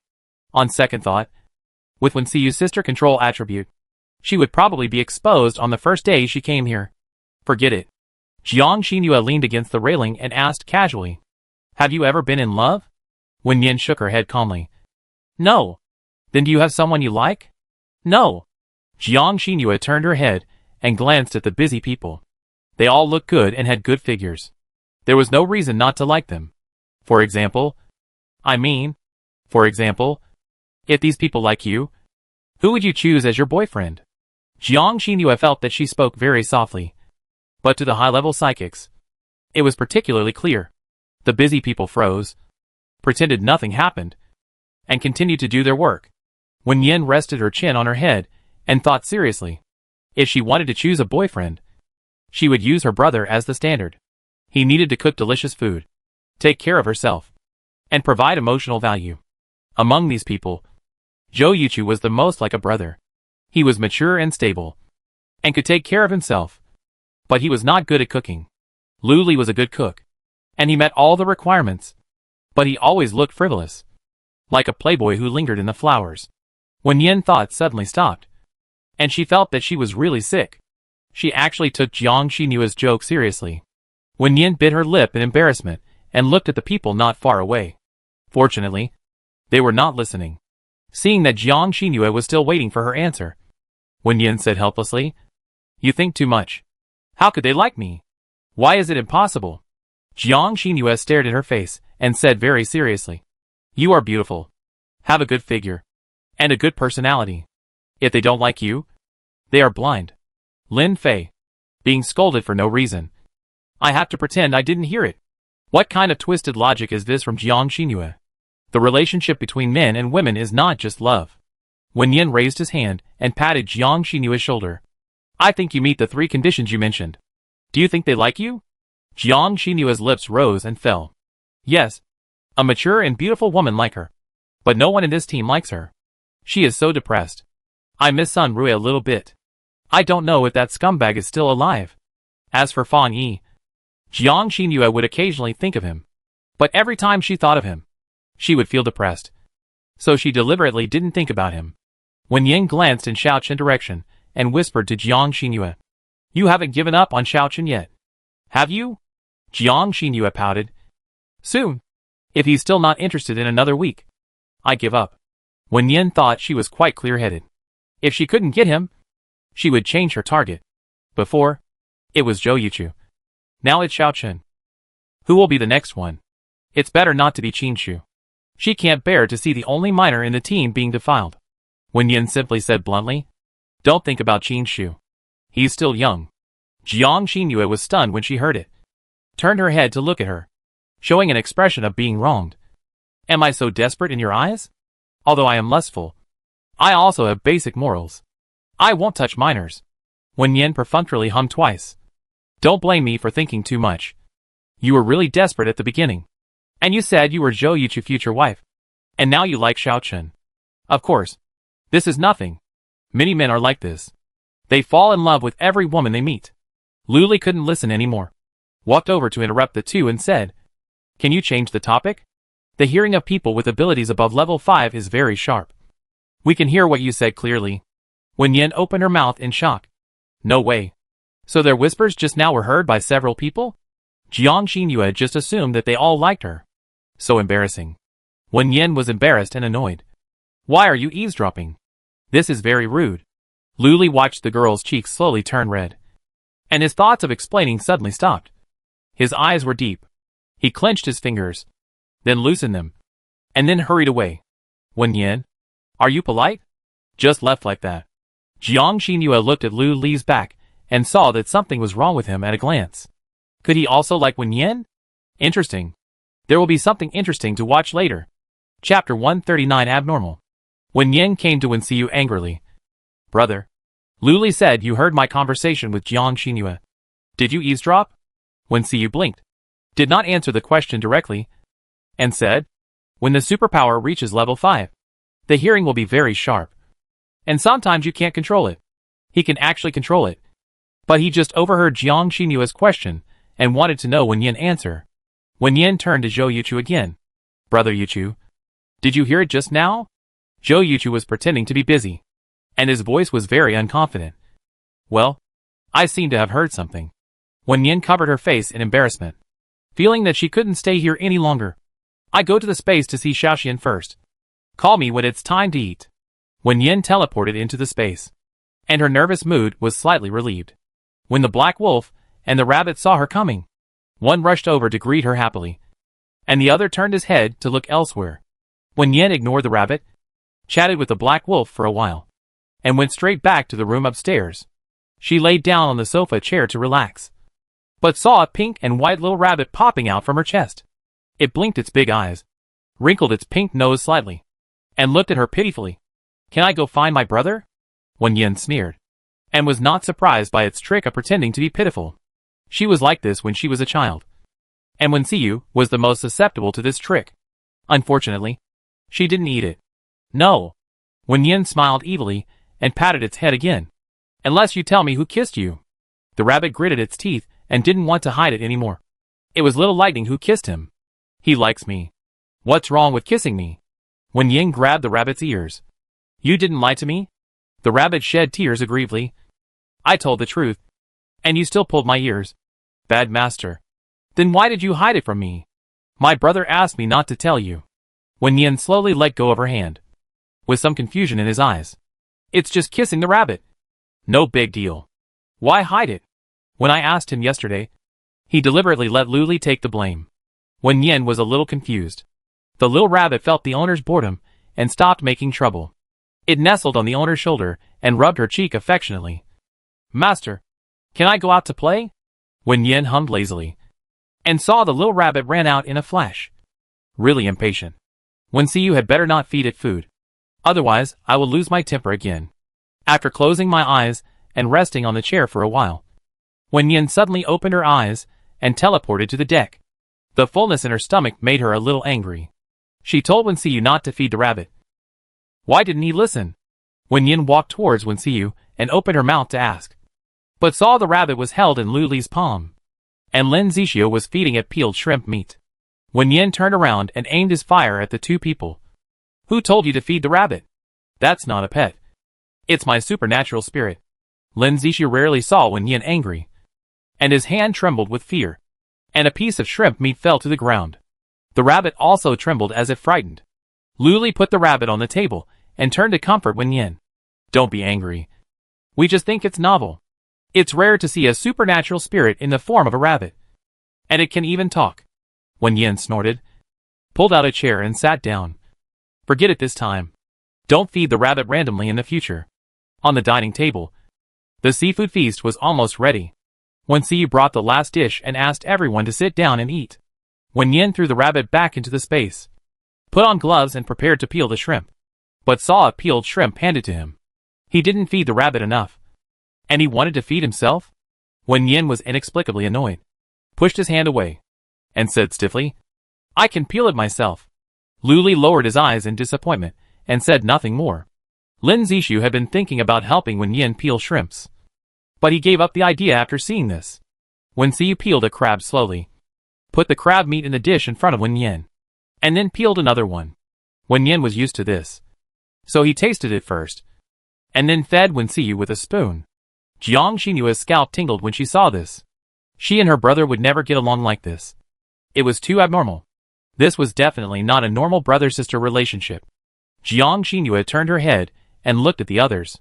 They didn't think there was anything wrong, as if this was normal. Zhou Yuchu peeled a whole plate of shrimps, stood up and walked to Wen Yin's side, and put the plate on the table. It's your birthday today.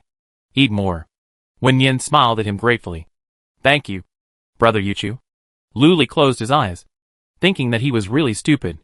He didn't even think of an excuse for his birthday. Also, why didn't he peel a whole plate before giving it to him? So stupid. Doing it now would seem too deliberate. Lu Li was so depressed that he had no appetite at all. He took out a smoking cessation candy from his pocket and put it into his mouth, then leaned lazily back in his chair and stared blankly. Lin Fei glanced at him, a little nostalgic for him, who used to attack his teammates indiscriminately. Unlike now, when he was full of jealousy. After lunch, everyone took a break and drove the yacht back to the island. It was still early, so they wandered around the island, chatting casually and looking at the scenery on the road. When they got home, it was already dark. Wen Yin opened the door and saw that the lights in the yard suddenly lit up. They were the kind of flashing colored lights. Quite tacky, but very beautiful. The pine tree hung with colored lights and dolls was also very beautiful. Wen Yin thought this birthday was perfect, especially when she saw Wen Xiu wearing a black suit, walking towards her with a straight posture, holding a beautiful cake gift box in his hand. Time seemed to go back to her 17th birthday. Wen Xiu also attended the event in a gorgeous outfit, holding a cake gift box in his hand, and smiled and said to her, Little princess, happy birthday. The scenes overlapped, and the same words rang in her ears. Wen Yin looked at him. Her eyes suddenly reddened. She hugged him tightly. Tears fell in big drops, and she sobbed. I want to go home. Wen Xiu's body froze. His fingers gently stroked the girl's hair, and coaxed her in a gentle voice. I take you home tomorrow, and we stay there for a few days. Okay? Yeah. Wen Yin gradually realized her own loss of composure, wiped her tears, let go of her hands and stood up straight, smiling at the people around her. Okay. Let's cut the cake. Chapter 140 Cake.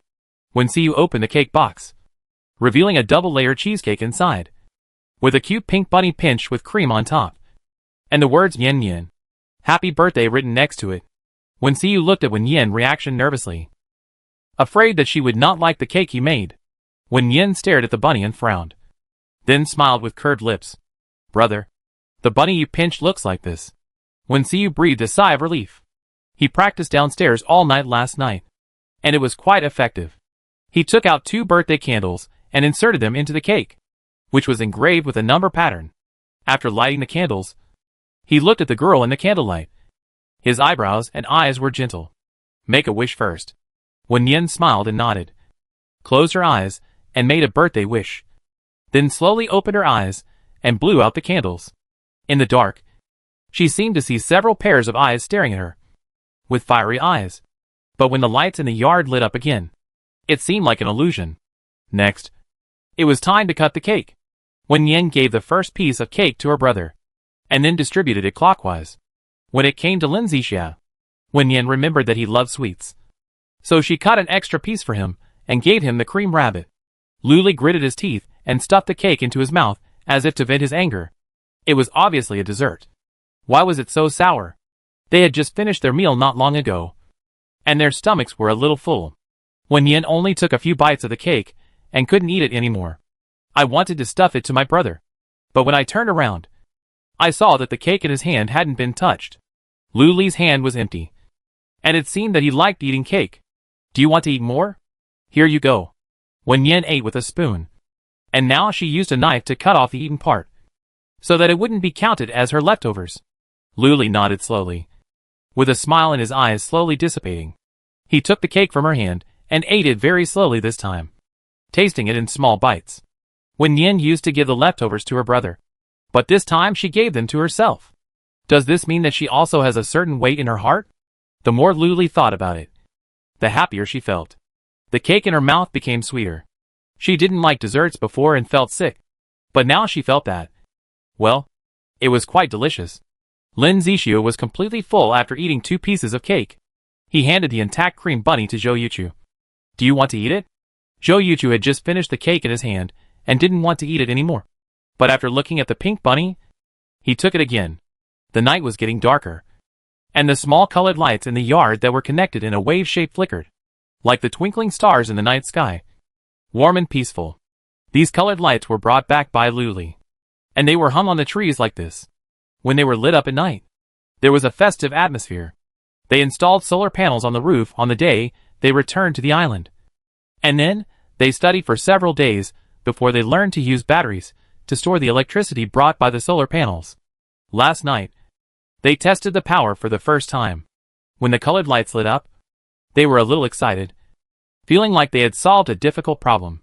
But this house is an ancient building, and there are no sockets in the room. If they want to turn on the lights at night, they have to reinstall the lines. Wen Xiyu does not plan to install it now. First, it is time-consuming and laborious. Second, they live on the island only temporarily. If Xiaocheng can develop a vaccine, they will return to live in the city. Moreover, the lack of lights at night does not affect them much. They now go to bed early and get up early, so there is no need to change it. There was a knock on the door.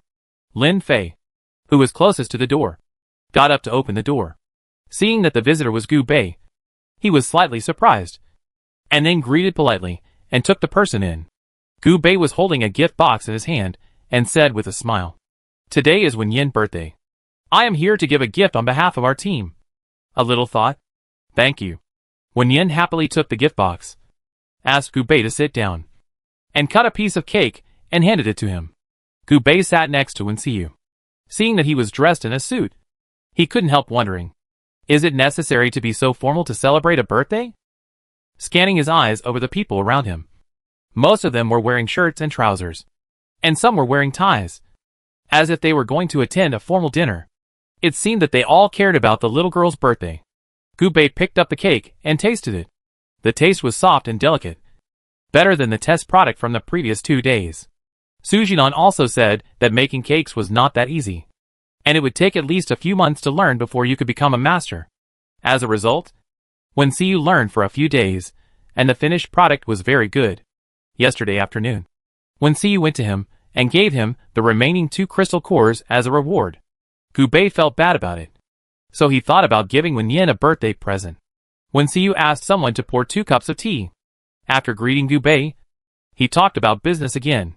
Wen Xiyu mentioned a few things about Bei Cheng yesterday. Gu Bei immediately realized that they needed to go out to upgrade and unite all the superpowers to deal with those mutated zombies. Wen Xiyu didn't even need to say anything. He had already figured out many things, and proposed to join the Psychic Corps to share the task of training newcomers. Gu Bei ate the cake and asked, "Are we going to start training tomorrow? How is the time set?" Wen Xiyu nodded, looked at him and said, "It starts at 9 a.m. There will be a 1-hour break at noon, and you can rest when the sun sets." In addition to the use of superpowers, actual combat simulations, there are also physical training. If they can't stand the intensity of the training, they can choose to quit. But those who stay must train according to our requirements. Every few days, we will select a group of superpowers to go out for training, and the time is controlled within a week. Gu Bei listened carefully and nodded from time to time. He knew that moving to an island did not mean absolute safety. He had seen high-level zombies who could drive, and the kind of mental zombies that controlled humans to drive. Since there are those who can drive, there are those who can fly planes. They need to prepare for defense in advance.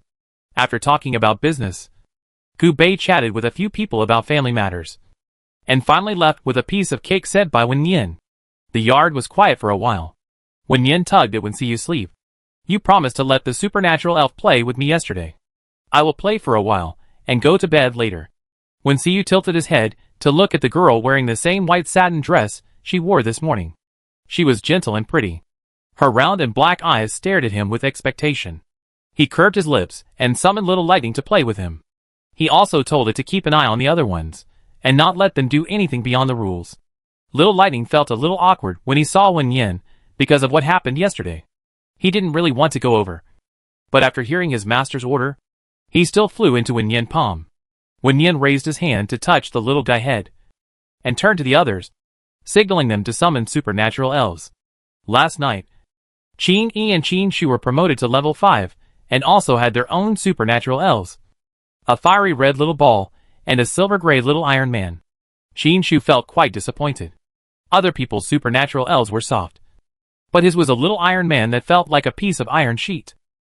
Chapter 141, just the icing on the cake. The girl stretched out her slender arms, and caught the flying little white, little gray and little fox. The three little ones were the size of a palm. At first glance, they looked like small doll pendants, each cute in its own way. They stood in a row obediently, looking at the girl with joy and excitement, but restrained themselves from moving forward. Little White and Little Gray were scared by the Little Lightning and dared not act rashly. The little fox was watching. The owner asked it to take it easy and not to show it so obviously. It seemed to understand what he heard and wanted to see how the other ones competed for favor. Wen Yin waved at Jiang Xinyue. Do you want to come over and play? Okay. Jiang Xinyue thought that the superpower elves were super cute when she read comic books before, and she liked them even more now. But only the protagonists in the book had superpower elves, and other superpowers did not. Jiang Xinyue walked over, and before her palm fell, she saw the three little guys flying away neatly and landing on Wen Yin's other arm. Is she that scary? It's just a touch on the head, not holding them down to kiss. Jiang Xinyue pouted in grievance. If she was not allowed to touch, she could only look at them. Wen Yin remembered that Qin Yi and the others had reached level 5 last night, and turned to look at the two of them. Where are your supernatural spirits? Show them to us.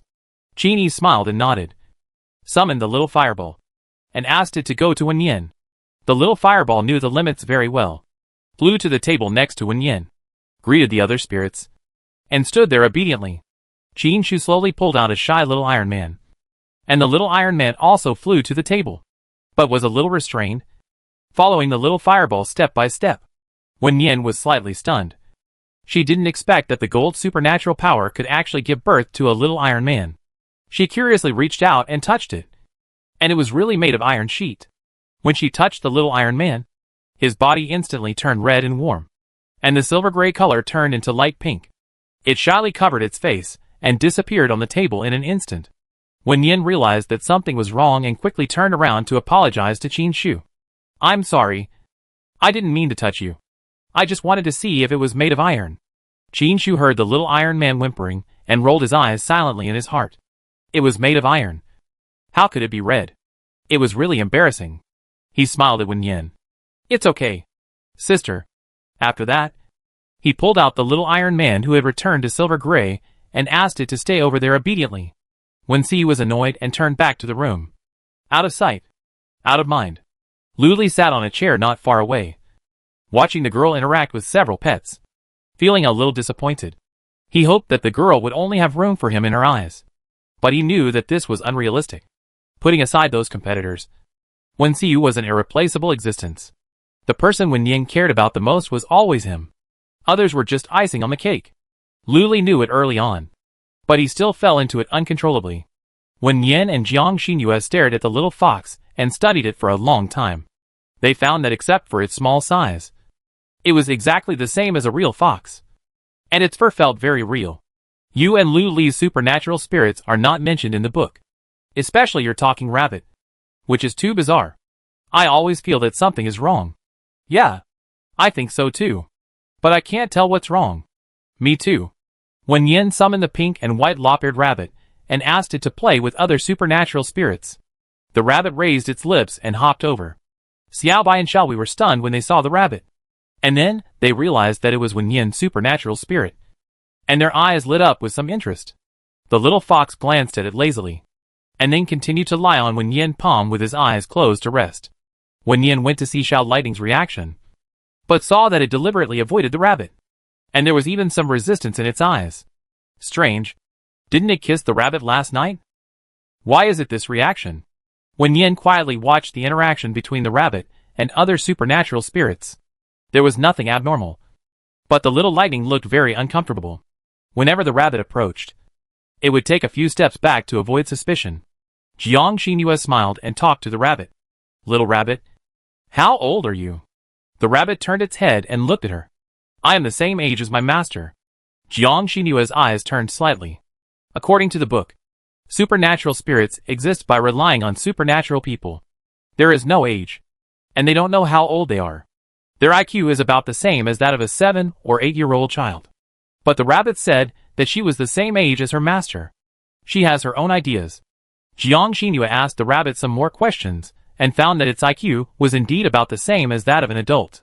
Wen Yin also found out. The two looked at each other, and were a little wary. Maybe they thought too much. But this rabbit was definitely not simple. Lu Li and Zhou Yuchu listened to their words, and were also thoughtful. The talking rabbit was really weird, and they should pay more attention.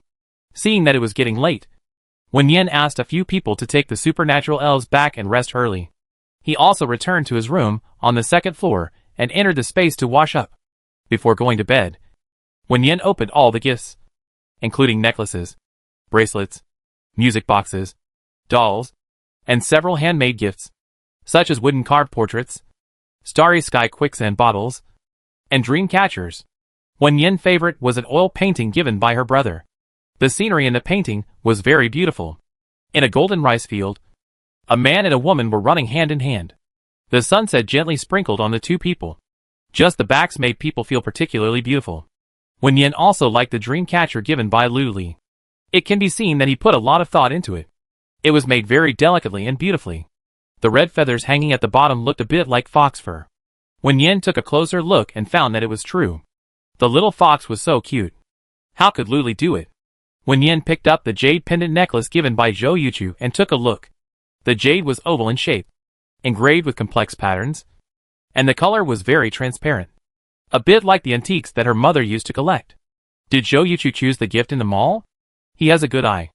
Wen Yin also loved the starry sky quicksand bottle that Lin Zixio gave her. The bottle was in the shape of a heart, and it seemed to be filled with the entire starry sky. The blue quicksand flowed slowly, and countless small stars dotted it, which was very beautiful. Wen Yin also liked the other gifts. She hung the oil painting on the wall opposite the bed, and hung the dream catcher on the head of the bed. The starry sky quicksand bottle and the wood carving were placed on the bedside table, and the necklaces and jewelry were all put into the drawer, and the dolls were thrown on the bed. Finally, she looked at the whole row of flowers on the windowsill, turned off the lights, and went to sleep contentedly. Chapter 142 Going Home. The next morning, in the living room downstairs, breakfast was ready. Several men looked at the stairs eagerly. When they heard the sound of someone coming downstairs, their eyes lit up at the same time. The girl wore a pure white short-sleeved shirt and light blue straight jeans. She had a slim waist and long, straight legs. Her long black hair was braided into 2 pigtails, fixed with hairpins at the end. There were some broken hair on her temples, which was beautiful and fluffy. Several people were stunned and stared at the girl intently until she pulled out a chair and sat down. Then they slowly retracted their gaze. Lu Li pursed his lips slightly. The emotion in his eyes faded, and he returned to his usual frivolous look. Xiao Yin, do you like the gift I gave you? Wen Yin looked at him. I like it. That dream catcher is very beautiful. Lu Li smiled lightly and said indifferently, it's just a little thing I made casually. I hope you like it. Made casually? It doesn't look like it. Wen Yin didn't expose him, and smiled and hummed. Lin Zixio listened to the two people conversation and couldn't help asking, then do you like my gift? Wen Yin nodded, looked at him and said, I like it. That starry sky quicksand bottle is very beautiful, and it will glow at night. Lin Zixio curved his lips and cast a provocative look at Lu Li. His gift was no worse than his. Lin Zixio had chosen several gifts before, including necklaces, bracelets, and dolls. Later, he felt that those gifts were not thoughtful enough, so he finally decided to make a handmade gift. Lu Li thought, it's not a handmade gift of the same type. What can be compared? Wen Yin paused, noticed the eyes of others, praised each gift equally, and then picked up the spoon to drink porridge. After finishing breakfast, Wen Xiu told everyone about going out. He planned to go to Lekang first, stay at home with Wen Yin for 2 days, and then go to find the mutant zombies. Wen Yin was just a little homesick because of the scene last night. When she heard that Wen Xiyu was really going to take her back, she hesitated for a while, but finally said nothing. It would be good to go home and take a look. Jiang Xinyu asked weakly. Well, if you don't take us out, can you not let someone watch us? We won't run away. Is it running away from the island a way to die? We are not that stupid. Lu Li looked at her lazily and sneered. You mean, let you move freely and pick up men everywhere? Jiang Xinyu meant this. But when she heard him say it bluntly, she was a little embarrassed and angry. Can you not speak so harshly? I don't flirt with everyone I see. I am also picky about food. Okay. Lin Fei chuckled. She said this as if men were food to her. Wen Xiyu frowned slightly and cast a cold glance over. It's not safe on the island now. If no one is guarding here, you may not live to see us back. Lu Li continued. You'd better not fantasize about polyandry. More men than women does not mean that women will be treated preferentially. You should know what it's like to be caught by a group of men without legal constraints. If Jiang Xinyu was not still useful, the two would not bother to mention these things. Jiang Xinyu thought about it and felt that what they said made sense. With her appearance and figure, it was easy to encounter danger when going out. She didn't want to be caught by a group of ugly men. Although she was lustful, she couldn't eat everything. Wen Yin comforted her and said, We will take you out when we come back. You just stay at home first. Jiang Xinyu nodded sullenly. Okay. When the people said Bai Ningyu arrived, Wen Xiyu set off with everyone. Before leaving, Wen Yin left enough food and drinking water, and brought the black wolf out of the space and let it guard in the yard, which was safer, since several people had not yet learned to fly a plane. Su Yinzhou joined their team again and instructed several novice pilots in the cockpit. There was still a long time on the road. Wen Yin entered the space to see how the vegetables were growing. Some of them were already edible. She picked a bright red tomato, washed it, and took a bite. It tasted very sweet. Wen Yin also picked some vegetables such as peppers and eggplants, washed them, and put them in the basket for later use. With a glance, she suddenly noticed that the little rabbit was squatting on the ground and chewing on a carrot. The carrot was about 10 centimeters long and 2 centimeters wide, which was larger than the rabbit. Wen Yin walked to the rabbit, squatted down and looked at it. Are you hungry again? The rabbit nodded and said while eating, Master, I like to eat carrots. Wen Yin raised her eyebrows slightly. It was only more than an hour after breakfast, and she didn't feel hungry. The rabbit was one with her, and it shouldn't be so easy to get hungry. Wen Yin took a cushion and sat down, without saying a word, just staring at the rabbit eating. After an unknown amount of time, the rabbit finally finished eating a whole carrot. Wen Yin touched his stomach and felt a little full. Yin Yin, we are almost there. Hearing Wen Xiyu's voice, Wen Yin immediately returned to the plane. The island was relatively close to Lekang, and it would take more than 2 hours to get there. Wen Yin looked out the window and saw a helicopter hovering at a low altitude. She was very familiar with the buildings and street scenes. After a while, the helicopter began to slowly land and finally stopped at an open lawn. After getting off the plane, Lu Li used the sky eye to check that within a distance of 50 kilometers, there were more than a dozen mutant zombies gathered together, all of which were level 3 or 4. As for ordinary zombies, their locations were relatively scattered, and there were about tens of thousands of them. After listening, Wen Xiyu turned to Zhou Yuchu and said, You take them to deal with them. Wen Yin and I will go home first. Zhou Yuchu nodded, knowing that the two wanted to be alone, and tactfully took the others away. Wen Yin stood on the familiar lawn, and the familiar scenery was in sight. The swing frame that grew up with her was still in its original position. Wen Yin walked to the swing, wiped off the dust, and slowly sat down.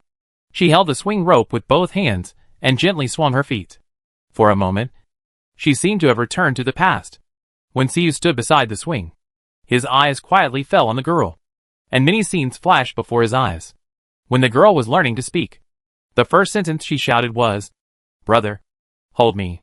When she fell while learning to walk, she would reach out to him and cry in a baby voice, Brother, hold me. Later, the girl grew up and became sensible, and she never said this sentence again. Wen Xiyu raised his hand and wanted to touch the girl's hair, but stopped halfway and slowly fell down. His identity is a brother and the girl's guardian. He shouldn't be tempted. When Siyu closed his eyes became cold again. He walked behind the swing and asked, "Do you want me to push you?" "Yes." Wen Yin grabbed the rope tightly, and her waist was gently pushed. Her legs were lifted up and she smiled. A little higher. "Okay." The morning sun shone through the gaps in the leaves. The girl sat on the swing, her body swaying back and forth with the swing. And a low, silver bell-like laugh came out of her lips. Wen Siyu was so fascinated that he didn't notice that the swing rope was slightly loose. Wen Yin remembered that Wen Siyu often played with her here before. He always held a book and sat on the chair next to the swing. Occasionally he stood up and pushed her, but more often he was reading quietly. Once she didn't hold the rope firmly and fell to the ground. And then she couldn't stop crying. Wen Siyu asked her how to stop crying, and she said that she needed a hug. She was 10 years old at that time. I feel ashamed when I think about it. Wen Yin curled up her toes, and when she lowered her head, the hairpin on her head suddenly fell off. "Brother, go pick up the hairpin for me. It seems to have fallen somewhere." Wen Siyu came to his senses and walked to the lawn in front to look for the hairpin. There were many fallen leaves on the lawn, and the light green hairpins were scattered among them, which was not easy to find. Wen Siyu was looking around, but heard the sound of the rope breaking. He turned his head to see that the swing rope had broken, and the girl's body hanging in the air began to tilt. She seemed to have just noticed this problem, and the smile on her face had not faded. Just as the girl was about to fall, several slender vines flew over like a spirit snake, gently wrapped around the girl's waist, and after spinning in the air, the vines slowly loosened their strength, and a strong arm caught the girl. The irregular heartbeat sounded in my ears. Thump, thump, like raindrops hitting the drum. Messy and disorderly. "Is my brother scared?" Wen Yin looked up, and the cold jade-like face was still in sight. His eyelids were slightly drooping, and his breath seemed a little unstable. "Maybe I was a little heavy. Put me down." The body slowly fell to the ground. After Wen Yin stood firm, she distanced herself from Wen Siyu. Because of the accident just now, her heartbeat was a little chaotic, and her face was stained with a thin layer of red. Wen Siyu curled up her fingers and slowly loosened them. Her heart was in a mess, but her face was calm, and she didn't show any emotion. Wen Yin looked back at the broken swing frame, and her heartbeat returned to calm. "Brother, let's go home." "Okay." Wen Siyu caught a glimpse of the light green hairpin at this time. He bent down to pick up the hairpin, wiped the dust off it, and handed it to Wen Yin. Wen Yin took the hairpin and put it back on her hair, and walked towards home first. Wen Siyu stood there, following the girl's back, with emotion surging in his eyes, but was drowned by reason again and again. Wen Yin walked for a while, and seeing that Wen Siyu had not caught up, she turned back to look at him. "Why don't you leave?" Wen Siyu pursed his lips, said nothing, but followed, and the two walked in silence to the hall of the villa. At first glance, there seemed to be no change inside, and it still maintained its original appearance. Wen Yin's eyes stayed on a family photo hanging on the wall, and her eyes were slightly sore. She was still a baby in the photo. Her brother was holding her on the sofa, with an awkward expression, and her father and mother were sitting on both sides, with warm smiles on their faces. Wen Siyu followed her line of sight, and his eyes narrowed slightly. Wen Yin turned around and asked him, "What's that expression on your face? Don't you want to hug me?" Wen Siyu thought about it, and curled his lips slightly. "No, I'm just not used to it." The two stared at the photo, and recalled many past events. Wen Yin remembered that when he was a child, he liked to stick to Wen Siyu. As long as he came home from school, Wen Yin would follow him closely. When he did his homework, she would play games on his bed, and not disturb him. Wen Siyu remembered that the little guy always fell asleep in his bed. The nanny knocked on the door, and took him back to sleep. The next day was the same. He accompanied the girl to grow up little by little, and the possessiveness in his heart also grew, even beyond his expectations. The sound of car brakes suddenly sounded in the yard. Wen Yin regained his consciousness, and walked to the door, to ask the people who had just gotten off the car, "Is everything going well?" Luli raised his lips slightly, and said lazily, "It's only level 3 or 4. If it doesn't go well, wouldn't we be useless?" Lin Zixia looked at Luli teasingly.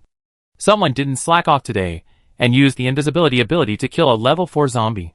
The invisibility ability reaches level 5, which not only allows the ability user to be invisible, but also can hide some items, which is very suitable for carrying out assassination missions. Wen Yin cast an admiring look at Lu Li. "Brother Lu, your shooting is pretty good." Lu Li walked up the steps. His eyes fell on the girl, and half-jokingly said, "My shooting is far worse than yours. Why don't you teach me to practice shooting?" Wen Yin heard that he was joking, and said along with him, "Okay, I teach you." Lu Li walked in front of the girl. His fox eyes narrowed slightly. Then it settled. "After dinner, we go to the yard to practice shooting." Wen Yin was stunned. "Are you serious?" Lu Li chuckled and nodded. "Yes." Lin Zishi rolled his eyes at the side. Lu Li was too cunning, wanting to be alone with Wen Yin, and finding a high-sounding excuse. Wen Xiyu walked out of the room, glanced at Lu Li coldly, and said to the others, "Lu Li will cook alone at noon, and the others will be responsible for cleaning." Lu Li felt that he was being targeted, and thinking about what he had just done, he felt that it was right. He showed it so obviously. How could Wen Xiyu not see it? Lin Zishi cast a gloating look. "Latecomers still want to take the lead. Wait for Wen Xiyu to deal with you." Everyone went about their own business. Wen Yin took Lu Li to the kitchen, which was also very dusty. The two of them cleaned it together. And then Wen Yin took out the ingredients and tools and put them on the counter. "I help you wash the vegetables." Wen Yin took out 2 buckets of water and was about to help wash the vegetables. But Lu Li grabbed his wrist. "You go and rest. I do it. It's okay. I'm not tired." Wen Yin broke free from the hand being held, took some water in the iron basin for washing vegetables, and then washed the peppers and eggplants in the sink. "This is what I picked in the space. The vegetables in it grow very fast. It has bloomed and borne fruit in just 1 week. Let's go back and try to grow some other ones." Lu Li stared at his burning palms and hummed slowly. He walked over and took out a clean chopping board, rinsed it with water, and started preparing the vegetables. Wen Yin looked at his skilled movements and asked with a smile, "Did you cook often in the past?" Lu Li's movements were slightly hesitant, and he gently pulled his lower lip, revealing his past scars lightly. "Yes. My mother died early, and my father later remarried. She didn't cook much and didn't care about me, so I had to figure out how to do it myself. I was young at that time, and I always burned myself when cooking, and the food I made was also very unpalatable. Later, I slowly learned how to cook." Chapter 143 found the test report. The smile on Wen Yin's face gradually disappeared, replaced by sympathy and pity. She stared at Lu Li quietly, as if she could see through his superficial carelessness, and see the once desperate and helpless little boy inside. He lost his mother at a young age, and lost his father in another way after his father remarried. He survived hard in that cold home. Lu Li noticed her gaze and raised his lips lazily. "Why?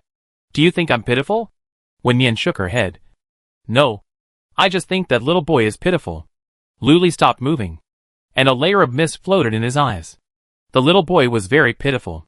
He had experienced loneliness, despair and pain countless times, so that others gave him a little light, which made him feel warm. So he held on to that beam of light tightly, wanting her to stay with him. But that beam of light later abandoned him. He should have learned a lesson. But he didn't. Just like a moth, knowing that it would destroy itself if it flew into the fire, it still flew over. Seeing his serious expression, Wen Yin thought for a moment and comforted him. "It's okay. It's all over. We will be a family from now on."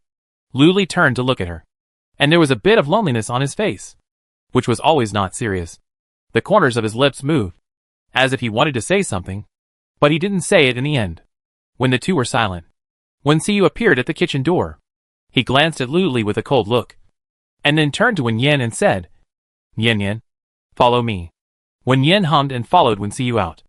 In the living room, Lin Zixio and others were cleaning, mopping the floor, or wiping the furniture, busy in an orderly manner. "Thank you for your hard work." Wen Yin smiled at them, took out a bottle of mineral water, and put it on the coffee table for them to drink later.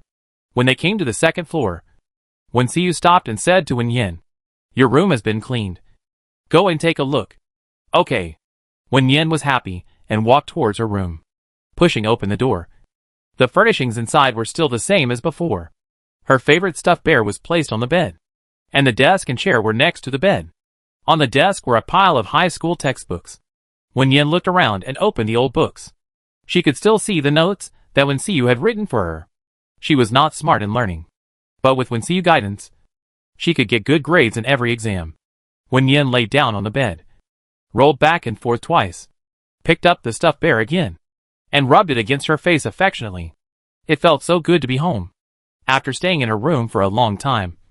Wenyan got up and went to her brother's room next door. It was also cleaned, and the things were neatly arranged. Wenyan walked to the desk and sat down. She opened an economics book like he was reading a book, read a page, and closed it again. It was too profound, and she couldn't understand it. Her fingers fell on the drawer, and Wenyan's desire to pry emerged. There should be no personal belongings in it. If I read it myself, would my brother be angry? Wenyan hesitated.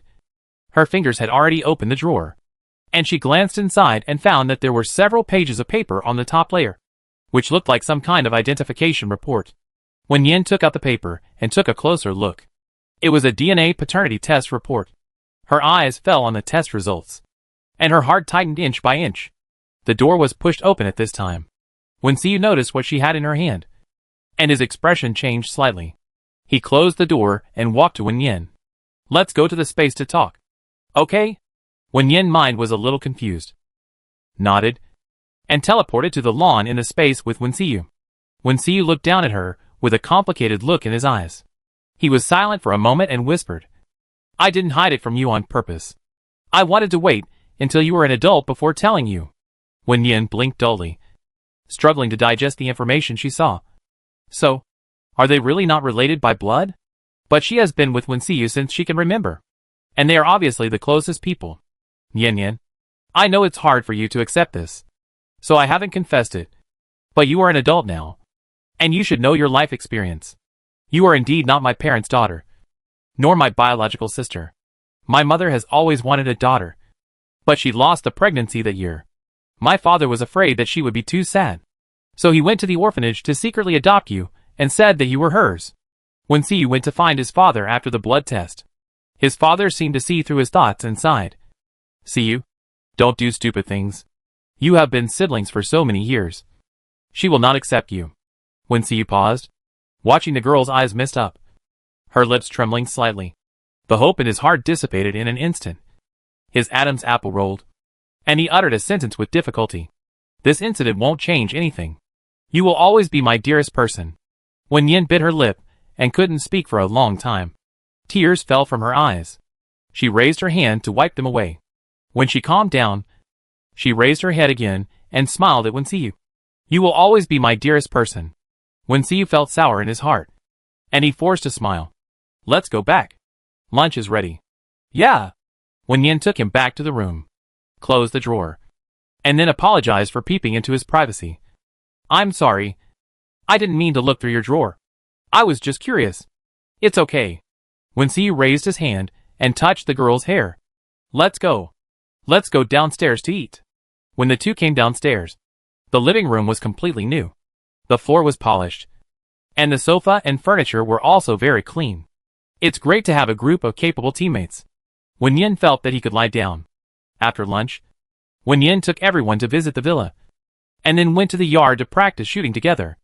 Originally, Wenyan and Luli had agreed to practice shooting, but Wenxiu said that they all needed to practice shooting, in case the superpowers suddenly disappeared one day and they couldn't protect themselves. Luli thought, is it necessary to be so defensive against him?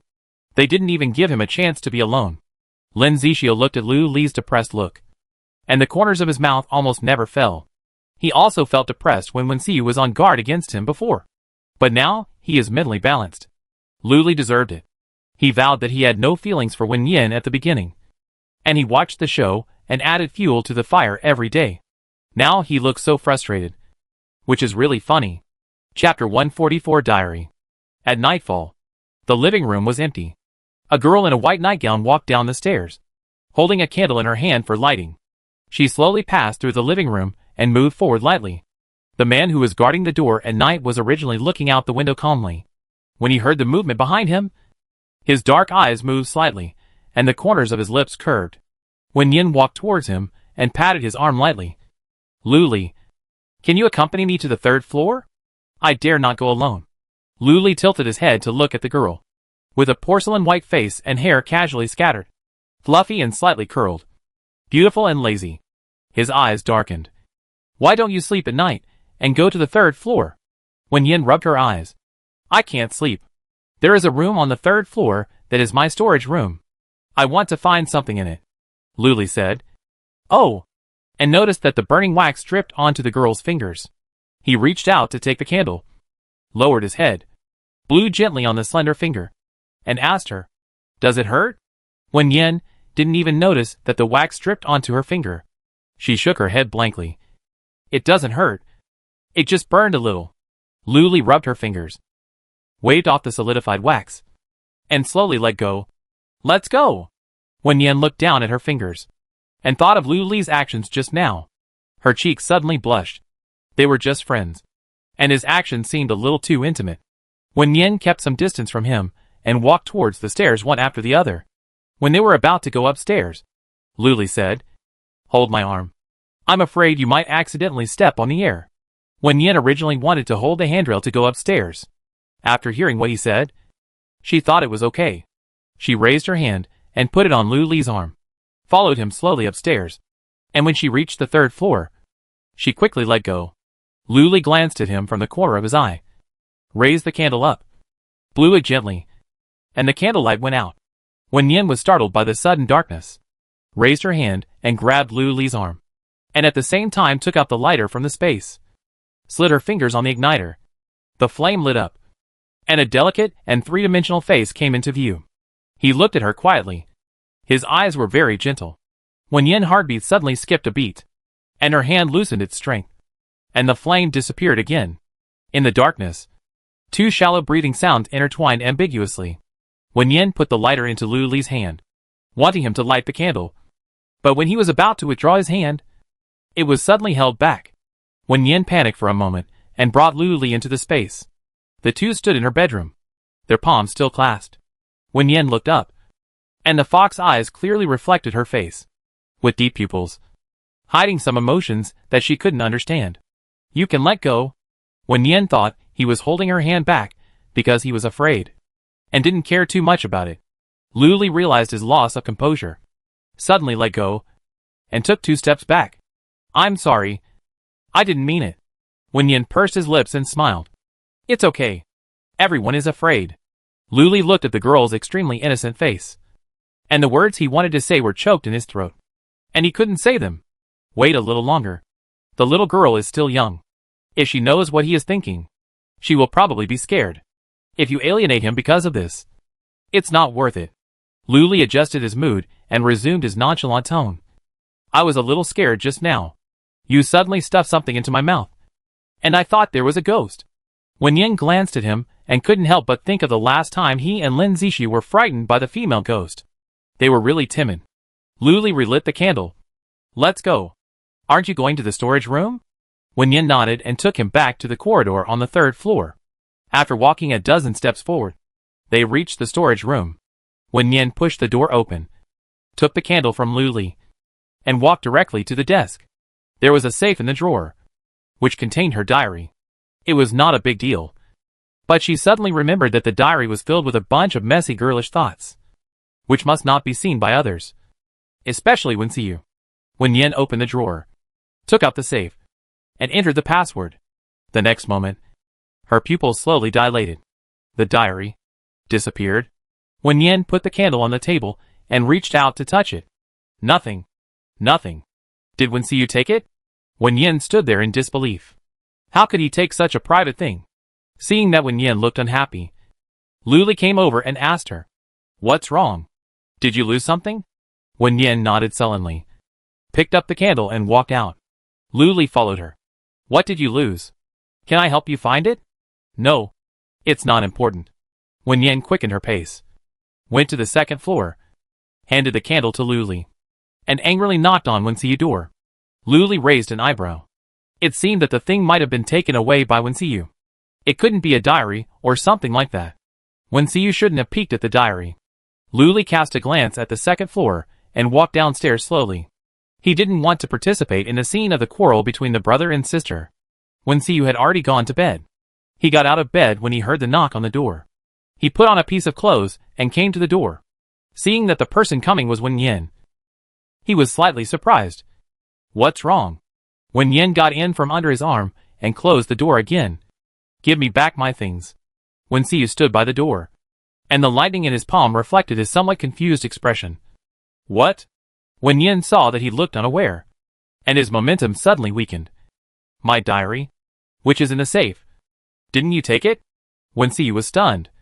His eyebrows tightened slightly. Do you think I would steal your diary? Wen Yin also thought that he would not. But only the two of them knew the password of the safe. They had been away from home for half a year, and even if someone broke into the house, they would not steal things like diaries. And there was no sign that the safe was forcibly opened. The biggest possibility is that Wen Xiu took it. Wen Yin looked at him suspiciously. It's really not you. Wen Xiu was annoyed by her distrustful look, and leaned against the door without answering. Wen Yin couldn't tell whether he was angry or guilty. Thinking of the contents of the diary, she felt embarrassed, gritted her teeth, and said, If you really read it, I tell you, I just wrote it casually. I didn't have that idea at all. Wen Xiu looked at her expression and vaguely sensed something wrong. What idea? Wen Yin lowered her head and refused to say anything. Wen Xiu should not have read the diary. If he had, he would not be so calm. But if he didn't take the diary, who would it be? Could it be that a stranger accidentally opened the safe, and then found the diary interesting and took it away? There is such a possibility, although it is very small. Wen Yin stood there and thought for a while, said sorry to Wen Xiu, and was about to open the door. Wen Xiu raised his long legs, and his tall figure blocked her way, bringing a sense of oppression. You haven't answered my question yet. Wen Yin scratched his hair, trying to get away with it. You said that idea. There are too many. If you want to hear it, I can talk all night. Wen Xiu looked at her guilty look, and the corners of his lips curled slightly. Then talk all night. Chapter 145. I know so much. Wen Yin looked up at Wen Xiu. How could someone who was always cold and self-respecting learn to act like a rogue? Wen Yin didn't want to admit defeat, so he turned around and walked in. Just tell me. Then don't sleep tonight. Wen Xiu pulled the corner of his lips lightly, and a dark color flashed in his eyes. He looked at the girl lying on his bed defenselessly, sighed softly, and walked over to sit on the chair beside the bed. Wen Yin pulled the quilt to cover herself, smelling the familiar faint fragrance, and suddenly felt sleepy. She slowly closed her eyes, and before her consciousness fell into chaos, she whispered, Wait for me to sleep for a while, and then I tell you. Wen Xiu quietly watched the girl fall asleep, got up to help her tuck in the corner of the quilt, and sat down on the chair again, recalling what she said before. Wen Xiu couldn't help but wonder what was written in the diary. I still remember that once he knocked on the door to deliver milk.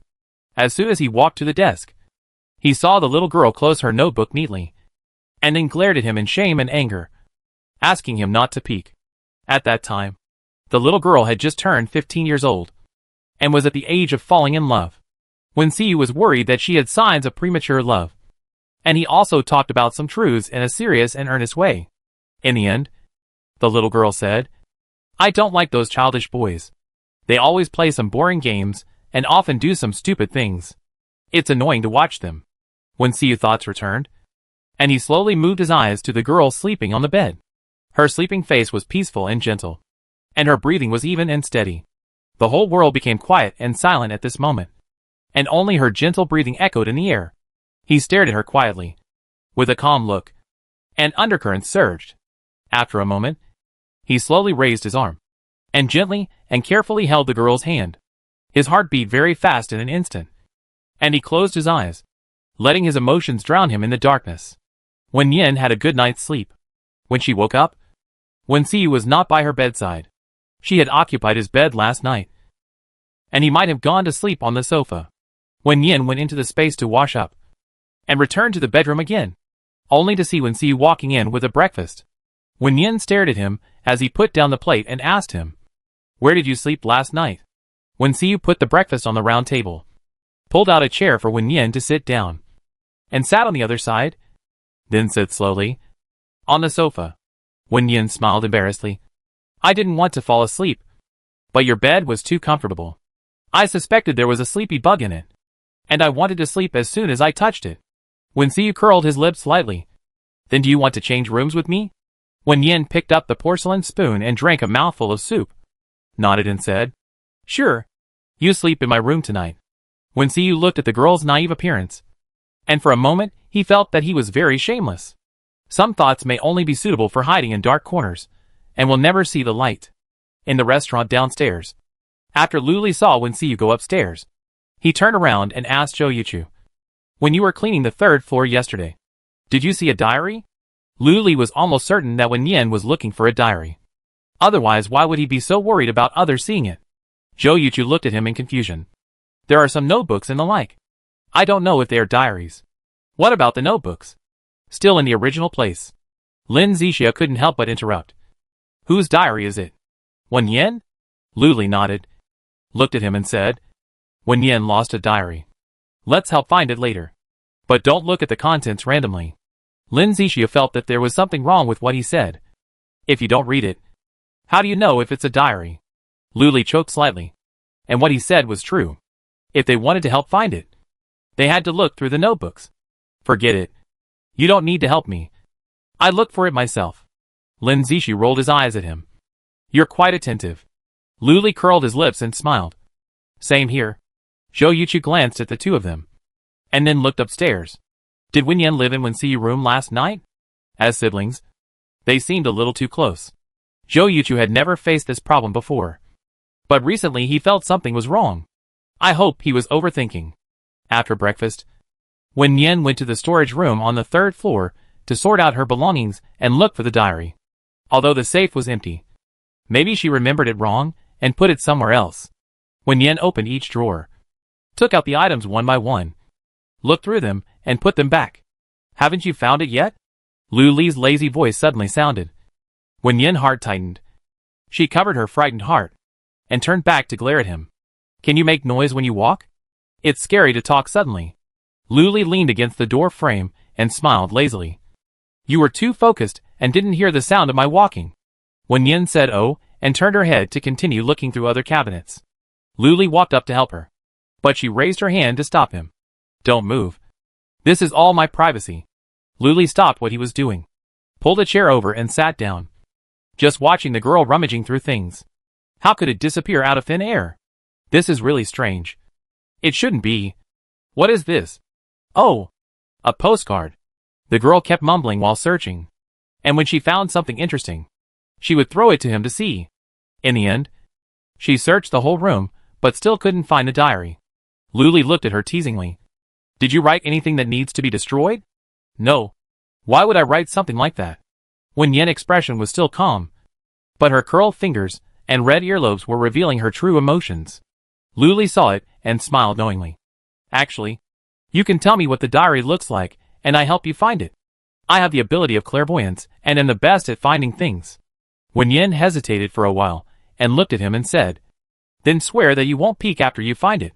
Lu Li raised two fingers and said seriously, "I swear, if I peek at your diary, I'd be single for the rest of my life." Wen Yan frowned. What kind of punishment is being single for the rest of my life? Lu Li saw Wen Yan's confusion and explained, "This is a heavy punishment for me. I'm a very traditional person. I want to marry and have children with the person I like. If I can't, I'd be really sad." Wen Yan's mouth twitched. It's the end of the world.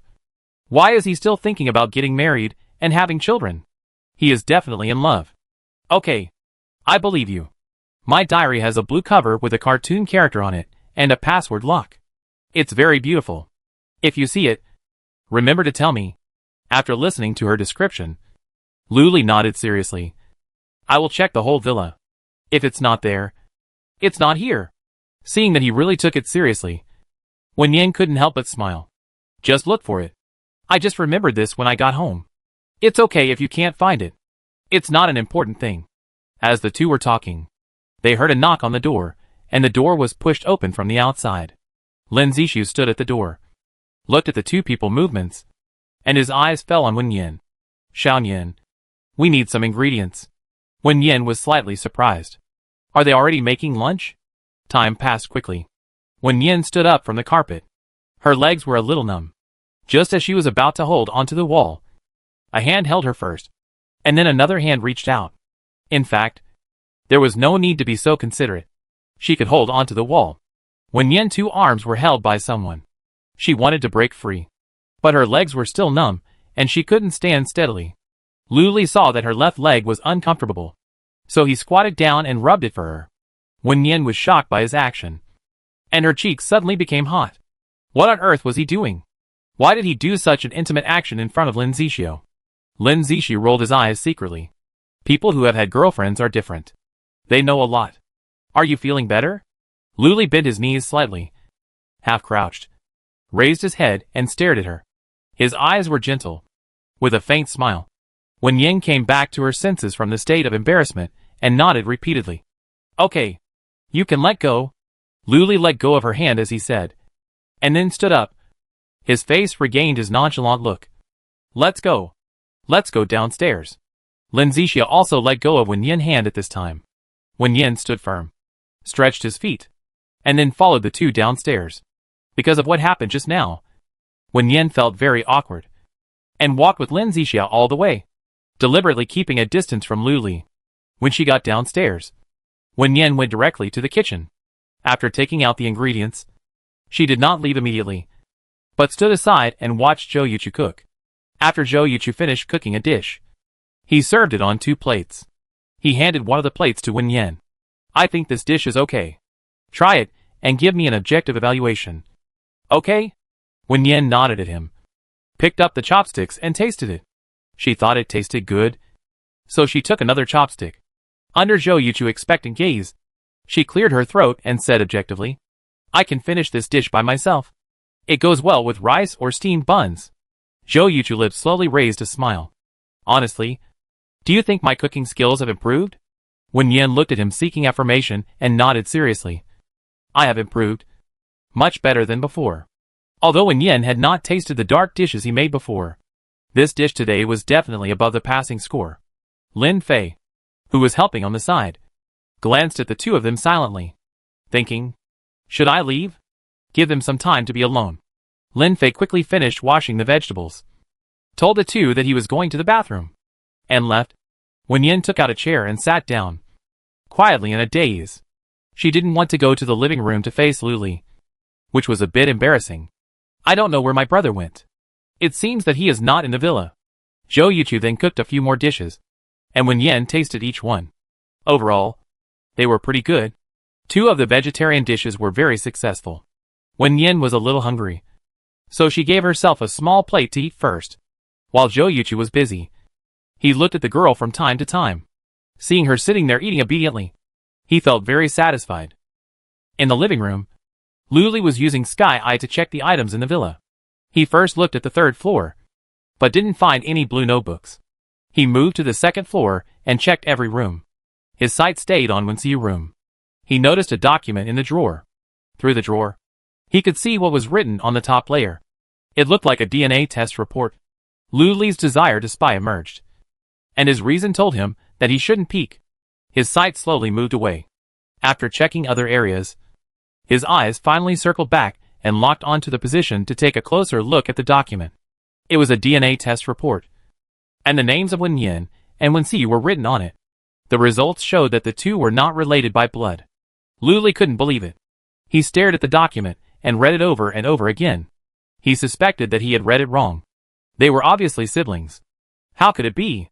Thinking back to Wenxiu's careful care for Wen Yin all the way, looking at her gentle eyes, Luli suddenly realized something. Lin Zixi sat on the chair opposite Luli. Seeing his shocked look, he asked, What did you see? Are there any zombies approaching? Luli shook his head slowly, took out a smoking cessation candy from his pocket and threw it into his mouth. His eyes slowly regained calmness. When Wenxiu returned to the living room, he was holding a drawing board. Lin Zixi approached him and asked, Boss, what did you draw? Show us a picture. It's just a landscape painting. There's nothing to see. Wenxiu put away the drawing board and glanced at the people in the living room. Where's Wen Yin? Lin Zixi replied. In the kitchen. Wenxiu glanced in the direction of the kitchen and went to the 2nd floor room with the drawing board. The door closed from the inside. He took out the landscape painting and gently traced the beautiful girl in the painting with his fingers. His eyes were fiery and infatuated. Luli stared at the picture in the bedroom and took a breath of cold air. He wanted to confirm an answer. After confirming it, many things could be explained. Those unreasonable jealousies and obsessive control desires were never out of brother-sister love, but were hidden in the heart and could not be expressed. Wen Yin might not know about this. Or perhaps, she was also silently indulging in it. Lu Li felt a chill in his heart. His secret love seemed to be coming to an end. At the lunch table, Wen Yin found that Lu Li seemed to be in a very low mood. He kept his eyes down and ate his food expressionlessly. When Lin Zixia spoke to him, he just nodded sullenly. It seemed that he had returned to his half-dead appearance before. Wen Yin couldn't help but feel a little worried. After dinner, everyone went to take a nap.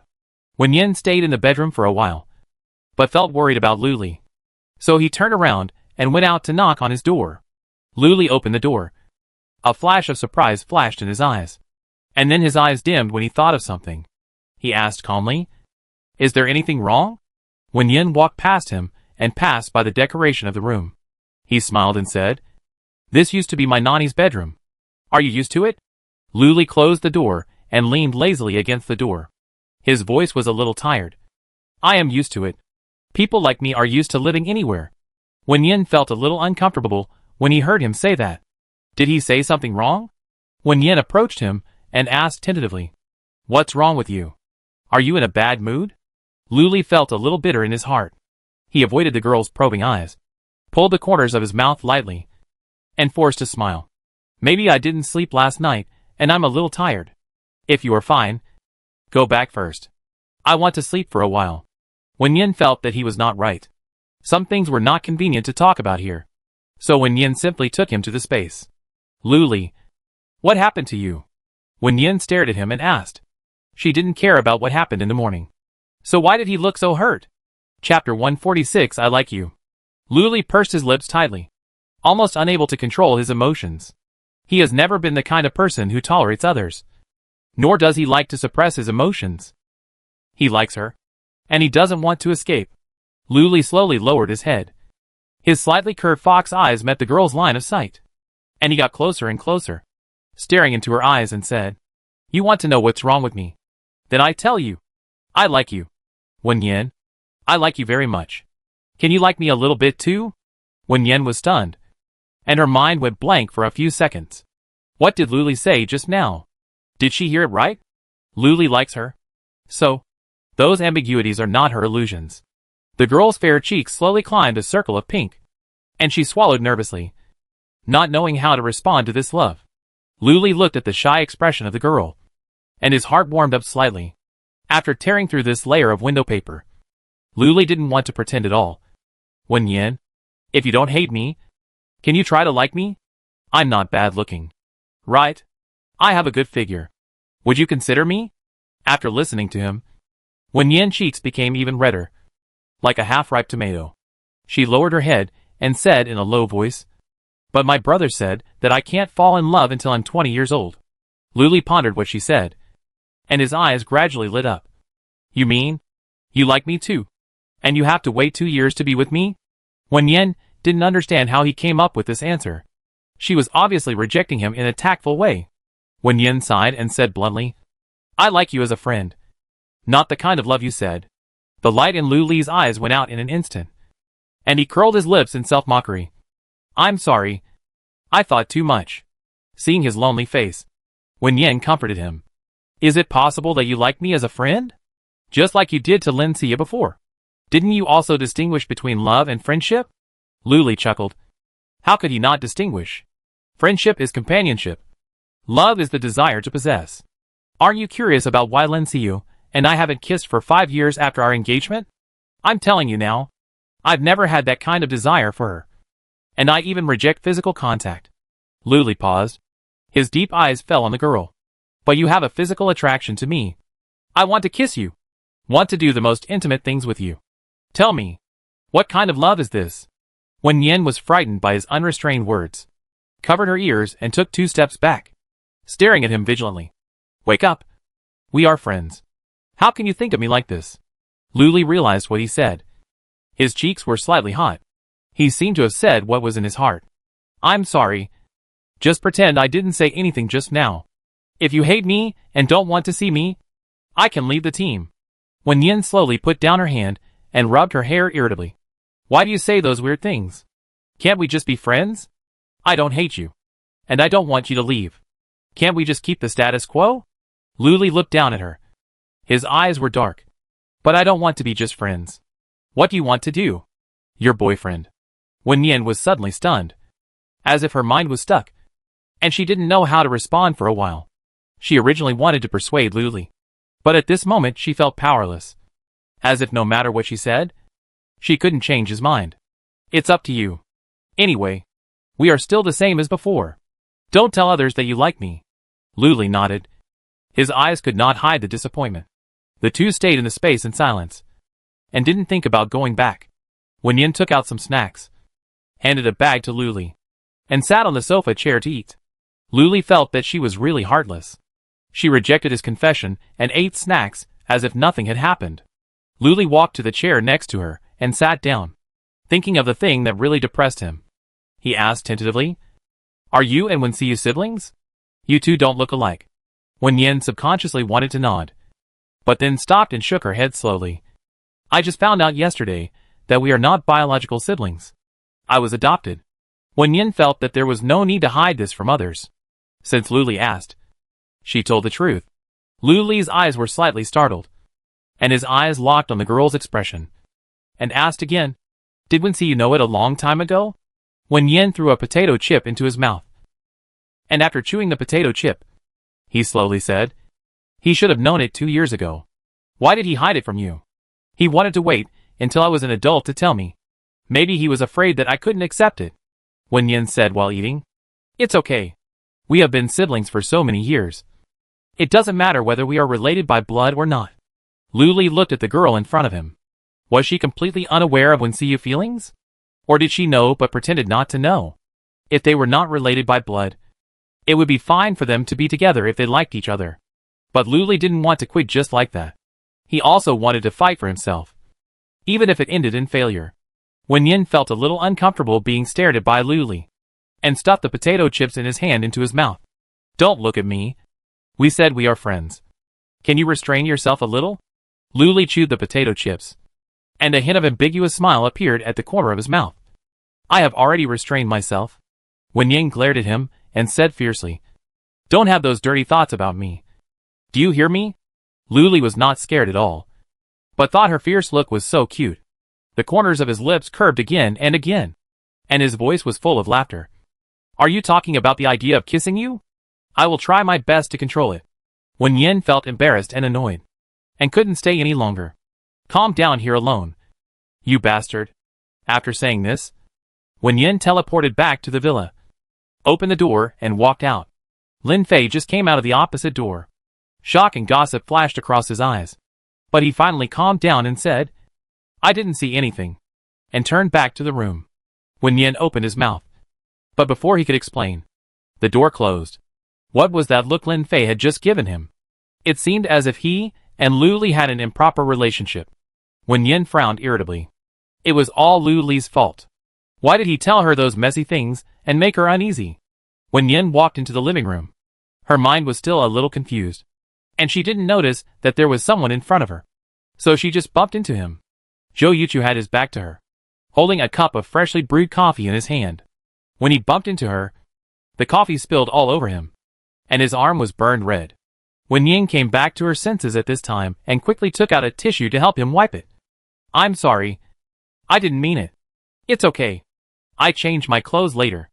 Zhou Yuchu looked at his embarrassed self, put the coffee cup on the table, and was about to go upstairs to change clothes, but was taken to the space by Wenyan. The two stood in the bedroom where he lived. Wenyan grabbed his arm and took him to the bathroom. Zhou Yuchu didn't understand what she wanted to do, but he didn't break free. Chapter 147 Watching Rabbits. Wenyan turned on the tap and washed his scalded arm with water. After a while, the red marks disappeared. Zhou Yuchu was slightly surprised and raised his arm to take a look. There was no trace of the burn. Wenyan smiled at him and explained, This water has healing power. I just discovered it recently. Zhou Yuchu nodded, moved his eyes from his arm to the girl's face, and raised his lips slightly. Your space is really special. Wenyan leaned against the mirror and realized that the two of them were a little close. So he moved to the other side. Do you want to change clothes here? Or go back to the villa to change? Here. I just want to take a shower. Zhou Yuchu unbuttoned his shirt button, and saw from the corner of his eyes that Wen Yin did not move to go out, pursed his lips, and continued to take off his clothes. Wen Yin threw away the tissue in his hand, turned on the tap to wash his hands, and then raised his head, and saw a beautiful picture in the mirror. A figure with broad shoulders and narrow waist, and clear abdominal muscle barriers. Is he so unreserved? Take off clothes in front of me? Wen Yin's cheeks were burning hot, and she turned to walk out, but her feet slipped accidentally, and she fell backwards. Wen Yin closed her eyes in fear, but her body suddenly stopped. A warm palm fell on her waist, and another hand embraced her shoulders, and helped her stand slowly. It's okay. Zhou Yuchu looked at the girl's scared look with her eyes tightly closed, and couldn't help laughing softly. Wen Yin opened her eyes, and saw a pair of beautiful dark brown eyes. Deep eyes, high nose, thin lips, and every part of her face was perfect. He had a faint smile in his eyes, and a smile on his face. I just slipped. Wen Yin took 2 steps back in embarrassment. You take a shower. I take you out later. Wen Yin walked out of the room, and the embarrassment in her heart had not faded. When she raised her eyes, she met Lu Li's eyes again. He stood by the door, his eyes aggrieved and lost, as if he had caught his girlfriend cheating on him. Wen Yin was about to say something, but he snorted, turned back to the room, and slammed the door shut. Lu Li wanted to go out for a walk and breathe some fresh air, but he saw an unexpected scene as soon as he stepped out of the door. Wen Yin walked out of Zhou Yuchu's room. The girl's cheeks were slightly red, and her eyes were a little flickering. Obviously, the two of them had some accidents in the room just now. Lu Li couldn't help but think of the time when he was liking the two of them before. The two of them often had some little ambiguity, and Wen Yin would stare at that face from time to time. He admitted that the face was indeed very good looking, but he wasn't very bad either. Why couldn't Wen Yin look at him more? Outside the door, Wen Yin was a little puzzled. That was his room. Okay? What did he mean by closing the door? Pushing the door open, Wen Yin glanced at the man who was sulking with his back to her, and her anger rose. What did you look at just now? Zhou Yuchu and I didn't do anything. I just brought him to the space to treat the burn on his arm. When Lu Li heard her explanation, his clenched heart suddenly relaxed a lot. He turned around and said, Did you really do nothing? The veins on Wen Yin's forehead jumped, and he walked over and looked at him and said, Are you sick? He and I are friends. What can I do? What kind of garbage is in your head? The depression in Lu Li's heart slowly dissipated, and he chuckled. You are the only thing in my head recently. You can't be called garbage. Wen Yin choked for a moment, stamped his feet in anger, turned his head and ignored him. Lu Li was afraid that he really annoyed the girl, so he glanced at her carefully. I'm sorry. I was just a little jealous just now. Please don't be angry. Wen Yin turned her head proudly and snorted like he did before. Seeing this, Lu Li leaned over to coax her again. I know Yin Yin is the kindest and the cutest. Can you please not be angry? Forgive me this time. I promise that I will try to be less jealous in the future. Wen Yin felt a little sick of it. They were not in a relationship. So why was Lu Li so mushy? Okay. Don't say it. I'm not angry anymore. Wen Yin walked to the chair and sat down. Seeing Lu Li still in the room, he asked him, Aren't you going to catch up on some sleep? Didn't you sleep well last night? Lu Li shook his head. I can't sleep, so I catch up on some sleep at night. Let's go outside to see the vegetables. Wen Yin also wanted to go and see, so he went downstairs with him. The vegetables in the field grew very fast. After just one day, many fruits were produced. Wen Yin took out 2 vegetable baskets, handed one to Lu Li, and went to pick fruits separately. Noticing the rabbit chewing carrots in the field again, Wen Yin suddenly realized that the rabbit seemed to spend most of its time in space. Not in her body. But other spirits with special powers basically stayed in the bodies of people with special powers. Is it because she has special powers in space? Wen Yin squatted down, held the rabbit in her palm, and asked it softly, Have you been out to play recently? The rabbit stopped biting for a moment, then continued biting. How dare I go out to play without the master's order? Wen Yin recalled the first time the rabbit went out, and he didn't seem to know it.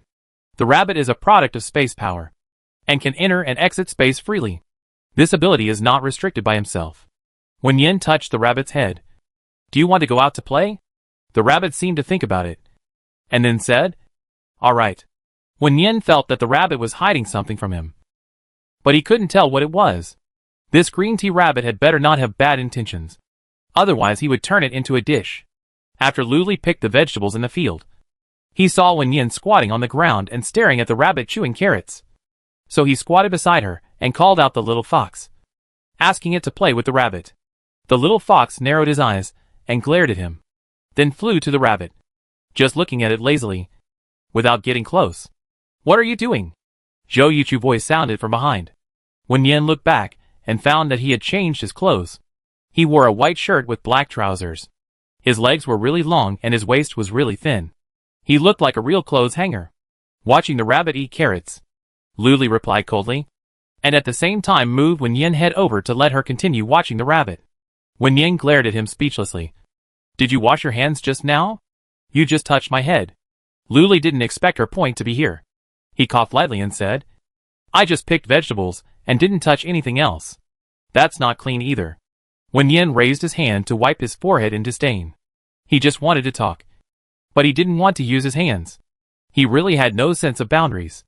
Zhou Yuchu walked in front of the two of them and was a little surprised by the scene just now. Lu Li's action seemed a little too intimate and jealous. But he is not her real boyfriend. What right does he have to make Wen Yin look at others?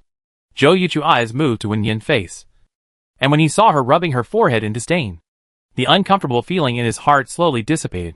Wen Yin was a little tired of squatting, so he took out 3 chairs and handed them to the two people. After sitting down, they didn't say anything, just stared at the rabbit quietly eating a carrot and picking up another one. Wen Yin raised his hand and put it on his abdomen. He felt a little full, but not very strong. The rabbit's eating did not affect him much, and he digested it after a while. If it weren't for this feeling, Wen Yin would have suspected that the rabbit was not his supernatural spirit. Chapter 148: A Guy Who Goes Back on His Word. Seeing that the little fox refused to approach the rabbit, Luli asked it what was wrong. The little fox snorted and said, "I like Sister Nian, not rabbits." Luli secretly rolled his eyes at it. "Xiao Nian is mine. It has nothing to do with you." The little fox turned his back and ignored him. Luli originally wanted the little fox to get close to the rabbit and observe the rabbit's reaction. But when he saw that the little fox was not cooperating, he let it go back. Zhou Yuchu called out Xiaobai at this time and gave it the same task. Xiaobai nodded obediently, then flew to the pink lop-eared rabbit and tilted his head to look at it. The rabbit ate and glanced at Xiaobai lazily. "Do you want to eat?" Xiaobai shook his head and blinked his confused eyes at the rabbit, as if asking, "Do supernatural elves also need to eat? Will the master be full after eating?" The rabbit ignored its question and continued to gnaw on the carrots. Being stared at by several people, its appetite did not decrease at all. It stopped eating after eating 3 carrots and looked at its master innocently. "Master, can I go play with Xiaobai?" "Sure." Getting the master's permission, the rabbit raised his chin towards Xiaobai, took it to the vegetable garden, and gradually disappeared from the sight of several people. Luli raised his fingers and tapped the armrest of the chair lightly. "Can you sense the rabbit entering and exiting the space?" Wen Yin shook her head. Not only could she not sense this, she could not hear the rabbit's voice. It stands to reason that supernatural elves and supernatural people are one, and the elves can sense the emotions of supernatural people. And conversely, supernatural people can also hear what the elves are thinking. This rabbit seemed to be an independent individual, but it existed in the space and had a physical connection with her. Zhou Yuchu asked her, "Have you found the diary?" Wen Yin was stunned. How did he know about the diary? Did Luli tell him? Sensing Wen Yin's questioning gaze, Luli touched his nose awkwardly. "I just asked them if they had seen the diary, and didn't say anything else." Zhou Yuchu felt a little sour in her stomach as she listened to the two people's words. "Is this a secret between them?" she asked too much. Wen Yin rolled her eyes at Luli, then turned to Zhou Yuchu. "I haven't found it yet. I asked Luli to help me check the villa. It's not an important thing. I happen to be at home, so I just looked for it casually." Zhou Yuchu's mood improved. It seemed that Wen Yin just asked Luli to help find it, and there was nothing special. The rabbit can enter and exit the space at will, and it knows your thoughts. Could it be that it took it away? Wen Yin's pupils trembled when she heard this. Yes. Why didn't she think of this? The rabbit knew the password of the safe and could enter and exit various rooms at will. It is also possible that it took the diary away. Luli glanced at Zhou Yuchu. He thought the same thing as himself. But the rabbit was obviously a liar. And they couldn't get the answer by asking directly. Wen Yin patted Zhou Yuchu's leg excitedly. You are so smart. Why didn't I think of it? Zhou Yuchu was startled by her action. Her cheeks flushed slightly. And then raised her hands to her legs, looking away as if nothing had happened. Wen Yin reacted half a beat late, feeling like a female gangster. All influenced by Luli. I'm sorry. I didn't mean it. Wen Yin scratched her hair awkwardly, and grabbed her trouser legs with both hands, looking like she had done something wrong. Zhou Yuchu chuckled. It's okay. It's intentional. It's okay. Wen Yin glanced at him from the corner of her eyes. What does that mean? Is it okay to touch him intentionally? It seems a bit ambiguous. Luli saw the interaction between the two, and was so angry that fire was coming out of his eyes. Was he part of the play between the two of you? Flirting in front of him? It was really too much. Luli clenched his palms, and reminded himself to calm down. He was just one of Wen Yin's suitors now, and had no right to interfere with Wen Yin's behavior. He had to endure the discomfort. Wen Yin felt that it was getting late. So he took the two back to the villa and asked about the rabbit. Wen Yin planned to do it later. The rabbit was very good at lying, and she had to find a way to slowly get the words out. Everyone was drinking tea and chatting in the living room, when they noticed the three people who appeared out of thin air. They were slightly startled, and soon regained their calm. Wen Xiu's eyes dimmed, picked up the teacup and took a sip, and the bitter taste spread along the tip of his tongue. Wen Yin walked towards him, sat down beside him, took his teacup and drank a sip naturally, then put it down again, frowning and saying, This tea is too bitter. I don't like it. Wen Xiu watched her drink her tea, his eyes deep for a moment. He smiled gently. Do you want to drink milk tea? I try it later. Wen Yin nodded vigorously, her eyes full of surprise. She hadn't had milk tea for a long time, and she really missed it. Okay. I prepare it now. Wen Xiu stood up from the chair and was about to go to the kitchen, but stopped and said to Zhou Yuchu and Luli, You two, come to the kitchen to help. Seeing this, Lin Fei followed him. It was his turn to cook tonight, but when he arrived at the kitchen door, he heard Wen Xiu say, You can take a break tonight and cook tomorrow morning. Lin Fei was delighted. Preparing breakfast was much simpler than preparing dinner, and there was no need to prepare so many dishes. He smiled and said okay, turned around and left happily. Wen Xiu closed the kitchen door, leaned against the door frame, and glanced at the other two with a cold look. You all like Wen Yin, right? Zhou Yuchu nodded slightly, and Luli pursed her lips and didn't answer. Wen Xiu's eyes fell on Luli. Speak. Are you mute? Luli looked up at him. Yes. I like Wen Yin. Is it okay? Wen Xiu pulled the corner of his lips lightly and laughed softly. You are promising. Luli was a little afraid of Wen Xiu, seeing that he didn't smile at all and just stared at her. She felt a layer of sweat on her palms. Zhou Yuchu was also a little nervous. He was not afraid of Wen Xiu, but was worried that the existing balance would be broken after the showdown. He didn't want to turn against Wen Xiu. The air became anxious little by little. Zhou Yuchu clenched his palms, pursed his lips again, and finally decided to confess his thoughts. I like Wen Yin very much and want to be with her. I know she is still young. Don't worry. I won't do anything to her. I just want a chance to pursue her. Wen Xiu sneered and turned to look at him. Do you think you deserve it? You killed her in your last life, and you still want to be with her? Zhou Yuchu lowered his eyes and defended himself in a low voice. My last life has nothing to do with me now. And I killed zombies. She was already dead at that time.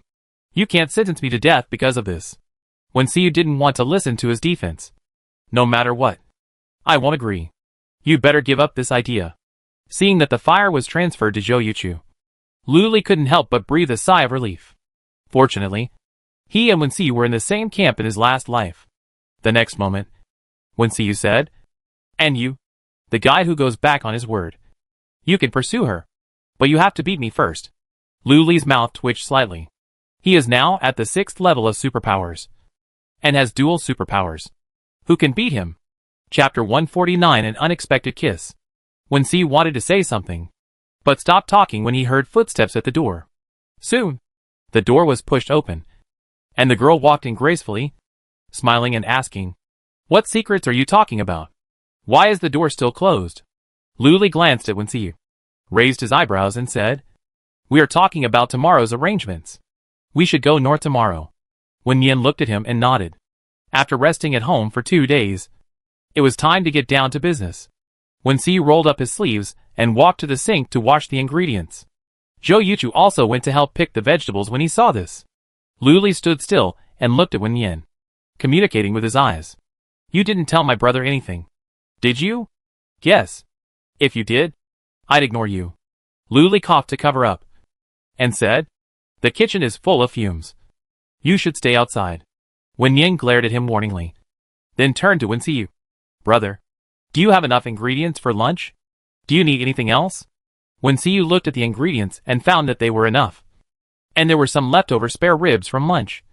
But if he wanted to make milk tea, he would need some more things. "Help me get a few bags of milk, coconut milk, and some fruits." "Okay." Wen Yin took out the things one by one and placed them on the counter. Seeing that everyone was busy, he turned and went to the living room. Lin Zixia and Ji Yi were playing chess. Wen Yin walked over, pulled a chair and sat down next to Lin Zixia, watching them play chess quietly. "Do you want to play a game?" Lin Zixia asked. Wen Yin propped up her chin and shook her head. "I'm not very good at playing. Let me watch a few games first." Ji Yi dropped a chess piece and looked at her and said, "This kind of Go, in simple terms, is about attack and defense." Wen Yin became interested and motioned for him to continue. Ji Yi explained the rules and defensive strategies of Go to her while playing chess. When the two finished this game, Wen Yin took over Lin Zixia's position and played against Ji Yi. Lin Zixia served as a coach on the side. He carefully observed the situation on the chessboard and provided Wen Yin with some suggestions and strategies from time to time. Wen Yin had not played chess much before, and found it quite interesting. He won 2 games under Lin Zixia's guidance, and finally played a game independently and won it. In addition to being happy, Wen Yin stared at Ji Yi and asked, "You didn't deliberately let me win, did you?" Ji Yi raised his hand and rubbed his nose. "No." After playing 2 more games, dinner was ready. Wen Yin won the game and came to the dining table happily and sat down at his seat. There were 3 cups of fragrant milk tea in front of him. They were freshly made, and steam was still coming out of the cups. Wen Yin tasted them one by one, and they all tasted good. She liked the coconut flavor the most, which was very similar to the taste she had had before. Lu Li looked at the cute girl's chubby cheeks and couldn't help but joked, "Wouldn't you like to share it?" Wen Yin stopped and looked at him. "Do you like milk tea too?" Lu Li shrugged slightly, not commenting. Wen Xiyu cast a cold look at him. "Didn't you drink enough just now?" Lu Li's mouth corners turned down. "Enough? Just now in the kitchen." Wen Xiyu tried several different flavors of milk tea, and felt that the taste was not good. So he let him and Zhou Yuchu finish it. He drank so much that he had no appetite for food. Lin Zixia had an appetite and wanted to try milk tea, but Wen Yin would give the rest to Wen Xiyu, so he probably didn't have any. Wen Xiyu handed the chopsticks to Wen Yin and moved a few cups of milk tea aside. "Let's eat first, and drink milk tea later." Wen Yin nodded obediently. She drank milk tea just to try it out, and she could never finish it. In the past, when they went out to drink milk tea, she would take a few sips and throw it to Wen Xiyu. After dinner, Wen Yin took the small spoon and drank a few sips, then pushed it in front of Wen Xiyu, smiling with curved eyebrows. "Brother, drink it." Wen Xiyu guessed that this would be the case. He took one of the cups and drank it. His stomach was really full. His eyes swept around the people at the table and finally fell on Lin Zixia. "Do you want milk tea?" Lin Zixia was stunned. He didn't expect that he could still drink the rest of Wen Yin. He nodded blankly and saw 2 more cups of milk tea in front of him. Lin Zixia hadn't finished his meal yet. He was drinking milk tea while picking up some food and putting it into his mouth. Noticing Lu Li's rolling eyes, he leaned over and asked in a low voice, "Are you jealous again?" Lu Li sneered and didn't bother to pay attention to him. She was about to vomit from drinking milk tea, so why would she be jealous? Zhou Yuchu's stomach was also blocked by milk tea, and he didn't even eat dinner. He sat back in his chair, staring at the girl opposite him for a while, and then lowered his eyes in loneliness. Why did they meet like that in their previous life? If it had been earlier, maybe he could have saved her. But the past could not be changed. All he could do now was to silently guard her side. Wen Xiyu felt that he was not worthy. Was he really not worthy? Wen Yin hadn't had enough of playing chess. After Ji finished eating, he asked him to continue playing chess with him. The two played chess until the room was completely dark. They lit candles and played a few more games before going back to their rooms to rest. When Yin pushed the door open and climbed onto her bed in the dark, suddenly she realized that there was someone on the bed, and her hand was still on that person's chest. Smelling the familiar faint fragrance, the tension in her heart fell back to where it was. "Did you forget that we changed rooms tonight?" Wensiu's low voice sounded, and at the same time, one hand grabbed her wrist and gently moved her hand away. When Yin looked at him in the dark, "I forgot." Wensiu turned sideways, with his back to her. "Go back to sleep. Playing chess must be very tiring." When Yin felt that he seemed a little unhappy, so she leaned over and said, "You went to bed quite early tonight. Is my bed comfortable to sleep in?" Wensiu didn't answer, still with his back to her. When Yin gently rubbed his shoulders. "Why don't you speak? I didn't provoke you. Did I? Are you asleep?" Seeing that he didn't speak, When Yin wanted to have some fun, she put her elbow on his shoulder and stretched out her hand to pinch his nose mischievously. However, at this moment, he suddenly turned around. The defenseless Wen Yin didn't hold back her strength, and her body lost balance, and she pressed straight down. When the corner of her lips touched his face, Wen Yin's heart stopped for a few seconds, and then beat like a drum. She hurriedly stood up and teleported back into space. When Siyu looked at the place where the girl disappeared, and his dark eyes became deeper in the dark night. He raised his hand and touched his cheek, which seemed to still have the girl's residual warmth. He gently curled his lips, and the former paranoia returned in his eyes. Chapter 150. The rabbit is abnormal. When Yin buried herself in the quilt, her cheeks gradually warmed up. What did she do? How could she be kissed on the cheek? When Yin wanted to dig a hole and bury herself, so that she wouldn't have to face Wen Siyu. Yin, I didn't pay attention just now. I'm sorry. Wen Siyu's voice came, soft and gentle, as if a feather was passing over her heart. When Yin slowly raised her head from the quilt, revealing a blushing face. It was obviously her who accidentally pressed over. Why did her brother apologize in return? He only heard him continue. Don't think too much. Go to bed early. See you tomorrow. The throbbing heart slowly calmed down. When Yin stood up, went to the bathroom to wash up, and returned to bed. It was just an accident. Nothing. The relationship between them would not change because of it. They are brother and sister. Even if they are not related by blood, they are relatives who have lived together for more than 10 years.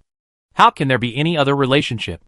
When Yin remembered that on her brother's birthday 2 years ago, a very beautiful girl was with her brother, helping him entertain guests and welcoming and seeing off guests.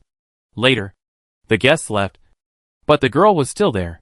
The two drank wine on the balcony and talked about topics that Wen Yin could not understand. Wen Yin felt very uncomfortable. She endured it again and again, and finally went to the balcony, found an excuse to take Wen Siyu back to the room, and asked him if he liked the girl. Wen Siyu did not answer directly, but comforted her casually and asked her to rest early. Wen Yin saw that he was going out to accompany the girl again, so she grabbed him and refused to let him go. Later, her mother knocked on the door and came in, and Wen Siyu was able to get away. That night, her mother talked to her for a long time, reminding her indirectly that she should not rely too much on her brother. They are relatives and independent individuals, and everyone has their own life. The mother said that when Wen Siyu gets married, he will move out and he will have his own home, wife and children, and Wen Yin will also have her own home. Wen Yin was ignorant at that time and did not understand the deep meaning of her mother's words. She just thought that her brother was going to abandon her. She wrote a lot of grievances and complaints in her diary, and there were some embarrassing details that she did not want to recall. When Yin thought stopped suddenly, and she called out the elf rabbit and placed it on her chest. I am thinking about whether to give you a name. Do you have a favorite name? The rabbit was stunned for a while, lowered its head and said, I like Juju. When Yin frowned slightly. This name sounds very delicate. Just like this rabbit. Thinking of her purpose, When Yin smiled at the rabbit. Okay. I will call you Juju from now on. The rabbit grinned, seeming to be very satisfied with this name. The man and the rabbit looked at each other quietly for a moment. When Yin touched the rabbit's head and told it about his recent troubles. Where did my diary go? How did it disappear out of thin air? I clearly remember putting it in the storage room on the 3rd floor. The rabbit's body stiffened slightly, but soon returned to normal. It did not respond, but lay obediently on its owner, allowing her to gently stroke it. Wen Yin observed the rabbit's reaction, and was somewhat unsure of its thoughts. If it took the diary, what was its motive? Prying into one's privacy? Wen Yin said a few more words, and the rabbit occasionally responded with a few words, but remained silent most of the time. Wen Yin was sleepy from chatting, and did not care about the rabbit anymore, and directly turned off the desk lamp and went to sleep. In the dark, the rabbit squinted and disappeared in the room. The next morning, Wen Yin returned to the villa room. There was no one inside. The blue duvet was neatly spread on the bed. On the bedside table was an exquisite breakfast with red dates and barley porridge, egg rolls, and cooked corn. Wen Yin sat on the bed, finished breakfast slowly, and then went downstairs to meet up with the others. Seeing Wen Yin was still a little embarrassed. Although what happened last night was an accident. She did kiss him, and ran away after kissing him, without any explanation. Just ran away like that. Wen Yin smiled at him from a distance, turned around and went to work. They would leave here later. Wen Yin thought about putting some items in the space, such as their family portrait, the piano that had been with them for 10 years, and some gold jewelry and other items, which might be useful in the future.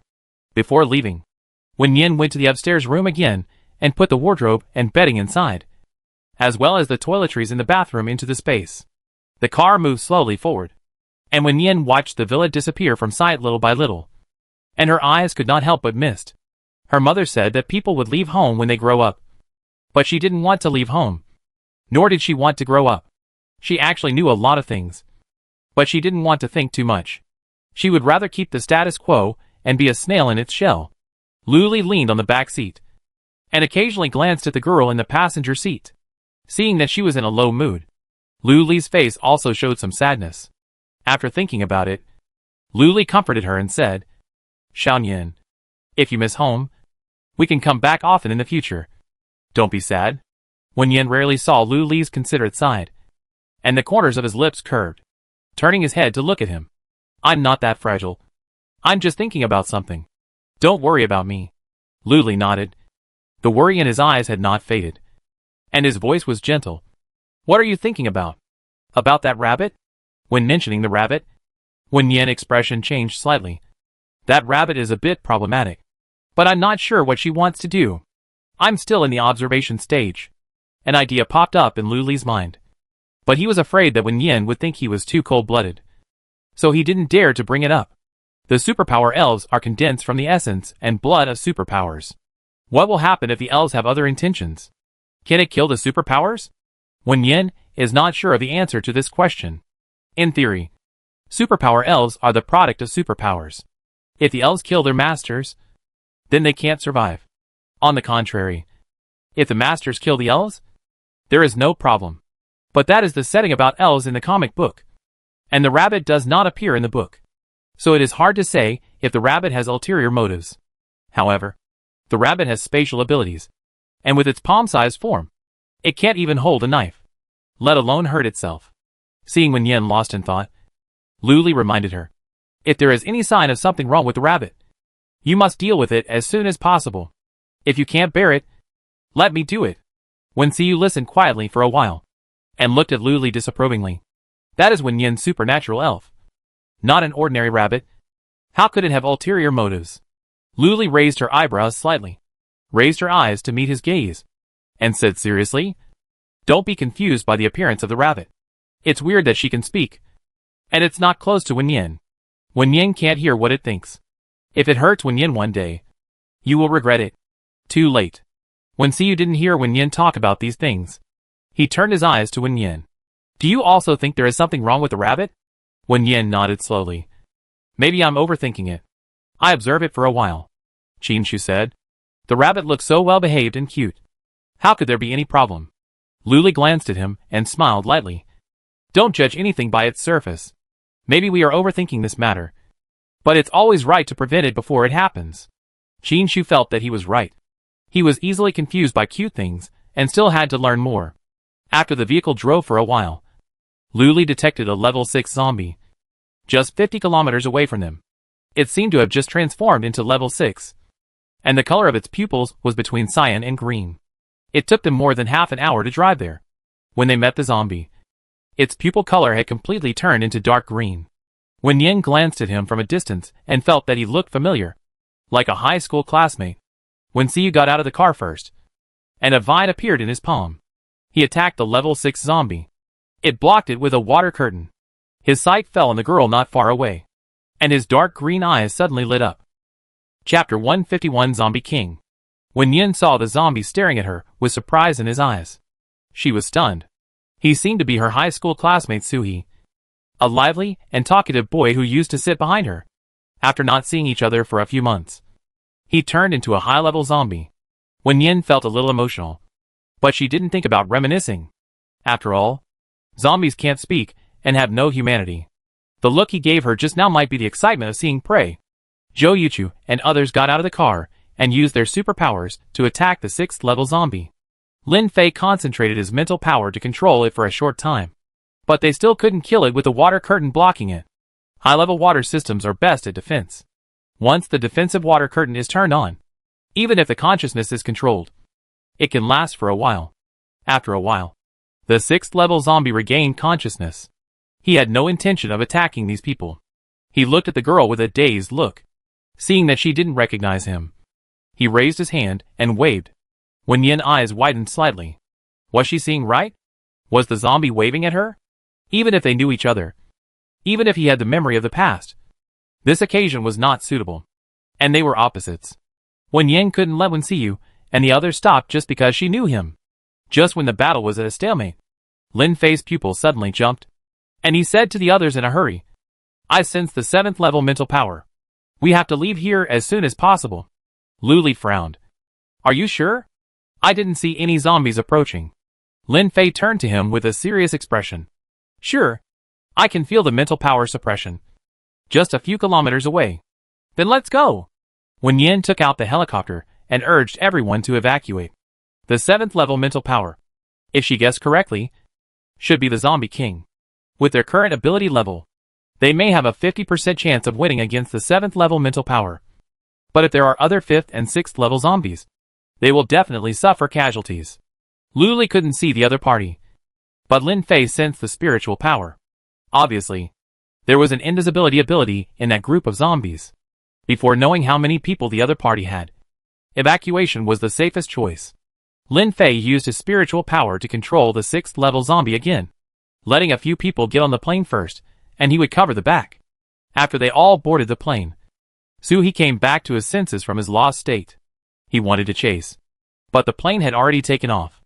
Suhi stared at the direction where the plane was going away, with obsession and reluctance in his eyes.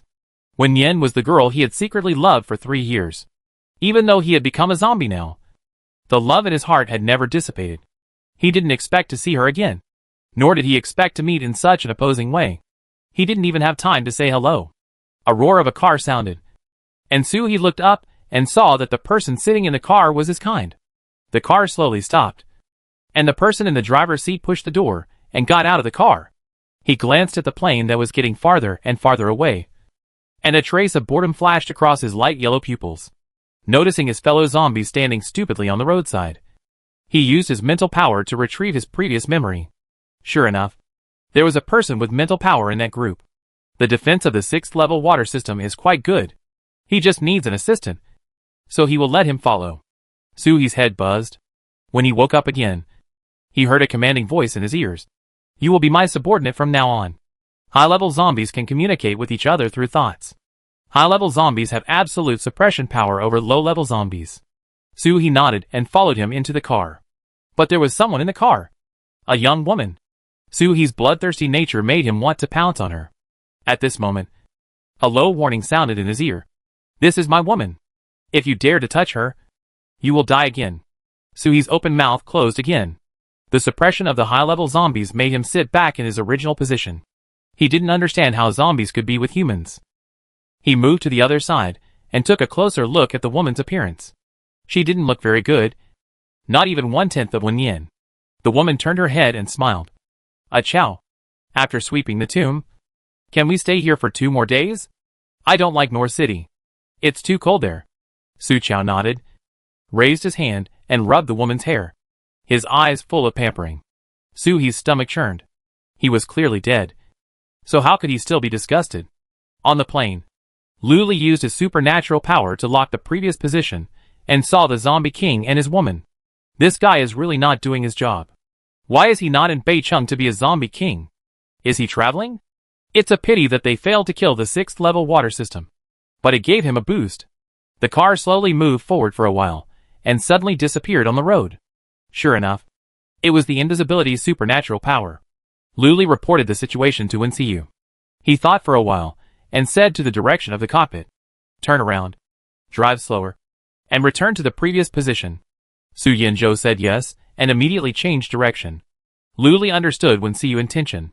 This zombie king was rarely alone. If they could take the opportunity to kill it, they could save a lot of trouble in the future. The helicopter returned to the previous position, and everyone got off the plane one after another, and got on the off-road vehicle again. This time they drove a car. Half of them stayed in the space, and the other half were in the car. The car drove on the road for a while, and slowly disappeared. Luli sat in the back seat, always observing the movements around with the sky eye. And Lin Fei was also using mental power to explore. Although the range of mental power is limited, invisible people and objects can be captured by mental power tentacles. They are just 5 kilometers away. Keep going along this road. We can drive slower. After Lin Fei checked the information, he retracted the mental power tentacles, leaned back on the chair, and closed his eyes to rest. Wen Yin saw that he was a little tired and handed him 2 crystal cores to replenish energy. After a while, Luli finally saw the trace of the car. It appeared in a cemetery. Then, a person and a zombie got out of the car from both sides, holding hands and walking towards the cemetery. The level 6 zombie stayed alone in the car. Luli suggested to deal with the level 6 zombie first. They could try to approach it in stealth mode. Maybe they could avoid triggering the water mist defense. Everyone got out of the car one after another. Still in stealth mode, the car was put into the space by Wen Yin. They slowly approached the car. When they were still more than 10 meters away from it, the zombie suddenly realized something, opened the car door, and was about to run into the cemetery. Several vines flew towards him, and were bounced back by a burst of water mist. At the same time, a series of small ice blades hit the water mist, but turned into water after encountering the water mist. Chapter 152 Trapped in an Illusion. Suhi realized that it was the group of people chasing him. He was delighted and stopped to look for Wen Yin trace. But he could not see anything. He wanted to call her name, opened his mouth, but could only make a hoarse and ugly roar. Wen Yin saw it, and was slightly puzzled. Why didn't he run away? Shouldn't he go to the zombie king for help? Several vines pulled up the surrounding trees, and blocked his way. He stood there, still looking forward absent-mindedly, with no intention of attacking. Wenxiu also recognized him at this time.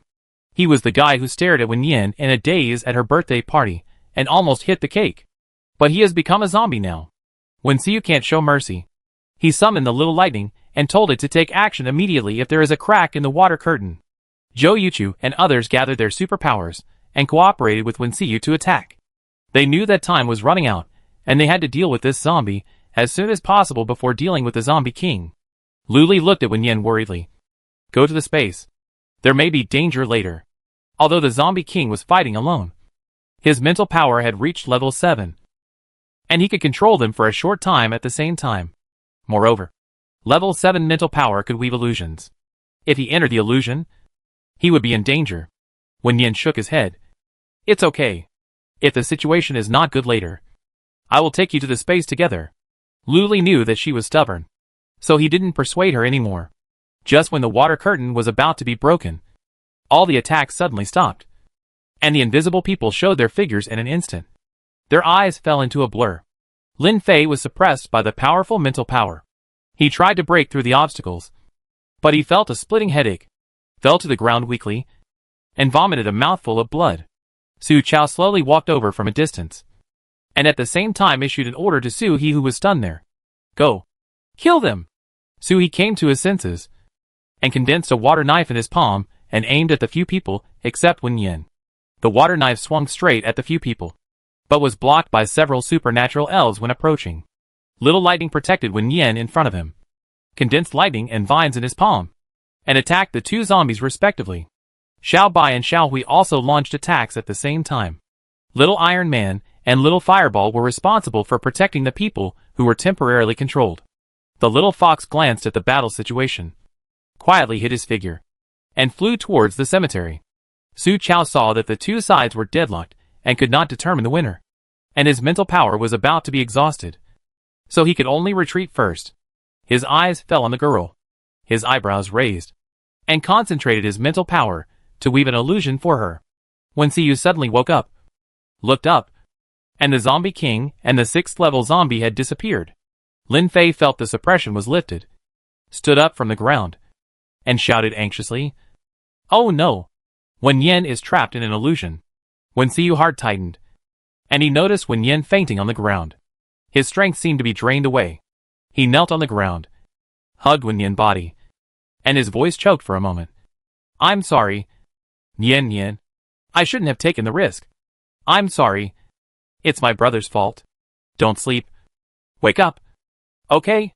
Lu Li's eyes were stagnant for a few seconds, looking at the scene in front of him in disbelief. "No. Wen Yen will be fine."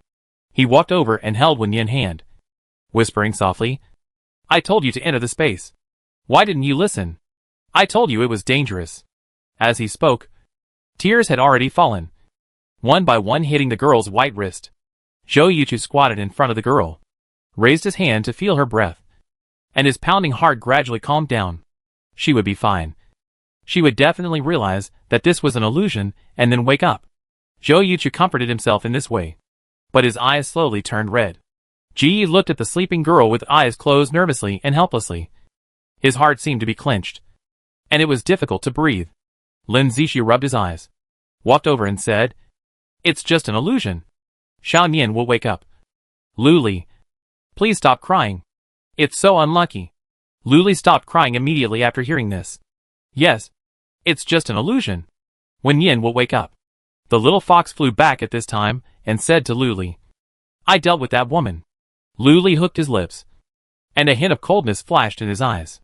The zombie dared to attack Wen Yen, and he should pay the price.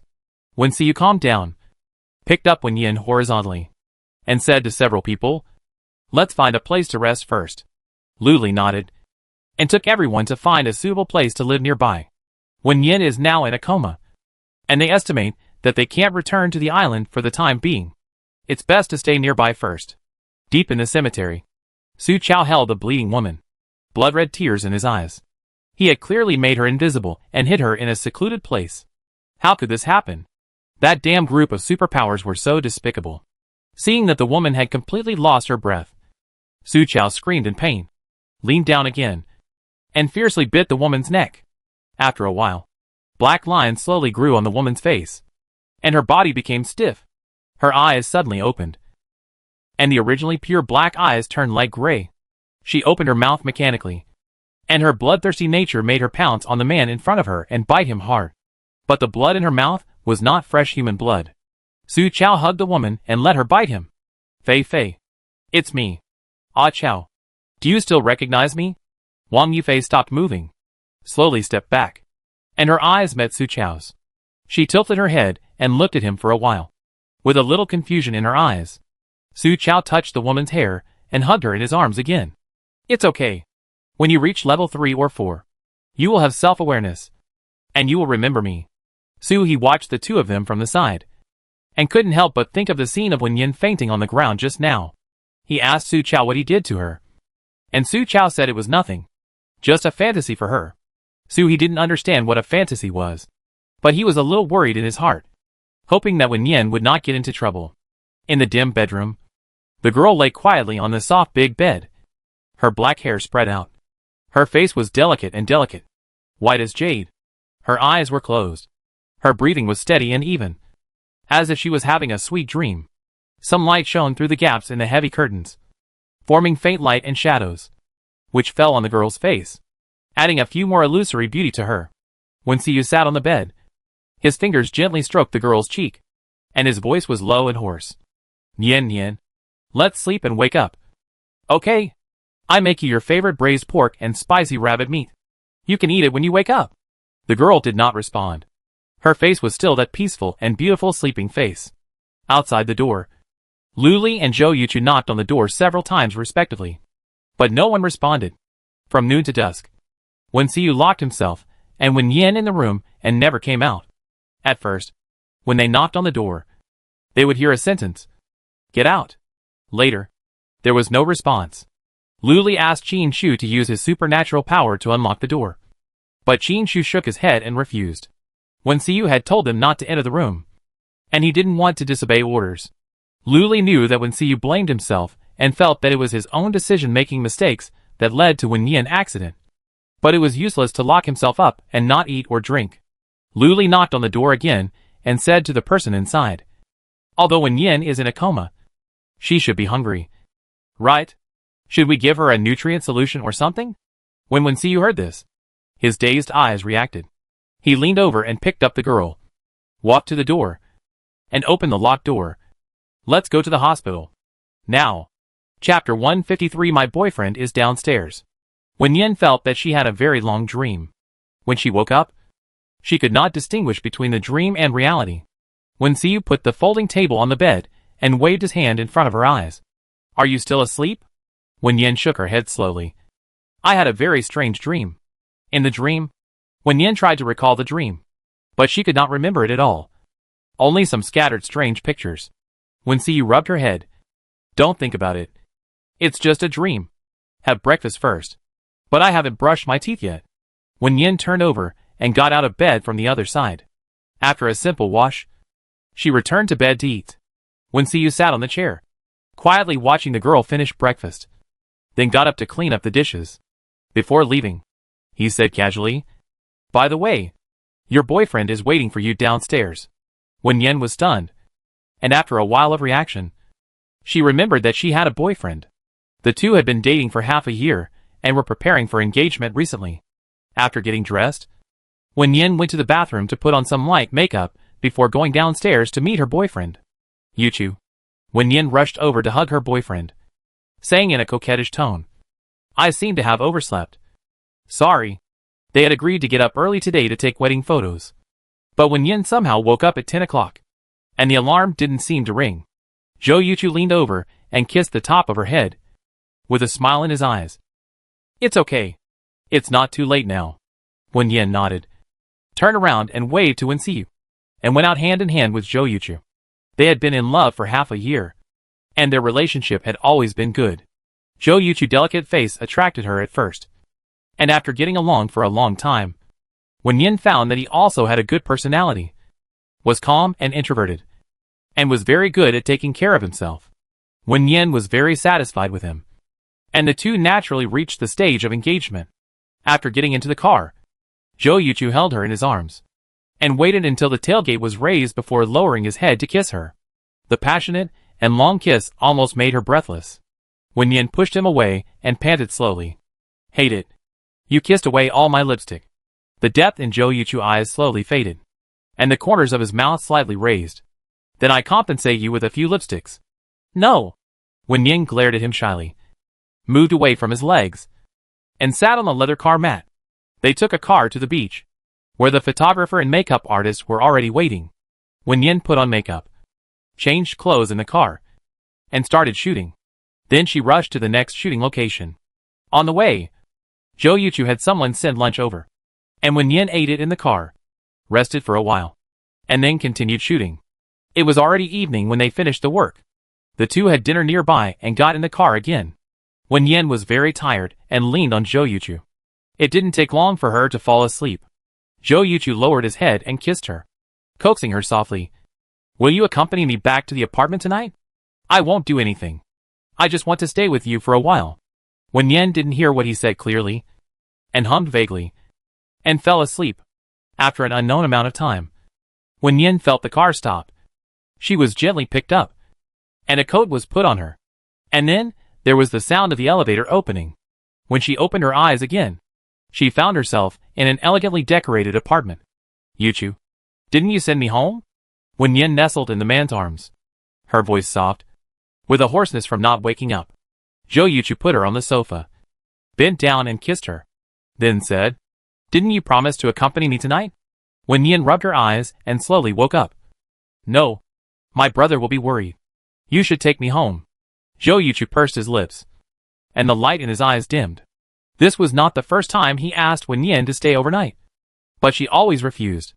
And the reason was the same. If she didn't go home, her brother would worry. Since they fell in love, Wen Yin's most common words were, "My brother said," "My brother won't let me," and "My brother will worry." Zhou Yuchu knew that she was raised by her brother, and the relationship between them was as close as father and daughter.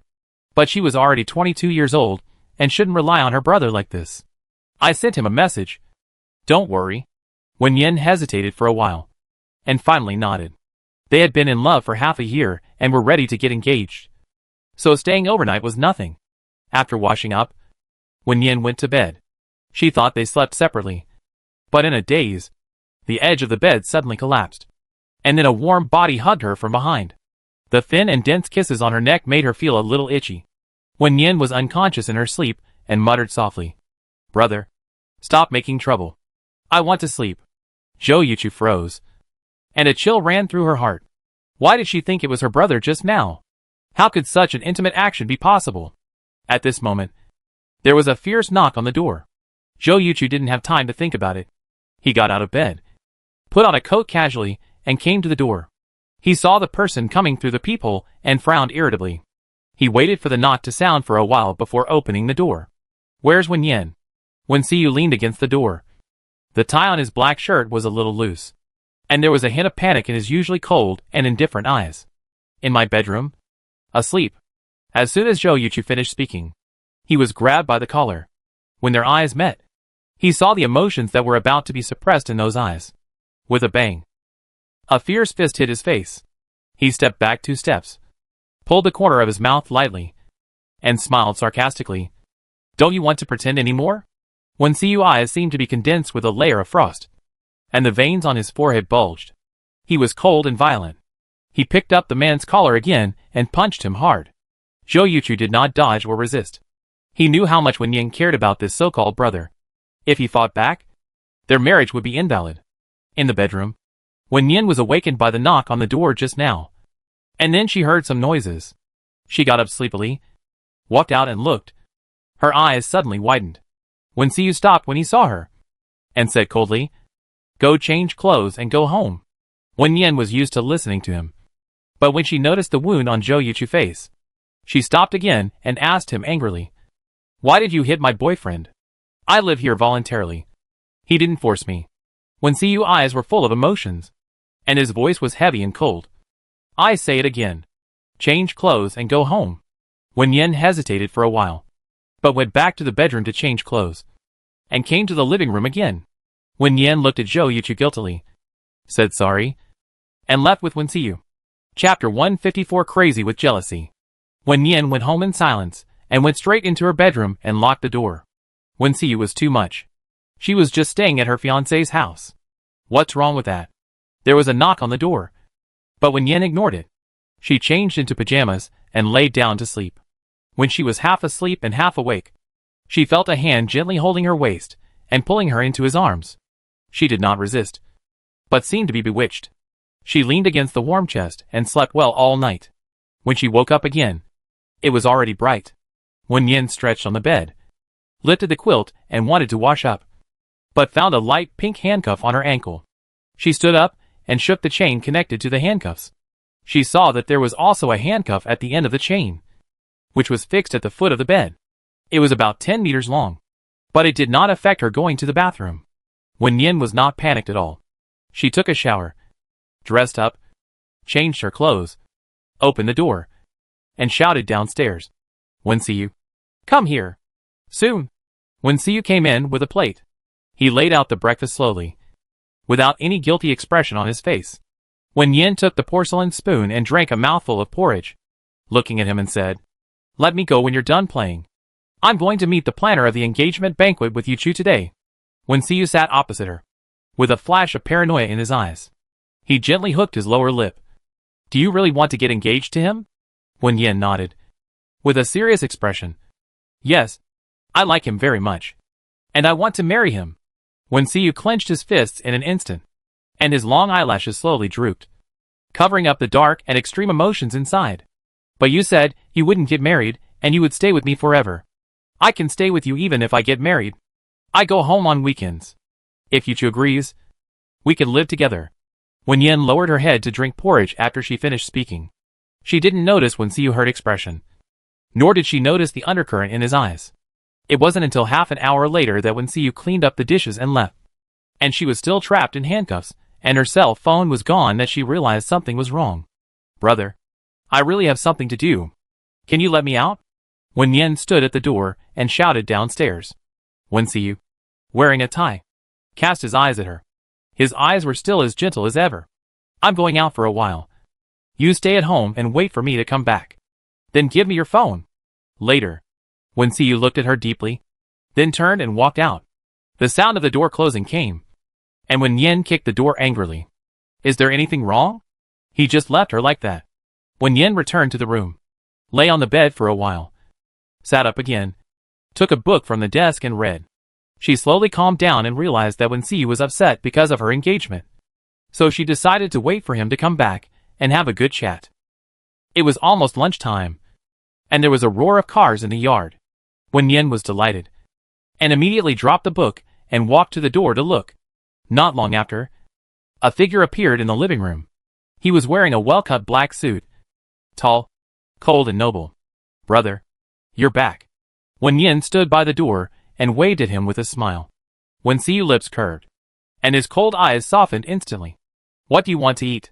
I make it. Wenyan shook her head. Go upstairs first. I have something to tell you. Wensiu looked at her. His eyes were dark and unclear, and after a long silence, he still walked up the stairs and stopped at the door.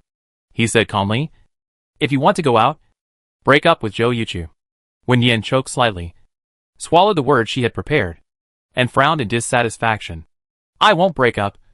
Do you want to keep restricting my freedom? Wensiu hummed softly, as if this was the most normal thing. Why?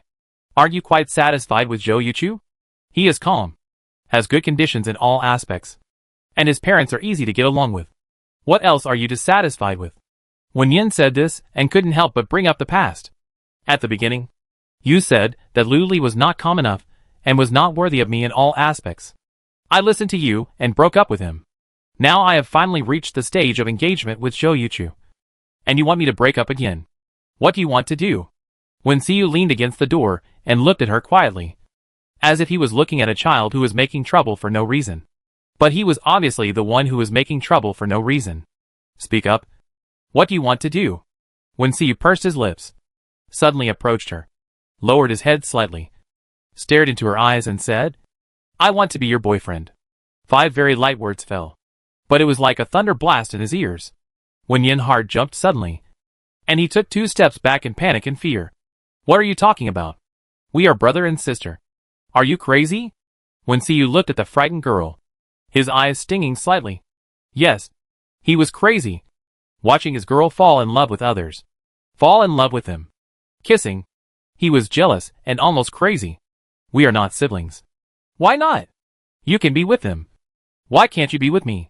How am I inferior to them? Wenyan covered her ears, not wanting to listen. She walked to the bed, lifted the quilt, and lay down. Suddenly, some strange images flashed in her head, as if it was the dream she had. She rubbed her temples and heard Wensiu calling her in a trance. She looked up, but he didn't speak. Maybe she was hallucinating. Wenyan retracted her sight, covered herself with the quilt, and hid in the dark. She seemed to have the courage to face this matter. In recent years, Wensiu thoughts have become more and more obvious. Wenyan is not unaware, but just doesn't want to face it, even if they are not biological siblings. They are relatives who have lived together for more than 10 years. She can't accept this change of identity. Isn't it good to keep the status quo? Why do we have to break that window paper?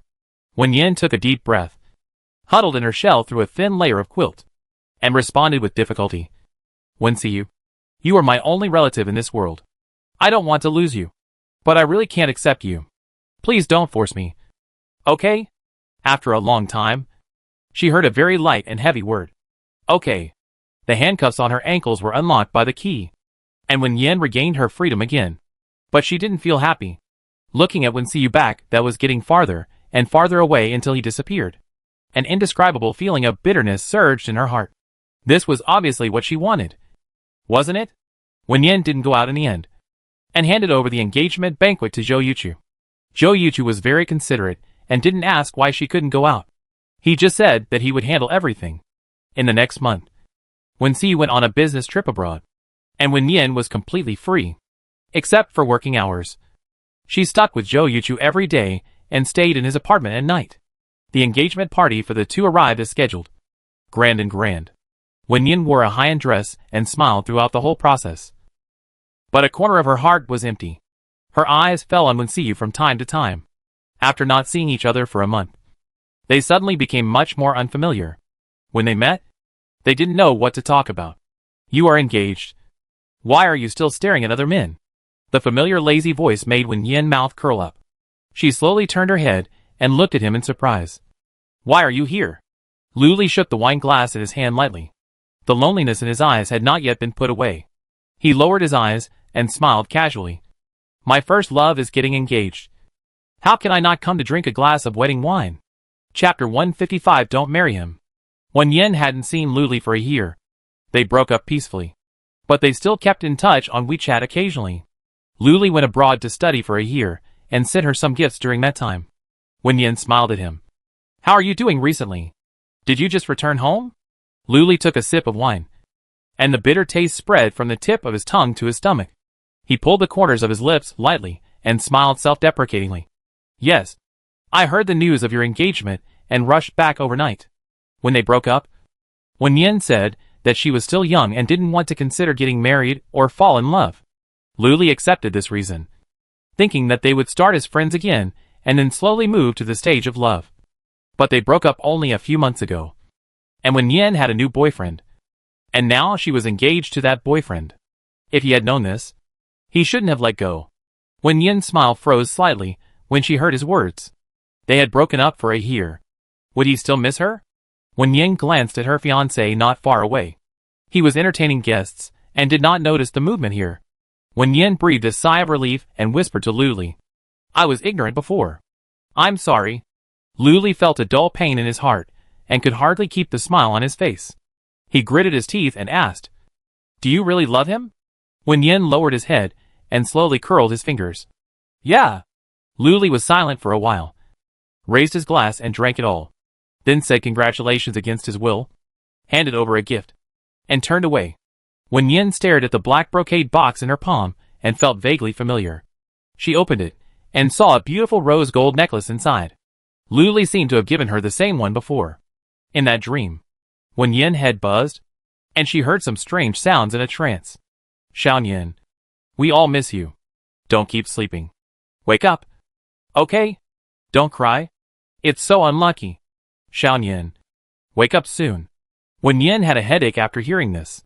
When she looked up, she saw Wen Xiyu and a woman in a white dress walking towards the elevator. The party wasn't over yet. Where was he going? Wen Yin took out her phone and called him. He took out his phone, looked at it, and then threw it back into his pocket. The phone was ringing with a reminder that the other party couldn't answer the call. Why didn't he answer the phone? Wen Yin was angry and anxious. She picked up her skirt and chased after him. But she was a step too late. The two had already taken the elevator upstairs. She walked to the next elevator and pressed the up button. Wen Xiyu had a permanent room in this hotel. She knew the floor and room number and had lived there before. If Wen Xiyu dared to take that woman there, he would be dead. When she came to the door, Wen Yin knocked hard on the door. Soon, the door opened from the inside. Wen Xiyu leaned against the door, looking at her with ambiguous eyes. Why are you here when you're not entertaining guests downstairs? Wen Yin stared at him for a while, and saw that his shirt was loose and several buttons were undone. And her blood was boiling. You brought that woman here? Right? What do you want to do with her? Wen Xiyu's lips curled slightly, and he smiled lightly. Who are you questioning me with? You can have a boyfriend and stay out all night. But can't I find a woman? Wen Yin was speechless by this, and her face turned red and white. Yes. Who is she questioning him with? She is just his sister. Wen Yin slowly stepped back 2 steps, turned around and prepared to leave, but was suddenly grabbed by the wrist and brought into the room. The door closed, and she was trapped in a small space. A hot kiss fell on her lips. He seemed to be venting his emotions, kissing fiercely and urgently, wishing to trample her into her bones. Wen Yin's pupils were startled, and she struggled to push him away, but she couldn't.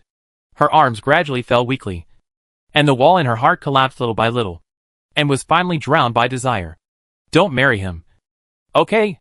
Let's go abroad. To a place where no one knows us. And start over. Wen Xiu's low and broken voice sounded. With a plea. Wen Yin leaned on him, listening to his irregular heartbeat, and did not respond for a long time. She thought of the dream again. The picture was much clearer than before, and the faces of those people could be seen clearly. Yin Yin. The familiar call pulled her thoughts back. Wen Yin slowly raised her head, looked at the pair of eyes full of pleading and brokenness, and felt her heart twitching. How could she hurt him like this? Just because she was afraid of worldly prejudice. She pushed him away again and again, letting herself like others. After avoiding for so long, she should face it. Wen Yin raised his hand and gently stroked the delicate three-dimensional face, and the corners of his lips slowly raised a smile. Okay. Let's start over. Wen Xiu was stunned for a moment. His eyes were filled with surprise. He leaned down again and kissed her softly. Then let's go downstairs now and cancel the engagement. Now? Wen Yin didn't want to cause a bad scandal at the engagement party, so she grabbed his arm and said, let's talk about it tomorrow. Give me some buffer time. Wen Xiu knew her concerns and didn't force her. It was just that this dress was really annoying. He touched the zipper on the back of the skirt and gently pulled it down. Go change into this dress. There are clothes for you in the closet. Wen Yin looked at him speechlessly, but still changed obediently. When she came to the living room again, she suddenly remembered the purpose of her coming here, and walked over to question the man sitting on the sofa. Where is that woman? Didn't you take her upstairs? Wen Xiu pursed his lips and smiled, pulled her to his legs, lowered his head and looked at her. I just happened to be with her. It's not what you think. Although he deliberately let Wen Yin misunderstand. He wanted to take a final gamble so that he could completely give up. But God also had mercy on him. His girl also had him in her heart. Wen Yin's cheeks flushed, and she wanted to get up uncomfortably, but he held her down. He leaned over, and his nose touched hers. The warm breath was close at hand. He said softly, do you know how long I have been waiting for this day? For 6 years. I have been waiting for you to grow up and accept me. Don't push me away again. Okay? The soft kiss fell on her lips, and Wen Yin felt a little bitter in her heart. She raised her hands to hug his neck and slowly responded to him. The mobile phone that was originally lying quietly on the coffee table suddenly lit up with a faint vibration sound.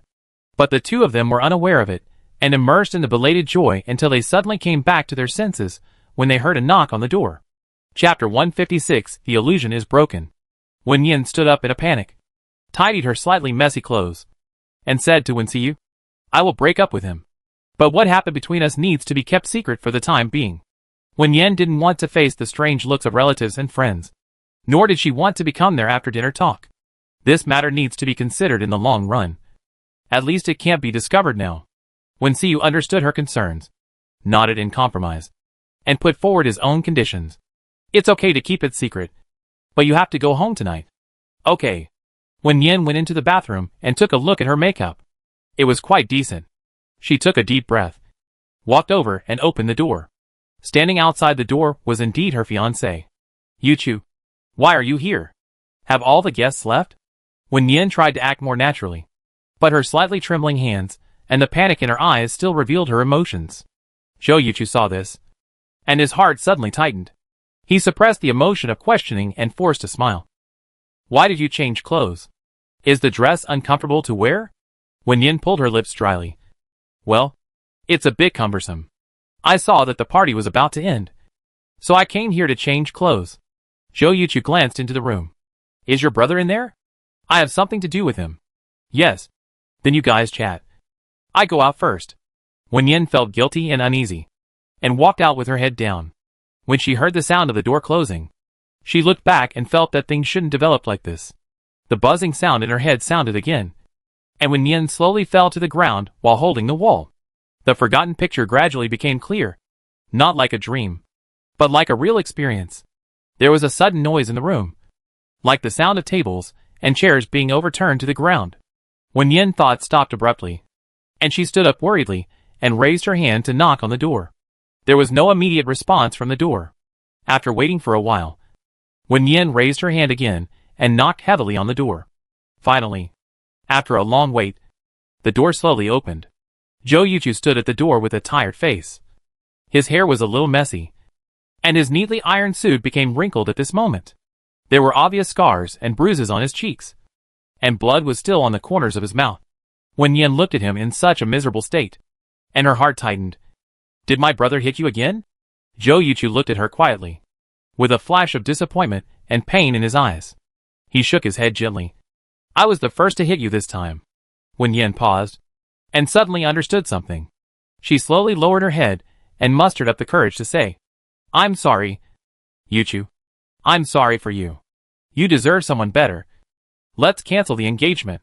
Zhou Yuchu's eyes trembled slightly, and his heart was in extreme pain. But he couldn't help laughing sadly and ironically. Why do you have to show your cards today? On the day when I thought I was the winner in life, I fell from the clouds to the mud. Is this the fun of you and your brother? In your eyes, I am just a joke. Right? No. Yuchu. Listen to me. It's not what you think. Wen Yin's voice trembled, and she stopped explaining before she finished. She heard Lu Li's lazy voice. Xiaoyan, when will you come back? That dream makes you so reluctant to leave? It won't be polyandry. Right? If you come back, I can consider accepting it. Then Wen Xiyu whispered, Shut up. What nonsense are you talking about? Yin will wake up. Wen Yin was suddenly startled. Her breathing became rapid in an instant, and fine beads of sweat oozed from her forehead, as if she had woken up from a terrifying dream. Zhou Yuchu saw her like this and held her arm worriedly. What's wrong with you? Are you feeling uncomfortable? When Wen Xiyu heard this, he immediately walked out of the room. His shirt was a little messy, and there were a few bruises on his face, obviously the result of the fight just now. Wen Yin glanced at him, and her toes curled up instantly. She was so embarrassed. Why did she have such a dream? She was still dreaming with him. Ah! Wen Yin screamed in her heart, covered her head and stepped back. Ah! How could she face them when she went back? Wen Xiyu stretched out his hand to her, and his tone was light as if coaxing. Yin, come here. Wen Yin shook her head, feeling ashamed and embarrassed, and dared not look at that face again. I want to go back. This is just my fantasy. Goodbye. The scene in front of her broke apart bit by bit with these words. Wen Yin stood in it, listening to Wen Xiyu begging her not to leave again and again. She felt very complicated and even wanted to stay a little bit. A strong light hit her face. She slowly opened her eyes and found herself in a vegetable field. The sight was a little low. She wanted to stand up, and when she raised her hand, a fluffy little hand appeared in front of her. What happened? How did she turn into that pink lop-eared rabbit? Xiaoyan, you finally woke up. I was so worried. Are you hungry? This is the porridge I cooked. Try it. It's still warm. A familiar voice came into her ears. Wen Yin realized something was wrong. She teleported outside and saw several men surrounding the girl lying on the bed, asking about her well-being. The girl was actually herself, but she was clearly here. No, it was her soul that was in the rabbit's body. The appearance of the pink lop-eared rabbit made several people frown at the same time. Wen Xiyu lifted its neck, stared at it with cold eyes, and said with a warning voice, If you still want to live, stay in this space obediently, and don't come out to cause trouble again.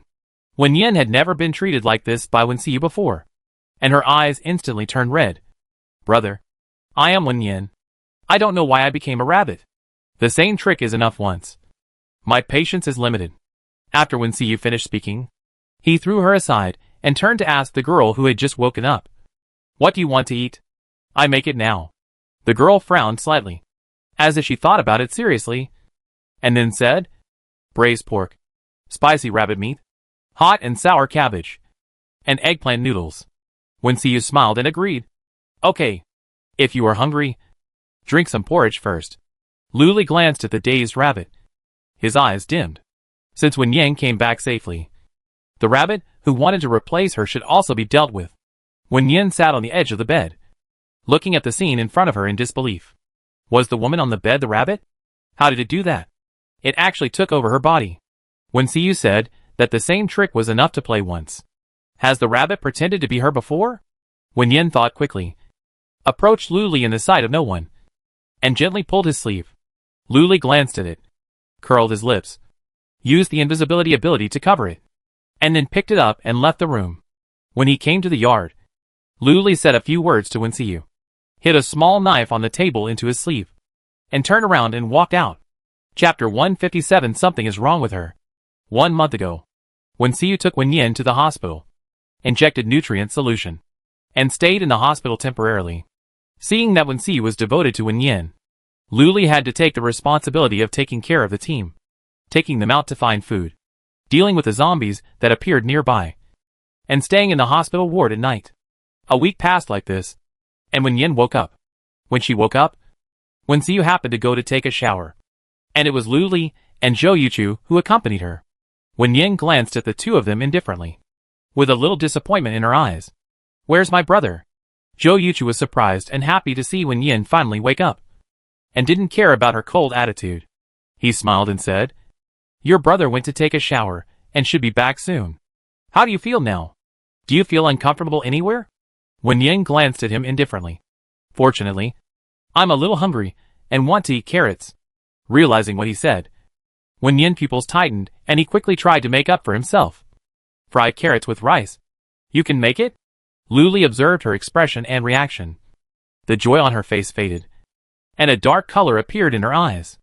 Zhou Yuchu also noticed something was wrong. After a little thought, he said, "Then take me to the space. It's not very convenient to cook here, and there are no tools." Wenyin nodded slightly, took Zhou Yuchu to the space, and teleported back to the ward. They were staying in the VIP ward of the hospital. Next door was a luxurious bathroom. Although the water supply was cut off, the bathtub was filled with water, which was enough for bathing. Hearing Wenyin's voice, the man who was originally soaking in the bathtub with his eyes closed woke up immediately, put on his clothes and rushed over. Seeing that the girl was really awake, his eyes were instantly hot, and his steps paused. He walked to the bedside, gently held the girl's hand, opened his lips, but couldn't speak. Wenyin stared at him as she approached little by little. The joy in her eyes almost overflowed. She suddenly threw herself into his arms, hugged him with her hands and feet, and her voice was tender and soft. "Brother, I miss you so much." Lu Li raised his eyebrows. In his impression, Wenyin seemed to have never been so proactive. Wenyin's body froze slightly, feeling that something was wrong. He grabbed the girl's wrist, pulled her away a little, and looked at it carefully. It was Wenyin's face, but the look in her eyes when she looked at him was too enthusiastic. Wenyin would not look at herself like this. Her eyes were often gentle, calm, and with a faint smile. Not this kind of blatant love. Could it be that after experiencing the illusion, her temperament has changed a little? Wenyin retracted his thoughts, pushed the girl back to the bed, and covered her with a quilt. "Are you hungry? What do you want to eat?" Lu Li chatted on the side. "She wants to eat carrots. Zhou Yuchu has already made it. The person is in the space." Wenyin frowned and hurriedly corrected him. "It's carrot fried rice." Wenyin was stunned for a moment, and suddenly remembered something. His eyes changed slightly. He pulled out a chair beside the bed and sat down, his eyes gently falling on the girl. "Yin, what did you experience in the illusion?" Wenyin rubbed his chin and laughed softly. "I got married with you in the illusion. We held a wedding in a super beautiful castle. My parents were there, and they also said they wished us well." When Lu Li heard this, he was almost certain that the girl in front of him was not Wenyin, but most likely the rabbit. Wenyin was trapped in an illusion, but it ran out and occupied its owner's body. It seemed that it really wanted to replace her. Lu Li didn't want to expose it at the moment, so he decided to wait until he returned to the island. Maybe Jiang Xinyue had a way to wake up the person trapped in the illusion. Wenyin looked at Wenyin quietly without saying anything. Wenyin was a little nervous when he stared at her. She lowered her eyes and whispered, "Are you angry? It was just an illusion. We didn't really get married." Wenyin sighed lightly and raised his hand to rub her hair. "I'm not angry. Just a little tired. After you finish your meal, we will go back to the island. Okay?" Wenyin nodded obediently. "Okay." After a while, the door of the ward was pushed open, and Lin Zixia and Ji Yi walked in first, followed by Lin Fei and others. Lin Zixia walked to Lu Li's side and cast a concerned look at the girl on the bed. Although he felt that she was a little different, he didn't think much about it and said aggrievedly, "Xiaoyan, It's good that you woke up. I was so worried these 2 days. Wen Yin pulled the corner of her mouth. I'm fine. Thank you. Ji Yi looked at the girl silently, and joy slowly faded from his eyes. It's good that she woke up. Lin Fei and others also had joy on their faces. After asking about her health, they left the ward tactfully, leaving the space to Wen Yin and her admirers. When Lin Zixu saw Lu Li stand up, he immediately took over the magpie's nest, sat down, and talked to Wen Yin about what happened this week. Since Wen Yin fell into a coma, Wen Xiu has not eaten properly. He stayed by the bed without sleep. They borrowed a stove nearby to cook, and he often ate 1 or 2 bites and put it down. Lin Zixu felt that if he continued like this, he would fall down before Wen Yin woke up. Fortunately, Wen Yin woke up. Lu Li and Wen Xiu looked at each other and interrupted Lin Zixu chatter. Okay. Zhou Yuchu should have finished cooking. Let's go to the space to take a look. Wen Yin quite liked listening to Lin Zixu talk all about her brother, and she was happy to listen. After being interrupted by Lu Li, she secretly glared at him, and then used her supernatural power to bring a few people to the space. Zhou Yuchu had already made fried rice, and served it on a plate. The fresh carrots and hot white rice were very appetizing at first glance. Wen Yin swallowed her saliva, walked over to pick up the plate, lowered her head, and licked it a few times. Then suddenly came back to her senses, picked up the spoon beside her, and ate slowly. Lin Zixia and Ji Yi saw this and looked a little surprised. Wen Yin had always been very ladylike when eating, and this action of licking the plate directly was really inconsistent with her personality. Maybe she was too hungry. They just pretended not to see it. After Wen Yin finished her meal, everyone took a helicopter back to the island. It was already night. Jiang Xinhua ran down from upstairs enthusiastically and threw herself into Wen Yin's arms. Yin Yin, you are finally back. You said you would bring me a beautiful dress. Did you bring it? Wen Yin's eyes flashed with disdain, and he pushed her away and said, We encountered the zombie king this time, and it was not very smooth. Let's talk about it next time. Jiang Xinhua was a little disappointed. She noticed Wen Yin's cold attitude towards her and curled her lips again. It was only a week since they last met. Why was Wen Yin so cold to her? They were still good sisters before they left. Wen Xiu asked Wen Yin to take out the ingredients and tools for cooking, and told Lu Li and others to cook, and then winked at Jiang Xinhua and asked her to come out with him. Wen Yin wanted to follow him, but Lu Li grabbed his wrist. Xiao Yin, take me to the space to pick some vegetables. Aren't there vegetables here? There are 12 of us, and these are not enough. Wen Yin looked at him and reluctantly took him to the space. While picking vegetables, Lu Li asked casually, Where is the rabbit? Why didn't I see it today? Wen Yin froze slightly. I don't know. Maybe it went out to play somewhere. Lu Li said softly. Oh, and said nothing more. Wen Xiu took Jiang Xinhua for a walk, and when he was sure that the psychic couldn't hear the sound at this distance, he turned around and asked Jiang Xinhua, If you fall into an illusion, how can you wake up? Jiang Xinhua walked with her head down, and almost bumped into the man who suddenly stopped. She quickly braked and rubbed her nose. Generally speaking, you have to realize that this is an illusion before you can wake up. Can external forces intervene? For example, can mental power help her wake up? Jiang Xinhua recalled carefully, shook her head and said, No, unless she realized something was wrong. Otherwise nothing you do would work. Wen Xiu pursed his lips, remained silent for a while, and then asked, If the psychic can't wake up, can the psychic spirit occupy her body? Theoretically, it's not possible, because they are one. And if the psychic can't wake up, the spirit will die. But Wen Yin Rabbit is very strange. Maybe it can be possible. Jiang Xinhua raised her eyebrows, thinking of something, and her eyes showed horror. The rabbit occupied Wen Yin's body. Right? I said, she was so cold to me suddenly. Chapter 158 Not Siblings. Wen Xiu slowly lowered his eyes, and asked the last question with difficulty. How long will it take for you to be unconscious in the illusion, before you can't wake up completely? Jiang Xinhua looked up at him and sighed. If you can't wake up within a month, you can't wake up completely. If you fall into the illusion, they can't help much. They can only hope that Wen Yin wakes up by himself. This rabbit is really evil. How could it occupy the owner's body? Jiang Xinhua paced back and forth angrily. Damn rabbit. It actually occupied the magpie's nest and pretended to be Wen Yin. I should have stewed it that day. Wen Xiyu thought quietly for a while, and began to turn around and walk back. Seeing this, Jiang Xinyu had caught up with him. I tell you, I have read a lot of supernatural novels before, and I am also half a ghost exorcist. Go find me some of that kind of talisman paper. I can try to drive the rabbit out of Wenyan's body. Wen Xiyu looked at her speechlessly, as if to say, Are you serious? Jiang Xinyu smiled awkwardly. Or let Lin Fei try. The mental power ability reaches level 6 or above. Not only can weave illusions, but also can check other people's memories. Maybe you can see how the rabbit occupies the body. Wen Xiyu paused, frowning slightly. This is a feasible way.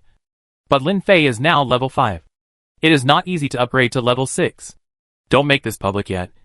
Just pretend you don't know and get along with Wenyan normally. Understand? Yes, I understand. The rabbit must have some purpose in doing this. So they'd better play along with it first to see what it wants to do. Back in the yard, Jiang Xinyu pulled a chair and sat down, observing Wenyan's words and deeds. She didn't seem to care much about the other people in the team. Nor did she get close to the Black Wolf. She just circled around Wen Xiyu, staring at him infatuatedly with love in her eyes. Jiang Xinyu shuddered at what she saw. It was really weird. Rabbits actually had human emotions. Dinner was served on the table. Everyone ate quietly and chatted about family matters occasionally. Seeing that Luli looked depressed, Lin Zixia nudged him with his elbow and whispered, Wenyan is awake. Why are you still so dead? Luli didn't want to argue with him, so he just said lightly, It's okay. I'm just a little tired.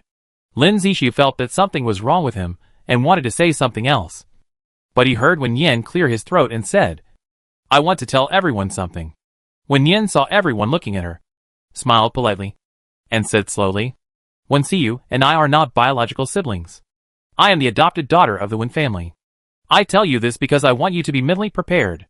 If one day Wen Xiyu and I are together, you don't have to be too surprised. Puff. Lin Fei didn't swallow a mouthful of rice and almost spit it out. Wenyan's words contained a lot of information. It's okay if they are not biological siblings. But why did he announce in advance that they will be together? Zhou Yuchu frowned slightly and looked at Luli. Seeing him nod, his eyes dimmed instantly. He had seen some clues before, but he never thought about it in that direction. Now it seems that Wen Xiyu should have been interested in it early. And Wenyan perhaps did not realize it, or perhaps was deliberately avoiding it. Wen Xiyu looked at the familiar face with a smile that was not clear. Is this the purpose of the rabbit? Want to replace Wenyan and be with him? After Wenyan finished speaking, she picked up her chopsticks and ate the food again. She didn't care about the undercurrents on the table, as long as Wen Xiyu liked her. Other people's opinions were not important. Lin Zixia held the chopsticks and looked at Wenyan and Wen Xiyu with hesitation. He had felt that the two did not look like siblings before, and it turned out that they were not real siblings. But what did Wenyan mean by being together? Was it what he understood? Lin Zixia lowered his head in depression and had no appetite at all. Ji Yi was also in a heavy mood. It was okay to lose to Zhou Yuchu. But what was going on now? Brothers and sisters were going to become lovers? Qin Yi, Qin Shu and Su Yanzhou were stunned for a moment. And then, they continued to eat with their heads down. But, there was nothing unacceptable. Jiang Xinyu was not surprised. She calmly withdrew her gaze, and picked up her chopsticks to continue eating. It was good. After breaking this relationship, it would be interesting when Wenyan came back. Xiaochen looked at the reactions of the crowd, and curled his lips slightly. This team was really lively, and he was almost amused. Late at night, the yard was silent. Wen Xiyu sat on a chair, and rubbed the black wolf head soothingly. The black wolf lay at his feet, howling in grievance, and then lowered his head in frustration. Luli walked into the yard at this time, pulled a chair, and sat side by side with Wen Xiyu. Tomorrow, Lin Fei and I will go out, and the house will be left to you. At dinner time, Wen Xiyu talked about letting them leave the team out. Luli understood his intention. Lin Fei's mental power ability needed to be upgraded to level 6 to play a better role. As for the rabbit, it is better to keep the status quo. She is now in Wenyan's body. If her identity is exposed, and she is forced to do something extreme, it will be more trouble than gain. Wen Xiyu hummed lightly, thinking of something, and turned to ask him, Have you noticed the movements of the Zombie King recently? Luli raised his eyebrows slightly. With a teasing tone, You finally remembered to ask. I thought you didn't care about it at all. Seeing Wen Xiu impatient eyebrows, Luli didn't beat around the bush and honestly explained what happened that day. The little fox originally wanted to tie up the zombie king's woman as a hostage, but later saw Wen Yin fall into an illusion. So he killed the woman directly, tit for tat. Who knew that the zombie king turned the woman into a zombie, or a mutant zombie, and then took her to the direction of North City. If they had chased him that day, they might have really killed him. But he was smart, and knew that Wen Yin was the core of the team. If he let her fall into a coma, the others would be in a mess, and he would have enough time to leave. But he didn't expect his woman to be plotted against. They were already irreconcilable, and now they have a new grudge. The next time they meet, it's probably either you or I. Wen Xiu leaned back in his chair to listen to him, and cast a grateful look at him. You've worked hard these days. As the leader, Wen Xiu has been irresponsible these days, and has not taken care of the team's affairs at all. Fortunately, Luli took on the responsibility of taking care of the team. Luli raised his hand and patted his shoulder, smiling lazily. Why are you being polite? We are brothers. We share the difficulties and happiness together. Wen Xiu looked at him and smiled softly. The two didn't talk anymore. They stayed quietly in the yard for a while, and then went back to their rooms. In the room on the left side of the first floor, an open window slowly closed. The woman inside retracted her gaze, teleported into the space, rolled around on the bed happily, then took out a diary with a blue cover from the drawer, opened the page separated by a bookmark, and read it word by word. Today is my brother's 24th birthday. He wore the black suit I picked. He was tall, handsome, and very good-looking. He was the best-looking person I had ever seen. No one else. But why did he chat with other women? And took her to the balcony to drink and smiled at her. My brother said he only liked me. Was he lying to me? My mother said he would marry another woman and have children, and asked me not to rely on him too much. But I couldn't leave him anymore. When I thought about him marrying another woman, my heart seemed to break. I didn't want to be his sister. The next thing was all kinds of messy graffiti. The woman's fingers gently stroked the handwriting above, and the corners of her lips curled up with a smile of obsession. Chapter 159. That diary.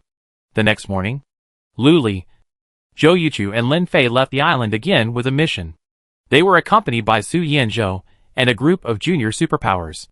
On the plane, Lin Fei couldn't help but whisper, "Last time we went out, Wen Yin prepared 3 backpacks full of food and outing supplies. But this time there was nothing." Lin Fei felt that Wen Yin seemed to have changed. She only had her brother in her eyes, as if she couldn't see anyone else. This morning, he ran to ask Wen Yin if she had prepared food for them to go out. As a result, Wen Yin frowned and said, "You are all adults. Can't you prepare it yourself? I'm not your babysitter." But the food and the like were all in the space, and they couldn't prepare it themselves. Lin Fei pouted aggrievedly, and didn't say a word of rebuttal. Finally, Wen Xiu went to the space to help them get some food and drinking water. Zhou Yuchu looked at Lin Fei and comforted him. There may be many such gaps recently. Just get used to it. When you reach level 6, you will know the reason. Lin Fei was confused and looked at the two people next to him. He felt that something was wrong with them. Wen Yin was about to be with her brother. So how could they be so calm? Shouldn't they fight with Wen Xiu? If the two of them joined forces, it was not impossible to win. Luli kept in mind the mission of this trip, and started looking for the traces of level 6 zombies after getting off the plane. But there were none within a radius of hundreds of miles. But there were quite a few level 2 and 3 zombies. He led everyone to encircle and suppress wave after wave of zombies without interest, and was busy from morning to night, but still had no harvest. After a few days, the group of primary superpowers were all promoted to level 3 and 4. Someone proposed to go back and rest for a few days, but was vetoed by Luli. They continued to walk southwest, and after another 2 days, Luli finally found the traces of level 6 zombies. Considering that this group of superpowers was too useless, Luli asked them to wait where they were, and took Zhou Yuchu and Lin Fei to deal with the zombie alone. He had already observed that it was an Earth-type superpower, so there was nothing to be afraid of. The vehicle stopped on the side of the road, and the three got off the car and walked up the mountain. The zombie was wandering in a temple halfway up the mountain. When he noticed their arrival, his expression changed slightly, and he let out a hoarse roar around him, as if calling for help. Luli hid the 3 of them, and came to a place 100 meters away from the zombie. The ground suddenly began to collapse. The three stepped back a few steps. Lin Fei used his mental power to control the zombie, and the ground returned to calm. At the same time, a slender ice blade went towards the zombie, quickly and accurately cutting off the black head. Zhou Yuchu stepped forward to dig out the crystal core, wiped off the blood, and then handed it to Lin Fei. You upgrade first this time. Lin Fei took it hesitantly. Zhou Yuchu upgraded himself first, and there should be his reasons. Lu Li noticed that a large group of zombies were coming in their direction. In addition to low-level zombies, there were also several level 4 and 5 zombies.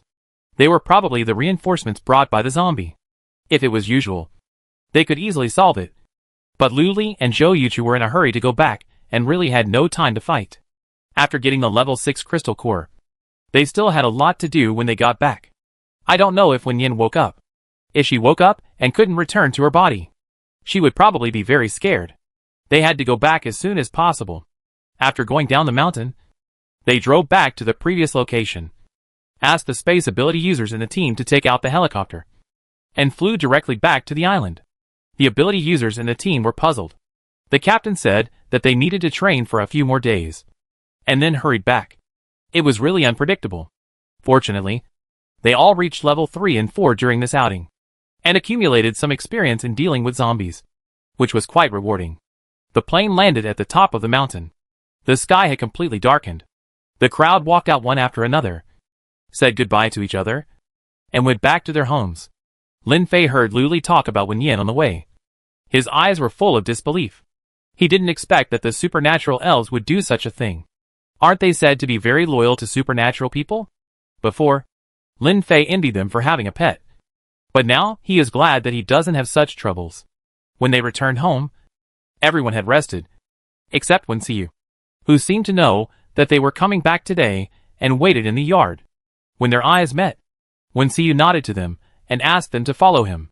Several people came to the door of Wen Yin's room. Wen Xiu knocked on the door, and Su, the door opened from the inside. The girl was wearing a semi-transparent plain dress, with a face as white as jade, and she was extremely innocent. She seemed not to notice the other three people, and her eyes were fixed on Wen Xiu, and her voice was extremely soft. Brother, why are you still awake? Wen Xiu took off his coat and covered her, and then said to Lin Fei, let's start. Lin Fei was lowering her head to avoid the scene she shouldn't see, and when she heard this, she raised her head again, used her supernatural power to control the person in front of her, and at the same time retrieved her recent memory. Wen Xiu had a wonderful life these days. He was seduced by various things every day, such as low-neck suspender skirts, half-revealing deep V short sleeves and shorts, and deliberately falling on him. Lin Fei's cheeks turned red, and he had to continue reading. Finally, his memory went back to a week ago. The rabbit was flipping through a diary with a blue cover in the space. At a certain moment, it seemed to fall into the diary, and then disappeared. Lin Fei continued to look forward and found that the diary was secretly taken by the rabbit from the storage room on the 3rd floor. It seemed to like the diary very much, and would take it out and read it several times every day. After roughly browsing the rabbit's memory, Lin Fei withdrew his mental power and released the mind control. He thought that he should know the crux of the problem. Wen Yin regained consciousness and blinked in confusion. She noticed Lu Li and the others from the corner of her eye.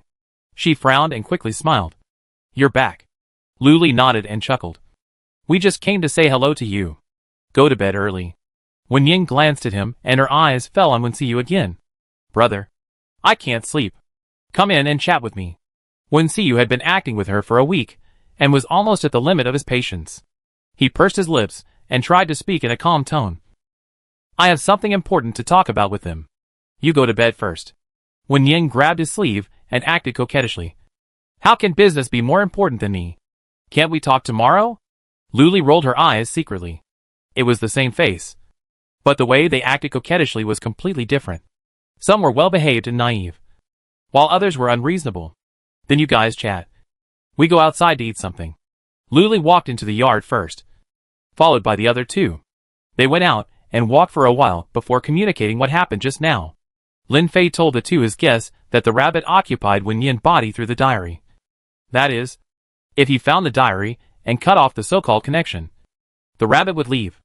Wen Xiu appeared a few minutes later, with fatigue and irritability in his eyes. After listening to them, he hurried back, took out the diary in the drawer, and flipped through it in the dim light. This suddenly appeared in his drawer last night. He knew it was the masterpiece of the rabbit, and didn't plan to peek. But now, he couldn't help but wonder what was written in it. Chapter 160 fainted. He turned the pages one by one, most of which were about the girl's daily life. But his sight stopped at the page with the bookmark. Wen Xiu felt his heart startle. He read down word by word, and his fingers stroked the messy graffiti on it. His 24th birthday came to his eyes. The girl came to his room, holding a gift box in her hand. After handing it to him, she stretched out her hand to hug him. But for some reason she took her hand back. At that time, he already knew that the two were not siblings. So he deliberately kept a distance from the girl, took the gift box, and went out to work. There was a birthday party at home in the evening, and many business friends came. Among them was a young woman, the daughter of my mother's friend. She had good conditions in all aspects, and was very beautiful. My mother wanted to match the two of them, so she took the girl to entertain the guests and greet them. He saw it, but didn't say anything in the end. His mother was in poor health, and he didn't want to make her angry. After the banquet, he went to the balcony to get some fresh air. The woman followed him with a bottle of wine and 2 glasses. He simply pointed out that he was not interested in her. But the woman just smiled and said, "Your appearance is very good, but I am not here to pursue you, but for a business." Talking about business, Wen Xiu didn't think much about it. The two drank and chatted on the balcony.